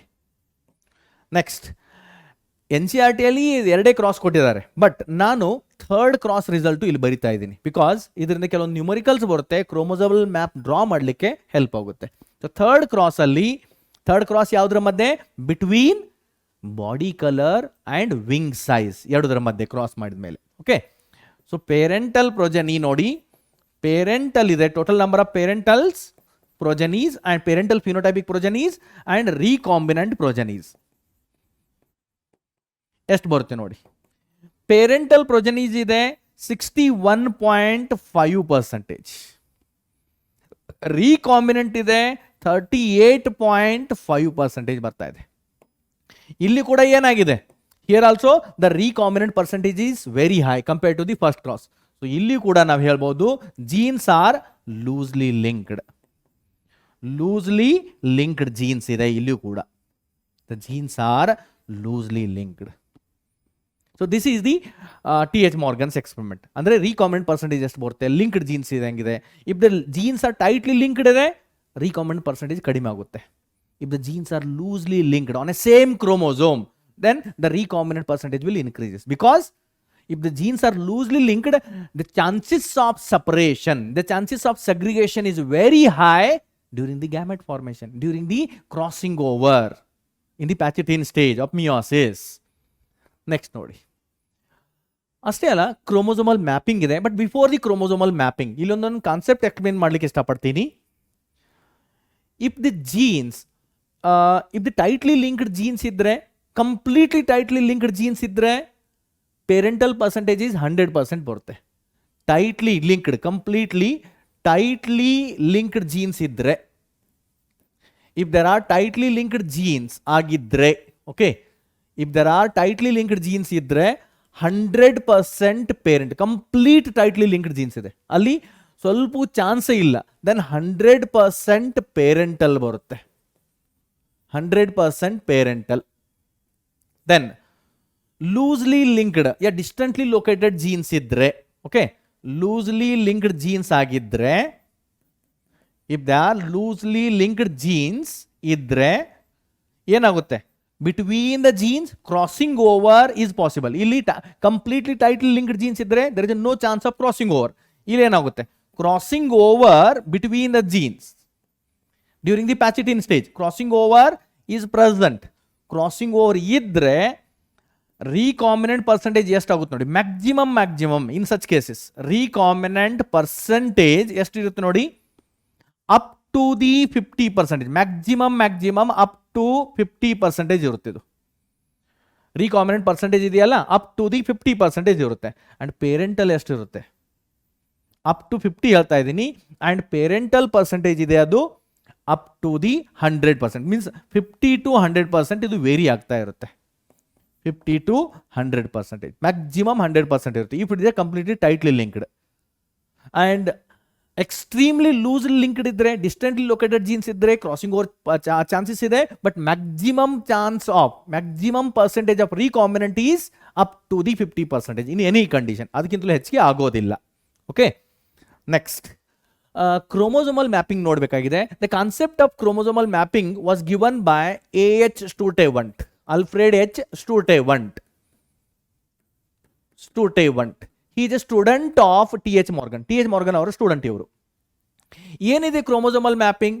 It explains about the location of gene, sequence and location of gene on a chromosome. It explains about sequence and location of genes on chromosome.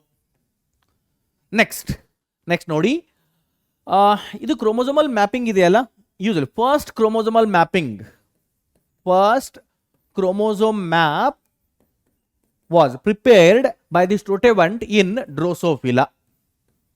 ಡ್ರೋಸೋಫಿಲಾದ chromosome map ಅನ್ನ ಮೊದಲ ಬಾರಿಗೆ ಇವರು prepare ಮಾಡಿ ತೋರಿಸಿದ್ರು. How to develop this chromosomal map? ಹೆಂಗೆ ನೋಡಿ, ಒಂದು recombinant percentage, ಕೆಲವೊಂದು ವ್ಯಾಲ್ಯೂಸ್ ನೆನಪಿಟ್ಕೊಳ್ಬೇಕು ನಾವಿಲ್ಲಿ. Recombinant percentage is equal to distance between the genes. recombinant percentage is equal to distance between genes. ಎರಡು ಜೀನ್ಸ್ ಮಧ್ಯೆ ಎಷ್ಟು ರೀಕಾಂಬಿನೆಂಟ್ ಪರ್ಸೆಂಟೇಜ್ ಇದೆ ಅಷ್ಟೇ value distance between the jeans ಇರುತ್ತೆ. ಸಮ್ವಾಟ್ ಸ್ವಲ್ಪ ವೇರಿಯೇಷನ್ ಇರುತ್ತೆ, it is negligible variation, so ಅದನ್ನು ನಾವು ಕನ್ಸಿಡರ್ ಮಾಡಲ್ಲ. ಆಲ್ಮೋಸ್ಟ್ ಎರಡು ಸೇಮ್ ಅಂತ ಕನ್ಸಿಡರ್ ಮಾಡ್ತೀವಿ. And distance between the jeans ಅನ್ನ ಮೆಜರ್ ಮಾಡಬೇಕು. ಇಲ್ಲಿ ಎರಡು ಯೂನಿಟ್ ಯೂಸ್ ಮಾಡ್ತಾರೆ. What are the different units are used here? In case of prokaryotes, okay, prokaryotes ಅಲ್ಲಿ the unit use ಮಾಡ್ತಾರೆ, that we can say it is a map unit ಅಂತ ಹೇಳ್ತೀವಿ. That unit is a map unit or MU ಅಂತ ಬರಿತೀವಿ. eukaryotes ಅಲ್ಲಿ unit use ಮಾಡ್ತಾರೆ, that is a centimorgan. That unit is a centimorgan. centimorgan unit ಅಂತ ಹೇಳ್ತೀವಿ. or ಇದನ್ನ shortcut ಅಲ್ಲಿ ಸ್ಮಾಲ್ ಸಿ ಕ್ಯಾಪಿಟಲ್ ಎಂ ಈ ರೀತಿ ಬರೀಬಹುದು, ಸೆಂಟಿಮೋರ್ಗನ್ ಯೂನಿಟ್ ಯೂಕ್ಯಾರಿಯೋಟ್ಸ್ ಅಲ್ಲಿ. ನೆಕ್ಸ್ಟ್, ಈಗ ಪರ್ಸೆಂಟೇಜ್ ಆಫ್ ರೀಕಾಂಬಿನೆಂಟ್ ನಮಗೆ ಗೊತ್ತಿಲ್ಲ ಅಂದ್ರೆ what to do? How to find out the percentage of recombinant? So ಇಲ್ಲಿ ನೋಡಿ, the percentage of recombinant a relative frequency of recombinant. The percentage of recombinant ನಾನು ಇಲ್ಲಿ ಬರಿತಾ ಇದ್ದೀನಿ, ಅದಕ್ಕೊಂದು ಫಾರ್ಮುಲಾ ಯೂಸ್ ಮಾಡ್ಬೋದು. ಪರ್ಸೆಂಟೇಜ್ ಆಫ್ ರೀಕಾಂಬಿನೆಂಟ್ ಇಲ್ಲಿ ನೋಡೋಣ, 1 ಮಿನಿಟ್. ನೆಕ್ಸ್ಟ್ ಸ್ಲೈಡ್, ನಾವು ಇಲ್ಲೇ ಬರೆಯೋಣ. ನೆಕ್ಸ್ಟ್ ಸ್ಲೈಡ್ ಫ್ರೀ ಇದೆ. ಸೊ ಪರ್ಸೆಂಟೇಜ್ ಆಫ್ ರೀಕಾಂಬಿನೆಂಟ್ ಯಾವ ರೀತಿ ಬರಿಬಹುದು ನೋಡಿ. The percentage of recombinant or relative frequency of recombinant. Percentage of recombinant or recombinant frequency ಅಂತ ಹೇಳ್ತೀವಿ. Percentage of recombinant or recombinant frequency is equal to, ಇದನ್ನ ಹೆಂಗೆ find out ಮಾಡ್ಬೇಕು ನೋಡಿ. ಇನ್ ಎ ಕ್ರಾಸ್, ಒಂದು ಕ್ರಾಸ್ ಆದ ನಂತರ in the F2 generation, total number of recombinant progenies, total number of recombinants divided by total number of individuals, recombinant and parental ಎರಡು ಸೇರಿ total number of individuals, total number of individuals into 100 ಮಾಡೋಣ ಇದನ್ನ. So that we can say it is about the recombinant percentage value ಬರುತ್ತೆ. ಇದನ್ನು consider ಮಾಡಿಕೊಂಡು chromosomal map, that is TH Morgan experiment ಮಾಡಿದಾರಲ್ಲ on the Drosophila, by considering the 3 character, ಅವುಗಳ ಒಂದು chromosomal map ಅನ್ನ draw ಮಾಡಿ ನೋಡೋಣ. ಯಾವ 3 ಕ್ಯಾರೆಕ್ಟರ್ ಕನ್ಸಿಡರ್ ಮಾಡಿದ್ರು? ಫಸ್ಟ್ ಕ್ಯಾರೆಕ್ಟರ್ ಇದೆ, that is A body colour and eye colour. ಅಲ್ಲಿ ರೀಕಾಂಬಿನೆಂಟ್ ಪರ್ಸೆಂಟೇಜ್ ಎಷ್ಟು ಬಂದಿತ್ತು? ಫಸ್ಟ್ ರೀಕಾಂಬಿನೆಂಟ್ ಪರ್ಸೆಂಟೇಜ್ 1.3% ಇದೆ between body color and eye color. Second cross is between what? That is the eye color and wing size. Illi recombinant percentage estide, that is the 37.2 ittu. Next, third one is a cross between body color and wing size. Illi recombinant percentage estide, that is 38.5% ಇದೆ. Okay, ಇದು ಇದೆ. So ಇಲ್ಲಿ ನಾವು ನೋಡೋಣ chromosomal map ಹೇಗೆ draw ಮಾಡ್ಬೋದು. ಇದು ಒಂದು ಎಕ್ಸ್ ಕ್ರೋಮೋಸೋಮ್ ಕನ್ಸಿಡರ್ ಮಾಡೋಣ. While drawing the chromosomal map, first ಏನು ಮಾಡಬೇಕು? ಮ್ಯಾಕ್ಸಿಮಮ್ ವ್ಯಾಲ್ಯೂ ಯಾವುದ್ರ ಮಧ್ಯೆ ಇದೆ? That is the body colour and wing size. Body ಕಲರ್ಗೆ ನಾನು ಜೀನ್ ಯೂಸ್ ಮಾಡ್ತಾ ಇದ್ದೀನಿ, that is a brown body and yellow body ಅಂತಿತ್ತು, that is a dominant Y+ ಇದೆ ಇಲ್ಲಿ. And wing size M+, that is a normal wing. ಇವುಗಳ ಮಧ್ಯೆ recombinant percentage ಎಷ್ಟಿದೆ? ದಟ್ ಈಸ್ 38.5 ಇದೆ. 38.5 ಸೆಂಟಿಮೋರ್ಗನ್. Recombinant percentage is 38.5%.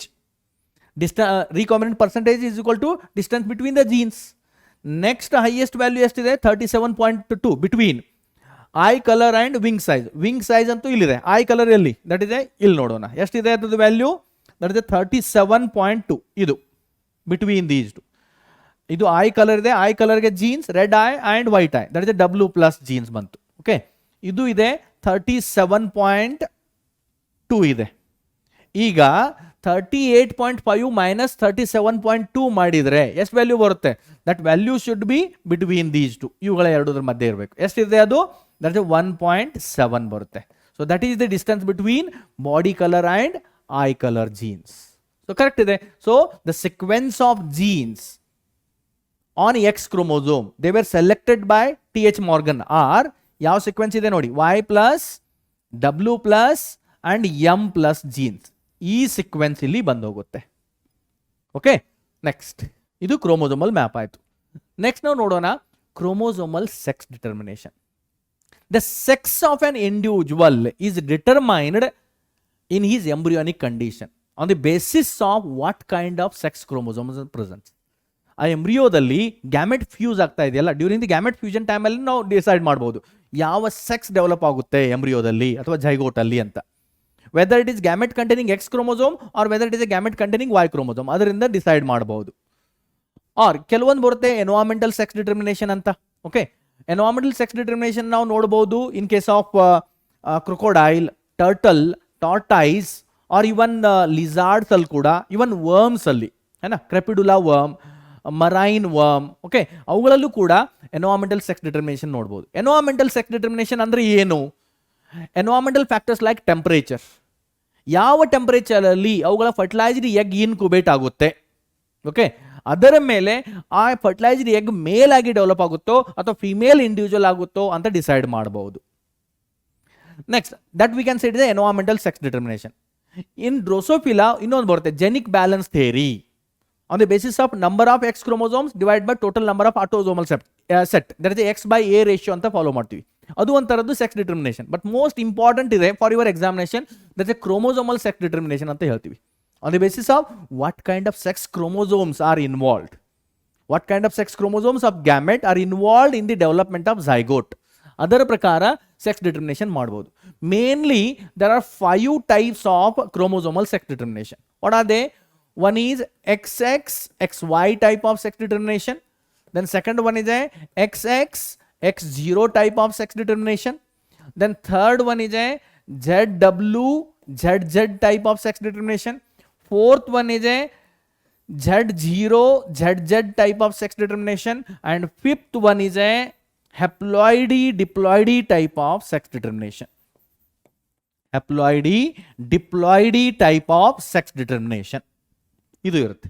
So first ನಾವೇನು ಮಾಡೋಣ, ಈ ನಾಲ್ಕನ್ನ ಕಂಪೇರಿಟಿವ್ ಆಗಿ ಡಿಸ್ಕಸ್ ಮಾಡೋಣ. And we can discuss this one in the separately because this is commonly found in the insects like honey bees, ಅವುಗಳಲ್ಲಿ ಇದು ಕಾಮನ್ ಆಗಿ ಸಿಗುತ್ತೆ. ಸೊ ಇವು ನಾಲ್ಕನ್ನ ಕಂಪೇರ್ ಆಗಿ ನಾವು ಡಿಸ್ಕಸ್ ಮಾಡೋಣ, ಇದು ಸಪ್ರೇಟ್ ಆಗಿ ಡಿಸ್ಕಸ್ ಮಾಡೋಣ. ನೋಡಿ ಇಲ್ಲಿ ನಾನು ಬರಿತಿದ್ದೀನಿ. One is XX, XY type of sex determination in the human being most commonly. Then second one ಬರುತ್ತೆ, that is a XX, X0 type of sex determination. Third one is ZW, ZZ type of sex determination, common in the birds. And fourth one ಬರುತ್ತೆ Z0, ZZ type of sex determination. ಇದು 4 type of sex determination ಆಯಿತು. ಇವುಗಳಿಗೆ examples ಏನು ಬರುತ್ತೆ ನೋಡಿ. Example for these one are human ಬರುತ್ತೆ, it is common in human being. ಇಲ್ಲಿ ಪ್ರತಿಯೊಂದರಲ್ಲಿ ನಾನು ಏನು ಬರ್ದಿದ್ದೀನಿ ನೋಡಿ, ಇದು important. First one is female, second one is a male. ಇಲ್ಲಿ ಫೀಮೇಲ್, ಮೇಲ್. ಇಲ್ಲಿ ಇದು ಫೀಮೇಲ್ ಕ್ರೋಮೋಸೋಮಲ್ ಕಾಂಪ್ಲಿಮೆಂಟ್, ಇದು ಮೇಲ್. ಇದು ಫೀಮೇಲ್ ಕ್ರೋಮೋಸೋಮಲ್ ಕಾಂಪ್ಲಿಮೆಂಟ್, ಇದು ಮೇಲಲ್ಲಿರುತ್ತೆ. ದೆನ್ ಎಕ್ಸಾಂಪಲ್ಸ್ ನೋಡಿ. XX, XY pattern of sex chromosomes is found in the human and even in Drosophila. Human ಮತ್ತು ಡ್ರೋಸೋಫಿಲಾದಲ್ಲಿ ನೋಡ್ಬೋದು. ಇವನ್ ಇನ್ ಕೆಲವೊಂದು ಪ್ಲಾಂಟ್ಸ್ ಅಲ್ಲಿ ಸಿಗುತ್ತೆ ಲೈಕ್ ಸ್ಯಾಲಿಕ್ಸ್, ಮೆಲಾಂಡ್ರಿಯಮ್, ಕಾಕ್ಸಿನಿಯಾ, ಅವುಗಳಲ್ಲೂ ಇದು ನೋಡಿದೆ. ದ ನೆಕ್ಸ್ಟ್ ಇದರಲ್ಲಿ ಕ್ರೋಮೋಸೋಮಲ್ ಕಾಂಪ್ಲಿಮೆಂಟ್ ಹೆಂಗಿದೆ ನೋಡಿ. If there is a human female with diploid ಇದೆ, 2 ಸೆಟ್ ಆಫ್ ಆಟೋಸೋಮ್ಸ್ ಇರುತ್ತೆ ಪ್ಲಸ್ ಫೀಮೇಲಲ್ಲಿ ಹೇಳ್ತಾ ಇದ್ದೀನಿ 2 set of autosomes plus XX chromosomes ಇದೆ. ಮೇಲಲ್ಲಿ ಹೆಂಗಿರುತ್ತೆ ನೋಡಿ. In case of male that is 2 set of autosomes plus XY chromosomes ಇರುತ್ತೆ. ಈಗ ಇವುಗಳ ಗ್ಯಾಮೆಟೋಜೆನೆಸಿಸ್ ಆದರೆ ಓಕೆ ಯಾವ ರೀತಿ ಗ್ಯಾಮೆಟ್ ಆಗುತ್ತೆ? In the female all the gametes are of same type, that is 1 set of autosomes plus 1 X chromosome, that is a sex chromosome. ಈ ರೀತಿ gamete ಇರುತ್ತೆ, female gamete. But in case of male ಅಲ್ಲಿ there are 2 types of gamete formation ಆಗುತ್ತೆ. One is A plus X and another one is A plus Y type of gametes ಆಗುತ್ತೆ. Means ಇದು ಮೇಲ್ ಹೆಟ್ರೋಗ್ಯಾಮೆಟಿ R ಮೇಲ್ ಡೈಗ್ಯಾಮೆಟಿ ತೋರಿಸ್ತಾ ಇದೆ. So that we can say it is a XX XY type of sex determination. Means ಇಲ್ಲಿ ಹೆಂಗಾಗುತ್ತೆ ನೋಡಿ, ಯಾವ type of gamete ಇಲ್ಲಿ egg cell ಜೊತೆ fuse ಆಗುತ್ತೆ ಅದ್ರ ಮೇಲೆ ಡಿಸೈಡ್ ಆಗುತ್ತೆ ಅದು ಮೇಲ್ ಪ್ರೊಜೆನಿ ಆಗುತ್ತೋ ಅಥವಾ ಫಿಮೇಲ್ ಆಗಿ ಡೆವಲಪ್ ಆಗುತ್ತೋ ಅಂತ. ಇದು ಇದ್ರ ಜೊತೆ ಫ್ಯೂಸ್ ಆದ್ರೆ ಫಿಮೇಲ್ ಆಗಿ ಡೆವಲಪ್ ಆಗುತ್ತೆ, ಇದು ಇದ್ರ ಜೊತೆ ಫ್ಯೂಸ್ ಆದ್ರೆ ಮೇಲ್ ಆಗಿ ಡೆವಲಪ್ ಆಗುತ್ತೆ. Same XX X0 type of sex determination ಏನು ನೋಡಿ. ಎಕ್ಸಾಂಪಲ್ಸ್ ಫಾರ್ ದೀಸ್ ಆರ್, ಇದಕ್ಕೆ ಎಕ್ಸಾಂಪಲ್ಸ್ ಬರುತ್ತೆ grasshopper, then round worms, cockroach etcetera. ಇವು ಕೆಲವೊಂದು ಎಕ್ಸಾಂಪಲ್ ಬರುತ್ತೆ. ಇಲ್ಲಿ ಕ್ರೋಮೋಸೋಮಲ್ ಪ್ಯಾಟರ್ನ್ ಏನು, ಇದು ಫಿಮೇಲ್ ಇದೆ, so 2 set of autosomes plus XX chromosome. Then next male ಅಲ್ಲಿ ಹೆಂಗಿರುತ್ತೆ, 2 set of autosomes plus X0 ಅಂದ್ರೆ ಏನು, ಓನ್ಲಿ 1 ಸೆಕ್ಸ್ ಕ್ರೋಮೋಸೋಮ್ ಇದೆ, ಇನ್ನೊಂದು ಸೆಕ್ಸ್ ಕ್ರೋಮೋಸೋಮ್ ಅದರ ಇನ್ನೊಂದು ಪಾರ್ಟ್ನರ್ ಇಲ್ವೇ ಇಲ್ಲ, ಸೊ ಓನ್ಲಿ 1 X ಕ್ರೋಮೋಸೋಮ್ ಅಂತ ಬರಿತೀನಿ. ದಟ್ X0 ಮೀನ್ಸ್ ಇನ್ನೊಂದು ಸೆಕ್ಸ್ ಕ್ರೋಮೋಸೋಮ್ ಇಲ್ಲ. ಇಲ್ಲಿ ಗ್ಯಾಮೆಟೋಜೆನೆಸಿಸ್ ಆಯಿತು by the meiosis cell division, reductional cell division ಅಂತ ಹೇಳ್ತೀವಿ. So in the female all the gametes are of same type, A plus X ತರ ಇರುತ್ತೆ. But in case of male ಅಲ್ಲಿ ಇಲ್ಲಿ 2 ಟೈಪ್ ಆಫ್ ಗ್ಯಾಮೆಟ್ಸ್ ಇರುತ್ತೆ. ಒಂದು gamete ಅಲ್ಲಿ ಒಂದು ಕಂಪ್ಲೀಟ್ ಆಟೋಸೋಮಲ್ ಸೆಟ್ ಪ್ಲಸ್ ಒಂದು X ಕ್ರೋಮೋಸೋಮ್ ಇರುತ್ತೆ. And in one more gamete ಅಲ್ಲಿ it contains only autosomes, A plus 0 ಅಂತ ಬರೀರಿ ಅಥವಾ ಓನ್ಲಿ ಆಟೋಸೋಮಲ್ ಸೆಟ್ ಮಾತ್ರ ಇರುತ್ತೆ ಅಂತ ಬರಿಬಹುದು. ಸೊ ಇದು ಕೂಡ ಏನ್ ಮಾಡುತ್ತೆ, ಮೇಲ್ ಹೆಟ್ರೋಗ್ಯಾಮೆಟಿ ಆರ್ ಮೇಲ್ ಡೈಗ್ಯಾಮೆಟಿ ಅನ್ನ ರಿಪ್ರೆಸೆಂಟ್ ಮಾಡ್ತಾ ಇದೆ. ಅಂಡ್ ಫಿಮೇಲ್ ಈಸ್ ಹೋಮೋಗ್ಯಾಮೆಟಿ ಆಗ್ತಾ ಇದೆ. This is commonly seen in the birds, ZW, ZZ type of sex chromosomal pattern. It is in case of commonly in the birds, even reptiles allu sigutte idu, in reptiles and even in fishes also. Fishes allu ನೋಡ್ಲಿಕ್ಕೆ ಸಿಗುತ್ತೆ. ಇಲ್ಲಿ sex chromosomal pattern ಹೆಂಗಿರುತ್ತೆ, ಇನ್ the female ಅಲ್ಲಿ 2A plus ZW sex chromosomes ಇರುತ್ತೆ, male ಅಲ್ಲಿ 2A plus ZZ ಇರುತ್ತೆ. Okay, so ಇಲ್ಲಿ gametogenesis ಆದರೆ ಮೇಲ್ ಅಲ್ಲಿ all the male gametes are same ಇರುತ್ತೆ, A plus Z type of male gametes ಇರುತ್ತೆ. But in case of female ಅಲ್ಲಿ ಇಲ್ಲಿ 2 ಟೈಪ್ಸ್ ಆಫ್ ಗ್ಯಾಮೆಟ್ ಫಾರ್ಮೇಷನ್ ಆಗ್ತಾ ಇದೆ, A plus Z chromosome containing gamete and one more is A plus W chromosome containing gamete. Means in case of birds it is show the female heterogamety or female ಅಲ್ಲಿ 2 ತರ gamete ಆಗ್ತಾ ಇದೆ, that we can say female digamety ಅಂತ ಹೇಳ್ತೀವಿ. Then this chromosomal pattern we can see in Z0 ZZ pattern is in case of butterfly, it is commonly seen in butterfly and even in moth. And ಇದಕ್ಕೂ ಕೆಲವೊಂದು plant example ಬರುತ್ತೆ, ಇದು plant example ಇದೆ, ಇದಕ್ಕೂ plant example ಇರುತ್ತೆ. But this chromosomal pattern is not at all reported in the plant ಅಲ್ಲಿ ಇದು report ಆಗೇ ಇಲ್ಲ.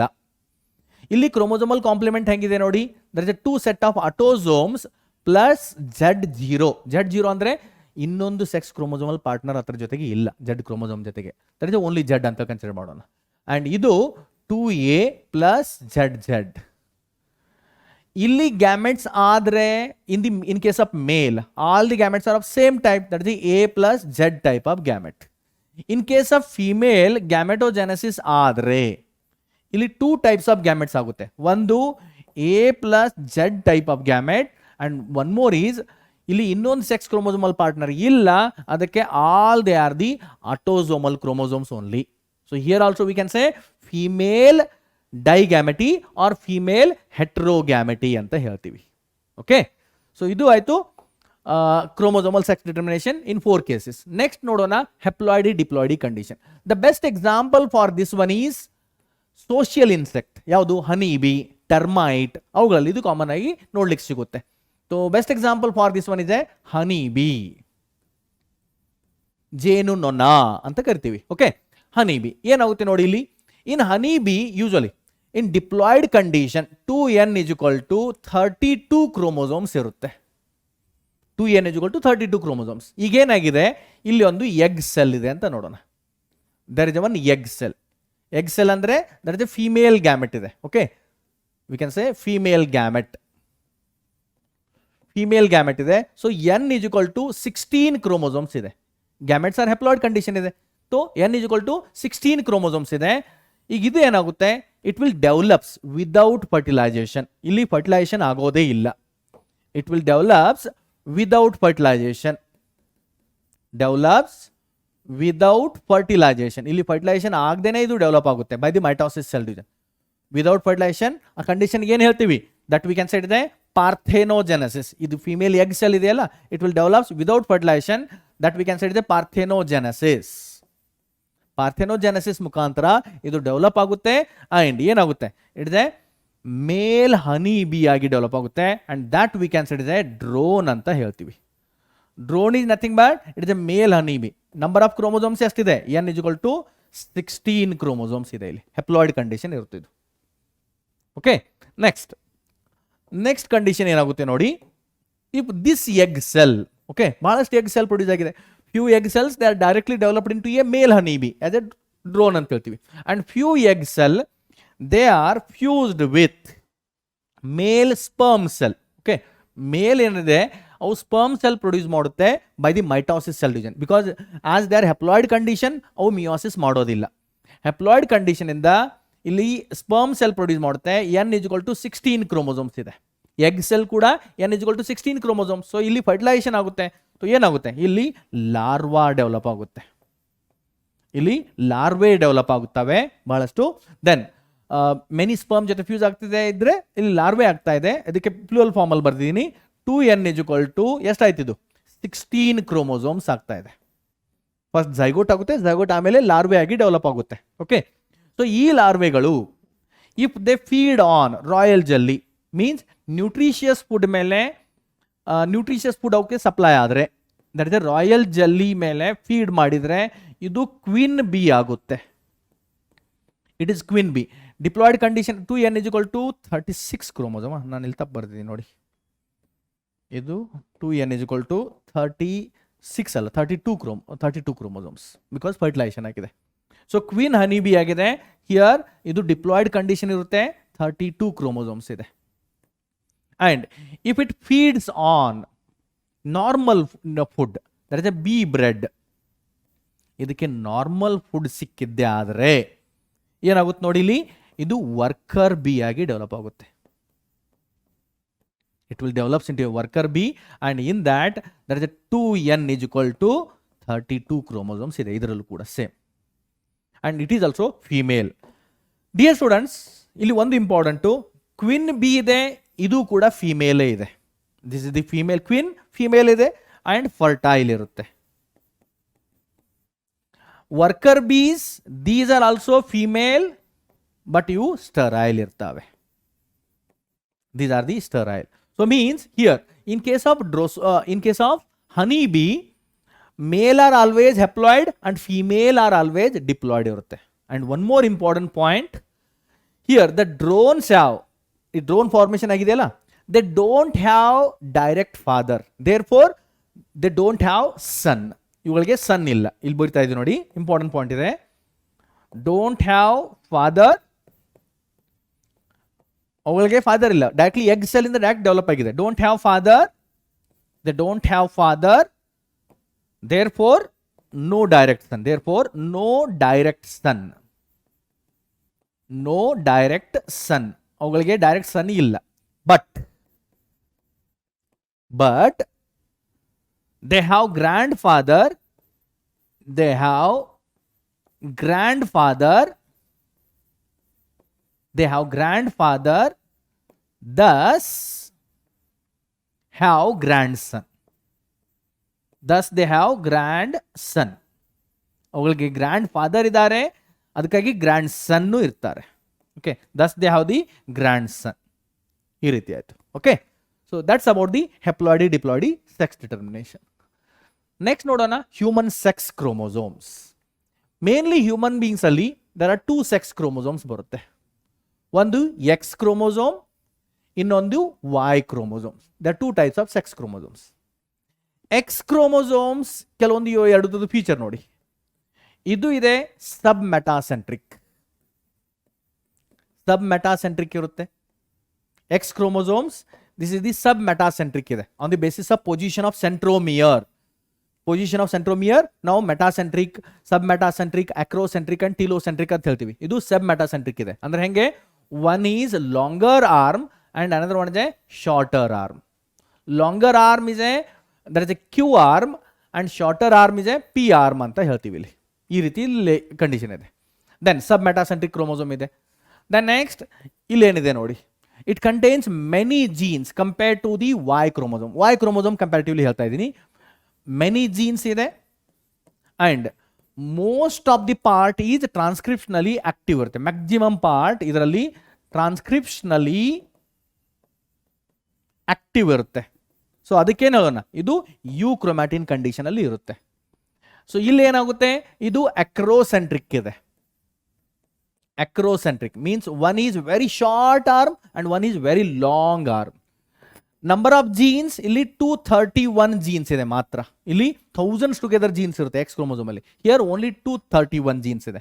And it is most of the part of Y chromosome is transcriptionally inactive. It is transcriptionally inactive ಇದೆ. This part ಇದೆ transcriptionally inactive. ಅದಕ್ಕೆ ಇದು ಹೆಟ್ರೋಕ್ರೋಮ್ಯಾಟಿನ್ ಇದೆ. ಇದು ಒಂದಾಯ್ತು ಇಂಪಾರ್ಟೆಂಟ್ ಪಾಯಿಂಟ್. ನೆಕ್ಸ್ಟ್ ಇನ್ನೂ ಒಂದು ಪಾಯಿಂಟ್ ನಲ್ಲಿ ಡಿಸ್ಕಸ್ ಮಾಡ್ತಾ ಇದ್ದೀನಿ ಇಲ್ಲಿ.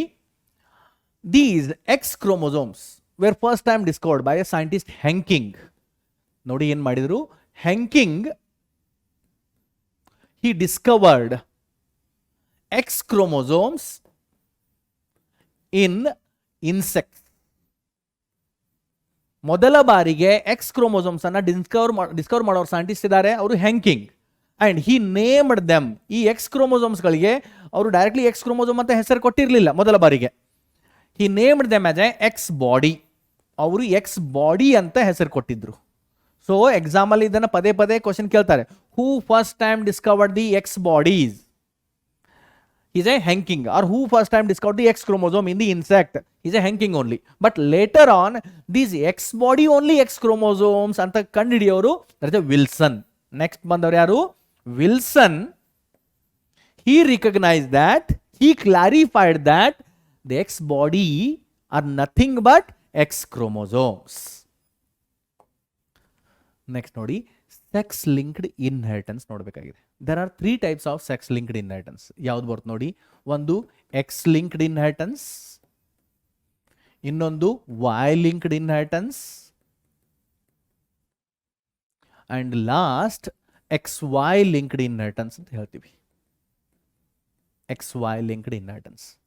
X linked inheritance ಅಂದ್ರೆ the genes which are present on X chromosome. The genes which are present on only Y chromosome, they are Y linked inheritance. If the genes present either on X chromosome or either on Y chromosome, they are known as a XY linked inheritance ಅಂತ ಕರಿತೀವಿ. ಇವುಗಳಿಗೆ examples ಯಾವ್ದು ನೋಡಿ, ಒಂದು colour blindness. Colour blindness that is X linked recessive inheritance ಗೆ example ಇದು. Then haemophilia. Haemophilia ಇದು ಕೂಡ X linked recessive inheritance ಗೆ ಎಕ್ಸಾಂಪಲ್ ಬರುತ್ತೆ. Then Lesch Nyhan syndrome. Lesch Nyhan syndrome ಇದು ಕೂಡ X linked recessive inheritance ಗೆ ಎಕ್ಸಾಂಪಲ್ ಬರುತ್ತೆ. And one more is spinobulbar muscular dystrophy ಅಂತ ಹೇಳ್ತೀವಿ.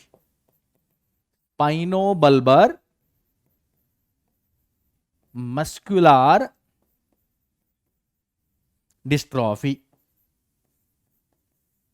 It is example for X-linked dominant disorder.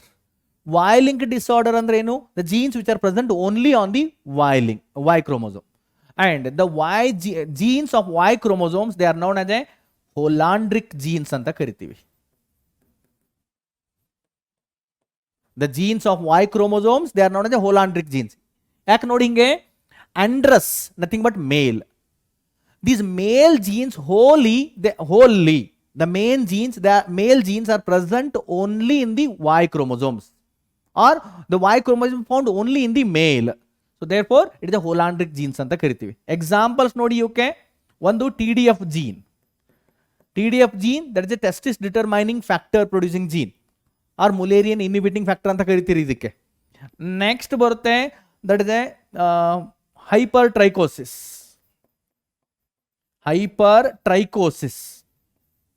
ಹೈಪರ್ಟ್ರೈಕೋಸಿಸ್ ಅಂದ್ರೆ ಏನು? Hair on ear pin. ಈ ಇಯರ್ ಪಿನ್ನ ಮೇಲೆ ಕೆಲವರು ಹೇರ್ಸ್ ಇರುತ್ತೆ. ಓಕೆ, ಇಯರ್ ಪಿನ್ನ ಮೇಲೆ ಕೆಲವರು ಹೇರ್ಸ್ ಇರುತ್ತಲ್ಲ, the hair on ear pinna, that is a hypertrichosis ಅಂತ ಕರಿತೀವಿ. Hair on ear pinna. Hair on ear pinna is the best example for hypertrichosis. The next third one is porcupine skin.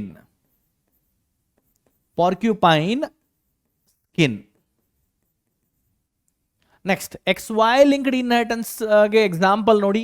ಒಂದು ಜೆರೋಡರ್ಮಾ pigmentosa, and one more example is epidermolysis bullosa.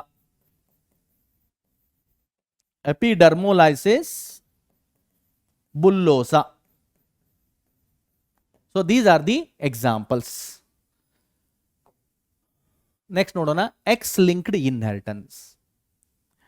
X-linked inheritance, usually the responsible genes, they are present only on X chromosomes.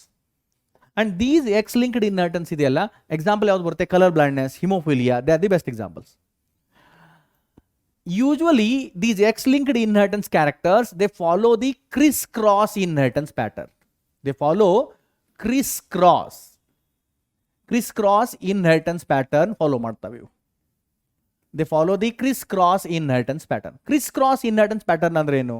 That particular gene, if it appears in the male, then from the male it will transfer to the female, and from that female again it will transfer to the male. Means father to daughter to his grandson, or it will transfer from mother to, there is a female to male, and male to again female, and again female. ಈ ರೀತಿ transfer ಆಗ್ತಾ ಇದೆ. There is a mother to son, and son to her granddaughter.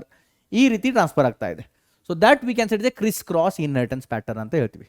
X-linked recessive inheritance generally ಯಾವುದು?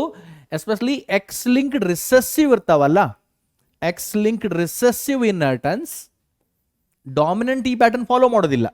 X-linked recessive inheritance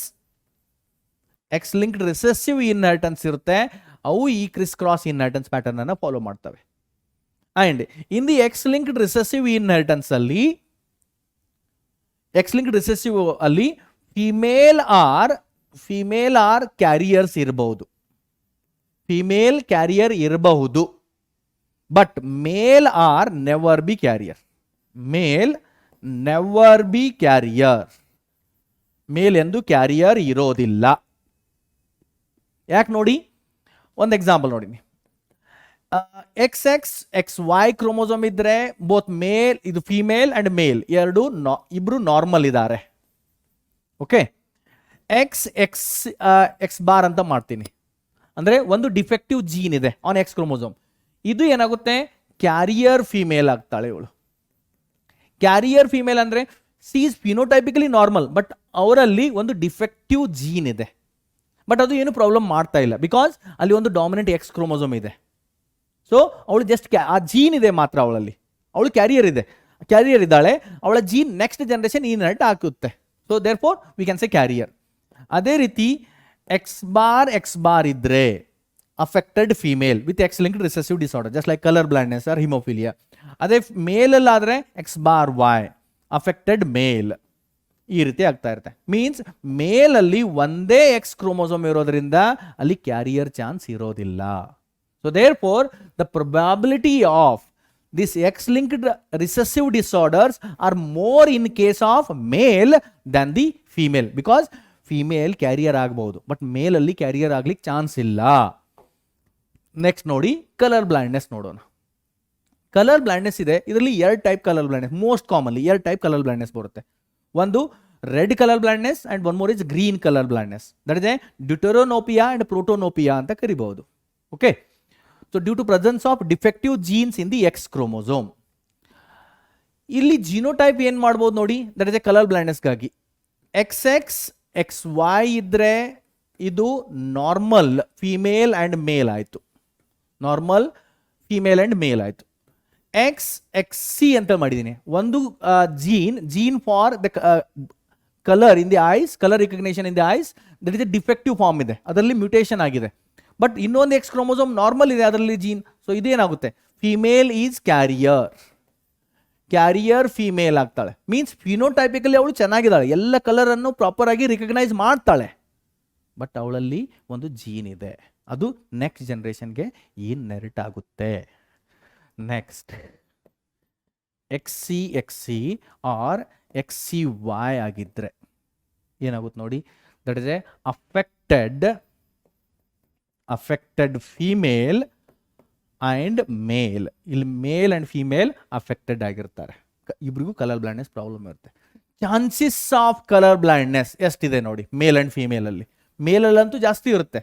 the chances of colour blindness ನೋಡಿ, chances of colour blindness ಎಷ್ಟಿರುತ್ತೆ ನೋಡಿ.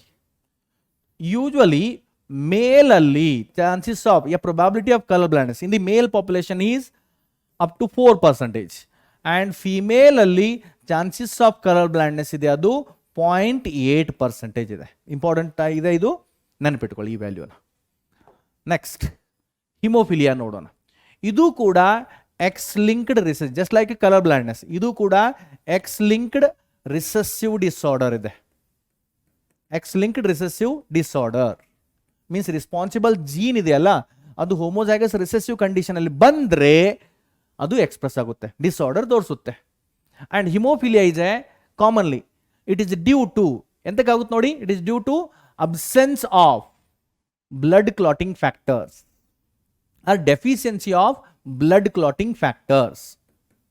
Absence of blood clotting factor, blood clotting factors absent ಆಗೋದ್ರಿಂದ haemophilia ಆಗ್ತಾ ಇರುತ್ತೆ. ಎಂತಕ್ಕೆ absent ಆಗುತ್ತೆ, blood clotting factor produce ಮಾಡೋ ಸ್ಪೆಸಿಫಿಕ್ ಜೀನ್ ಇದೆಯಲ್ಲ, ಅದು ಅದರಲ್ಲಿ ಮ್ಯೂಟೇಷನ್ ಆಗಿರುತ್ತೆ, ಸೊ ಅದು ಡಿಫೆಕ್ಟಿವ್ ಜೀನ್ ಆಗಿರುತ್ತೆ. Because of that it results in A haemophilia. It is also known as, common name for these are royal disease ಅಂತ ಕರೀತಾರೆ, ಆರ್ ರಾಯಲ್ ಡಿಸೀಸ್ ಅಂತ ಕರಿಬಹುದು, ಆರ್ ಬ್ಲೀಡರ್ಸ್ ಡಿಸೀಸ್ ಅಂತ ಕರಿತೀವಿ, ಬ್ಲೀಡರ್ಸ್ ಡಿಸೀಸ್, ಆರ್ ಇದನ್ನ Christmas disease ಅಂತಾನೂ ಕೂಡ ಕರೀತಾರೆ, Christmas disease. It also known as Christmas disease ಅಂತಾನೂ ಕೂಡ ಕರೀತಾರೆ. ಓಕೆ, ಎಂತಕ್ಕೆ ನೋಡಿ, royal disease because it is a common problem of royal family of England. And royal family of England ಅಲ್ಲಿ ಈ ಡಿಸೀಸ್ ಇನಿಷಿಯೇಟ್ ಆಗ್ಲಿಕ್ಕೆ ಕಾರಣ due to the queen Victoria. Initial Queen Victoria, she was a carrier for color blindness, and because of her this gene entered into the royal family of England. So therefore royal disease anta heltivi. Bleeders disease means if once the wound is occurred, due to the absence of blood clotting factor, the bleeding will occur continuously if the injury occurs. So therefore it is a bleeders disease. Christmas disease means due to the absence of Christmas blood clotting factor, that is factor number 8 ಅಂತ ಹೇಳ್ತೀವಿ. Christmas blood clotting factor absent ಇದ್ರೆ ಅಲ್ಲಿ ಇದನ್ನ ನಾವು Christmas disease ಅಂತ ಕರಿತೀವಿ. Next ಇಲ್ಲಿ genotype ಹೆಂಗಿರುತ್ತೆ ನೋಡಿ, ದಟ್ ಇಸ್ XX XY ಇದ್ರೆ ಇದು ನಾರ್ಮಲ್ ಫಿಮೇಲ್ ಆ್ಯಂಡ್ ಮೇಲ್ ಆಯಿತು. The next XXH defective gene ಇದೆ, ಒಂದು XH ಏನಕ್ಕೆ ಒಂದು ಡಿಫೆಕ್ಟಿವ್ ಜೀನ್ ಇದೆ, ಇದು ಕ್ಯಾರಿಯರ್ ಫಿಮೇಲ್ ಆಯಿತು. ಇಲ್ಲಿ ಕೂಡ only female is carrier. Carrier female means she is a phenotypically normal. XH or XHY ಈ ರೀತಿ ಇದ್ರೆ that is affected female and male. ಇದು ಅಫೆಕ್ಟೆಡ್ ಫಿಮೇಲ್ ಆ್ಯಂಡ್ ಮೇಲ್ ಈ ಕಂಡೀಷನ್ ಆಯಿತು. Okay, that's about the haemophilia. ಇಲ್ಲಿ ಒಂದು question ನೋಡೋಣ ನೋಡಿ, a carrier female possess gene for haemophilia on 1X chromosome. Carrier female ಇದ್ದಾಳೆ, okay, gene for haemophilia on 1X chromosome, ಒಂದು X chromosome ಅಲ್ಲಿ haemophilia gene ಇದೆ, and gene for colour blindness on another X chromosome. ಈ ಕ್ರೋಮೋಸೋಮಲ್ಲಿ colour blindness gene ಇದೆ, but ಅವಳು carrier ಇದ್ದಾಳೆ. Okay, because ಇಲ್ಲಿ ಡಿಫೆಕ್ಟಿವ್ ಕಲರ್ ಬ್ಲೈಂಡ್ನೆಸ್ ಜೀನ್ ಇದೆ, ಇದರಲ್ಲಿ ಒಂದು ಹೆಲ್ದಿ ಕಲರ್ ರಿಕಗ್ನೈಸಿಂಗ್ ಜೀನ್ ಇದೆ. ಇದರಲ್ಲಿ ಡಿಫೆಕ್ಟಿವ್ ಹಿಮೋಫಿಲಿಕ್ ಜೀನ್ ಇದೆ, ಇದರಲ್ಲಿ healthy means blood clotting factor produce ಮಾಡುವ ಜೀನ್ ಇದೆ. ಸೊ ಈ ಫಿಮೇಲ್ ಏನಿದ್ದಾಳೆ, ಇವಳು ಫಿಮೇಲ್ ಕ್ಯಾರಿಯರ್ ಇದ್ದಾಳೆ. Is a carrier. Then next ಏನಾಗಿದೆ ನೋಡಿ. Okay, marries a colour blind man. ಇವಳು ಕಲರ್ ಬ್ಲೈಂಡ್ ಮ್ಯಾನ್ಗೆ ಮ್ಯಾರಿ ಆಗ್ತಿದ್ದಾಳೆ. What is the proportion of progeny suffering from haemophilia? ಇವರಿಬ್ಬರಲ್ಲೂ ಹಿಮೋಫಿಲಿಯಾದಿಂದ ಸಫರ್ ಆಗೋ ಚಿಲ್ಡ್ರನ್ಸ್ ಪ್ರಪೋರ್ಷನ್ ಎಷ್ಟಿದೆ? ಓಕೆ, ಚಿಲ್ಡ್ರನ್ಸ್ ಕಂಡೀಷನ್ ನೋಡೋಣ. ಈ ಎಕ್ಸ್ ಕ್ರೋಮೋಸೋಮ್ ಜೊತೆ ಫ್ಯೂಸ್ ಆದರೆ after the fertilisation, that is X C ಆಯಿತು. ದೆನ್ ನೆಕ್ಸ್ಟ್ ಈ ಎಕ್ಸ್ ಕ್ರೋಮೋಸೋಮ್ ಜೊತೆ ಫ್ಯೂಸ್ ಆದರೆ ದಟ್ ಇಸ್ ಡಾಟರ್ ಎಲ್ಲ ಒಂದು ಕಡೆ ತಗೋಣ, ದಟ್ ಇಸ್ ಎಕ್ಸ್ ಸಿ ಆಗ್ತಾ ಇದೆ. Then next X C Y ಆಯ್ತು, ಇಲ್ಲಿ ಒಂದು, ಇನ್ನೊಂದು ಎಕ್ಸ್ ಎಚ್ ವೈ. ಸೊ ಏನು ಕೇಳಿದಾರೆ ಅವರು? What is the proportion of progeny suffering from the haemophilia? So ಇದು ಒಂದೇ ಪ್ರೊಜೆನಿ ಅಲ್ಲ, ಹಿಮೋಫಿಲಿಯಾದಿಂದ ಸಫರ್ ಆಗ್ತಿರೋದು. So what is the probability? 1/4, 1 out of 4, or we can say 25% of progenies they suffer from the hemophilia. Next ನೋಡಿ, mutation. Mutation ಅಂದ್ರೆ ಏನು ನೋಡಿ? there is a sudden change in the gene or genomic condition of an organism. Mutation ಏನಾಗುತ್ತಿದ್ದು? Sudden change in a gene or chromosome or genome of an organism. Sudden change, sudden and random change in the gene or chromosome or genome of an organism, we can say it is a mutation ಅಂತ ಹೇಳ್ತೀವಿ. ಇದರಲ್ಲಿ 3 ತರದ mutation ಬರುತ್ತೆ. there are 3 types of mutation. ಯಾವುದಿದೆ ನೋಡಿ? ಒಂದು gene mutation, then ಇನ್ನೊಂದು chromosomal mutation, and third one is a genomatic mutation or numerical mutation ಅಂತ ಕರಿತೀವಿ ಇದನ್ನ. Numerical mutation, genomatic mutation or numerical mutation. ನೋಡಿ, gene mutation, chromosomal mutation, and third one is a genomatic mutation or numerical mutation ಅಂತ ಹೇಳ್ತೀವಿ. Next one by one ನೋಡೋಣ. First one ಇದೆ gene mutation. Gene mutation ಏನಾಗುತ್ತೆ? ಇದು change in the gene sequence or change in the nucleotide basis. Nucleotide base ಅಲ್ಲಿ slide change ಆಗ್ತಾ ಇದೆ, with gene level ಅಲ್ಲಿ ಚೇಂಜ್ ಆಗ್ತಾ ಇದೆ. Okay, change in gene sequence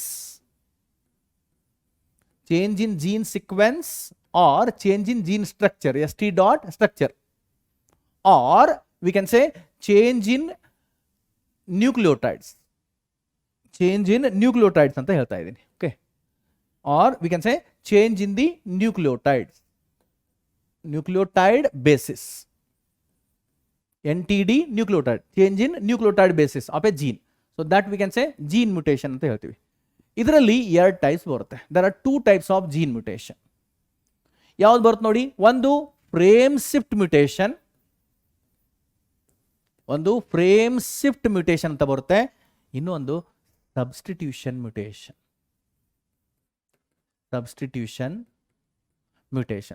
one is frame shift mutation and another one is a substitution mutation. Frame shift mutation ಅಲ್ಲಿ again there of 2 types. ಇದರಲ್ಲಿ 2 types ಬರುತ್ತೆ. ಯಾವುದು ನೋಡಿ 2 ಟೈಪ್ಸು? ಒಂದು ಅಡಿಷನ್ ಆರ್ ಇದನ್ನ ಇನ್ಸರ್ಷನ್ ಅಂತಾನೂ ಕರಿತೀವಿ, addition or insertion. And one more is deletion type of mutation ಅಂತ ಹೇಳ್ತೀವಿ.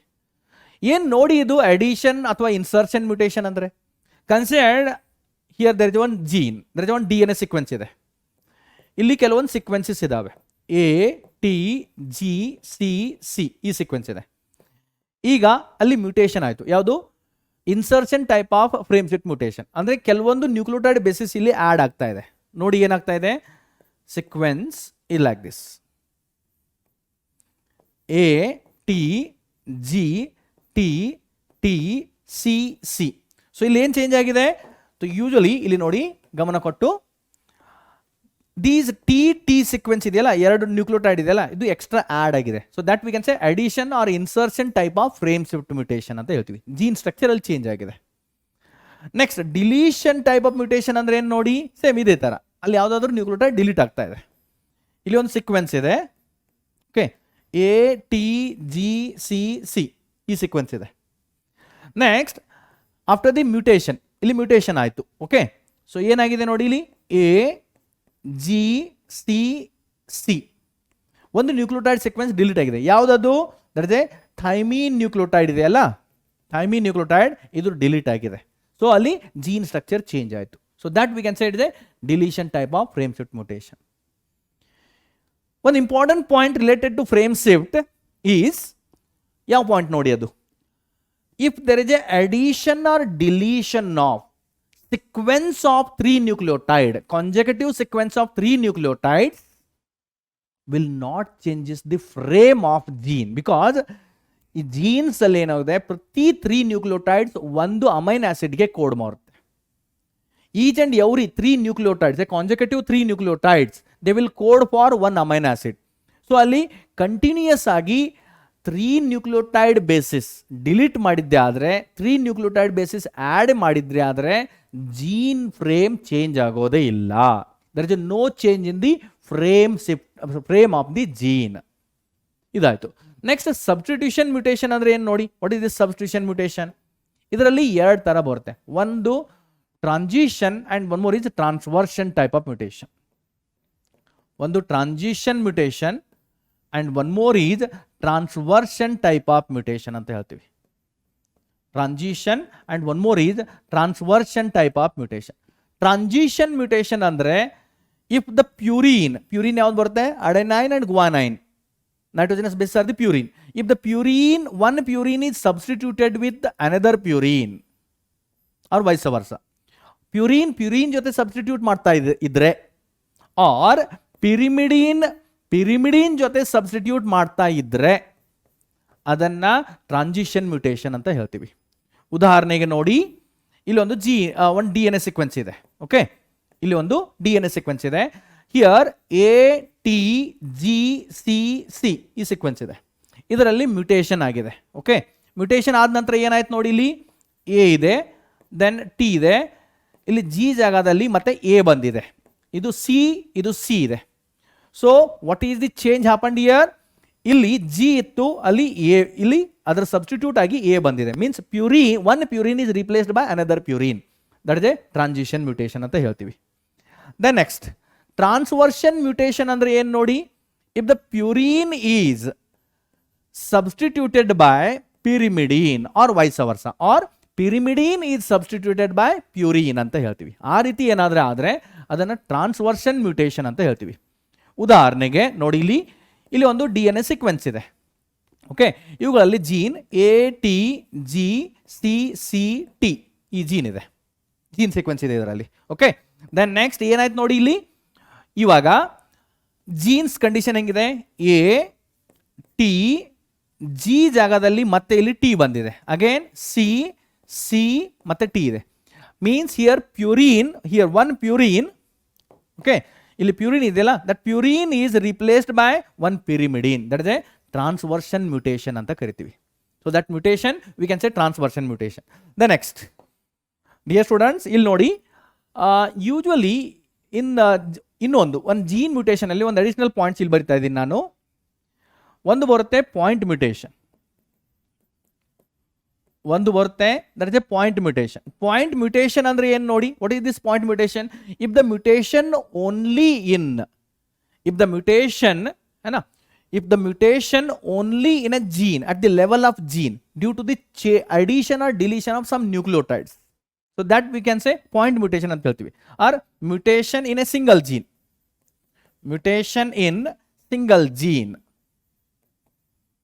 single gene ಅಲ್ಲಿ ಮಾತ್ರ due to addition or deletion of some nucleotides mutation ಆಗಿದ್ರೆ ಅದನ್ನ ಪಾಯಿಂಟ್ ಮ್ಯೂಟೇಷನ್ ಅಂತ ಹೇಳ್ತೀವಿ. Means gene mutation itself is a type of point mutation ಅಂತ ಹೇಳ್ಬೋದು.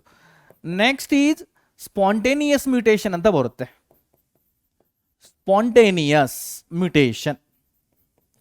ಸ್ಪಾಂಟೇನಿಯಸ್ ಮ್ಯುಟೇಷನ್ ಅಂದರೆ ನೋಡಿ ಇದು usually here the mutation occurs due to the naturally, that is a natural mutation. Naturally mutation ಆದರೆ okay, natural mutation ಆದರೆ that is a spontaneous mutation ಅಂತ ಹೇಳ್ತೀವಿ. And one more is that is a somatic mutation ಅಂತ ಹೇಳ್ತೀವಿ. somatic mutation ಇದೆಯಲ್ಲ, ಇದು ನಾನ್ hereditary mutation which occurs in the somatic cell, that we can say it is a somatic mutation ಅಂತ ಹೇಳ್ತೀವಿ. It is not hereditary, ಇದು hereditary ಅಲ್ಲ. Okay, ಅದು germinal mutation ಆಗಿದ್ರೆ, ಜರ್ಮ್ ಸೆಲ್ಸ್ ಅಲ್ಲಿ ಮ್ಯುಟೇಷನ್ ಆಗಿದ್ರೆ ಅದು ಇನ್ಹೆರಿಟ್ ಆಗುತ್ತೆ. ನೆಕ್ಸ್ಟ್ ನಾವು ಇನ್ನೊಂದು ನೋಡಬೇಕಾಗಿದೆ, that is a chromosomal aberration or chromosomal mutation ಅಂತ ಹೇಳ್ತೀವಿ. Chromosomal aberration or chromosomal mutation. It means if the mutation with respect to change in the structure of chromosomes due to the addition or deletion of few parts of chromosomes. Chromosome ನ ಕೆಲವೊಂದು ಪಾರ್ಟ್ಸ್ಗಳು addition ಆಗಿದೆ ಅಥವಾ deletion ಆಗಿದ್ರೆ ಅದನ್ನ chromosomal ಅಬೆರೇಷನ್ ಅಥವಾ chromosomal mutation ಅಂತ ಹೇಳ್ತೀವಿ. And in this there are 4 types are present. ಇದರಲ್ಲಿ ಟೋಟಲ್ 4 ಟೈಪ್ಸ್ ಬರುತ್ತೆ. So totally there are 4 types. ಯಾವುದು 4 ಟೈಪ್ಸ್ ಬರುತ್ತೆ ನೋಡಿ. ಒಂದು deletion type of chromosomal mutation, then ಇನ್ನೊಂದು duplication type of chromosomal mutation, then third one is translocation type of chromosomal mutation, and last one is a inversion type of chromosomal mutation. ಇದು 4 types ಬರುತ್ತೆ.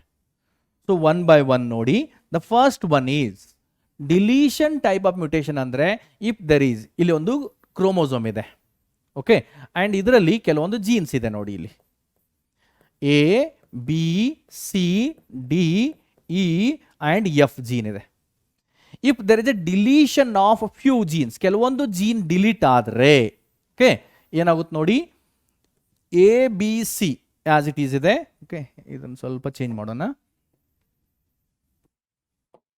ಈ ರೀತಿ ಮಾಡೋಣ. Okay, so ಇಲ್ಲಿ A B C as it is ಇದೆ, ಇಲ್ಲಿ D and E ಮಾತ್ರ ಇದೆ, ಎಫ್ ಜೀನ್ ಡಿಲೀಟ್ ಆಗಿದೆ. ಸೊ ಅಲ್ಲಿ ಏನಾಯ್ತು, overall chromosomal size ಚಿಕ್ಕದಾಯಿತು. So that we can say, ಇದನ್ನು ಹೇಳ್ತೀವಿ ನಾವು ಡಿಲೀಷನ್ ಟೈಪ್ ಆಫ್ ಮ್ಯುಟೇಷನ್. ಇದಕ್ಕೆ ಬೆಸ್ಟ್ ಎಕ್ಸಾಂಪಲ್, ಇದರಿಂದ ಅಬ್ನಾರ್ಮಲಿಟೀಸ್ ಡೆವಲಪ್ ಆಗುತ್ತೆ, that is a cri du chat syndrome. Human beings ಅಲ್ಲಿ ಒಂದು ಅಬ್ನಾರ್ಮಲಿಟಿ ಡೆವಲಪ್ ಆಗುತ್ತೆ, that is a cri du chat syndrome. Duplication mutation ಅಂದ್ರೆ ಏನು ನೋಡಿ, ಇದು ಇಲ್ಲಿ ಒಂದು ಕ್ರೋಮೋಸೋಮ್ ಇದೆ ಅಂತ ಕನ್ಸಿಡರ್ ಮಾಡೋಣ. Okay, and on the chromosome there are some genes are present. It is not a DNA, consider it is a chromosome. So genes are A B C D E and F gene ಇದೆ. So due to mutation there are some copies of genes are added extra, that is A, B, C, C, D, D, E and F. ಈ ರೀತಿಯಾಗಿದ್ದಾರೆ. C ಮತ್ತೆ D genes ನ extra copy ಇಲ್ಲಿ add ಆಗಿದೆ. So that we can say it is a duplication of gene ಅಂತ ಹೇಳ್ತೀವಿ. And it is commonly results in the Drosophila, and that results in, it's commonly seen in the Drosophila, that results in bar eye in Drosophila. ಇದರಿಂದ bar I ಆಗಿಬಿಡುತ್ತೆ. Okay, next translocation ಅಂದ್ರೆ ನೋಡಿ, ಬಹಳ important ಇದೆ. ಪದೇ ಪದೇ ಇದರಿಂದ exam ಅಲ್ಲಿ ಕ್ವಶನ್ ಕೇಳ್ತಾರೆ. Translocation mutation means there is a exchange of genes between the non-homologous chromosomes. ಇದು exchange of genes between non-homologous chromosomes. Non-homologous exchange of genes between non-homologous chromosomes. Usually during Pachytene stage crossing over ಆಗುತ್ತೆ between the chromosome. ಯಾವ chromosome? Between the homologous chromosome ಮಧ್ಯೆ crossing over ಆಗುತ್ತೆ. But ಇಲ್ಲಿ ನಾನ್ homologous chromosome ಮಧ್ಯೆನೂ ಕೂಡ ಕೆಲವೊಂದ್ಸಲ gene exchange ಆದರೆ ಅದು translocation mutation ಅಲ್ಲಿ ಕನ್ವರ್ಟ್ ಆಗುತ್ತೆ. And that we can also say ಇದನ್ನ ಇಲ್ಲೆಜಿಟಮೇಟ್ ಕ್ರಾಸಿಂಗ್ ಓವರ್ ಅಂತೂ ಕರೀತಾರೆ. And that results in a cancer cell develop ಆಗ್ತವೆ. Best example for this one is that is CML ಅಂತ ಕರಿತೀವಿ. Chronic myelogenic leukaemia, that is leukaemia cancer develop ಆಗುತ್ತೆ. Example ನೋಡಿ, chronic myelogenic leukaemia ಹೆಂಗಾಗುತ್ತೆ? ಇಲ್ಲಿ chromosome number 9 ಇದೆ, ಮತ್ತೊಂದು chromosome number 22 ಇದೆ. ಇವುಗಳ ಎರಡರ ಮಧ್ಯೆ ಒಂದು ಸ್ಪೆಸಿಫಿಕ್ ಜೀನ್ ಇದೆ. ಇಲ್ಲಿ ABL ಜೀನ್ ಇದೆ, ಒಂದು ಜೀನ್ ಇದೆ ABL ಜೀನ್. ಇಲ್ಲಿ ಇದು ಕ್ರೋಮೋಸೋಮ್ ನಂಬರ್ 9 ಮತ್ತು ಇದು ಕ್ರೋಮೋಸೋಮ್ ನಂಬರ್ 22 ಆಯಿತು. ಓಕೆ, ಇಲ್ಲಿ ಕ್ರೋಮೋಸೋಮ್ ನಂಬರ್ 22ದಲ್ಲಿ ಒಂದು BCR ಜೀನ್ ಇದೆ. ನಾವು ನಾನ್ ಹೋಮೋಲಾಗಸ್ ಕ್ರಾಸಿಂಗ್ ಓವರ್ ಆಗುತ್ತೆ, ಅಂದರೆ ಇದರ ಜೀನ್ ಈ ಕಡೆ ಹೋಗ್ತವೆ, ಎರಡರ ಮಧ್ಯೆ ಕ್ರಾಸಿಂಗ್ ಓವರ್ ಆಯಿತು, ಓವರ್ಲ್ಯಾಪಿಂಗ್ ಆಫ್ ಕ್ರೋಮೋಸೋಮ್. ಇದರ ಕೆಲವೊಂದು ಜೀನ್ ಈ ಕಡೆ ಬರ್ತವೆ, ಅವಾಗ ಏನಾಗುತ್ತೆ ನೋಡಿ, ಇಲ್ಲಿ ಕನ್ವರ್ಷನ್ ಇನ್ ದೀಸ್ ಕ್ರೋಮೋಸೋಮ್ಸ್ ಹೆಂಗಾಗುತ್ತೆ ನೋಡಿ. ಇಲ್ಲಿ ಏನಾಗ್ತಾ ಇದೆ, ಇದು ಕ್ರೋಮೋಸೋಮ್ ನಂಬರ್ 9 ಆ್ಯಂಡ್ ಇದು ಕ್ರೋಮೋಸೋಮ್ ನಂಬರ್ 22. ಓಕೆ, ಸೊ ಇಲ್ಲಿ ಈಗ ಕ್ರೋಮೋಸೋಮ್ ನಂಬರ್ 22ದಲ್ಲಿ BCR ಜೀನು ಬಂತು ಆ್ಯಂಡ್ ಕ್ರಾಸಿಂಗ್ ಓವರ್ ಸಲುವಾಗಿ ಇಲ್ಲಿ ABL ಜೀನ್ ಕೂಡ ಇಲ್ಲೇ ಬಂದಿದೆ. ಆ್ಯಂಡ್ ಕ್ರೋಮೋಸೋಮ್ ನಂಬರ್ 9ಅಲ್ಲಿ there is no any such genes. So ಈ ಎರಡೂ ಜೀನ್ ಒಂದೇ ಕ್ರೋಮೋಸೋಮ್ ಮೇಲೆ ಬಂದ ಮೇಲೆ ಈ ಎರಡು ಜೀನ್ ಆಕ್ಟಿವೇಟ್ ಆಗುತ್ತೆ. And this chromosome we can say, ಇದನ್ನು ನಾವು ಫಿಲಾಡೆಲ್ಫಿಯಾ ಕ್ರೋಮೋಸೋಮ್ ಅಂತ ಹೇಳ್ತೀವಿ. It is a Philadelphia chromosome. ಇದನ್ನ ಫಿಲಾಡೆಲ್ಫಿಯಾ ಕ್ರೋಮೋಸೋಮ್ ಅಂತ ಹೇಳ್ತೀವಿ. That is a oncogenic chromosome ಆಗುತ್ತೆ. Oncogenic means cancer causing chromosome ಆಗಿ ಕನ್ವರ್ಟ್ ಆಗುತ್ತೆ. And that will causes the chronic myelogenic leukaemia or leukaemia cancer cause ಮಾಡುತ್ತೆ. Chromosome number 22, that is a Philadelphia chromosome. Next, inversion type of mutation ಅಂದ್ರೆ ಏನು ನೋಡಿ. What is this inversion type of mutation? There is a change in the order of gene with respect to 180 degree. 180 degree angle ಅಲ್ಲಿ gene order change ಆಗ್ತಾ ಇರುತ್ತೆ. And it is most commonly seen in the Drosophila. ಇದು ಡ್ರೋಸೋಫಿಲಾದಲ್ಲಿ commonly ಸಿಗ್ತಾ ಇರುತ್ತೆ. ಇದರಲ್ಲಿ ಎರಡು type ಬರುತ್ತೆ, ಒಂದು ಪ್ಯಾರಾಸೆಂಟ್ರಿಕ್ ಅಂಡ್ ಇನ್ನೊಂದು ಪೆರಿಸೆಂಟ್ರಿಕ್. ಪ್ಯಾರಾಸೆಂಟ್ರಿಕ್ ಅಂತ ಬರುತ್ತೆ, ಇನ್ನೊಂದು ಪೆರಿಸೆಂಟ್ರಿಕ್. ಪ್ಯಾರಾಸೆಂಟ್ರಿಕ್ ಆ್ಯಂಡ್ ಪೆರಿಸೆಂಟ್ರಿಕ್. ನೋಡಿ, ಪ್ಯಾರಾಸೆಂಟ್ರಿಕ್ ಆ್ಯಂಡ್ ಪೆರಿಸೆಂಟ್ರಿಕ್ ಅಂದರೆ ಏನು? ಇಲ್ಲಿ ಒಂದು ಕ್ರೋಮೋಸೋಮ್ ಇದೆ, ಓಕೆ, ಇದರಲ್ಲಿ ಕೆಲವೊಂದು ಜೀನ್ಸ್ ಇದೆ. That is ABCDE and F ಜೀನ್ಸ್ಗಳಿದ್ದಾವೆ. ಈಗ ಇಲ್ಲಿ ಜೀನ್ ಆರ್ಡರ್ ಚೇಂಜ್ ಆಗ್ತಾ ಇದೆ due to the rotation of 180 degree. ಹೆಂಗೆ ನೋಡಿ, ಜೀನ್ ಆರ್ಡರ್ ಯಾವ ರೀತಿ ಚೇಂಜ್ ಆಗ್ತಾ ಇದೆ ನೋಡಿ. ABCDEF ಜೀನ್ಸ್ ಇದೆ, okay. So ABC as it ಇದೆ, ಇಲ್ಲಿ FE ಆ್ಯಂಡ್ D ಇದೆ. ಅಂದರೆ ಡಿ ಇದ್ದದ್ದು ಡಿ ಮತ್ತು ಎಫ್ ನಡುವೆ ಇಲ್ಲಿ 180 ಡಿಗ್ರಿ ರೊಟೇಷನ್ ಆಗಿದೆ. ಡಿ ಇದ್ದದ್ದು ಈ ಕಡೆ ಹೋಯ್ತು, ಎಫ್ ಇದ್ದದ್ದು ಇಲ್ಲಿ ಮೇಲೆ ಬಂತು. ಈ ಪೊಸಿಷನ್ ಆಸ್ ಇಟ್ ಈಸ್ ಇದೆ. ಸೊ ಅದು ವಿತ್ ಪ್ಯಾರಾಸೆಂಟ್ರಿಕ್ ಅಂದರೆ rotation of jeans without involving centromere. ಇಲ್ಲಿ ಸೆಂಟ್ರೋಮಿಯರ್ ಇನ್ವಾಲ್ವ್ ಆಗಿಲ್ಲ. ಪೆರಿಸೆಂಟ್ರಿಕ್ ಅಂದರೆ it involving centromere. Centromere involve ಆಗ್ತಾ ಇದೆ. ಹೆಂಗಾಗ್ತಾ ಇದೆ ನೋಡಿ, ಹೌ ಇಟ್ ಈಸ್ ಇನ್ವಾಲ್ವ್ಡ್. ಇಲ್ಲಿ ಜೀನ್ಸ್ ಇದೆ ನೋಡಿ, ಇಲ್ಲಿ ದ ಜೀನ್ಸ್ ಆರ್ ಒಂದು ABCDE ಆ್ಯಂಡ್ F ಈ ರೀತಿ ಜೀನ್ಸ್ ಇದೆ, ಓಕೆ. ಸೊ ಈ ಜೀನ್ಸ್ಗಳು ಏನಾಗ್ತಾ ಇದೆ ನೋಡಿ, ಈಗ ಇನ್ಕ್ಲೂಡಿಂಗ್ ಸೆಂಟ್ರೋಮಿಯರ್, ಸೆಂಟ್ರೋಮಿಯರ್ ಇನ್ಕ್ಲೂಡ್ ಆಗಿ ಇಲ್ಲಿ ಜೀನ್ ರೊಟೇಷನ್ ಆದರೆ, okay, including centromere gene rotation ಆದರೆ ಏನಾಗುತ್ತೆ ನೋಡಿ.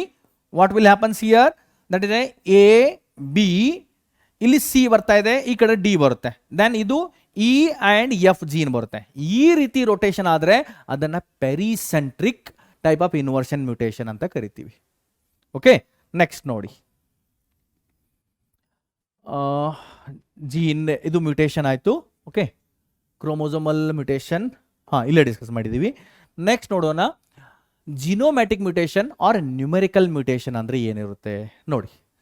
ಜಿನೋಮ್ಯಾಟಿಕ್ ಮ್ಯೂಟೇಷನ್ ಅಂದರೆ ಏನಾಗ್ತಾ ಇದೆ, ಇಲ್ಲಿ addition or deletion of few chromosomes or complete set of chromosomes ಇದಾಗ್ತಾ ಇದೆ, okay. Genomatic mutation or numerical mutation.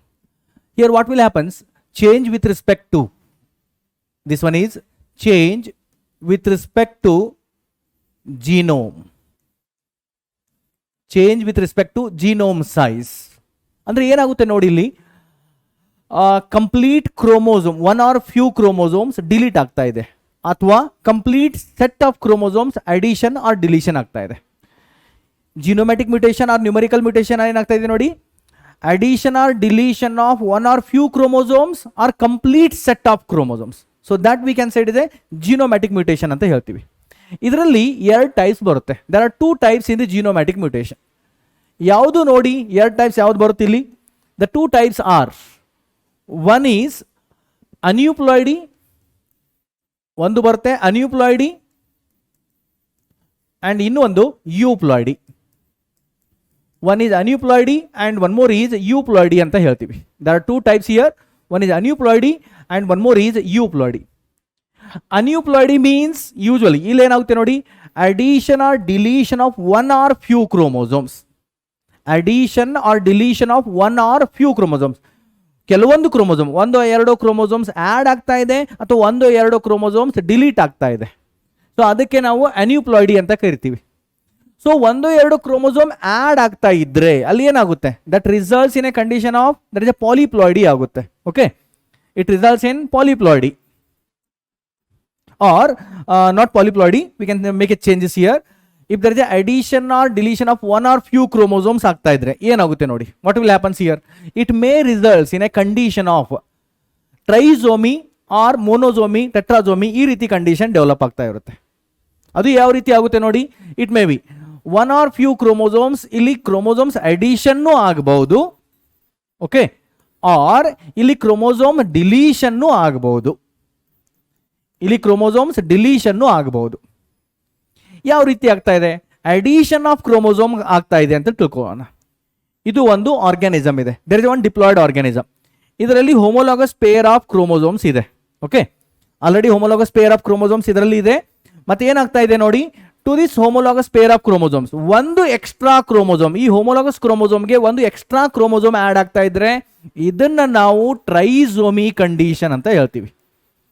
Trisomy ಯಾವ ರೀತಿ ಬರಿಬಹುದು, 2n+1 ಅಂತ ಬರೆದ್ವಿ. ನೆಕ್ಸ್ಟ್ ಅದೇ ನೋಡಿ ಇನ್ನೊಂದು ಕಂಡೀಷನ್, ಇದರಲ್ಲಿ ಸೇಮ್ ಇನ್ನೊಂದು ಸೆಲ್ ಕನ್ಸಿಡರ್ ಮಾಡೋಣ. ಅದರಲ್ಲಿ ಹೋಮೋಲಾಗಸ್ ಪೇರ್ಡ್ ಕ್ರೋಮೋಸೋಮ್ಸ್ ಇದಾವೆ.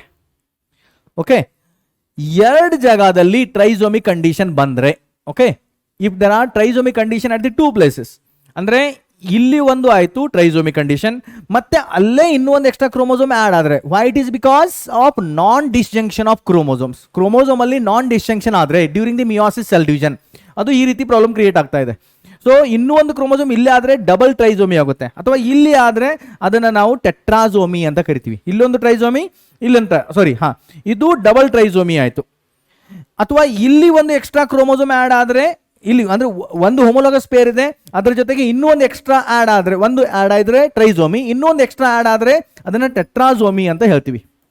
ನೋಡಿ ಹೇಗೆ, ಈಗ ಇದು ಟ್ರೈಸೋಮಿ ಆಗಿದೆ, ಇಲ್ಲಿ ಇನ್ನೊಂದು ಆ್ಯಡ್ ಆದರೆ ಇದು ಆಯಿತು ಟೆಟ್ರಾಸೋಮಿ. ಟೆಟ್ರಾಸೋಮಿ ಅಂತ ಕರಿತೀವಿ. ದಟ್ ಇಸ್ 2n+2 ಅಂತ ಬರಿಬಹುದು.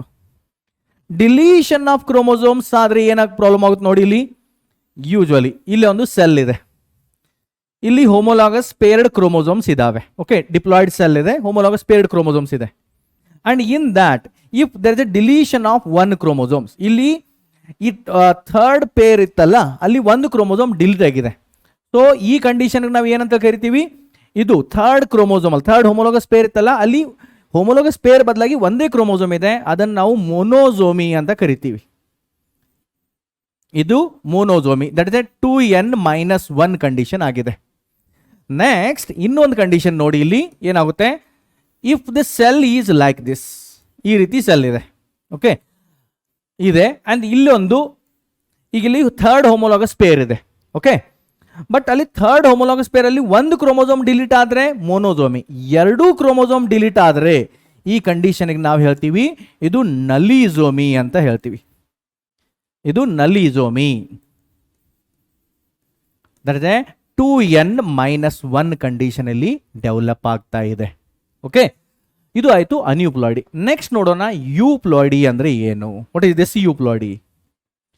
ಇಲ್ಲಿ ನೋಡಿ ಯೂಪ್ಲಾಯ್ಡಿ. ಯೂಪ್ಲಾಯ್ಡಿಯಲ್ಲಿ ಏನಾಗ್ತಾ ಇದೆ, addition or deletion of complete set of chromosomes, that we can say it is euploidy ಅಂತ ಹೇಳ್ತೀವಿ. ಅಡಿಷನ್ ಆದರೆ ಟು ಎ ಡಿಪ್ಲಾಯ್ಡ್ ಆರ್ಗಾನಿಸಮ್, ಒಂದು ಡಿಪ್ಲಾಯ್ಡ್ ಆರ್ಗಾನಿಸಮ್ ಇದೆ, ಆ ಡಿಪ್ಲಾಯ್ಡ್ ಆರ್ಗಾನಿಸಮ್ ಅಲ್ಲಿ complete set of chromosomes add ಆದರೆ ಅಲ್ಲಿ ಏನಾಗುತ್ತೆ, ಅದು ಪಾಲಿಪ್ಲಾಯ್ಡಿ ಆಗಿ ಡೆವಲಪ್ ಆಗುತ್ತೆ. Organisms become a polyploidy.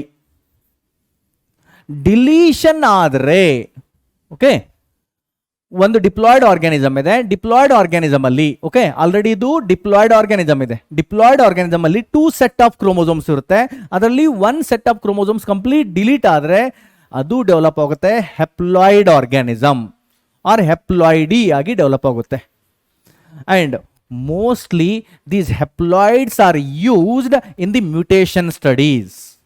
Haploid organisms are used in mutation studies. They are used in mutation studies because nodi ekege, because mutations are expressed easily in the haploid. Mutations are expressed easily in haploids. Haploids ಅಲ್ಲಿ ಅವು ಬಹಳ ಸುಲಭವಾಗಿ express ಆಗ್ತವೆ. So that we can set ಇದೆ haploidy ಅಂತ ಹೇಳ್ತೀವಿ, or that is a haploidy, only single set of chromosomes ಅಲ್ಲಿ ಉಳಿದಿದೆ. ನೆಕ್ಸ್ಟ್ ಪಾಲಿಪ್ಲಾಯ್ಡಿಯಲ್ಲಿ ಅಗೇನ್ 2 ಟೈಪ್ಸ್ ಬರುತ್ತೆ. There are 2 types in the polyploidy. ಯಾವುದು 2 ಟೈಪ್ ಬರುತ್ತೆ ನೋಡಿ, ದ 2 ಟೈಪ್ಸ್ ಆರ್, ನೋಡಿ ಇಲ್ಲಿ 2 ಟೈಪ್ಸ್ ಬರುತ್ತೆ. ಒಂದಿದೆ ಅಟೋಪಾಲಿಪ್ಲಾಯ್ಡಿ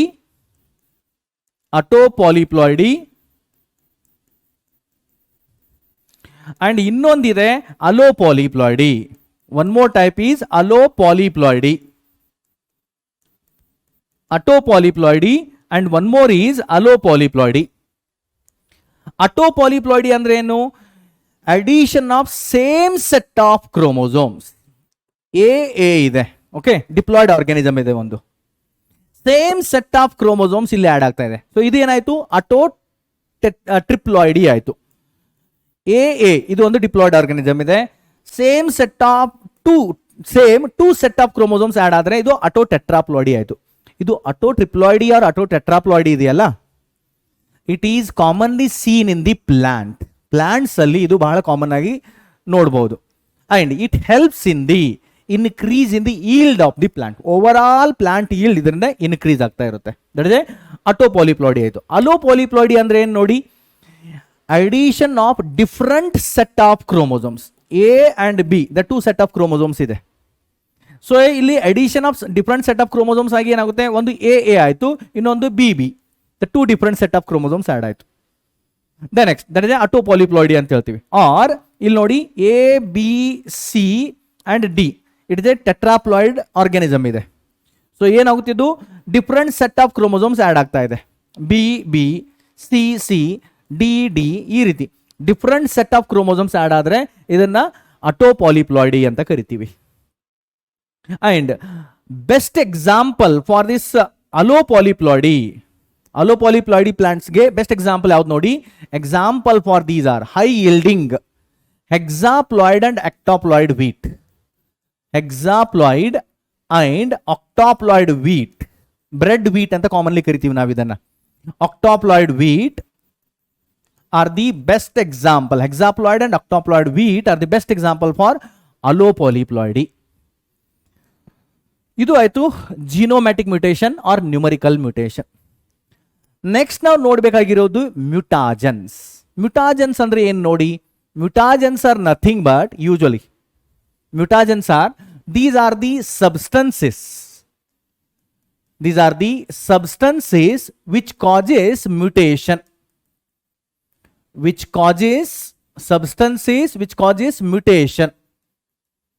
anything else, either they may be chemical substances or physical substances which causes mutation, they are known as a mutagens anta karitivi.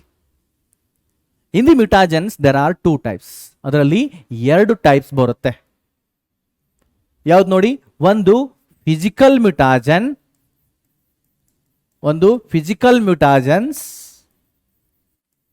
And ಇನ್ನೊಂದು chemical ಮ್ಯೂಟಾಜನ್ಸ್ ಅಂತ ಬರುತ್ತೆ. 2 ಟೈಪ್ಸ್. ನಾವು ಫಸ್ಟ್ ಫಿಸಿಕಲ್ ಮ್ಯೂಟಾಜನ್ಸ್ ಏನಿರುತ್ತೆ ಇಲ್ಲೇ ನೋಡೋಣ. there are various different types of physical mutagens. They will causes the mutation. ಒಂದು temperature, ಇದು ಹೆಂಗ್ ಮ್ಯೂಟೇಷನ್ ಕಾಸ್ ಮಾಡುತ್ತೆ ನೋಡಿ. Usually it will break the hydrogen bond. It will break the hydrogen bond between the two strands of DNA. ಅಲ್ಲಿಂದ ಏನಾಗುತ್ತೆ, double standard DNA separate ಆಗಿ single standard DNA ಆಗುತ್ತೆ. So ಅಲ್ಲಿ ಮ್ಯೂಟೇಷನ್ ಆಗುತ್ತೆ. Next U V rays. U V rays generally ಇವುಗಳನ್ನ non ionising rays ಅಂತ ಕರಿತೀವಿ.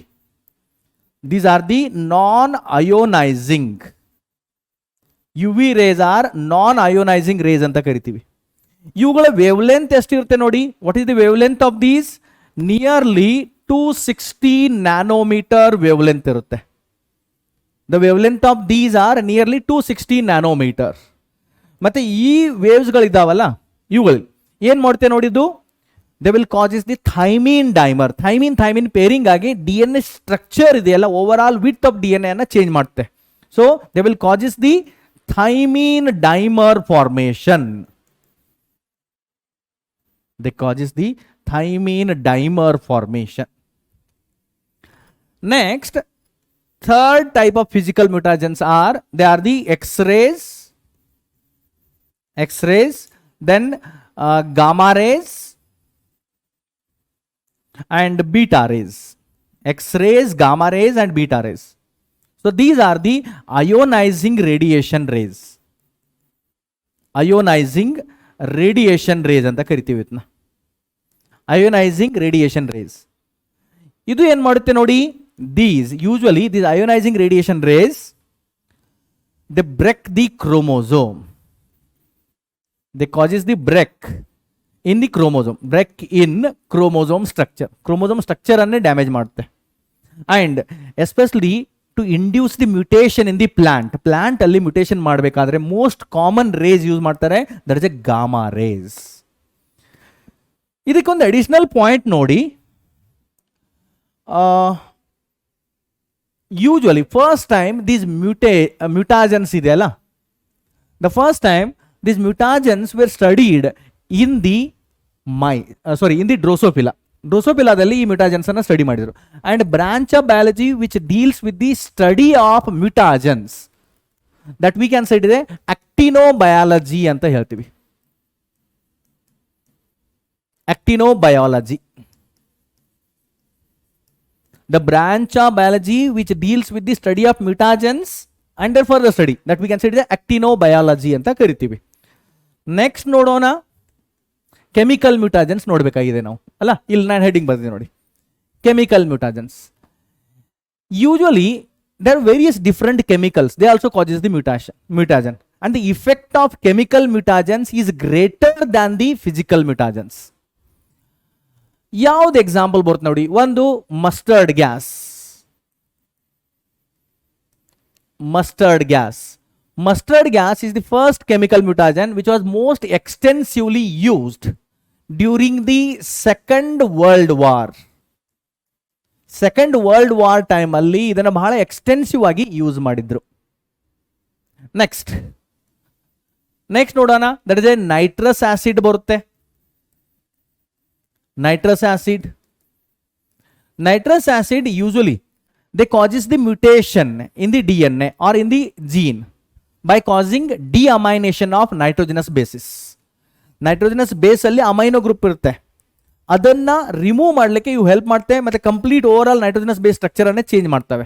So they causes the deamination of nitrogenous bases. Deamination of nitrogenous bases. Next ನೋಡಿ, base analogs. Next is base analogs. Base analogs ಏನಿರುತ್ತೆ ನೋಡಿ, usually these are the structural analog for the nitrogenous base. ಕೆಲವೊಂದು nitrogenous base ಇದೆ. ಒಂದು example ನೋಡೋಣ, thymine is A one nitrogenous base.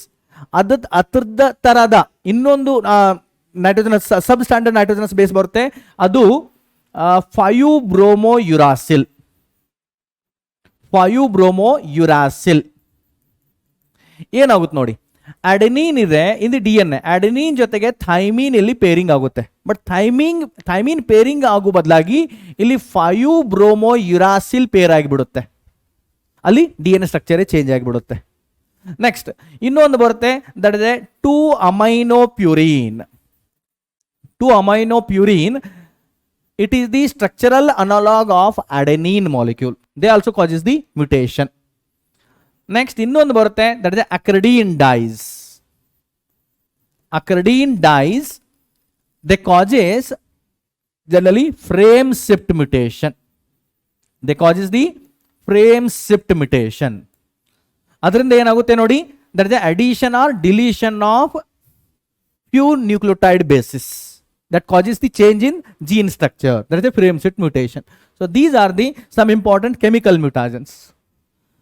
Next ನಾವು ನೋಡಬೇಕಾಗಿರೋದು sex limited trait and sex influenced trait. Responsible gene for sex limited trait are present on, responsible genes present on autosomal chromosome. These are present on autosomal chromosome. These traits are found in both male and female. ಎರಡರಲ್ಲೂ ಸಿಗುತ್ತೆ. both male and female ಇಬ್ಬರಲ್ಲೂ ಈ trait ನಮಗೆ ಸಿಗುತ್ತೆ. Next ನೋಡಿ, but this trait is expressed only in one sex. Expressed, ಇದರ ಜೀನು both male and female ಎರಡರಲ್ಲೂ ಇರುತ್ತೆ, but expressed in one sex. ಒಂದೇ ಸೆಕ್ಸ್ ಅಲ್ಲಿ ಇದು ಎಕ್ಸ್ಪ್ರೆಸ್ ಆಗ್ತಾ ಇರುತ್ತೆ, ಯಾವುದಾದ್ರೂ ಒಂದು ಸೆಕ್ಸ್ ಅಲ್ಲಿ. ಕೆಲವೊಂದು ಎಕ್ಸಾಂಪಲ್ ನೋಡಿ, ಒಂದಿದೆ, that is a brilliant plumage in peacock. Brilliant plumage in peacock.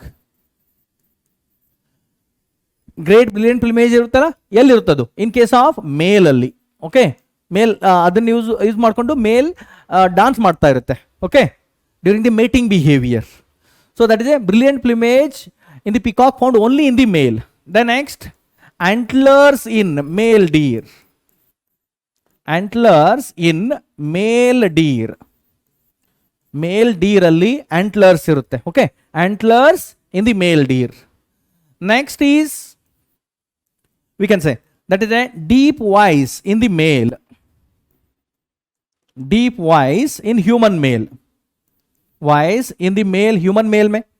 The next, that is a moustaches found in the healthy human male. Moustaches, or we can say beard ಅಂತ ಹೇಳ್ಬಹುದು. Okay, moustaches or beard, ಗಡ್ಡ ಅಂತ ಹೇಳ್ತೀವಿ ನೋಡಿ ಕನ್ನಡದಲ್ಲಿ. Beard in male. Okay, then male and female musculature separate ಆಗಿರುತ್ತೆ. So these are the sex limited trait. Sex influenced trait ಅಂದ್ರೆ ಏನು ನೋಡಿ, responsible gene for the sex influenced trait, they are found on autosomal chromosome. They are found on the autosomal chromosome. The responsible genes, these are also found in both male and female. Both male and female ಇಬ್ಬರಲ್ಲೂ ಈ gene ಸಿಗುತ್ತೆ. But the expression is more frequently found in only one sex. ಎರಡು sex ಅಲ್ಲಿ express ಆಗುತ್ತೆ, but more frequent in one sex. Expression is more frequent. Expression is more frequent in only one sex. Expression is more frequent in only one sex. Example ನೋಡಿ ಇದಕ್ಕೆ, ಒಂದು example ಬರುತ್ತೆ, pattern baldness in the male. Pattern baldness in the human male. ಕೂದಲು ಬೀಳುತ್ತಲ್ಲ, ಬಾಳ್ಲಿ ಆಗೋದು, ಬಾಂಡ್ಲಿ ಅಂತ ಹೇಳ್ತೀವಿ. ಕನ್ನಡದಲ್ಲಿ ಒಂದು ಮೂವಿ ಬಂದಿತ್ತು ನೋಡಿ, ಮೊಟ್ಟೆ, ಅದೇ ಇದು. ಓಕೆ, ಪ್ಯಾಟರ್ನ್ ಬಾಲ್ಡ್ನೆಸ್, ಕೂದಲು ಉದುರುವುದು, ಕ್ಲಿಯರ್ ಆಗಿ ಕಾಣಿಸುತ್ತೆ ಮೇಲಲ್ಲಿ, ಅದರಿಂದ ಕಂಪ್ಲೀಟ್ ಬಾಲ್ಡಿ ಆಗ್ತಾರೆ. Okay, that is a pattern baldness ಅಂತ ಕರಿತೀವಿ. ಫಿಮೇಲಲ್ಲೂ ಆಗುತ್ತೆ, ಬಟ್ ಬಾಲ್ಡಿ ತನಕ ಕಾಣಿಸೋದೇ ಇಲ್ಲ. So it is clearly visible in the male. Next ಇನ್ನೊಂದು, short index finger. Short index finger in the male. Index finger ಇದೆಯಲ್ಲ, okay, index finger compare to the ring finger ಮೇಲಲ್ಲಿ ಶಾರ್ಟ್ ಆಗಿರುತ್ತೆ in generally. So that is also a sex influence trait ಅಂತ ಕರಿತೀವಿ. Next ನೋಡೋಣ, pedigree analysis. ನೋಡಿ, ಇದು Pedigree analysis ಏನಿದೆ, usually it is A drawing A flow chart to study the inheritance of specific characters or diseases. It is a representation of flow chart. It is a representation of flow chart to study specific characters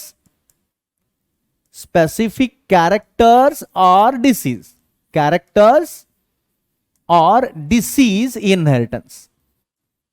Disease inheritance. ಒಂದು particular genes or characters one generation to another generation within a ಫ್ಯಾಮಿಲಿಯಲ್ಲಿ ಯಾವ ರೀತಿ inherit ಆಗುತ್ತೆ ಅದನ್ನ study ಮಾಡಲಿಕ್ಕೆ ಒಂದು chart representation ಕೊಡ್ತೀವಿ. That we can say it is a pedigree analysis. ಇಲ್ಲಿ ಕೆಲವೊಂದು ಸ್ಪೆಸಿಫಿಕ್ ಸಿಂಬಾಲ್ಸ್ ಯೂಸ್ ಮಾಡ್ತೀವಿ. What are the symbols? ನೋಡಿ, ಇಲ್ಲಿ ಸ್ಕ್ವೇರ್ ಸಿಂಬಾಲ್ ಇದೆ and it is completely filled symbol. Okay, ಇದು ಕಂಪ್ಲೀಟ್ಲಿ ಫೀಲ್ಡ್ ಸಿಂಬಾಲ್ ಇದ್ರೆ ದಟ್ ಇಸ್ ಎ ಸೇಡೆಡ್, ಮೊದಲು normal symbol ನೋಡೋಣ. ಓಕೆ, ಹೆಲ್ದಿ ಕಂಡೀಷನ್ ಇಂದ ನೋಡೋಣ. ನಾರ್ಮಲ್ ಸ್ಕ್ವೇರ್ ಸಿಂಬಾಲ್ ಇದ್ರೆ ಅದು ನಾರ್ಮಲ್ ಮೇಲ್. ಸರ್ಕಲ್ ಇದ್ರೆ ಇದು normal female. Next diamond symbol ಇದ್ರೆ ಇದು ಅನ್ಸ್ಪೆಸಿಫೈಡ್ ಸೆಕ್ಸ್. ಎಂಬ್ರಿಯೋ ಅಥವಾ ಫೀಟಸ್ ಡೆವಲಪ್ ಆಗಿದೆ ಬಟ್ ಅದು ಮೇಲ್ ಆರ್ ಫಿಮೇಲ್ ನಮಗೆ ಗೊತ್ತಿಲ್ಲ. So that we can say it ಇದೆ ಅನ್ಸ್ಪೆಸಿಫೈಡ್ ಸೆಕ್ಸ್ ಅಂತ ಹೇಳ್ತೀವಿ. ಇಟ್ ಇದೆ ಅನ್ಸ್ಪೆಸಿಫೈಡ್ ಸೆಕ್ಸ್. ನೆಕ್ಸ್ಟ್ ನೋಡಿ, ಇಫ್ ಇಟ್ ಇದೆ ಸ್ಕ್ವೇರ್ ಸಿಂಬಾಲ್ ಇದೆ, ಕಂಪ್ಲೀಟ್ಲಿ ಸಾಲಿಡ್ ಫೀಲ್ಡ್ ಇದೆ, ಆರ್ ಸರ್ಕಲ್ ಸಿಂಬಾಲ್ ಇದೆ, ಆರ್ ಡೈಮಂಡ್ ಸಿಂಬಾಲ್ ಇದೆ, ಈ ರೀತಿ ಡೈಮಂಡ್ ಸಿಂಬಾಲ್ ಇದೆ, ಈ ರೀತಿ ಇದ್ರೆ ಓಕೆ, ಅದಕ್ಕೆ ಏನಂತೀವಿ ನೋಡಿ, these are the affected individuals. Means ಅಂದ್ರೆ ಇವುಗಳಿಗೆ ಡಿಸೀಸ್ ಆಗಿದೆ. So these are the affected individuals ಅಂತ ಹೇಳ್ತೀವಿ. ಜೆನೆಟಿಕ್ ಡಿಸೀಸ್ ಇದೆ, okay, affected male female and unspecified sex. Affected individuals, they are the affected individuals ಅಂತ ಹೇಳ್ತೀವಿ. ನೆಕ್ಸ್ಟ್, ಇದು ಮೇಲ್, ಇಲ್ಲಿ ಫಿಮೇಲ್ ಇದೆ, ಎರಡರ ಮಧ್ಯೆ ಒಂದು ಹಾರಿಜಾಂಟಲ್ ಲೈನ್ ಇದ್ರೆ ಇದನ್ನ ನಾವು ಮೇಟಿಂಗ್ ಲೈನ್ ಅಂತ ಕರಿತೀವಿ. This one we can say it is a mating line. Male ಇದೆ, ಇಲ್ಲಿ ಫಿಮೇಲ್, ಇಬ್ಬರ ಮಧ್ಯೆ ಎರಡು ಹಾರಿಜಾಂಟಲ್ ಲೈನ್ ಇದ್ರೆ ಇದನ್ನ ಕನ್ಸಾನ್ಜೀನಸ್ ಮೇಟಿಂಗ್ ಅಂತ ಕರಿತೀವಿ. ಇದನ್ನ ಕನ್ಸಾನ್ಜೀನಸ್ ಮೇಟಿಂಗ್ ಅಂದ್ರೆ mating within the close blood relatives. That we can say it's a consanguineous mating ಅಂತ ಕರಿತೀವಿ. ನೆಕ್ಸ್ಟ್ ಸಿಂಬಾಲ್ ನೋಡಿ, ಇದು ಮೇಲ್, ಇದು ಫಿಮೇಲ್, ಇಬ್ಬರ ಮಧ್ಯೆ ಹಾರಿಜಾಂಟಲ್ ಲೈನ್ ಬಂದ್ರೆ ಮೇಟಿಂಗ್ ಲೈನ್, ಅದಕ್ಕೆ or we can say it is a marriage line ಅಂತ ಹೇಳ್ತೀವಿ. ಫಾದರ್ ಮದರ್ ಆದ್ರು, ಓಕೆ. ಈ ಇಬ್ಬರನ್ನ ವರ್ಟಿಕಲ್ ಲೈನ್ ಇಂದ ಕನೆಕ್ಟ್ ಮಾಡ್ತಾ ಇದ್ರೆ ಈ ರೀತಿ, ಇದಕ್ಕೆ ಏನ್ ಹೇಳ್ತೀವಿ ನೋಡಿ, above parents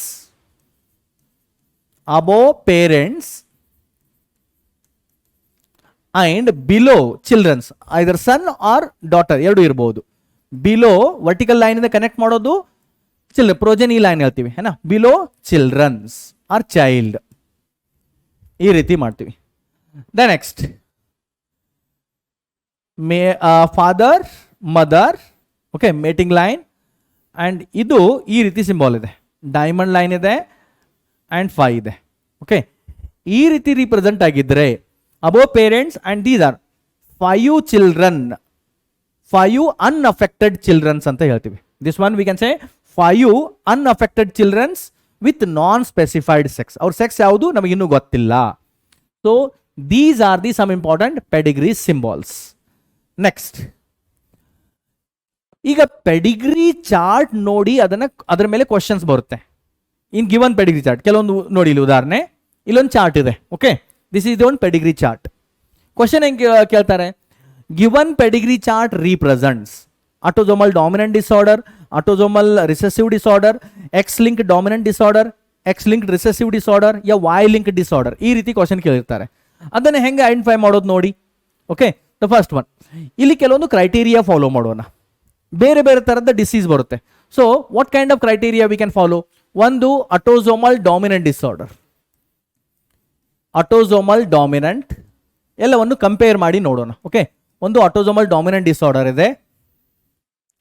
next autosomal recessive disorder ಬಂತು, autosomal recessive disorder.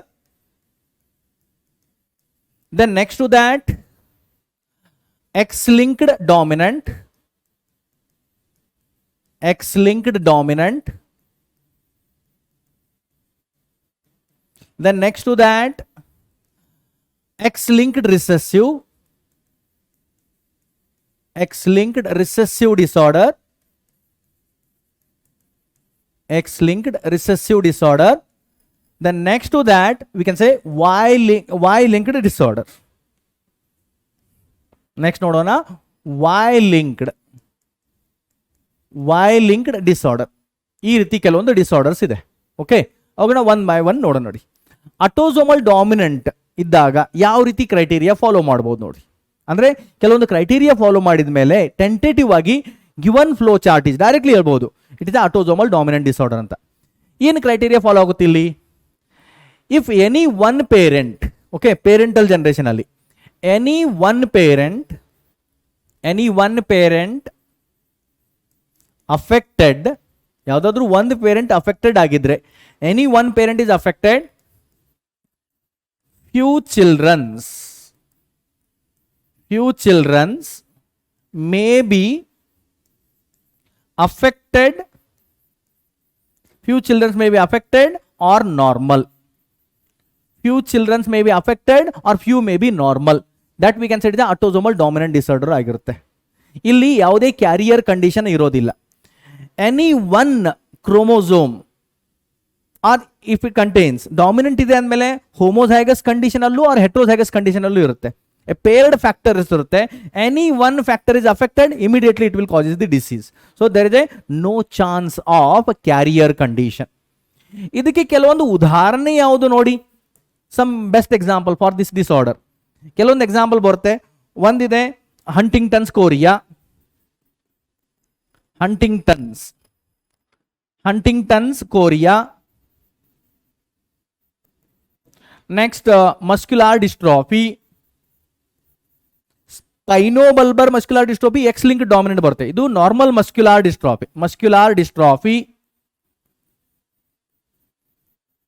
Next polydactyly or brachydactyly, extra fingers ಇರುತ್ತೆ ನೋಡಿ ಹ್ಯಾಂಡ್ ಅಲ್ಲಿ. Okay, ಬ್ರಾಕಿಡಕ್ಟಿಲಿ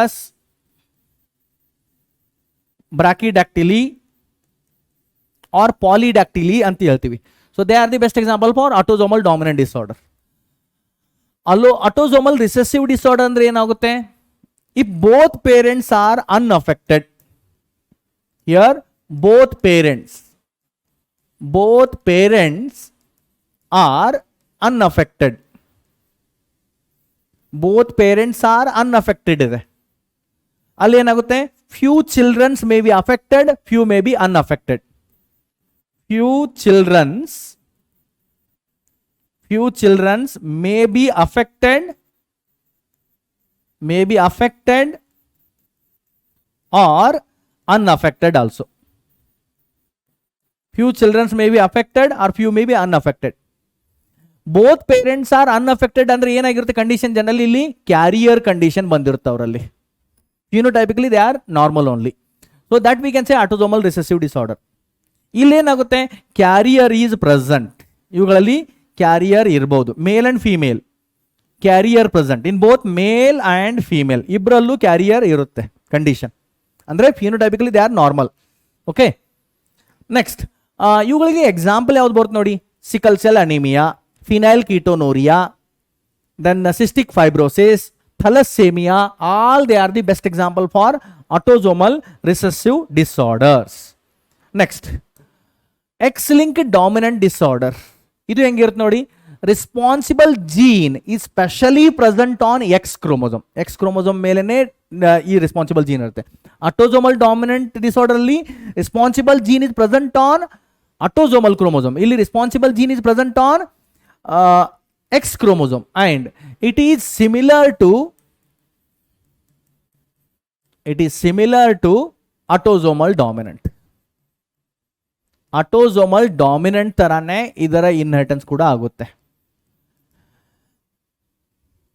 Example for this one is spinobulbar muscular dystrophy. Best example. X-linked dominant ಗೆ.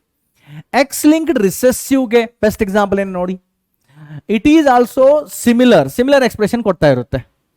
If both the parents are unaffected, sorry, few children may be affected, few children may be unaffected ಇರುತ್ತೆ.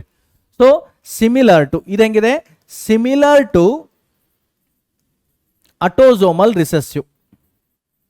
Expression autosomal recessive ತರಾನೇ ಇರುತ್ತೆ, ಏನು problem ಇಲ್ಲ for certain extent. Then specific feature of this one is ಇದು criss cross inheritance pattern follow ಮಾಡುತ್ತೆ. It will follow the criss cross inheritance. ಇದು criss cross inheritance pattern follow ಮಾಡುತ್ತೆ. Okay, ಅದರ ಜೊತೆಗೆ only female are carrier, male ಇಲ್ಲಿ carrier chance ಇಲ್ಲ, only female carrier ಆಗ್ತಾರೆ. Example for X linked recessive disorder, colour blindness, haemophilia, then Lesnan syndrome. They are the best example for X-linked recessive disorder. Y-linked disorder ಅಂದ್ರೆ ಏನಾಗುತ್ತೆ ನೋಡಿ ಇಲ್ಲಿ. What is this Y-linked disorder? If Y chromosome is affected or if the father is affected with a particular disorder, then his all children are affected. Consider if the father is with hypertrichosis, ಅಂದ್ರೆ father ಅಲ್ಲಿ hair on ear pinna ಮೇಲೆ hair ಇದೆ. Okay, so ಅವರಿಗೆ ಆಗುವ all son ಅಲ್ಲಿ all male childrens are all son they are with hair on ear pinna ಇರ್ತಾರೆ. So that is Y linked inheritance ಇರ್ತೀವಿ. If father affected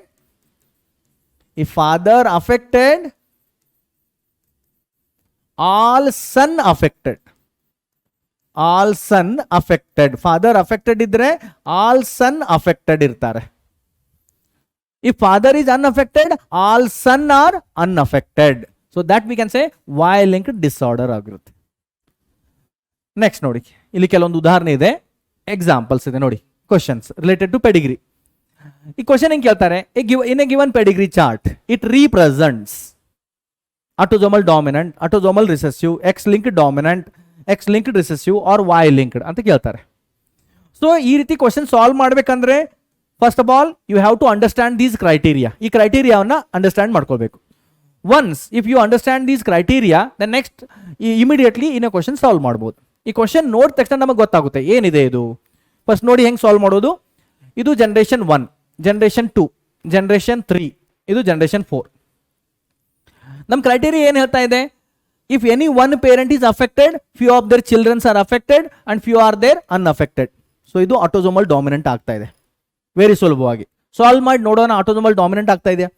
any one allele is affected, immediately it is affected in a pair of alleles. Okay, so ಇಲ್ಲಿ ನಮಗೆ ಏನು ಮಾಡಬೇಕಾಗಿದೆ, first daughter unaffected, son is affected, again daughter is unaffected, son is unaffected, ಈ ರೀತಿ ಇದೆ. So ಇದನ್ನ ನಾವು heterozygous ತಗೋತೀನಿ, capital A small a. Father unaffected ಇದ್ದಾರೆ, ಸ್ಮಾಲ್ ಎ ಆಯಿತು. Okay, then daughter unaffected, that is small A. ಇದು fuse ಆಗ್ಬೋದಲ್ಲ. ಸನ್ ಅಫೆಕ್ಟೆಡ್ ಇದ್ದಾರೆ, capital A small A. Then ಇಲ್ಲಿ ಅನ್ಅಫೆಕ್ಟೆಡ್, ಸ್ಮಾಲ್ ಎ. ಓಕೆ, ಇಲ್ಲಿ ಒಂದು ಡಾಟರ್ ಇದೆ affected, capital A small A. ಇದು ಕಂಡೀಷನ್ ಬಂತು. ನಾವು this son marry a normal woman, that is small A. All childrens are normal, small A ಆಯಿತು. ನಾವು this daughter get matures and marry a man, normal man, small A. So ಇಲ್ಲಿ first son is normal, small A. Daughter is affected, capital A small A. Then again sun is normal, small A. So ಇದು ಯಾವುದಾಗುತ್ತೆ, of course ಇದು autosomal dominant follow ಮಾಡ್ತಾ ಇದೆ. So the given pedigree represents for the autosomal dominant disorder like muscular dystrophy, Huntington's chorea, ಅದೆಲ್ಲ ಇದು express ಮಾಡ್ತಾ ಇದೆ. Next ನೋಡಿ, one more question. ಇಲ್ಲಿ ಒಂದು ಪೆಡಿಗ್ರಿ ಚಾರ್ಟ್ ಕೊಟ್ಟಿದ್ದಾರೆ and question is this given pedigree chart expresses for which disorder. ಮತ್ತೆ generation ನೋಡೋಣ. ಜನರೇಷನ್ 1, ಜನರೇಷನ್ 2 ಆ್ಯಂಡ್ ಜನರೇಷನ್ 3 ಇದೆ. Both the parents are unaffected. ಎರಡೂ ಪೇರೆಂಟ್ಸ್ ಇಲ್ಲಿ ಅನ್ಅಫೆಕ್ಟೆಡ್ ಇದ್ದಾವೆ. Okay, as both the parents are unaffected, few of their childrens are affected and few are unaffected ಇದೆ. ಇಲ್ಲಿಯೂ ಕೂಡ second generation ನೋಡಬೇಕಾಗುತ್ತೆ ನಾವು. ಯಾಕಂದರೆ ಈ ಡಾಟರ್ ಆಯಿತು, ಮ್ಯಾಚೂರ್ ಆದಮೇಲೆ ಇವಳು ವುಮನ್ ಆದಳು, ಒಂದು ಮ್ಯಾನ್ ಜೊತೆ ಮ್ಯಾರೇಜ್ ಆಗ್ತಾಳೆ. So here also both the parents are unaffected and few childrens are affected, few are unaffected. So ಇದೇನಾಗುತ್ತೆ, it is autosomal recessive common. So both are unaffected ಇದೆ ಅಂದರೆ, but children's affected ಆಗ್ತಾ ಇದ್ದೇವೆ ಅಂದರೆ ಇವರು ಇಬ್ಬರು ಕ್ಯಾರಿಯರ್ ಇದ್ದಾರೆ. ಕ್ಯಾರಿಯರ್ ನಾವು ಹೆಂಗೆ ರೀಪ್ರೆಸೆಂಟ್ ಮಾಡಬೇಕು, capital A small a. Autosomal recessive ಅಲ್ಲಿ ಹೆಂಗಿರುತ್ತೆ ನೋಡಿ, ಸ್ಮಾಲ್ ಎ ಅಫೆಕ್ಟೆಡ್ ಕಂಡೀಷನ್ ಬರುತ್ತೆ. ಬಟ್ ಅದೇ ಆಟೋಸೋಮಲ್ ಡಾಮಿನೆಂಟ್ ಅಲ್ಲಿ small a is unaffected condition ಬರುತ್ತೆ ಅಲ್ಲ. ಇದು ಅಫೆಕ್ಟೆಡ್ ಬರುತ್ತೆ. Capital A small a carrier and capital A is completely normal, ಈ ರೀತಿ ಬರುತ್ತೆ.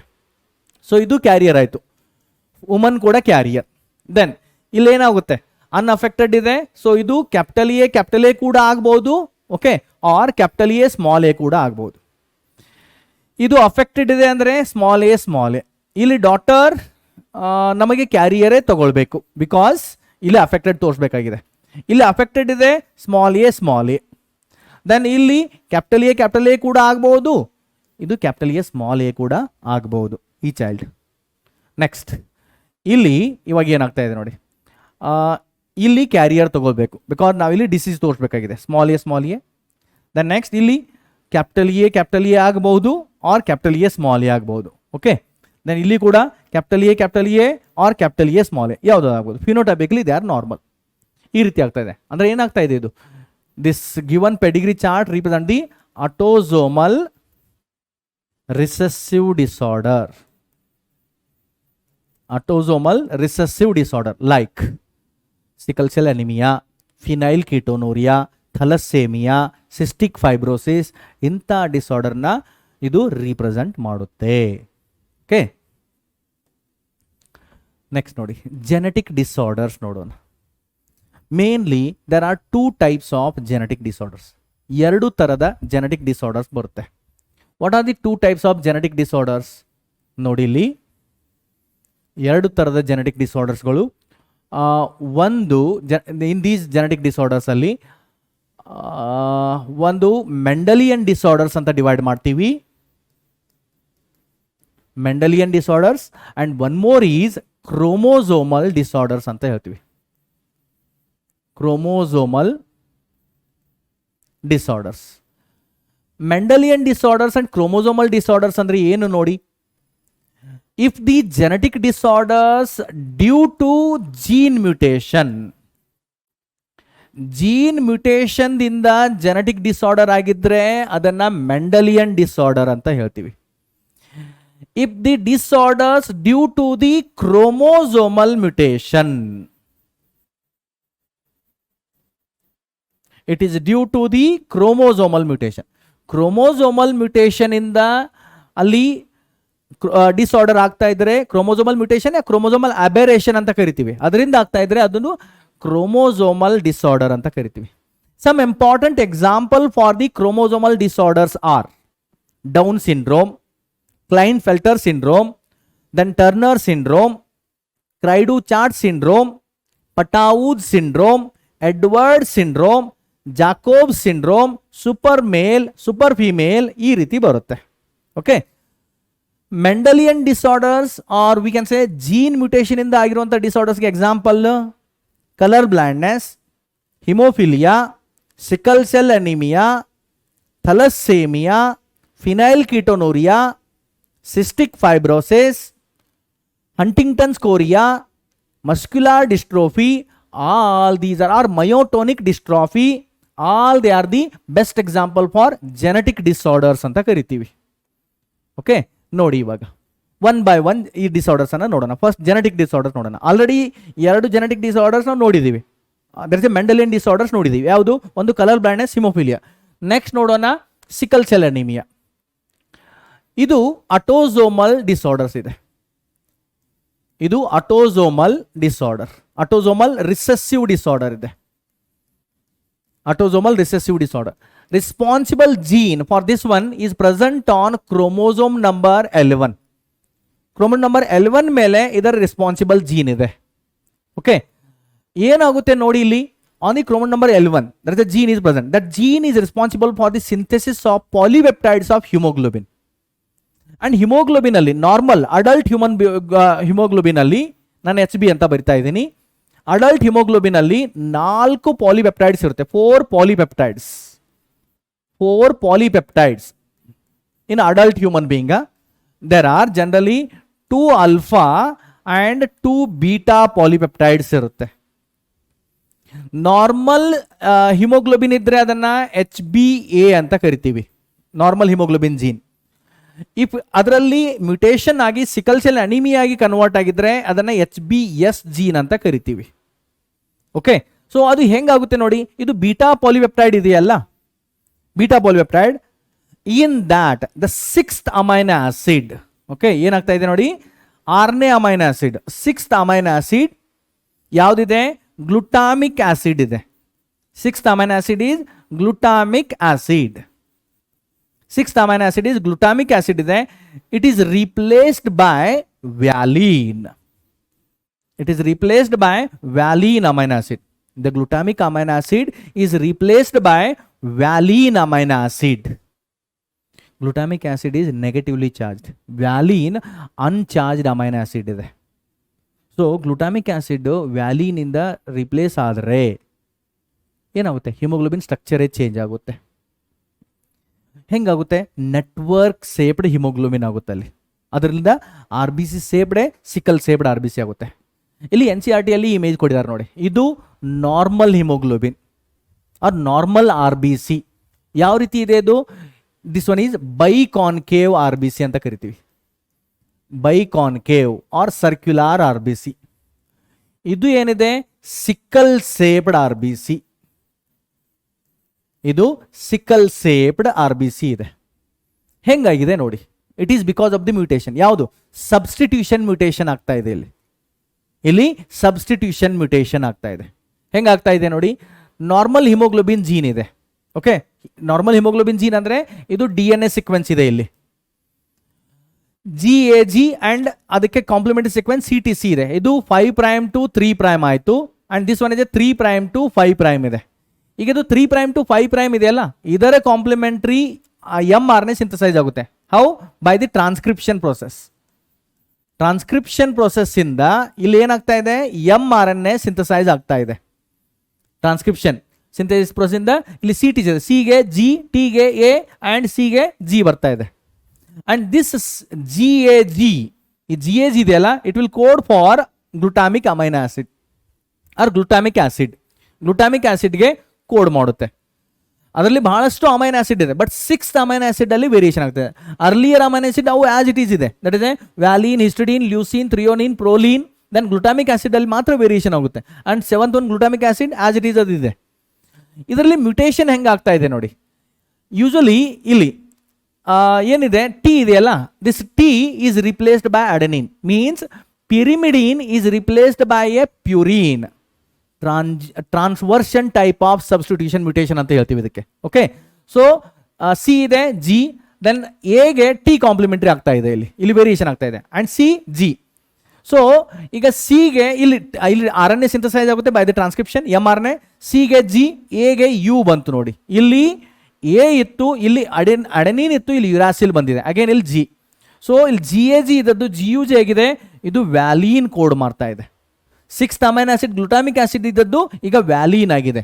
ಸೊ ವ್ಯಾಲೀನ್ ಆದದಕ್ಕೆ ಕಾರಣ ಅಲ್ಲಿ bonding pattern of haemoglobin will changes, that results in a network of haemoglobin and the shape of RBC become a sickle shaped ಆಗುತ್ತೆ. So what are these problems with this sickle shaped RBC? One is some important problems. Oxygen transportation decreases. O2, it will causes the adverse effect on oxygen transportation. Oxygen transportation decreases. The next, if there is a improper supply of oxygenated blood to the brain, that causes the brain damage. Brain damage. Next, functional RBC count will decreases. RBC count decrease ಆಗುತ್ತೆ and that we can say it is anemia ಅಂತ ಹೇಳ್ತೀವಿ. That we can say it is anemia. There is a sickle cell anemia ಅಂತ ಹೇಳ್ತೀವಿ. Okay. Next, ಕೊನೆಗೆ usually spleen is a graveyard of RBC ಅಂತ ಕರಿತೀವಿ. ಅಂದ್ರೆ ಏನ್ ಮಾಡುತ್ತೆ, ಸ್ಪ್ಲೀನ್ ಅಬ್ನಾರ್ಮಲ್ RBC ಅನ್ನ ಡಿಸ್ಟ್ರಾಯ್ ಮಾಡ್ತಾ ಇರುತ್ತೆ. ಬಟ್ ಇಲ್ಲಿ ಸೆಲ್ ಅಲ್ಲಿ ಇವಾಗ ಮ್ಯಾಕ್ಸಿಮಮ್ ಅಬ್ನಾರ್ಮಲ್ RBC ನೇ ತುಂಬಿಕೊಂಡಿದೆ. ಸೊ ಏನಾಗುತ್ತೆ ಇಲ್ಲಿ, workload on spleen increases. Workload on spleen increases. Okay, then sickle cell anaemia ಇದೆಯಲ್ಲ, ಹೆಂಗಿರುತ್ತೆ ನೋಡಿ. ನಾರ್ಮಲ್ ಎಚ್ ಬಿ ಎ ಇದ್ರೆ ನಾರ್ಮಲ್ ಹ್ಯೂಮನ್ ಬೀಯಿಂಗ್, ಓಕೆ, ಏನು ಪ್ರಾಬ್ಲಮ್ ಆಗಿಲ್ಲ. ಎಚ್ ಬಿ ಎಸ್ ಇದ್ರೆ ಜೀನ್ ಕಂಡೀಷನ್, ಇದು ಸಿಕಲ್ ಸೆಲ್ ಅನಿಮಿಯಾ ಅಂತ ಕರಿತೀವಿ. SCA, sickle cell anaemia causes the sublethality, death in the childhood condition, death after the birth ಆದ್ಮೇಲೆ ಡೆತ್ ಆಗುತ್ತೆ. And one more, HbS, because ಇದು ಆಟೋಸೋಮಲ್ ರಿಸೆಸಿವ್ ಇದೆ, ಅಂದ್ರೆ ಕ್ಯಾರಿಯರ್ ಕಂಡೀಷನ್ ಬರ್ಬೋದು. ಒಂದು ನಾರ್ಮಲ್ ಹಿಮೋಗ್ಲೋಬಿನ್ ಇದೆ, ಒಂದು ಅಬ್ನಾರ್ಮಲ್ ಇದೆ. ನಾರ್ಮಲ್ ಇದ್ದು ಅದು ಸರ್ವೈವ್ ಮಾಡಲಿಕ್ಕೆ ಹೆಲ್ಪ್ ಮಾಡುತ್ತೆ. ಓಕೆ, ಸೊ ಇದನ್ನ ನಾವು ಸಿಕಲ್ ಸೆಲ್ ಟ್ರೇಟ್ ಅಂತ ಕರಿತೀವಿ. This condition we can say it is sickle cell trait. This condition is sickle cell trait. ಮತ್ತೆ ಯಾರು ಸಿಕಲ್ ಸೆಲ್ ಟ್ರೇಟ್ ಇರ್ತಾರಲ್ಲ, doctor suggest them not to go high altitude reason.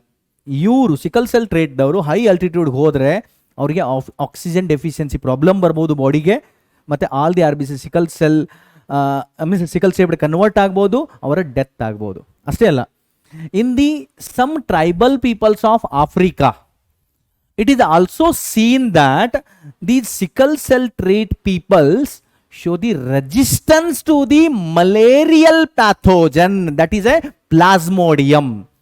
Malarial pathogen plasmodium ಗೆ ಇವರು sickle cell trait ದವರು resistant show ಮಾಡ್ತಾರೆ. Because plasmodium it will initial development starts with the RBC only. ಅಲ್ಲಿ ಮೊದಲೇ abnormal RBC ಇದ್ರೆ ಅಲ್ಲಿ plasmodium ಡೆವಲಪೇ ಆಗೋದಿಲ್ಲ. ಓಕೆ, ನೆಕ್ಸ್ಟ್ ನೋಡೋಣ, ಫಿನೈಲ್ ಕೀಟೋನೂರಿಯಾ ಏನಿದೆ ನೋಡಿ. ಇದು phenyl ketonuria usually it is a autosomal recessive disorder ಇದೆ. Autosomal recessive disorder. Then responsible gene is present on chromosome number 12. ಈ ಜೀನ್ ಅಲ್ಲಿ ಮ್ಯೂಟೇಷನ್ ಆದದ ಕಾರಣ ಅಲ್ಲಿ ಎಂಜೈಮ್ ಅಬ್ಸೆಂಟ್ ಆಗ್ಲಿಕ್ಕೆ ಶುರು ಆಗುತ್ತೆ. No formation of enzyme. ಯಾವುದು? Phenyl alanine hydroxylase enzyme. Phenyl alanine hydroxylase enzyme. Phenyl alanine hydroxylase enzyme ಇದು ಅಬ್ಸೆಂಟ್ ಆಗ್ಲಿಕ್ಕೆ ಶುರು ಆಗುತ್ತೆ, ಅದರ ಪ್ರೊಡಕ್ಷನ್ನೇ ಆಗೋದಿಲ್ಲ. ಈಗ ನೋಡೋಣ, what is the function of this enzyme. This enzyme converts phenyl alanine amino acid phenyl alanine. It converts maximum phenyl alanine into a tyrosine. It converts phenyl alanine into a tyrosine. Phenyl alanine ಅನ್ನ tyrosine ಆಗಿ convert ಮಾಡ್ತಿರುತ್ತೆ. ಯಾವುದು? ಈ enzyme. ಈಗ ಈ ಎಂಜೈಮೇ ಇಲ್ಲ ಅಂದ್ರೆ ಏನಾಗುತ್ತೆ? ಇದರ ಅಕ್ಯುಮುಲೇಷನ್ ಆಗ್ಲಿಕ್ಕೆ ಶುರು ಆಗುತ್ತೆ. ಇದರಿಂದ ಏನು ಪ್ರಾಬ್ಲಮ್ ಆಗುತ್ತೆ? ಒಂದು, ಬ್ರೈನ್ ಅಲ್ಲಿ maximum phenyl pyruvic acid form ಅಲ್ಲಿ ಅಕ್ಯುಮುಲೇಟ್ ಆಗುತ್ತೆ. ಸೊ ಅದರಿಂದ ಬ್ರೈನ್ ಡ್ಯಾಮೇಜ್ ಆಗುತ್ತೆ. ಬ್ರೈನ್ ಅಲ್ಲಿ ಜಾಸ್ತಿ ಅಕ್ಯುಮುಲೇಟ್ ಆಗುತ್ತೆ, ಬ್ರೈನ್ ಡ್ಯಾಮೇಜ್ ಆಗುತ್ತೆ. ಅದನ್ನ ಫಿನೈಲ್ ಪೈರುವಿಕ್ ಇಡಿಯೋಸಿ ಅಂತ ಕರಿತೀವಿ. ಬ್ರೈನ್ ಡ್ಯಾಮೇಜ್ ಆಗುತ್ತೆ. ದೆನ್ ಜಾಯಿಂಟ್ಸ್ ಅಲ್ಲಿ ಇದು ಅಕ್ಯುಮುಲೇಟ್ ಆಗುತ್ತೆ, ಅದರಿಂದ ಜಾಯಿಂಟ್ ಪೇನ್ ಆರ್ ಅರ್ಥ್ರಿಟೀಸ್ ಅಂತ ಕರಿತೀವಿ. ಓಕೆ, ಅರ್ಥ್ರಿಟೀಸ್ ಪ್ರಾಬ್ಲಮ್ ಆಗ್ಲಿಕ್ಕೆ ಶುರು ಆಗುತ್ತೆ. ಅಷ್ಟೇ ಅಲ್ಲ, these phenyl pyruvic acids, they are released through the urine in the form of ketone bodies, है ना? Release of ketone bodies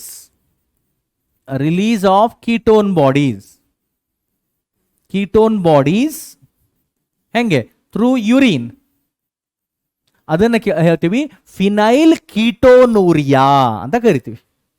ಇದಾಯ್ತು ಫಿನೈಲ್ ಕೀಟೋನೂರಿಯಾ. ಸಿಸ್ಟಿಕ್ ಫೈಬ್ರೋಸಿಸ್ ಏನಿದೆ ನೋಡಿ, ಇದು ಕೂಡ ಅಟೋಸೋಮಲ್ ರಿಸೆಸಿವ್ ಡಿಸಾರ್ಡರ್ ಇದೆ.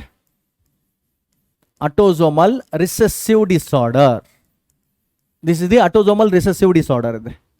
Next, responsible gene is present on chromosome number 7 and the name of that gene is a CFTR. Name of that gene is a CFTR, cystic fibrosis transmembrane regulator gene anta karitivi, CFTR gene. Next, idrinda ಏನಾಗುತ್ತೆ ನೋಡಿ, there is a abnormal mucus cyst formation. Abnormal mucus cyst formation in the lungs and pancreas. So thick mucus cyst formation ಆಗ್ತಾ ಇದೆ, ಅದನ್ನ cystic fibrosis ಅಂತ ಕರಿತೀವಿ. Next, Huntington's chorea, it is a autosomal dominant disorder ಇದೆ. This one is a autosomal dominant disorder. Autosomal dominant disorder ಇದೆ ಇದು. Then the responsible gene for this is present on chromosome number 4. Fourth chromosome ಮೇಲೆ ಇದರ responsible gene ಇದೆ. The next is, ಈ gene ಇದೆಯಲ್ಲ, usually ಏನಾಗುತ್ತೆ ನೋಡಿ, ಮೇನ್ ಪ್ರಾಬ್ಲಮ್ ಏನಿದೆ ಇದರಲ್ಲಿ, ಮ್ಯೂಟೇಷನ್ ಆದ ನಂತರ there is a deterioration of brain tissue. Deterioration of brain tissue. Deterioration of brain tissue. Brain tissue deteriorate ಆಗ್ಲಿಕ್ಕೆ ಶುರು ಆಗುತ್ತೆ. ಅದರಿಂದ ಏನಾಗುತ್ತೆ ನೋಡಿ, there is a mental retardation. Mental retardation, it causes the mental retardation. Next ನೋಡಿ, myotonic dystrophy, ಇದು ಕೂಡ autosomal dominant disorder ಇದೆ. Autosomal dominant, it is a autosomal dominant disorder ಇದೆ. Responsible gene is present on chromosome number 19. ಇಲ್ಲಿ ಏನಾಗುತ್ತೆ, there is a slow myotonia, myotonic problem ಬರುತ್ತೆ. Myotonia in facial muscles. Myotonia in the facial muscles ಅಂದ್ರೆ ಏನಾಗುತ್ತೆ ನೋಡಿ, the contracted muscles they're not relaxed immediately.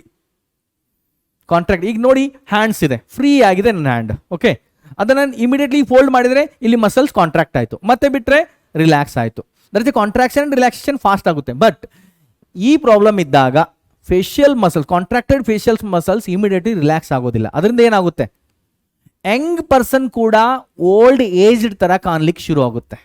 And that we can say it is a myotonic dystrophy ಅಂತ ಕರಿತೀವಿ. Next ನೋಡೋಣ, thalassaemia. Thalassaemia ಇದೆಯಲ್ಲ, ಇದು autosomal recessive disorder. Autosomal recessive disorder ಇದೆ ಇದು, recessive disorder. Responsible gene present on chromosome number 11 and chromosome number 16, ಎರಡೂದರಲ್ಲೂ ಇದರ gene ಇದೆ. Thalassaemia is a haemoglobin quantity related disorder. ಇದು ಹಿಮೋಗ್ಲೋಬಿನ್ ಕ್ವಾಂಟಿಟಿ ರಿಲೇಟೆಡ್ ಡಿಸಾರ್ಡರ್ ಇದೆ. Quantity related, haemoglobin quantity related disorder. This one we can say it is the haemoglobin quantity related disorder ಇದೆ. And dear students, ನೆನಪಿಟ್ಟುಕೊಳ್ಳಿ, even sickle cell anaemia ಕೂಡ haemoglobin related disorder ಇದೆ. So SC ಅಂತ ಬರ್ತಾ ಇದ್ದೀನಿ, sickle cell anaemia. ಇದು haemoglobin quality related disorder ಇದೆ. Haemoglobin quality related disorder. Haemoglobin quality related disorder ಇದೆ. ಸಿಕಲ್ ಸೆಲ್ ಅನಿಮಿಯಾ ಇದೆ haemoglobin quality related disorder. And thalassemia ಇದೆ ಹಿಮೋಗ್ಲೋಬಿನ್ ಕ್ವಾಂಟಿಟಿ ರಿಲೇಟೆಡ್ ಡಿಸಾರ್ಡರ್ ಆಗಿದೆ. ನೆಕ್ಸ್ಟ್ ನೋಡೋಣ. ಯೂಶಲಿ ಇಲ್ಲಿ ಏನಾಗುತ್ತೆ ನೋಡಿ, in the haemoglobin there are 4 polypeptides ಇರುತ್ತೆ. Haemoglobin is a quaternary protein. 4 ಪಾಲಿಪೆಪ್ಟೈಡ್ಸ್ಗಳಿರ್ತವೆ.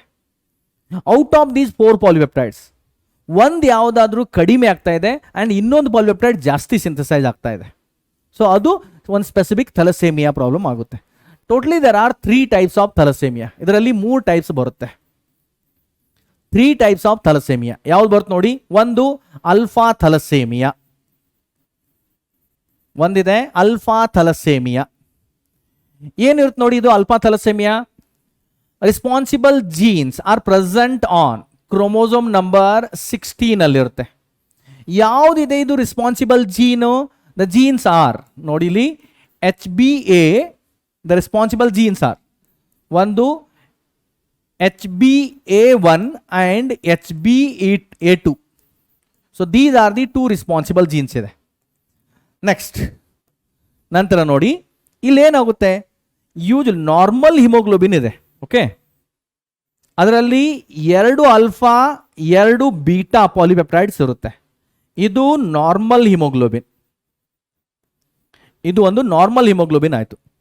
ಇದರಲ್ಲಿ ಮ್ಯೂಟೇಷನ್ ಕ್ರೋಮೋಸೋಮ್ ನಂಬರ್ 16 ಇದೆಯಲ್ಲ, ಅದರಲ್ಲಿರೋ ಜೀನಲ್ಲಿ ಮ್ಯೂಟೇಷನ್ ಆದರೆ, okay, mutation in the chromosome number 16th ಕ್ರೋಮೋಸೋಮಲ್ಲಿರುವ ಜೀನಲ್ಲಿ ಮ್ಯೂಟೇಷನ್ ಆದರೆ ಏನಾಗ್ತಾ ಇದೆ, ಅಲ್ಫಾ ಪಾಲಿಪೆಪ್ಟೈಡ್ ಕಡಿಮೆ ಸಿಂಥಸೈಸ್ ಆಗ್ತಾ ಇದೆ ಮತ್ತು ಬೀಟಾ ಪಾಲಿಪೆಪ್ಟೈಡ್ ಹೆಚ್ಚಿಗೆ ಸಿಂಥಸೈಸ್ ಆಗ್ತಾ ಇದೆ. ಓಕೆ, ಒಂದೇ ಒಂದು alpha beta beta beta. So that we can say it ಇದೆ ಅಬ್ನಾರ್ಮಲ್ ಹಿಮೋಗ್ಲೋಬಿನ್. ಇದು ಅಬ್ನಾರ್ಮಲ್ ಹಿಮೋಗ್ಲೋಬಿನ್ ಆಗಿದೆ. ಸೊ ಇದರಿಂದ ಏನಾಗುತ್ತೆ, there is a change in the oxygen dissociation curve. Oxygen dissociation curve ಅಲ್ಲಿ ಚೇಂಜ್ ಆಗುತ್ತೆ. Next second type of thalassaemia, that is a beta thalassaemia. Beta thalassaemia ಅಂತ ಹೇಳ್ತೀವಿ. Beta thalassaemia ಏನಿದೆ ನೋಡಿ ಇಲ್ಲಿ, usually here responsible gene is present on chromosome number 11 and ಇದಕ್ಕೆ responsible gene ಇದೆಯಲ್ಲ, ಆ gene that is a HBB gene ಅಂತ ಹೇಳ್ತೀವಿ. Only 1 gene is there. ಇಲ್ಲಿ ಏನಾಗುತ್ತೆ ನೋಡಿ, what is the problem, normal haemoglobin ಹೆಂಗಿರುತ್ತೆ, ಇದು 2 ಆಲ್ಫಾ 2 ಬೀಟಾ ಇರುತ್ತೆ. ಅಲ್ಫಾ ಕಾನ್ಸಂಟ್ರೇಷನ್ ಕಡಿಮೆ ಆದರೆ that is alpha thalassemia. Beta concentration ಕಡಿಮೆ ಆದರೆ ಏನಾಗುತ್ತೆ ನೋಡಿ ಇಲ್ಲಿ. ಓಕೆ, ಸೊ ಇಲ್ಲಿ ಅಲ್ಫಾ ಜಾಸ್ತಿ ಆಯಿತು, ಬೀಟಾ ಕಡಿಮೆ ಆದರೆ ಅದು ಬೀಟಾ ಥಲಸೇಮಿಯಾ ಅಂತ ಕರಿತೀವಿ. ಇದರಿಂದ ಏನಾಗುತ್ತೆ, it causes the death, that is it is A fatal. In severe condition, beta thalassemia, it will cause the death of individual. Third one, delta thalassemia anta karitivi. Delta thalassemia. Okay, delta thalassemia ಏನಿದೆ ನೋಡಿ, usually in the human being. Okay, haemoglobin percentage ಎಷ್ಟು ಇರುತ್ತೆ ನೋಡಿ, haemoglobin ಎಲ್ಲಿ, in the adult. In adult condition haemoglobin percentage ಎಷ್ಟು ಇರುತ್ತೆ ನೋಡಿ, 97% haemoglobin ಮತ್ತು 3% ಹಿಮೋಗ್ಲೋಬಿನ್, ಈ ರೀತಿ ಕ್ಯಾಟಗರೈಸ್ ಮಾಡ್ತೀವಿ. 97% of haemoglobin made up of 2 alpha and 2 beta polypeptides ಇರುತ್ತೆ.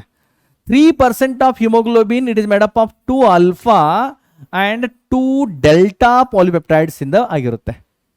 ಸೊ ಇಲ್ಲೇನಾಗುತ್ತೆ, usually in this case alpha concentration ಜಾಸ್ತಿ ಆಗುತ್ತೆ ಮತ್ತು ಡೆಲ್ಟಾ ಕಾನ್ಸಂಟ್ರೇಷನ್ ಕಡಿಮೆ ಆಗುತ್ತೆ. That is a delta thalassemia. But delta polypeptide chain ಭಾಳ ಕಡಿಮೆ ಇರೋದ್ರಿಂದ it is not causes any such severity, ಅಷ್ಟೊಂದೇನು ಪ್ರಾಬ್ಲಮ್ ಆಗೋದಿಲ್ಲ ಇದರಲ್ಲಿ. ಓಕೆ, ಇದಾಯಿತು ಥಲಸೇಮಿಯಾ. ನೆಕ್ಸ್ಟ್ ನೋಡೋಣ chromosomal disorder. Chromosomal disorders are mainly because of the chromosomal mutation ಇಂದ or chromosomal aberration ಇಂದ ಆಗಿರುತ್ತೆ. ಒನ್ ಬೈ ಒನ್ ಇವುಗಳಿಗೆ ಉದಾಹರಣೆ ನೋಡಿ. First one is a example for this one is a Down syndrome ಅಂತ ಬರುತ್ತೆ. First example is Down syndrome. Down syndrome ಹೆಂಗಾಗುತ್ತೆ ನೋಡಿ, it was first time discovered by sir Langdon Down. But ಇದು chromosomal disorders ಇದೆಯಲ್ಲ, ಯಾವ ಕಾರಣದಿಂದ ಆಗ್ತವೆ ನೋಡಿ ಇವು, these R due to non disjunction of chromosomes in the meiosis.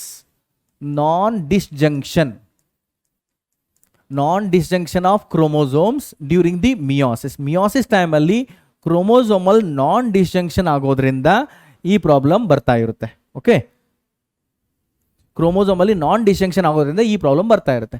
First one ನೋಡೋಣ, Down syndrome. It was first time discovered by sir Langdon Down. ಇಲ್ಲಿ ಏನಾಗ್ತಾ ಇದೆ ನೋಡಿ, 21st ಅಟೋಸೋಮಲ್ ಕ್ರೋಮೋಸೋಮ್ ಇದೆಯಲ್ಲ, 21st ಕ್ರೋಮೋಸೋಮಲ್ ಟ್ರೈಸೋಮಿ ಆಗ್ತಾ ಇದೆ. ಟ್ರೈಸೋಮಿ, 21st ಕ್ರೋಮೋಸೋಮಲ್ ಟ್ರೈಸೋಮಿ ಅಂದರೆ 21ನೇ ಅಟೋಸೋಮಲ್ homologous chromosomes ಇದೆ, ಅದರಲ್ಲಿ 2 ಕ್ರೋಮೋಸೋಮ್ ಬದಲಾಗಿ ಇನ್ನೂ ಒಂದು ಎಕ್ಸ್ಟ್ರಾ ಆ್ಯಡ್ ಆಗಿದೆ. ಸೊ ಅದು 21st ಕ್ರೋಮೋಸೋಮಲ್ ಟ್ರೈಸೋಮಿ ಅಂತ ಹೇಳ್ತೀವಿ. ಓವರ್ ಆಲ್ ಕ್ರೋಮೋಸೋಮಲ್ ಕಾಂಪ್ಲಿಮೆಂಟ್ ಏನಾಗುತ್ತೆ, 2n ಪ್ಲಸ್ 1 ಎಕ್ಸ್ಟ್ರಾ ಕ್ರೋಮೋಸೋಮ್ ಆಗುತ್ತೆ. ಆರ್ ಟೋಟಲಿ ಇಲ್ಲಿ 47 ಕ್ರೋಮೋಸೋಮ್ ಆಗ್ತವೆ ಇನ್ಸ್ಟೆಡ್ ಆಫ್ 46. ನೆಕ್ಸ್ಟ್, ಇದು ಅಟೋಸೋಮಲ್ ಆಗಿರೋದ್ರಿಂದ ಬೋತ್ ಮೇಲ್ ಅಂಡ್ ಫೀಮೇಲ್ ಎರಡರಲ್ಲೂ ಇರುತ್ತೆ. Facial expression is just like resembles the Mongolian race, so therefore ಇದನ್ನ ಮಂಗೋಲಿಯನ್ ಇಡಿಯೋಸಿ ಅಂತಾನೂ ಕರೀತಾರೆ. ಇದರ ಪ್ರಾಬ್ಲಮ್ ಏನಿದೆ ನೋಡಿ, what are the some important problem. Furrowed tongue ಇರುತ್ತೆ, ಓಕೆ, ಟಂಗ್ ಹೊರಗೆ ಬರ್ತಾ ಇರುತ್ತೆ, furrowed tongue.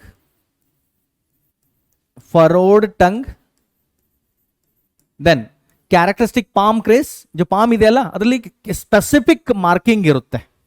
Characteristic palm craze,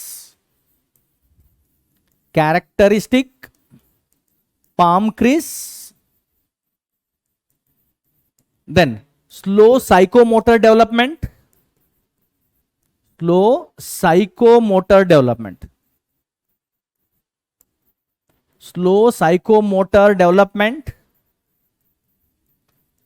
means mentally and physically slow growth ಆಗ್ತಾ ಇರುತ್ತೆ, slow psychomotor development, and these are mentally retarded ಇರ್ತಾರೆ. So that's about, we can say, Down syndrome. Next, Klinefelter syndrome ನೋಡಿ. Klinefelter's syndrome, ಇದು ಅಲೋಸೋಮಲ್ chromosomal trisomy. ಇದು ಅಟೋಸೋಮಲ್ trisomy ಇತ್ತು, ಇದು ಅಲೋಸೋಮಲ್ trisomy ಇದೆ. Sex chromosomal trisomy ಅಂತೀವಿ, ಅಲೋಸೋಮಲ್ ಟ್ರೈಸೋಮಿ ಇದೆ. ಏನಾಗುತ್ತೆ ನೋಡಿ, ಹ್ಯೂಮನ್ ಮೇಲಲ್ಲಿ ಒಂದು ಎಕ್ಸ್ ಒಂದು ವೈ ಕ್ರೋಮೋಸೋಮ್ ಇರುತ್ತೆ, ಬಟ್ ಇಲ್ಲಿ XXY ಕ್ರೋಮೋಸೋಮ್ ಇದೆ. ಅಂದ್ರೆ ಇಲ್ಲೂ ಕೂಡ ಏನಾಯ್ತು, 2n+1 ಆರ್ 47 ಕ್ರೋಮೋಸೋಮ್ ಆಗ್ತಾ ಇದೆ, ಒಂದು ಎಕ್ಸ್ಟ್ರಾ ಎಕ್ಸ್ ಕ್ರೋಮೋಸೋಮ್ ಇದೆ. ಇಲ್ಲಿ ಏನು ಪ್ರಾಬ್ಲಮ್ ಇರುತ್ತೆ ನೋಡಿ, what are the problems in this one? Some important problems are, these are tall statured ಇರ್ತಾರೆ. The next, they are femaleness, ಅಂದರೆ ಗೈನಕೋಮ್ಯಾಸ್ಟಿಯಾ ಕ್ಯಾರೆಕ್ಟರ್ ತೋರಿಸ್ತಿರ್ತಾರೆ. ಗೈನಕೋಮ್ಯಾಸ್ಟಿಯಾ ಕ್ಯಾರೆಕ್ಟರ್ಸ್ ಇವರಲ್ಲಿ ರೀಪ್ರೆಸೆಂಟ್ ಆಗ್ತಾ ಇರುತ್ತೆ, ಟಾಲ್ ಸ್ಟ್ಯಾಚ್ಯೂಡ್, ಗೈನಕೋಮ್ಯಾಸ್ಟಿಯಾ. ದೆನ್ ಅದರ ಜೊತೆಗೆ ಫೀಮೇಲ್ನೆಸ್ ಕ್ಯಾರೆಕ್ಟರ್ ಇರುತ್ತೆ, but they are less sperm count or azoospermia ಅಂತ ಹೇಳ್ಬೋದು. ಲೆಸ್ ಸ್ಪರ್ಮ್ ಕೌಂಟ್ ಇರುತ್ತೆ ಇವರಲ್ಲಿ, ಆರ್ ಸ್ಟರೈಲ್ ಇರ್ತಾರೆ. Less sperm count or generally male sterile ಇರ್ತಾರೆ ಇವರು. And mentally retarded,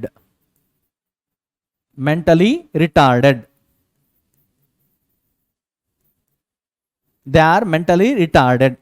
So that we can say some important unique features of Klinefelter syndrome. Next, Turner syndrome ಅಂತ ಒಂದು ಬರುತ್ತೆ. Turner syndrome ಇಲ್ಲಿ ಏನಾಗುತ್ತೆ ನೋಡಿ. In case of Turner syndrome, ಇದು allosomal ಮೋನೋಸೋಮಿಗೆ example. Allosomal monosomy, it is example for allosomal ಮೋನೋಸೋಮಿ.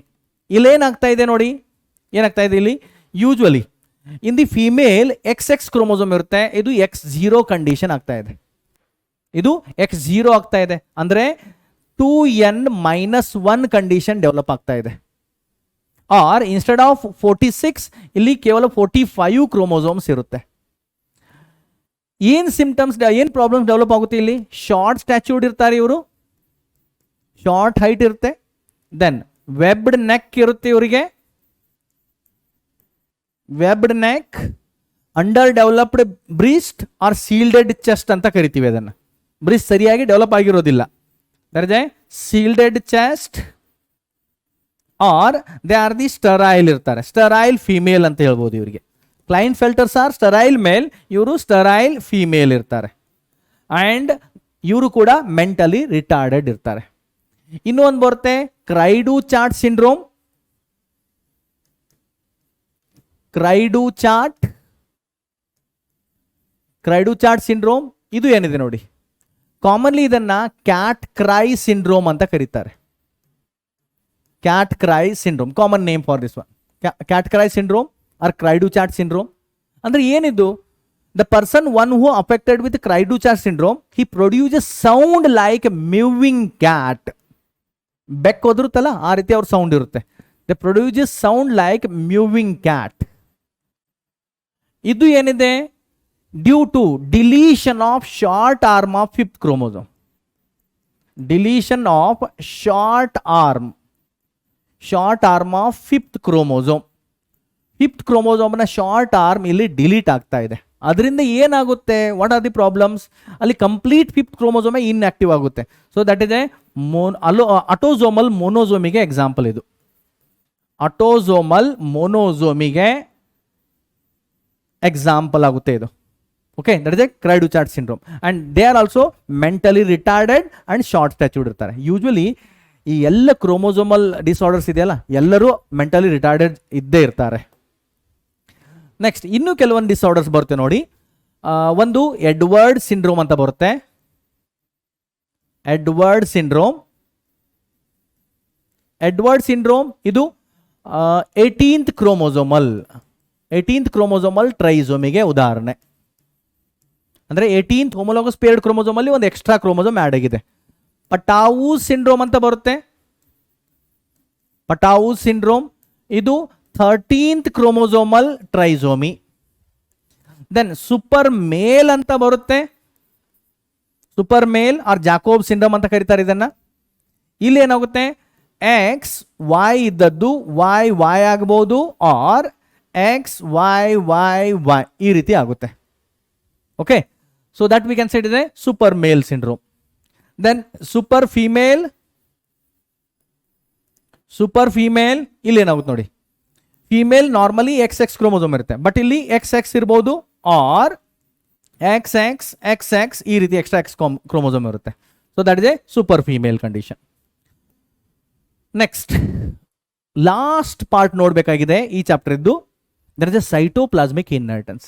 Usually genes inherit ಆಗಬೇಕಾದ್ರೆ that is a nuclear DNA inheritance ಅಂತ ಜನರಲ್ ನಾವು ಕನ್ಸಿಡರ್ ಮಾಡ್ತೀವಿ. ಬಟ್ ಸೈಟೋಪ್ಲಾಸಮ್ ಅಲ್ಲೂ ಕೆಲವೊಂದು ಜೀನ್ ಇದೆ. ಎಲ್ಲಿ ಸೈಟೋಪ್ಲಾಸಮ್ ಅಲ್ಲಿ? In the cytoplasm there are some organelles, mitochondria and chloroplast. They also have their own DNA. ಅವು ಕೂಡ ಇನ್ಹೆರಿಟ್ ಆಗ್ತಾ ಇರುತ್ತೆ. ಸೈಟೋಪ್ಲಾಸಮ್ ಅಲ್ಲೂ ಕೂಡ ಇನ್ಹೆರಿಟೆಡ್ ಕಾಂಪೊನೆಂಟ್ ಲೈಕ್ RNA ಅದು ಇರುತ್ತೆ, ಅದು ಕೂಡ ಇನ್ಹೆರಿಟ್ ಆಗ್ತಾ ಇರುತ್ತೆ. So that we can say it is a cytoplasmic inheritance. Usually the jeans of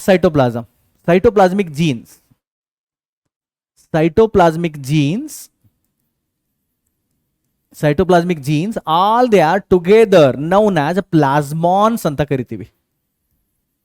plasmons ಯಾವ ರೀತಿ ನಾವು all the group of genes of a nucleus together known as a genome ಅಂತ ಕರಿತೀವಿ, ಅದೇ ರೀತಿ ಇದನ್ನ plasmons ಅಂತ ಕರಿತೀವಿ. protoplasmic gene या cytoplasmic genes ಅನ್ನ together ನಾವು plasmons ಅಂತ ಕರಿತೀವಿ. and inheritance of these genes, there is a cytoplasmic inheritance or extra nuclear inheritance ಅಂತ ಕರಿತೀವಿ. ನ್ಯೂಕ್ಲಿಯರ್ ಜೀನ್ ಬಿಟ್ಟು ಮತ್ತೆ ಬೇರೆ ಜೀನ್ ಇನ್ಹೆರಿಟ್ ಆಗ್ತಾ ಇದೆ, ಅದಕ್ಕೆ ಎಕ್ಸ್ಟ್ರಾ ನ್ಯೂಕ್ಲಿಯರ್ ಜೀನ್ ಇನ್ಹೆರಿಟೆನ್ಸ್ ಅಂತ ಕರಿತೀವಿ. ಇದರಲ್ಲಿ 2 ಟೈಪ್ಸ್ ಬರುತ್ತೆ. There are 2 types. ಇದರಲ್ಲಿ 2 ಟೈಪ್ಸ್ ಬರುತ್ತೆ. ಒಂದು ಮ್ಯಾಟರ್ನಲ್ ಇನ್ಹೆರಿಟೆನ್ಸ್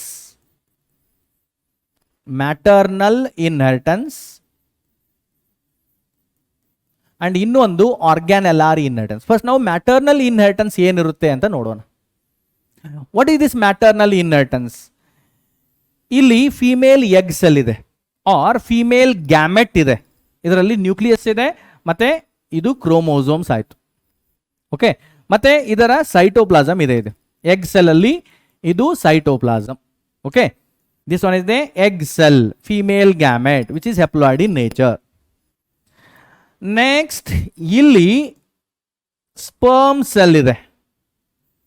ಓಕೆ, ದೆನ್ ಮತ್ತೆ ಸ್ಪರ್ಮ್ ಸೆಲ್ ನ್ಯೂಕ್ಲಿಯಸ್ ಇದೆ, ಅದರಲ್ಲೂ ಕೂಡ ಕ್ರೋಮೋಸೋಮ್ಸ್ ಇದೆ. ಇಲ್ಲಿ ಇದು ಕ್ರೋಮೋಸೋಮ್ಸ್, ಅದರದ ಸೈಟೋಪ್ಲಾಸಮ್ ಕೂಡ ಇಲ್ಲಿದೆ. ಈ ಎರಡೂದರ ಮಧ್ಯ ಫ್ಯೂಷನ್ ಆಗುತ್ತೆ, that is a syngamy. Fertilisation ಆಗ್ತಾ ಇದೆ, ಎರಡು ಫ್ಯೂಸ್ ಆಗ್ತವೆ. ಇದು sperm cell a male gamete, ಇದು ಕೂಡ ಹೆಪ್ಲಾಯ್ಡ್ ಇದೆ. ಎರಡು ಫ್ಯೂಸ್ ಆದಮೇಲೆ ಇಲ್ಲಿ ಒಂದು ಹೊಸ ಸೆಲ್ ರೆಡಿ ಆಗುತ್ತೆ, that is A zygote develop ಆಗುತ್ತೆ. ಝೈಗೋಟ್ ಅಲ್ಲಿ ಇಲ್ಲಿ ನ್ಯೂಕ್ಲಿಯಸ್ ಇದೆ, ಈ ನ್ಯೂಕ್ಲಿಯಸ್ ಎರಡು ಫ್ಯೂಸ್ ಆಯ್ತು, ದಟ್ ಇಸ್ ಅಂಫಿಮಿಕ್ಸಿಸ್ ಅಂತ ಹೇಳ್ತೀವಿ. ಅದರ ಜೊತೆಗೆ ಏನಾಗಿದೆ ನೋಡಿ, ಇಲ್ಲಿ ಎಗ್ ಸೆಲ್ದು ಕ್ರೋಮೋಸೋಮು ಇದೆ, ಅದ್ರ ಜೊತೆಗೆ ಸ್ಪರ್ಮ್ ಕ್ರೋಮೋಸೋಮ್ ಕೂಡ ಇದ್ರ ಒಳಗಡೆ ಬಂದಿದೆ. ಅಂದರೆ ನ್ಯೂಕ್ಲಿಯರ್ ಫ್ಯೂಷನ್ ಆಯಿತು. ಬಟ್ ಸೈಟೋಪ್ಲಾಸಮ್ ಯಾವ್ದ್ರದ್ದು ಇನ್ಹೆರಿಟ್ ಆಗುತ್ತೆ? ಸ್ಪರ್ಮ್ ಸೆಲ್ ಸೈಟೋಪ್ಲಾಸಮ್ ಇನ್ಹೆರಿಟ್ ಆಗೋದಿಲ್ಲ. ಇಲ್ಲಿ ಬಂದಿರೋ ಸೈಟೋಪ್ಲಾಸಮ್ ಎಲ್ಲವೂ ಕೂಡ ಎಗ್ ಸೆಲ್ ಇಂದನೇ ಬಂದಿರುತ್ತೆ. ಮದರ್ ಸೈಟೋಪ್ಲಾಸಮ್, ಮ್ಯಾಟರ್ನಲ್ ಸೈಟೋಪ್ಲಾಸಮೇ ಬಂದಿರುತ್ತೆ. ಸೊ ಅಂದ್ರೆ ಏನಾಗ್ತಾ ಇದೆ, ಸೈಟೋಪ್ಲಾಸಮ್ ಅಲ್ಲೂ ಕೆಲವೊಂದು ಜೀನ್ ಇರ್ತಾವಲ್ಲ, ಅವು ಇನ್ಹೆರಿಟ್ ಆಗ್ತಾ ಇದೆ from the maternal side only, not from paternal side. So therefore that we can see ಇದೆ ಮ್ಯಾಟರ್ನಲ್ ಇನ್ಹೆರಿಟೆನ್ಸ್ ಅಂತ ಕರಿತೀವಿ. ಇದಕ್ಕೆ ಒಂದು ಬೆಸ್ಟ್ ಎಕ್ಸಾಂಪಲ್ ಇದೆ. Maternal characters, maternal genes inherit ಆಗೋದ್ರಿಂದ ಒಂದು ಕ್ಯಾರೆಕ್ಟರ್ ಕಂಟ್ರೋಲ್ ಆಗ್ತಾ ಇದೆ. Best example is coiling of shell. Coiling of shell in snail, ಬಸವನ ಹುಳ ಅಂತ ಕರಿತೀವಿ. ಸ್ನೇಲ್ ಸೈಂಟಿಫಿಕ್ ನೇಮ್ ಇದೆ ಲಿಮ್ನಿಯಾ ಪೆರೆಗ್ರಾ. ಲಿಮ್ನಿಯಾ ಪೆರೆಗ್ರಾ. ಓಕೆ, ಅದರ ಸೆಲ್ ಇದೆಯಲ್ಲ, ಅದರ coiling depends on maternal inheritance. ಯಾವ ರೀತಿ ಇದೆ ನೋಡಿ, ಇಲ್ಲಿ ಇಮೇಜ್ ಇದೆ. ಒಂದು ಡೆಕ್ಸ್ಟ್ರಲ್ ರೊಟೇಷನ್ ತೋರಿಸ್ತಾ ಇದೆ. ಇದು ಡೆಕ್ಸ್ಟ್ರಲ್ ರೊಟೇಷನ್. ಡೆಕ್ಸ್ಟ್ರಲ್ ರೊಟೇಷನ್ ಅಂದ್ರೆ ಏನು? Clock wise. ಇದು ಸೆಲ್ ಇದೆಯಲ್ಲ, ಎರಡು ತರದ ರೊಟೇಷನ್ ತೋರಿಸ್ತಾ ಇದೆ. ಒಂದು ಕ್ಲಾಕ್ ವೈಸ್ ರೊಟೇಷನ್ ತೋರಿಸ್ತಿರುತ್ತೆ, depends on what kind of gene they have.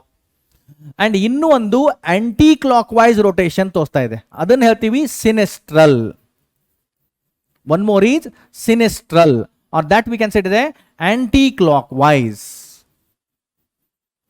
Aunty clock wise rotation ಅಂತ ತೋರಿಸ್ತಾ ಇದ್ವಿ. ಈ ರೀತಿ ಆಗ್ತಾ ಇದೆ. ಸೊ ಇದು ಮ್ಯಾಟರ್ನಲ್ ಇನ್ಹೆರಿಟೆನ್ಸ್ ಆಯಿತು. ನೆಕ್ಸ್ಟ್ ಇನ್ನೂ ಒಂದು second type, that is a organelle inheritance.